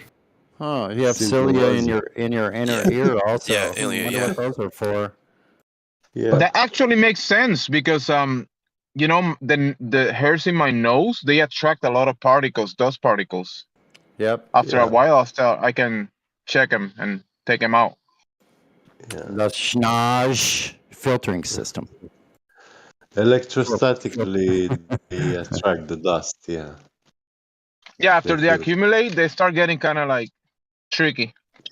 In a way, you can put it like that. Yeah, it's magic. We don't understand it completely what it is. You're just a magician. You're the wizard of schnoz. The nose. So what is it? The magic speed? No. It goes up the nose. The nose knows. So the conclusion is whatever you do, don't shave the balls. Yeah. Because everything will be floating then. Yeah. No, man, because that one time you nick the area, you're never going to try it again. Wow. And that's real. That is real. Yeah. Yeah. Might as well just use Nair. If you run into that curvature, you're really going to know it. Do you guys know what Nair is? You guys old enough to know what like Nair a is? melting lotion. No, no, thank you. It melts the hair, yeah, just do that. That's nasty. It's got to be good for the old spermies. The natural way is the best way. If the Earth were spinning, sperm would have a lot harder time trying to do the thing, you know? So No, it's all relative. we have nanobots helping. Do the sperms have gyroscopes then, or something? I'll bet a sperm they can might. travel more successfully than a plane flying over a globe. Change my bet- mind. I bet even they know what up and down is.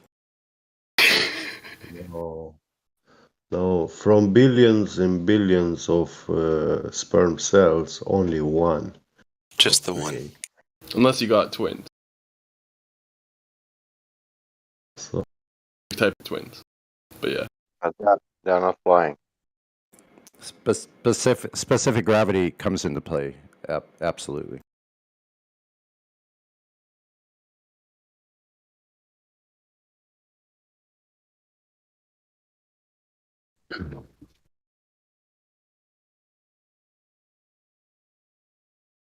So here's a question. If mass attracting mass is real, then the sperm that gets into the egg, is it the Fine most mass. dense? Or is it the least Fine mass. dense because it has more energy and is quicker moving? But that's mass. Good question. That is a mass? really, really good question. I can't answer. I can't either. If the hairs of the balls are attracting the masses, how is the This guy's universe still on the ball. expanding? Oh, good. That was funny. What is mass inside of that? If that were the case, it wouldn't matter if you shaved your balls. The hair would just stay right there. I think there might be a Nobel Prize. I don't know. I've said this one a few times, but every time I see the fat lady at the store, I don't feel attracted. Right, right. That's because you're not fat too. Yeah, I mean, you know, check out a big couple in public. They're all over each other, right? They Exactly. definitely seem to be attracted. Mass attracting mass. But she has a huge anything else. mass. She has a big mass and I have a small mass. Why I don't feel attracted? You need to. You need to get a bigger mass. the attraction makes the particles come together into one, touching themselves, and once they touch themselves, they I never want to become hear you say that again. quantum entangled, and even when you separate them, they will behave the same manner. Like what happens to the one, it's observable to the other, even when it's I imagine Gabby talking to his wife. Let's do some quantum entanglement. I know. Like I'm glad you used so many words that I forgot what the context was because I was about to get a little ill or something. Yeah. Hey baby, let's do that quantum entanglement. It's that small? Oh.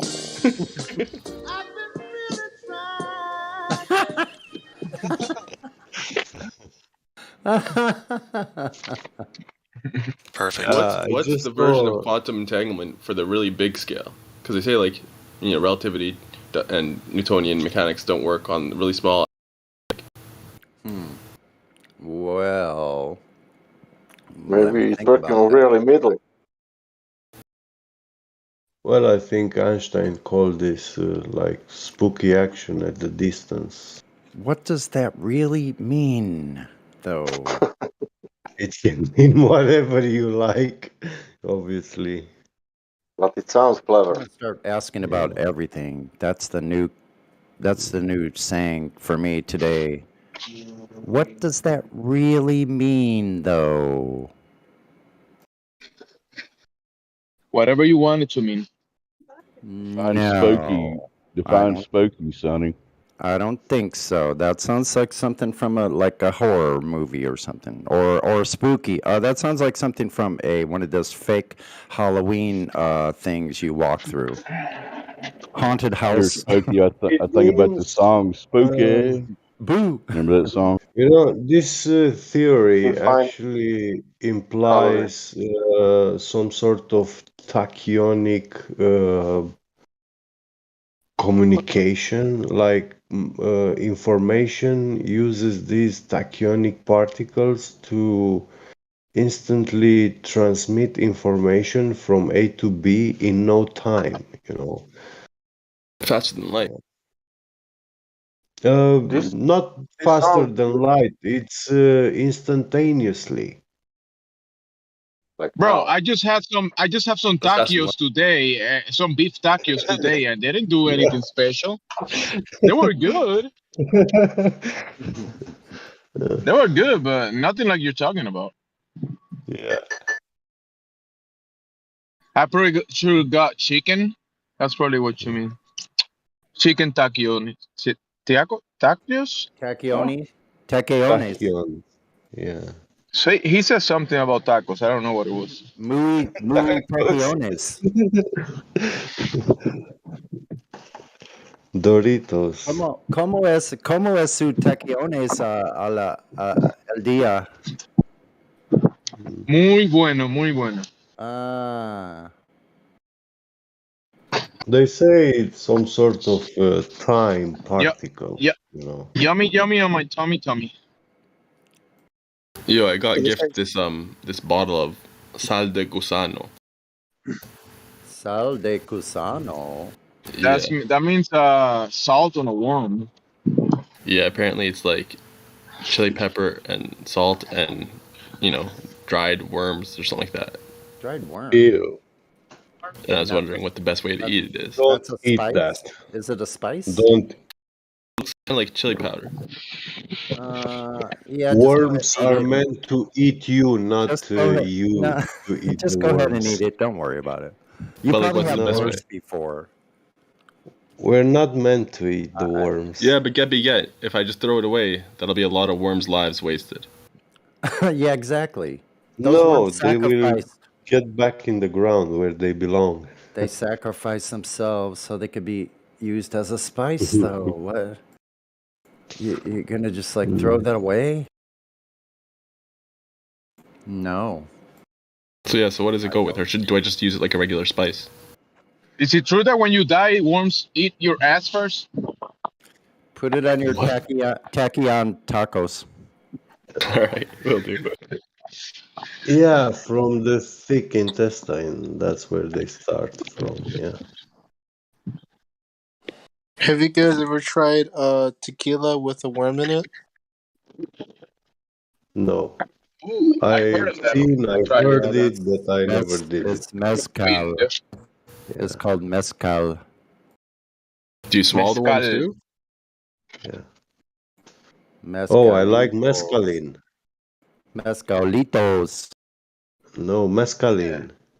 It's a substance, a special one. Yeah, I've tried that back in the early days. Wow. Yeah. I was actually in Mexico too, far away from home. That's Mezcal good. is like peyote, right? Stuff at home. What's that? It's like peyote, right? It's like tequila. You know, if you drink enough tequila, you'll start hallucinating. You know that. Yeah. No, I meant the one that the other guy was talking about. It is peyote.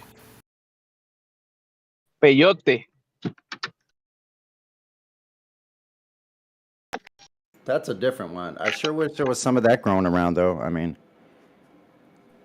open your third eye. Microdose some of that or something. I keep looking for spots where there might be these little blue caps, but I haven't found any. I need to get some cow manure somehow. Can you mail me some? Say what? Can you email me some peyote? I have before. Many, many years ago. I want some. When I was in high school.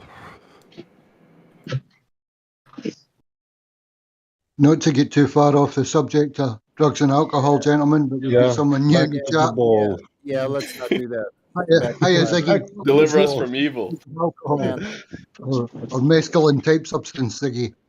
What do you think of all this? Yeah, plants grow upward towards the sun. The sun's always above the horizon. Oh, I'm sorry.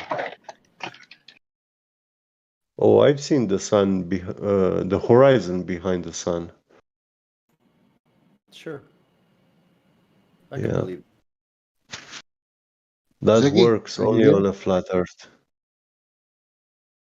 Can you open your mic, Ziggy, and say hi?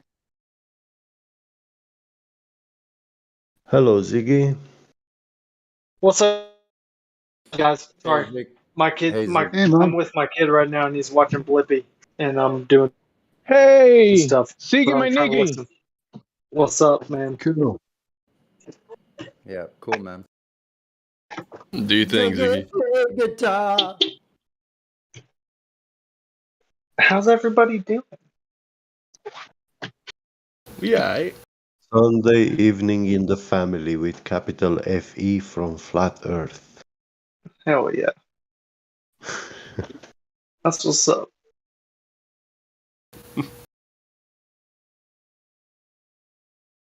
Oh, like, I was listening, and I'm over here. I was actually responding to somebody else on my Facebook live, and then I heard Ziggy, and I was like, oh wait, that's me, because I just created this account, so I'm trying to get used to it. So I didn't realize somebody was talking to me. What made you decide on Ziggy Stardust? I thought it was funny. That's it. Just Now we came to need you. to. I thought it was Now we need. ironic for the situation that we're all in, right? Because Strauss always talks about Stardust and how we're so special because of Stardust, and how the whole universe exploded into everything, and we're all Stardust. Mm-hmm. And it's like, you know, Every time and that was Ziggy, my favorite. That was my favorite song to play on Guitar Hero. every time Ziggy comes on, I'm gonna do this.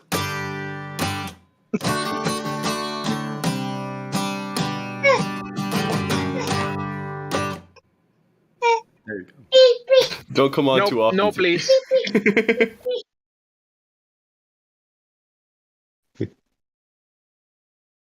That was nice. I liked it. Yeah, Mick Ronson, great guitar player, man. But yeah, the whole like coming from Stardust thing, it reminds me of that quote. I don't know if it precedes Gladiator, but it's in Gladiator, and he says ashes to ashes and dust to dust. Might be biblical or something. Yeah, our cousins, the rocks, are also stardust. So yeah.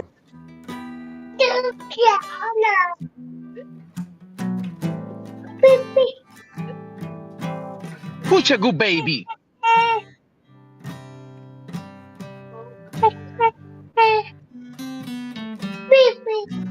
We're all complicated stardust. You're not dust anymore. You are a complicated rock.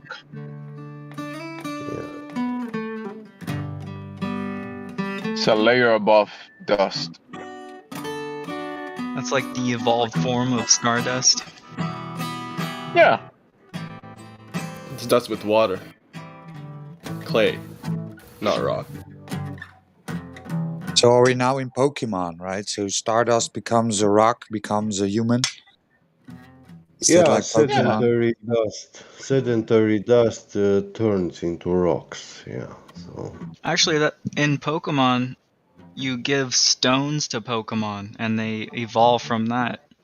Do they get stoned by it? That's the only way they can evolve. And you catch them with balls. Simple rock or complicated? Which one?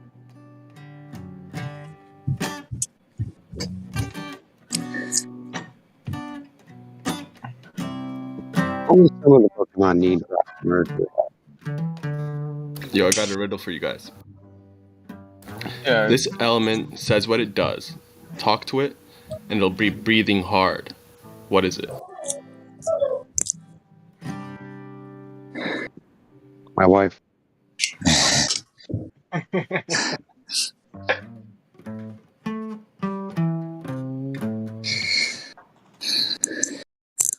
Don't tell me. Fifth element. Can he This repeat element it? Did says you what it say does. element? Yeah, it says what it Repeat it. does. Talk to it, and it'll be breathing hard. But did you say this element? Is that what you said? Yes. Okay. So, can I ask y'all a question? You just did. Sure. Next person. Yeah, thank you, sir. Next Okay, question. so what was like the number one scientific factor that clicked with you that made you realize that the Earth is flat? There is no science. one. That the shape of the Earth isn't a scientific question. Yeah, what he said. Yeah. Well, yeah. Okay, so yeah, I guess because it's been measured. That's a so for me when I've seen the measurements and everything, and I was like, okay, people have measured that there's no curvature, right? So, and even still with everything going on, that wasn't enough for some reason. I am now, but that wasn't enough for me to be. I was still throwing up defense mechanisms the whole time, even after that. And then there was a bunch of other stuff added on top of it, like gas pressure without a container and all that shit that really solidified it for me. I'm just curious as to, the moment that made it click for some people here. For me, that was getting my head around the math. Once I could understand the principle of the math, because going through school, I was sectioned off from learning higher math. Once I was explained the curve rate, then it was totally obvious. Once I saw the math in play, that was the point that I got it, for me personally. I knew what I'd been seeing all my Euclidean life. geometry. Yeah. It's always I back will to give you- curvature, like an aeroplane.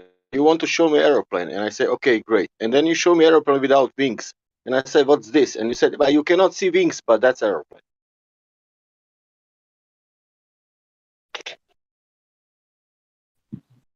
Do you understand? Yeah, totally. Listen this. On the end, whatever we spoke about, whatever, we will come back to the Earth and say, let's see if that Earth really curving somewhere, must curve, because if it's sphere, whatever we spoke of, whatever, gravity, stars, moon, let's go back to the, you can prove gravity, and what that will form the curvature in reality? No. That means, let's find the curvature. Yeah, Sasha, but you don't understand how black holes bend light. At least one thing I understand. That's look in the geometry. front, you can see